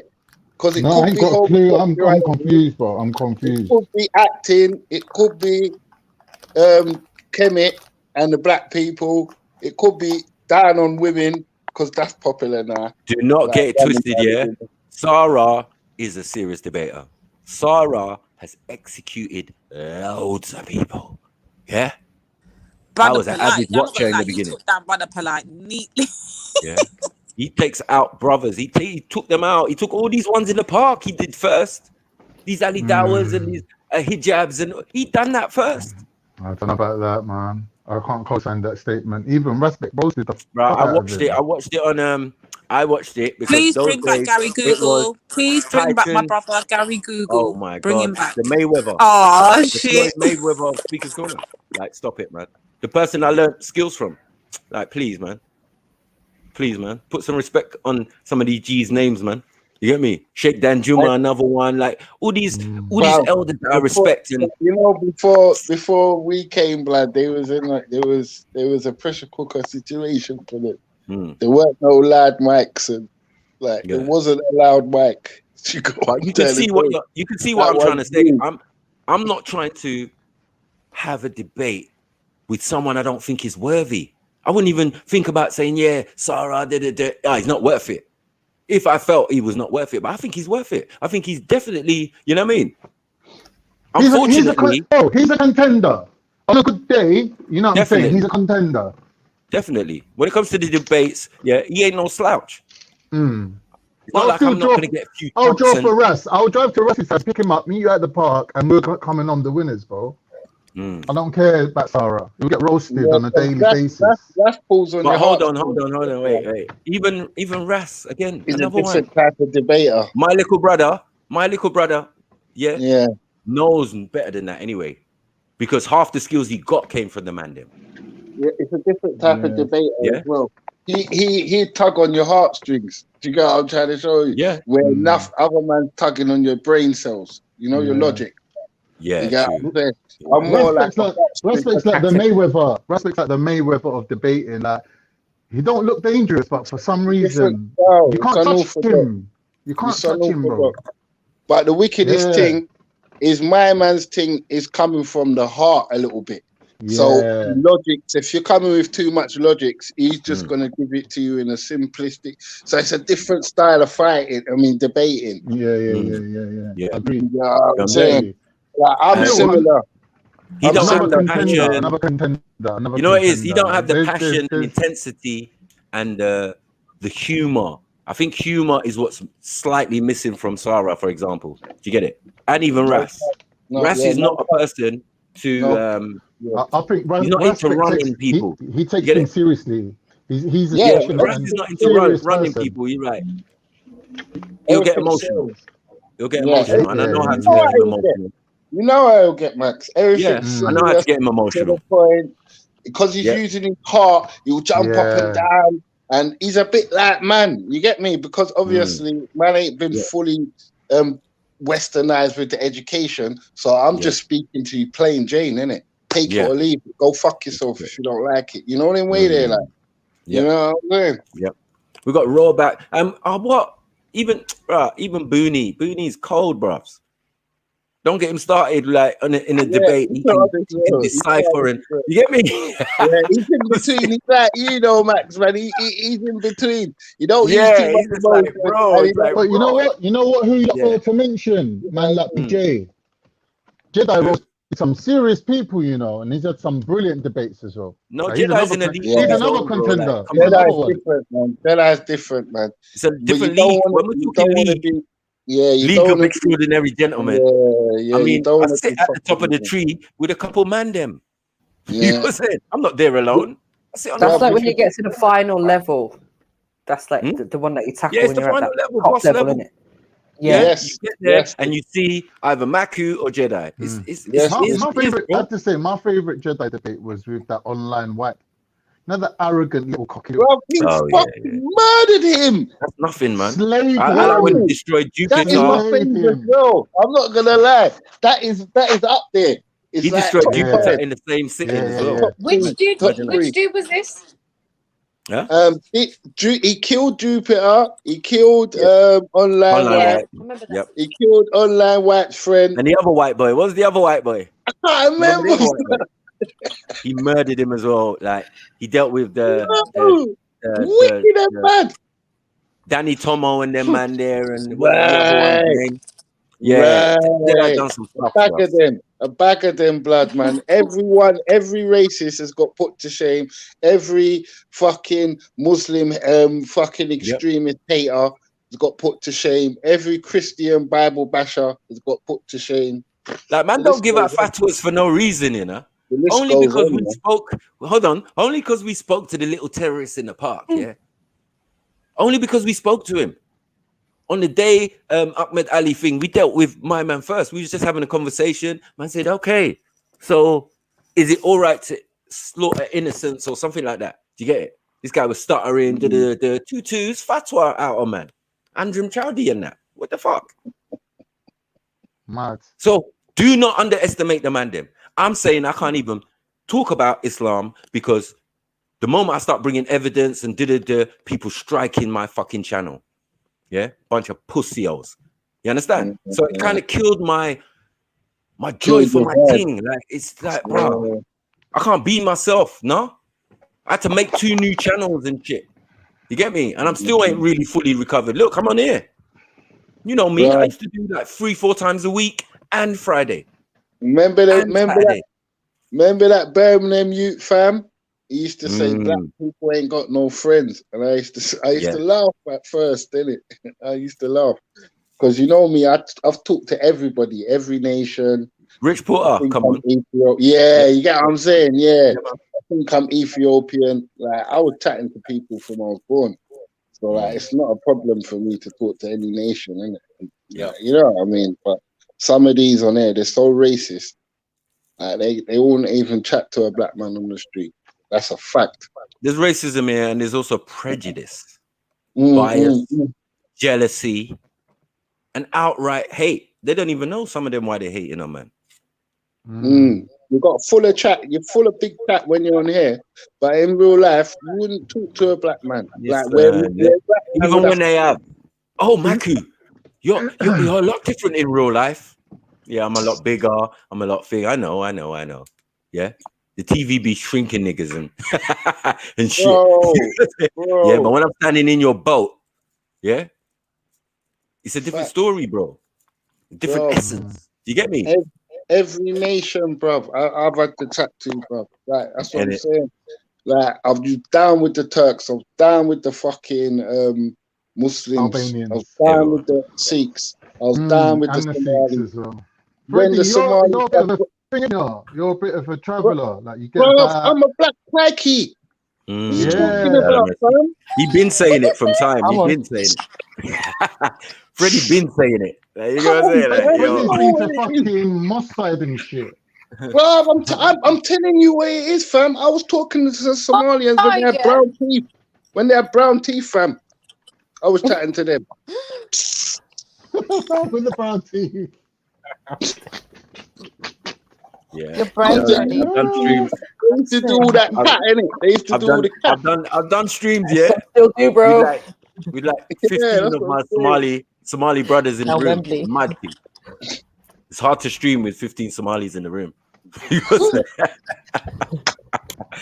A man said to me, "Have you got Somalis in your house?" Yeah. Yeah. They all decided on one day to come for a trim. You get me? When I was living in Tottenham. You know what I mean? Because one of my best friends is like one of the top Somalis, one of the oldest. You get me? To be here. So when the new batch, when the new batch started to come recently, he was the first one. He schooled a lot of Somalis to the ends. You get it? Because he was already here, already established. Gold tee, all sorts. You know what I mean? Big up man like Blackjack. You get me? Bro, it's all these nations that made me want to travel, bro. First, I started going Manchester to live like what my man said. I was on Moss side. Then I went Birmingham to live. I was in Newtown, Aston, chilling every fucking day, normal, bro. Newtown, Aston, Yeah, I'm there every other. I'm everywhere. I'm in Leeds. Like, just name it. I'll come up there, innit? I'm not scared of no one. I'm scared of God. Remember the story I used to tell Freddie when I say, when me and my brothers used to go Birmingham, young days, we used to toss a coin to see whose family we were going to visit. Yeah. It could be my cousins. It could be my next brethren's cousins, the next brethren, the next brethren, the next brethren. We're all gonna meet around the town centre. Yeah, you're right, cousin. You haven't even spoken to them more than such. And this is even before any gangs. Ain't no Burger Boys. Ain't no Johnsons. None. When I'm going Birmingham. 100, bro. That's why I'm saying I ain't got the academics, but I've got the experience on that. You get me? We don't. Places and da. That's why I say don't play with you. Don't sleep on you. I told them not to sleep on you. Come on, So what do you think, Trill Billy Cole? Do you think there are no-go? Do you think there are no-go areas? Because you said you've been around the UK. Do you think there are no-go areas for certain people, certain minorities, or what? Depends who you are, innit? Depends who the man is. There's definite no-go areas. Interesting. I don't think there is, but okay. But where do you think there's? Wait.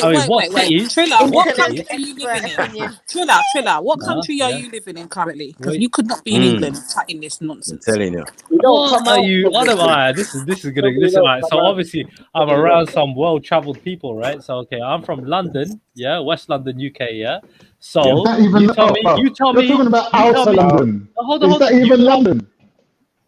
Just listen to me, bro. Yeah, all right. I'm literally in the middle of Heathrow. I'm in the middle of Heathrow in central London. I'm in the best location. No, Heathrow is a fucking one-horse town. South Hall is a little one-horse town. The best thing you got there is a South. West London's the best part of London. Yeah, that's from my knowledge. Yeah, that's from my experience. Yeah, my preference. Yeah. Let me ask you a question. You know about Packet Estate in North London, where if you're browner than a piece of paper, man's looking to chuck washing machines off the top of the estate onto your head. Do you know about them places? You don't understand. That's a no-go area, motherfucker. Do you know about Marcus Estate? Do you know about Marcus Estate, where they got a river running through the estate and they'll hang you from your ankles upside down over the river? Hey, family. In Tottenham. He's never had a millionaire beating, innit? Like, you know when millionaires are running you down because you're in Fade and Boys, innit? You're in a place called Fade and Boys. Yeah, try and walk around there, innit? Yeah. Where's that area? Everyone got to know their place, and I know mine. That's like Essex side, isn't it? Yeah, them sides. So you said Essex. One man said North London. Where else is no? All over, bro. South. All over South. There's different pockets. But you got Indian areas, bro, that sometimes man look at you like you come to rob something. You get what I'm trying to show you? We're just prejudiced people, that's all. Because see, I'm bringing this issue up because no, because again, about 3 weeks ago, there was an article in the Daily Mail, right, where a guy, and he done a little thing on YouTube as well. He talked about, like these no-go areas kind of thing, and it was completely debunked when a bunch of white guys just went down with their cameras and said, "Yo, what's happening in these areas like Blackburn, for example, that he was talking about?"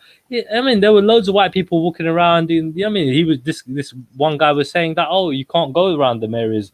I mean, and like, bro, all I'm saying is I personally think it's bullshit. Me personally. What, you can't go around them areas if what? If you're white, black, Asian, what? This is what I'm trying to say. So they were trying to say that these Muslim areas, right, are no-go areas for any other people that ain't Muslim, right? Especially white people, British white people, right? And they debunked it. They went down there, filmed it, everything, showed that how nice the people were, how welcoming they were. Oh, but you know what? Taking a day trip down there is probably different from living there. Like, there could be pockets in all kinds of communities. There could be certain roads, like bits of areas where you just agree with you, MJ, on that point. You know what I mean? So going down there for a day out is probably going to be different than living there. Do me a favor, Mary. Ask Triller, when we're talking about no-go areas, are we talking about white people can't go certain places in their own country, which is unheard of? Obviously, that's a lie. Are we talking about people of let's call it people of complexion can't go into certain areas as a no-go? Right, that's what I was trying to establish what he was talking about, because it didn't make sense to me that white people can't go somewhere in their own country. If anything, I'd say it's the black people that have to worry about getting racially attacked even in London.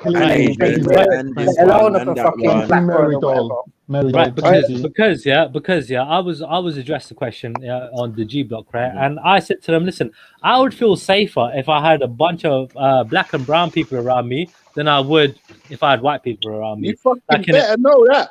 That's just me. That's just me, though. I said that's just how I feel. That's the facts, isn't it? I know you don't come out, but that is the facts. Triller, even in Birmingham, a couple of years ago. You know, some brothers was on some loose shit. and just run over some people of color, and it caused tension within the area. Do you get it? And it caused segregation, and then people's real feelings started to come out. You get what I'm saying? Like the black people in Birmingham were like, "Yo, why are all the Asians got all the businesses and all of that, and they don't like us? They don't." Do you get it? Was this around riot time? Sorry, Was this around riot time? I think so. Yeah. Yeah, I think it was around right. Yeah, you remember that? Yeah, You remember yeah, that? yeah. I think we all remember I that. do. I remember that. What Yeah, am I to do Maku, with you those told me about the story, you know, Maku. those shops that sell One hair second, extensions and that? one second, Con. Go on. My cousin told me, yeah, fam, that the girl tried to go into the hair shop to buy That's something, it. and That's they it. fucking held her down and tried to molest her, innit? Do you get what I'm trying to show you? Yep, Yeah, yep. because they thought she was stealing something, innit? Right. Like, these are the stupidities that come about, innit? And bare people got stabbed up off the back of that. Yeah, exactly. Like Asian and black. I'm not being Yeah, funny. Even if she was stealing something, there's no reason to hold the woman down, bro. What's she stealing? Fucking £5 worth of shit. Let her take it, man. What? So what? The amount of money you're making out of that community, bro, you can take a little loss, innit? Yeah. It's so bullshit. Is that a reason? Is that a reason to grab a woman? But Well, man don't worship think like money. that, though, Man Khan. worship money, innit? That's why I don't want nothing to do Yeah, with religion. man don't think like that. They couldn't tell me nothing about no Sikh or Muslim or Oh, they fucking raped her, yeah? For real? So, But then doesn't oh, this no, highlight no, the problem no, if people are left to police themselves or police their own properties, communities, etc.? These are the kind of things that could happen, and then it's going to cause to more riots and fights between communities. Yeah, tension and I all that know sort of there's thing. been tension from long time, ever since we were sharing the same community centres. Because when Indian people was finished with the community centre, black people used to go in there. I'm not gonna lie, bro.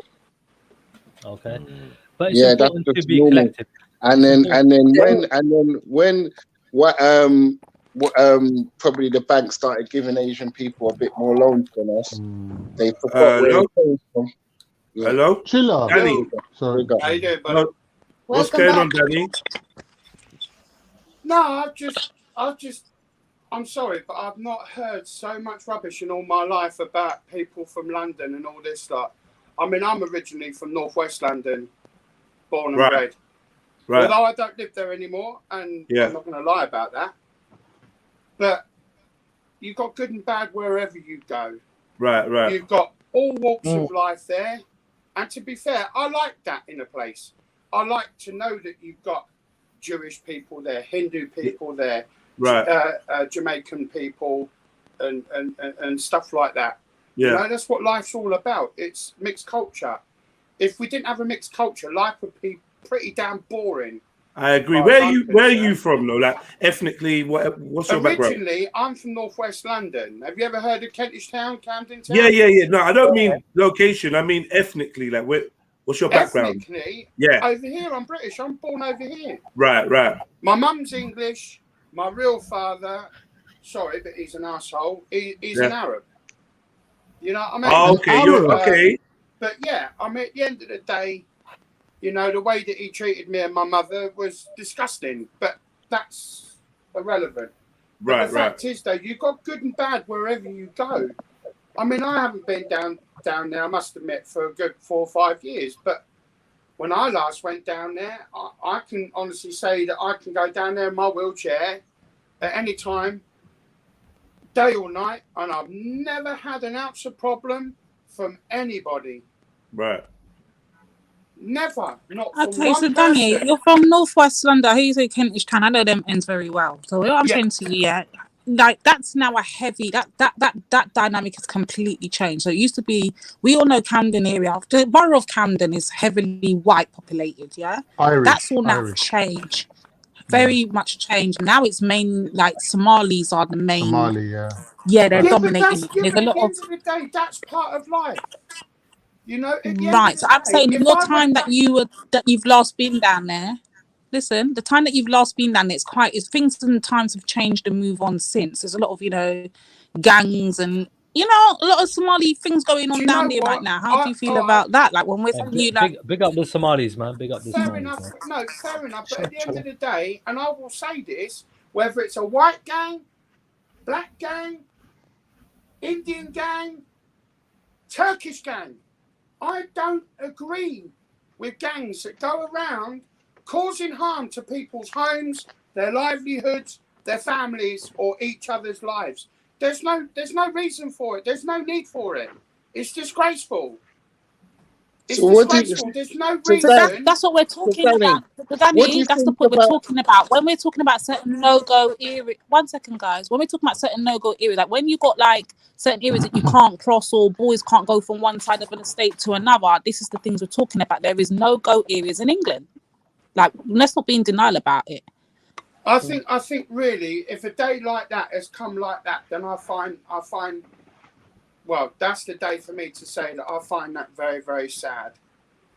But Danny, you said it yourself, there's good and bad in all of these areas, and I think we were highlighting a lot of the bad stuff. You know, we just weren't really talking about the good stuff. And yeah, like there's places, as an adult, I felt I could go absolutely anywhere in London, but my son has had a completely different experience going to the same places that I have gone to. He's been literally stopped and what they call G-checked or whatever bullshit going into certain areas. So now, I'm sorry, these and that's do another happen, thing. and it will maybe it will happen to different demographics of people.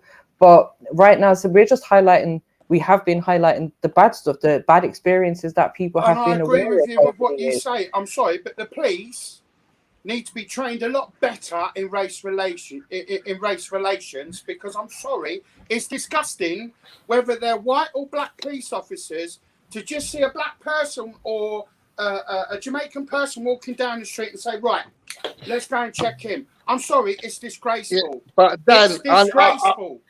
I understand your sentiment, brother, man.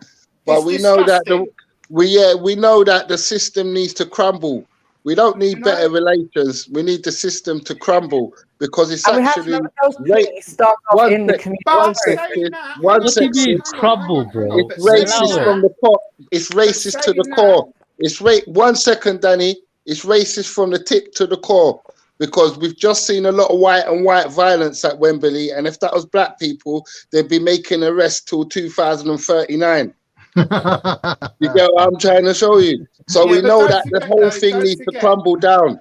Do you get what I'm trying to show you? The Asian people that feel like they're comfortable because they ran up the white man's ass, they're going to get a rude awakening soon. Yeah, true. Hey, we on our own side here, yeah. We know that, yeah. We all alone out here. Chilla, you're chaiwala. Milk and two sugars, yeah, Chilla. You don't know nothing, bro. Milk and two sugar, fam. Milk and two sugar. Wait, hold on. We survived you. We survived the British. We survived everything coming our way, and we will continue surviving, and we will always be on our own side. Yeah, but cockroaches survive as well, fam. Fuck with us, yeah. You know what's gonna happen to you, bro? Karma is a bitch, and karma's gonna slap you left, right. No one ain't trying to survive, bro. We're trying to thrive.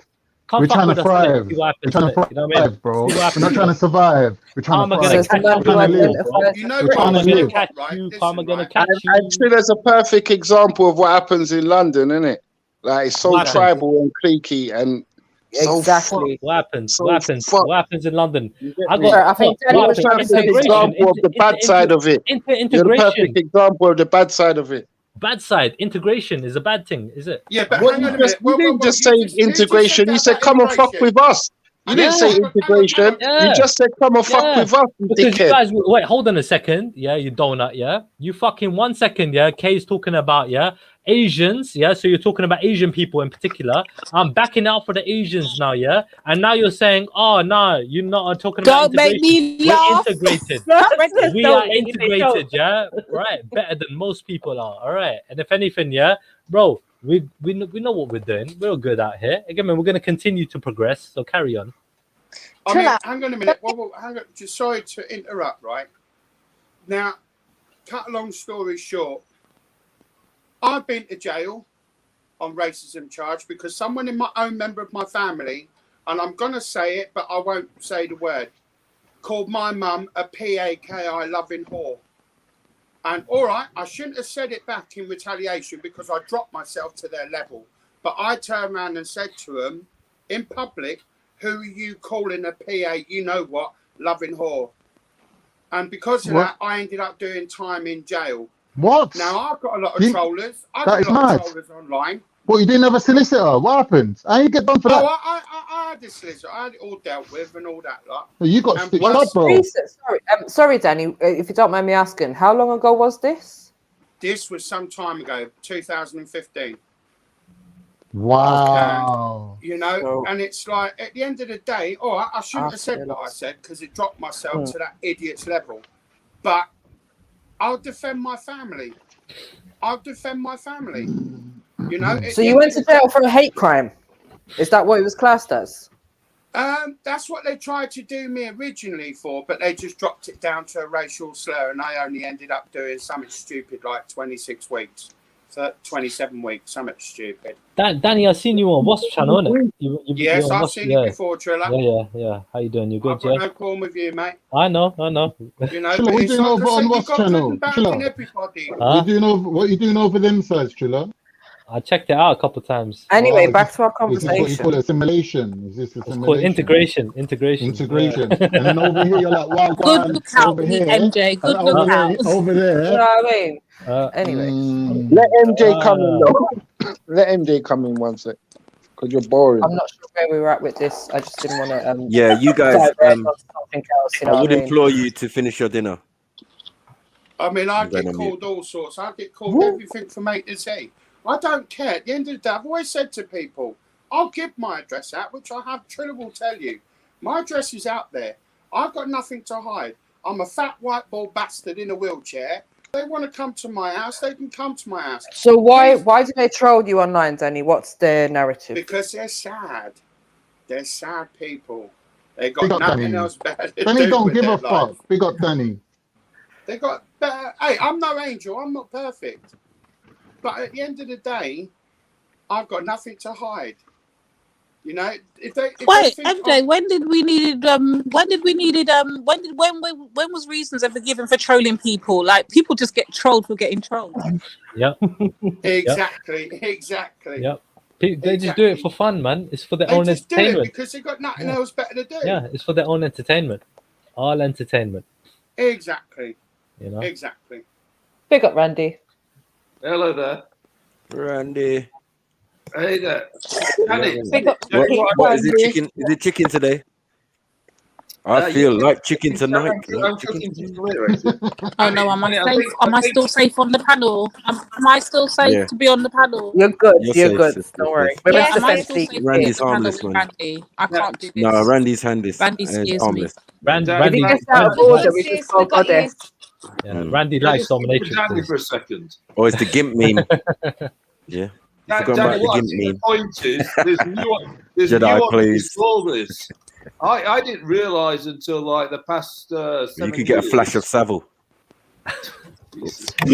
Let Randy talk. Let him get back to the subject. All Go on, right, Randy. Danny, what I didn't realise till like the last 7 years is I'm happy living in Hackney, and then I started going out with a dark skinned woman, and I sort of noticed things which I was like, we had big arguments about it. I was like, no, everything's fine. It's like, yeah, but you don't really understand.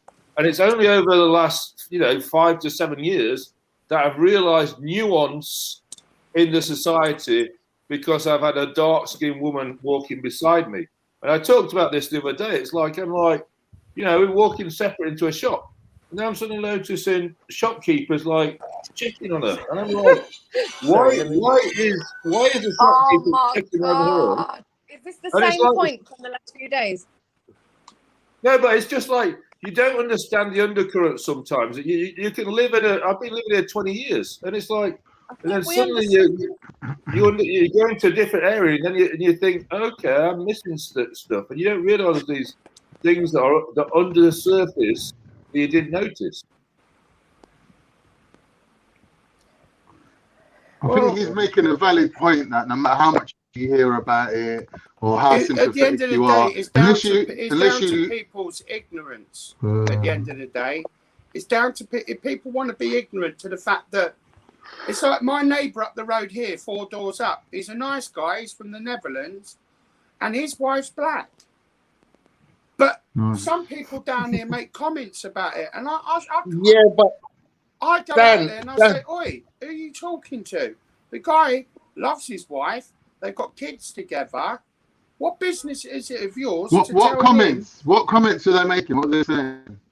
quite derogatory comments, to be fair, quite derogatory, and I find it quite distasteful. Hey, Dan, listen, if we regurgitate what the government says, like stupid shit like integration and all that, it's bollocks.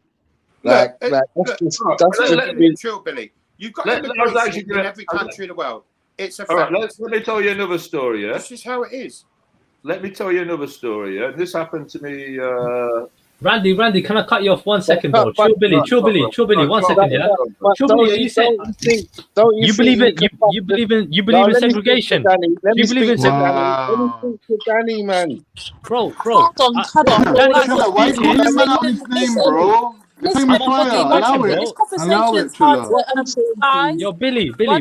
One question, one question, Billy. Do you believe in segregation? That's all I want to know. Fuck off, you cunt. Oh, shut up, you wanker. Chill 1 second. Fucking Oh my God. fucking hell, bro. He started already. Fucking waste, man. 1 second, Triller. My Chill, man. God. First of all, big up Goddess in the chat. Triller, chill, man. Let the lady speak. Big up. Jada, I beg you get some order on this panel. Like, it's hard to follow the conversation, and Triller's, I don't know what he's on right now, but Triller's on smoke. Like, what's going on? Nah, man. This guy basically knocking integration. I said, so what? You believe in segregation? You believe in segregation? Waste, man. No one don't want to chat to this fun out, man. Shut your mouth, you fucking Triller. Hey, bro, you know what? Really You're a was failure, bro. really was You know trying that, to talk to Danny. So waste, Triller, man. just hold back. You're gonna this is the highlight of your life. I understand why you're here, bro. This is the highlight of your life. You're never gonna do better than this, bro. Right, you fucking pussy, man. Man, go fuck yourself, you little pussy, man. Danny. Stick your finger up your arsehole, you fucking wanker. Do what you're good at, innit? 1 second, man. 1 second. Yeah? Hey, You 1 want heat, second, innit? bro. Well, come get some heat, All right. We know you're tough. We know you're a hard man. What I'm saying is, we know you're a hard man with a 6-inch bag on your belt. You want to give it large, innit? You want to give it large. You don't want to get it back, though, innit? You fucking hell, man. Let me finish my statement. Nah, fuck you, bro. I'll let you finish when I fucking like, bro, innit? you're just Go a fuck fraggle, yourself, man. innit? Right, You're shut a little up, girl, man. prick, I swear and you're you're a a girl, bro. fucking dickhead. You're a nutcase. You're a head case, mate. You're a lost cause. All right. Good luck to you in life. Triller, listen, you're not having this. You're not having a conversation. What you're actually doing, Triller, is having a I ain't gonna have it now. Listen, Triller, Triller, man. Put the stellar down, bro. Put the stellar down. I beg, chill, man. All right, so let's do this properly, innit? You want to have a conversation about segregation versus integration. Cool. But right now, you're not even having a conversation. You're doing slurs and all these. If you want to do it, let's do it. I'll do it with you. Like, so what? Can you give me, Triller, benefits? In it, it's just like, let's do this properly. No, Give us the benefits of integration, and then give us the wanted to benefits. ask Danny a question, you know, because I know he's a bit kumbaya at the moment, innit? I just wanted to ask you a simple question. Triller's on smoke. Triller's on it. You refused. No, it was. Hold on. No. Okay. All right. 3 times, yeah. Big boy, shut up, man. Wow. We can't all talk at the same time. Listen to Lady D, please. You listening, bro? Yo. Yeah, fam. I was just saying to you that the false illusion of integration we got sold is like running into a burning house, mate. Because we're more divided than ever, and football's an example of it, bro. We can't pretend these things ain't happening, because then it'll come straight up and smack us in the face. Well, let me tell you something that is a fact about life. Now, my mum and papa always believed me to say that if a black person or an Indian person or Japanese person's blood is red, they're still human beings at the end of the day. Now, they've got just as much right to be in this country than anybody else does. I'm sorry. Who's right? Do I own this land that I sit my fat ass upon? No. Do you know who owns it? Not the government, but God. God owns this land that we walk upon, that we breathe upon, that we live upon. We are here because of God. I got no argument. Israel or Jamaica or America or Alaska. We do not own this land. God owns this land. Yeah, man. It is I've got no privilege arguments with that. to live I'm upon just this saying. land. I'm just saying God has got no association with the wicked deeds of man. God, Bro, we're dealing And, with and the some people don't society. believe in gives God. us the Yeah. right to live Right and now, if breathe. people did believe in God, we wouldn't be living in the state we're living in, God bro. gives us Yeah, the it'd be right worse. to live It'd be and worse. breathe. Bro, God this giveth, guy's gonna follow me God up. taketh away. Go. Whether Yeah, you I believe hear in you. that I or hear you. not, I hear you. that's your All right, cool. choice. I hear you, bro. All right, bless. I man. believe that it's down to God that I live and breathe, and I should be thankful for that when there's kids and children and other people out there in third world countries dying. Yeah, For I got what? a question. I got a question for you, Danny, You and I got a live question for in Kay. a third world country, mate. Maku, Just let me to ask let this you know, question, bro. bro. I Yeah, don't have the right. Danny, let me ask you a question, bro. If you import everything, you're Wait, living in a hold third on, world country. Trilla, because you keep moving the conversation along and it's hard to follow it, Trilla. But I want to ask Danny quickly, because I heard you bring up the God thing for your rebuttal back to my brother Freddie. Yeah. So what I'm going to ask you, as a God-fearing man, do you not believe that God divided and made God Himself divided and made nations? Yes. To be honest Okay. with you, no, I don't. Great question.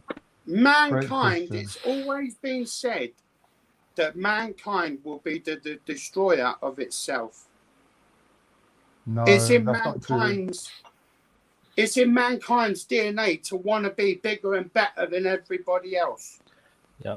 And that is why mankind one day will kill itself. It is inevitable, not in our lifetime. There'll always be people. But There'll it always will be humans. happen.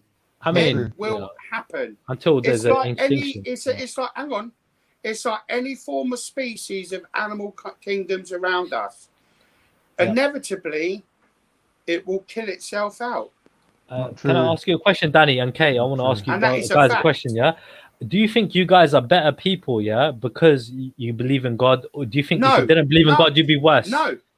So wait, God okay. did So not Danny, give you're us the saying you're not a right better to be bigger and better than anybody else. No. I'm saying, yeah. Do you think, yeah, if it weren't for the belief of God, yeah, you believe in God, right? So if you didn't believe in God, do you think you would have done more things that were wrong in life, yeah, than good? Do you think believing in God stopped you from doing wrong? That's my thing to Kay and to Danny, because I know you're God believers. Me personally, I've done wrong things in my day. I've done stupid things in my day. Yeah. But at the end of the day, I always believe that what goes around comes around. Yeah. But do you think the belief Some in people God may has call stopped it you from karma. making worse decisions and being even worse? Or do you think it made you worse? Believing in God? I can honestly say that Or had no impact ultimately, God give us the will of free choice. Now, it's my choice whether I decide to take the wrong path or the good path. I can't blame that down to God. All right. But at the end of the day, I believe that our actions That's boring, you know. are marked until the end of our lives. We'll be judged when we get there. We'll be judged on earth as it is in heaven. What are you saying, Kay? You think believing in God's made you a better person or worse person? I think I'm a bad person. I could be a lot better. Yeah.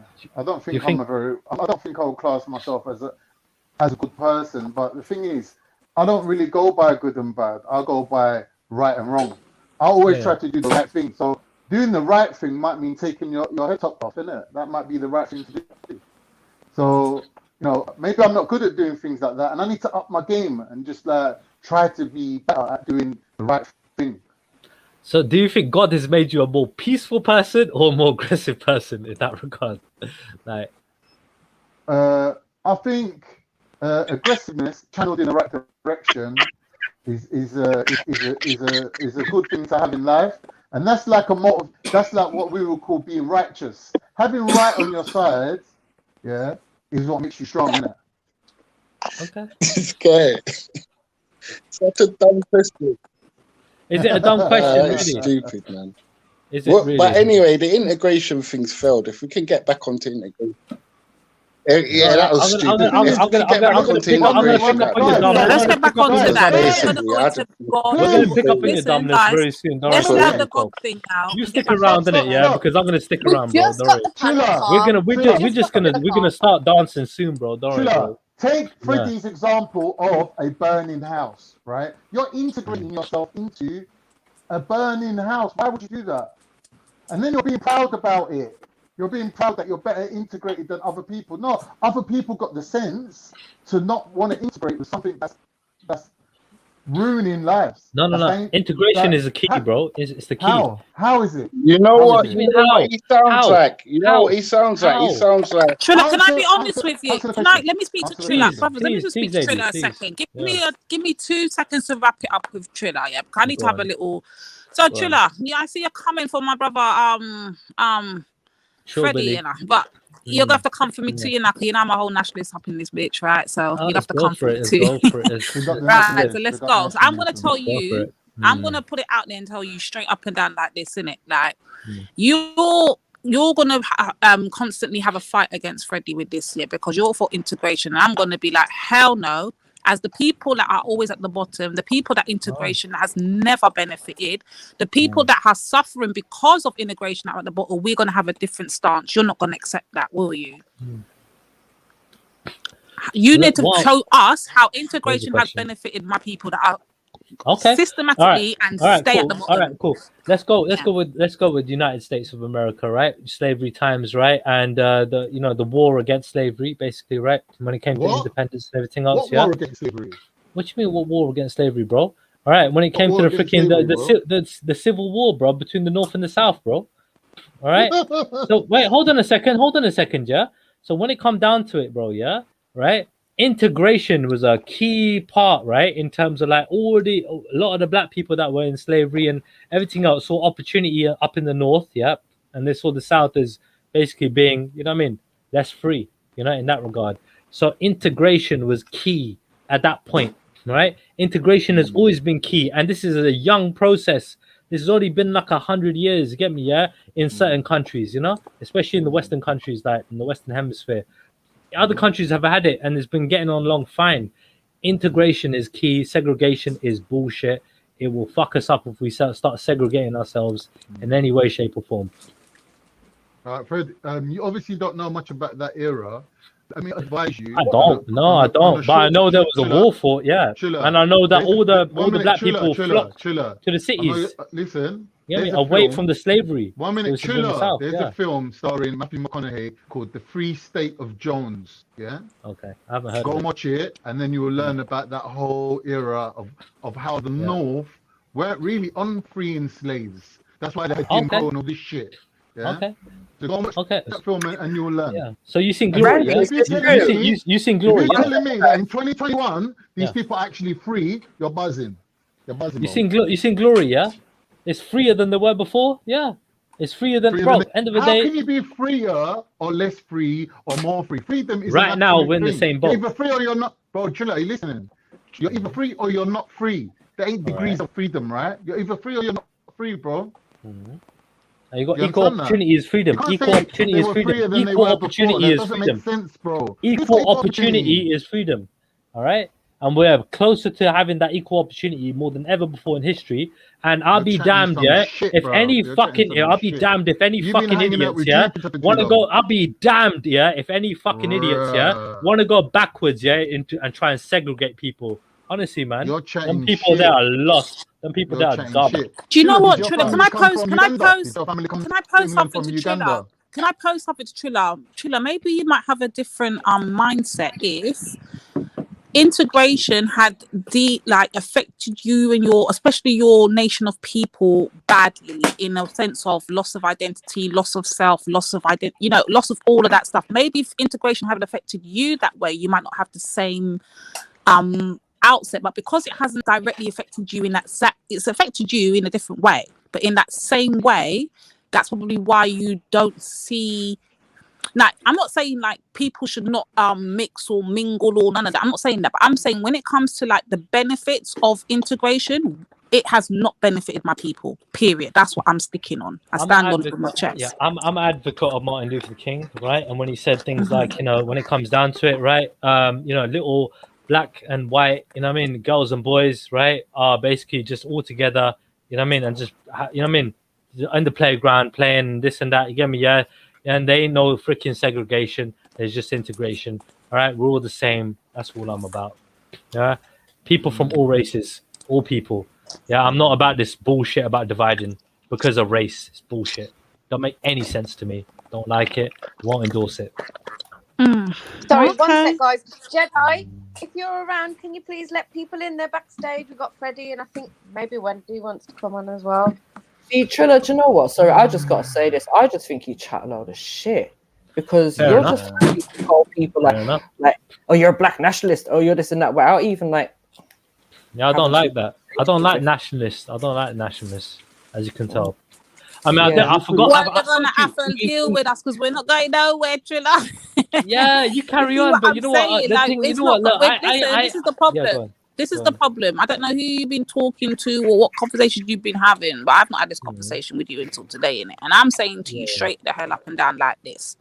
I've heard you speaking a few times, and I don't know if you've got nationalists and racists and all them something there mixed up in your head, but you got this shit all twisted. Yeah, I'm telling you, integration. I'm not asking you. I'm telling you. So you listen up good. Has not benefited my people in any way, shape, or form right now. In fact, I will go as far to say my people perform better when their backs are up against their wall, against a wall, and they're left to their own devices. That's what I'm telling you straight. Okay.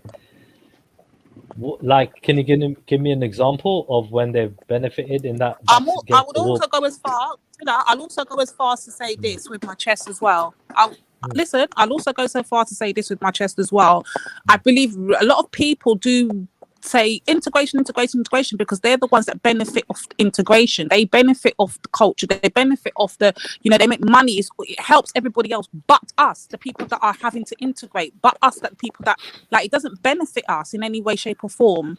And if you can give me any way that it has made us better, I will happily take that. But until I hear any way that has benefited us in any shape, way or form, every time we've tried to integrate, every time we've thought we're doing well by integrating, it's actually made us dumber down. Our kids have lost themselves. They don't even know how to identify themselves anymore. You know, you're having people running around here calling themselves Black Europeans. Like, what the fuck? Hey, listen, Lady Negro D, Europeans and all these kind of shit. Like, tell me how integration has benefited. We're lost people out here. No, and I Lady think D, the only way for us to get better is for us to get back in our group, get ourselves together. Once we've found ourselves again, then sure, go ahead. But right now, we're lost. We're scattered people out here in these streets. You know what it is? Look, when it comes to people losing their identity, I don't agree with that, all right? I think people should basically, Sorry, I'm on mute. of Go ahead. I'm on mute. I'm totally endorsing as a Sikh person, you get me, right? When it comes down to it, I want our sisters, our brothers, you get me, mothers, fathers, daughters, everybody, your sons, to understand where we're from, who we are, and everything else. And I feel that's been diluted over time. So I share your sentiment when it comes to identity, and preserving identity. I'm a big advocate in that. However, when it comes to segregation and living separately from everybody else, I'm not going to endorse that. Integration for me is key, and I'm going to promote that over anything else. Segregation for me is bullshit. It brings classism, it brings racism, it brings so many fucking divisions. I just can't endorse it.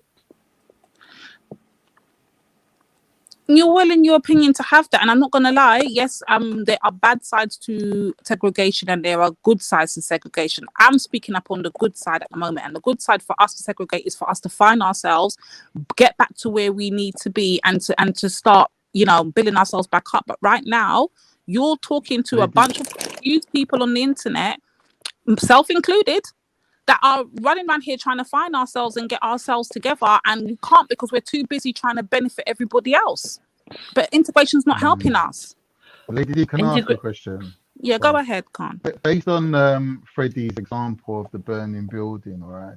Surely it's more important to ask what you're integrating into rather than sitting there like Chilla and going, we're proud of the fact that we're integrating better than other people. Like, what is it that you're integrating into, bro?